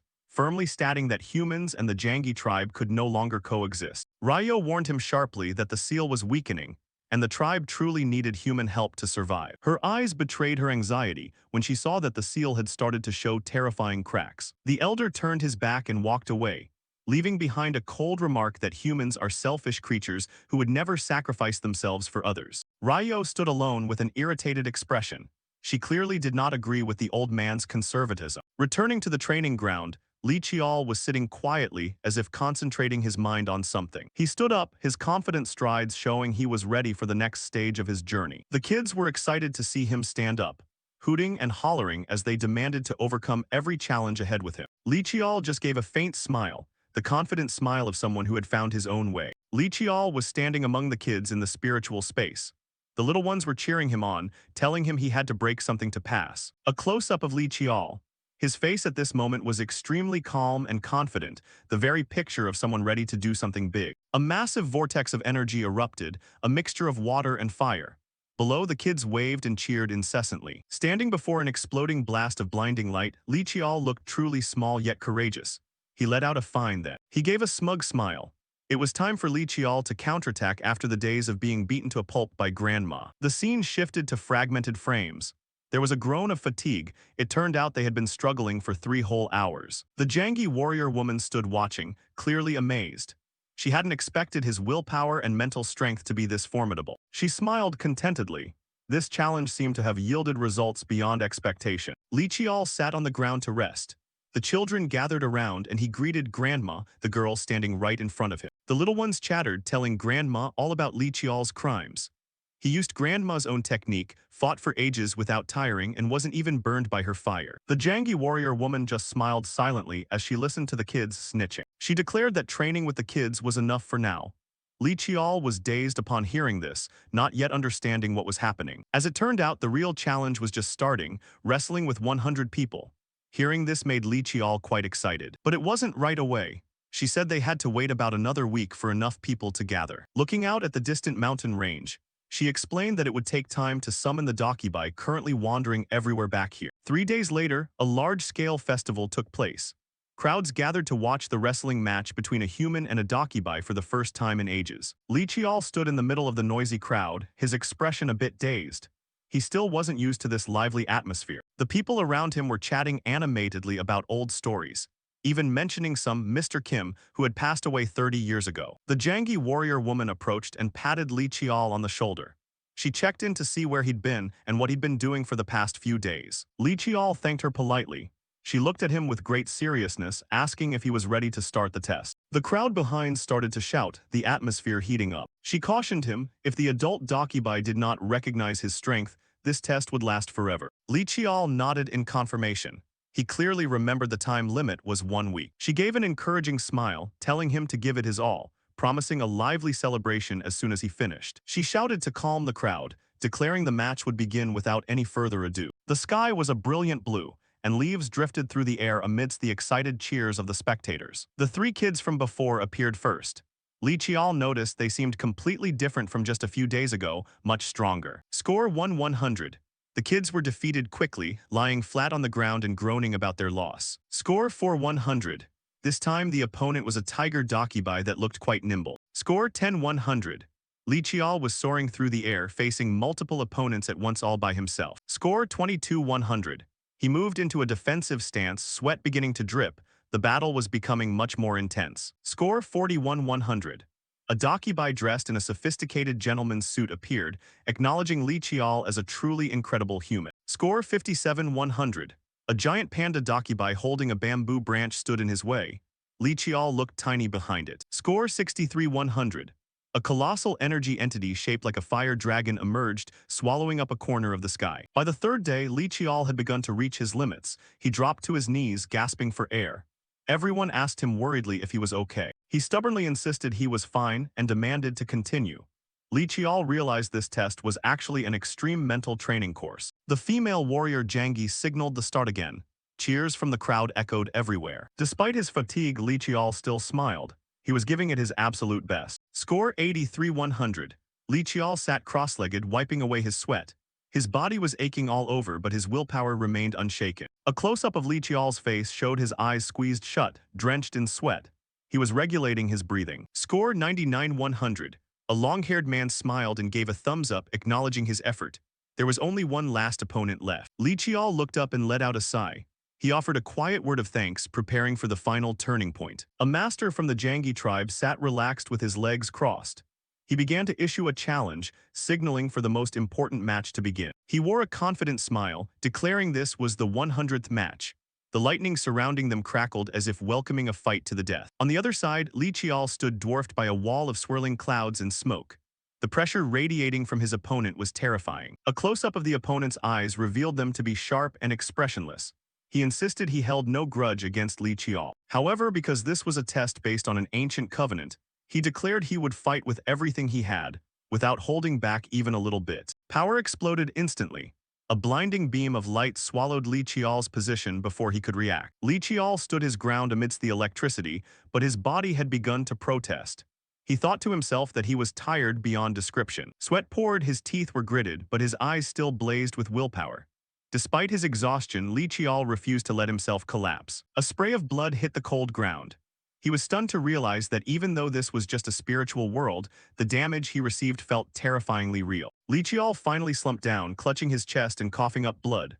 The pain was truly tormenting his mind. Despite it all, he clenched his fists and forced himself back up. He no longer cared about his wounds, he only desperately asked for one more round. His opponent let out a cry of genuine amazement at his tenacity. He never expected a human to have such an iron-willed spirit. A giant mountain suddenly collapsed right before his eyes. Li Qiao stared blankly at the large boulders falling without understanding what was happening. Debris flew everywhere. He was shocked to realize that all the challenges until now had been just a prelude. Li Qiao gritted his teeth, his expression revealing deep tension. The scale of this challenge had truly exceeded everything he had imagined. The opponent began to lecture on philosophy, suggesting that persistent human effort could eventually level even a massive mountain. A beam of world-shattering light descended from the sky, a symbol of unparalleled power capable of destroying everything. Li Qiao braced himself to block the direct attack. His opponent seemed impressed that he had blocked it, but immediately prepared an even stronger technique. The space around them exploded in violent clashes of energy. Massive rocks were blown away like pieces of paper. He stood at the heart of the electrical storm, trying to maintain his balance and observe the smallest movements of his opponent. Li Qiao offered a wry, bitter smile, telling himself that this situation was starting to become too much for him. A massive green explosion erupted, covering the entire battlefield and swallowing Li Qiao's silhouette in a blinding halo. Li Qiao was trapped amidst a surge of violently exploding spiritual energy. He sat in stillness, his entire body radiating a white aura amidst the bolts of energy lightning. All around, the Jangi villagers gathered to watch. They whispered, amazed, because this was the 50th time he had faced the elder's trial. Some young men in the village worriedly told each other they should go easy on the old lady, referring to the elder, or else he might exhaust himself to death. Li Qiao suddenly snapped awake, drenched in sweat and gasping for breath as if returning from the brink of death. He looked around, dazed, and asked how long he had been unconscious. Looking at his trembling hands, he still couldn't distinguish between reality and illusion. The Jangi female warrior stood by, answering briefly that he had just been out for about 2 hours. Li Qiao clenched his fists, not caring how many times he had fallen or for how long. He affirmed that whether it was in his mind or reality didn't matter. He would continue until he finally succeeded. The female Jangi warrior was stunned by the young man's iron-willed, almost insane determination. She watched silently, sweat running down her cheek as she felt the pressure radiating from him. Li Qiao turned his back and walked away, leaving the female warrior behind with a thoughtful expression. She admired him as he was truly fighting continuously without resting for even a second. Elder Jangi stood with the people behind him, also unable to help but doubt whether an ordinary human could endure such a level. Li Qiao stood firmly amidst the vortex of spiritual power, wondering why he had to push himself to this extent. Power erupted violently, shattering the surrounding stone. He brushed off any thoughts of when this trial might end. He no longer cared who he was fighting. His mind had been completely cleansed. He had erased all distractions, leaving only his glowing eyes directed forward. In his mind now there was only one goal, to win at any cost. The light from Li Qiao exploded brilliantly, covering the entire surrounding space. The female Jangi warrior thought to herself that it was almost over, and surely this time he would pass. But then she suddenly froze, her face filled with confusion. Li Qiao had reached the realm of no self, Mushin, completely forgetting the existence of his own body. His eyes were milky white, devoid of any human expression. She wondered if he was destroying himself. The female Jangi warrior gritted her teeth, sweat running down her cheek at this terrifying transformation. She shouted in horror, believing this was not a path a human should take. Li Qiao's face was cold as ice, radiating a pressure that made others shudder. A giant column of light shot straight into the sky, clearing away all the clouds in his consciousness. The female warrior realized something was very wrong.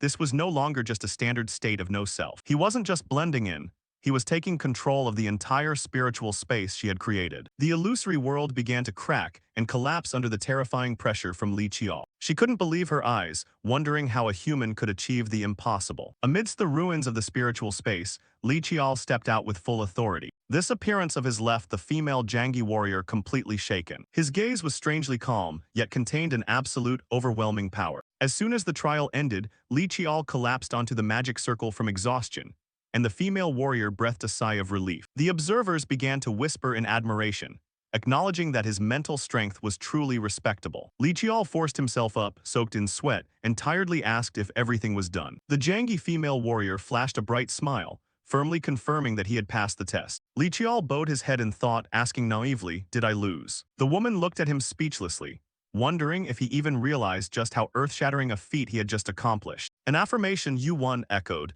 ending the cycle of grueling mental training. Li Qiao opened his eyes with a strange sense of satisfaction clearly visible on his face. He stood in the undefined void, wondering if everything he had just experienced was just a lucid dream. Every movement, every sword technique practiced in that space remained vividly etched in his mind. Everything felt so real, as if he had just experienced it directly. The entire process of the battle and his enlightenment in the spiritual space remained crystal clear. Even the silhouette of that powerful black sword remained undimmed in his mind. The ring on his finger suddenly flashed, emitting a surge of dark energy as if resonating intensely with its owner. Huff! Li Qiao startled awake, his breathing ragged and tense as if he had just escaped a long nightmare. He forced himself up in a wooden house, with a Jangi tribesman who had been watching over him for a long time by his side. He handed him a bowl of medicine, relieved because he had thought he wouldn't wake up again today either. News of him waking up spread quickly, Jangi villagers gathered, cheering because they had never seen anyone with such iron-willed determination. Outside, a lively celebration was underway,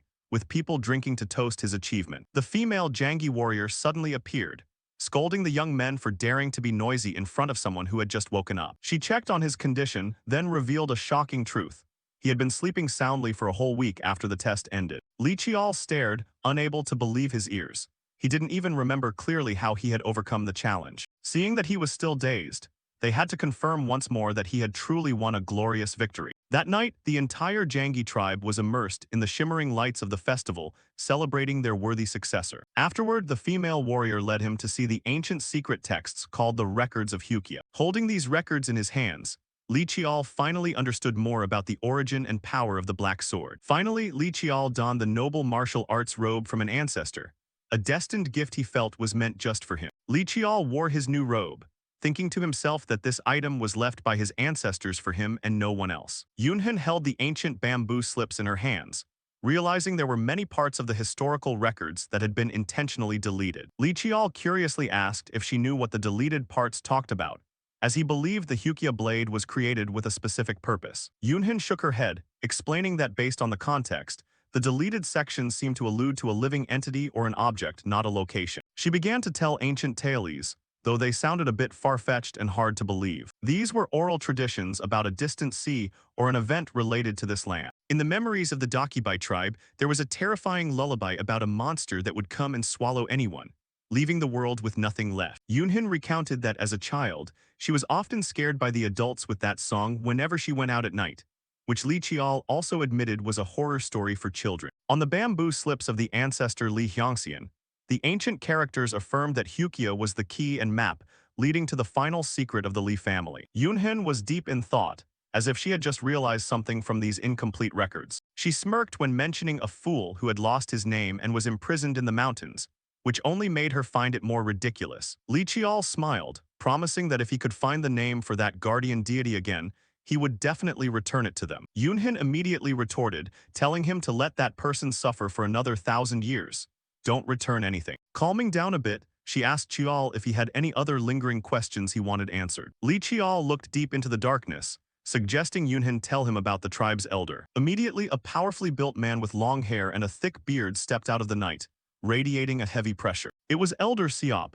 He possessed strange eyes that contained a sparkling galaxy within. Amidst the lively festival atmosphere of the Dakibai village, Li Qiao was happily chatting with the tribe's children. Seeing a human blending in so well with his descendants, Elder Siop's gaze fluctuated, yet remained distant. But then his face suddenly turned dark, as if remembering some painful memory. In his mind, he envisioned the village submerged in a sea of fire, filled with thick smoke and tragic cries for help. A frightened child reached a hand out into the flames, but it seemed there was no one who could save them from that tragedy. Elder Siop sighed, thinking to himself that in the end, he was the only one who had to bear this solitary pain. The current village was quiet, with only a few people sprawled on the ground after a wild drinking bout. Seeing the young Dakibai lying there fast asleep to the point of drooling, the scene was a bit of a comedic sight. Li Qiao stood there smiling, admiring the drinking capacity and the passion of the people here. Suddenly, he startled as he sensed a murderous aura right behind his back. Elder Siop's presence made Li Qiao break into a cold sweat. Elder Siop stared at him, coldly remarking that humans were always so stubborn and persistent. Under the bright moonlight, he bluntly ordered Li Qiao never to step foot in his territory ever again. Qiao faced him calmly, asserting that he came here based on an old covenant as the rightful heir of the Black Sword Hyukya. Elder Siop admitted that a promise, even an old one, was still a promise, which was why he had allowed him to stay here until now. However, since the tribe's people had finished their obligations, he declared there was no longer any reason for Li Qiao to stay another second. With explosive spirit, Elder Siop roared a command for him to leave immediately. The overwhelming pressure forced Li Qiao back. He was stunned by the Elder's dominant power. He looked around, dazed, not yet fully processing what had just happened. Unexpectedly, the ground shook violently, and a loud explosion echoed, causing the entire mountain region to tremble. Elder Siop affirmed that this was entirely his own will, and advised Li Qiao not to hold a grudge against the other Dakibai for having to leave like this. From a distance, Yunhin stepped forward, calling his name,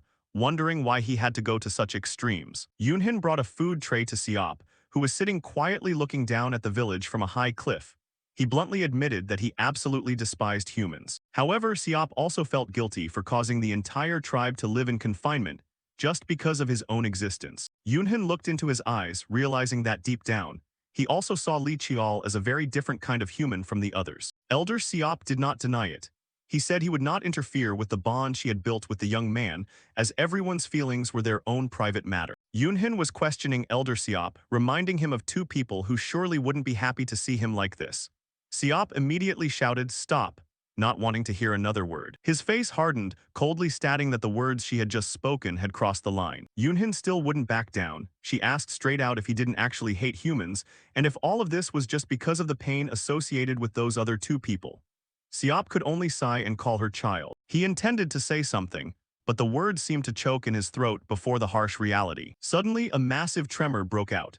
The sound of tearing through the night left them both in horrified shock. Yunhin gasped, "It can't be." She couldn't believe an ancient seal could fluctuate so violently. From the ruins, brilliant blue columns of spiritual energy shot straight into the sky as if to tear through the night. A deep, bottomless black hole cracked open right in the middle of the tribe's sacred land, radiating an evil and oppressive energy. The ground cracked into massive chunks, and heat poured out violently from deep within the shattered rocks. Yunhin grimaced at the sudden temperature spike, while Elder Siop maintained a somber, anxious gaze on the spreading rift. The cracks glowed with a brilliant, fiery orange red, signaling that a river of molten lava was about to erupt onto the surface. The entire stratospheric structure collapsed completely, revealing a raging waterfall of molten lava flowing right beneath their feet. Elder Siop reached out to perform magic, a mysterious light enveloping his body. A path made of ancient stone steps appeared amidst the swirling energy. He ordered Yunhin to return to the village immediately to report to everyone. Yunhin firmly refused. She insisted that as a member of the tribe, she must stay to help him resolve this root cause. Elder Siop was silent for a moment before nodding. He ordered her to follow him deep underground. The two began their descent onto the dark and deep stone steps, where an evil aura billowed, enveloping the space. The spiritual pressure here was so intense that Yunhin felt her chest being squeezed, and she worriedly asked if the elder was still okay against this overwhelming pressure. She realized with horror that all this time, he had been bearing this torment alone in this dreadful place to maintain the seal. Siop only replied quietly, confirming that painful truth. He revealed that the corrupting energy from the north had begun to impact the seal a few years ago, and now everything had spiraled out of control. They stepped out of the dark tunnel, entering a vast space filled with the fiery light of lava. Before their eyes appeared the majestic magma seal Earth Palace, where an ancient stone altar lay solitary amidst a sea of molten lava, burning and glowing intensely.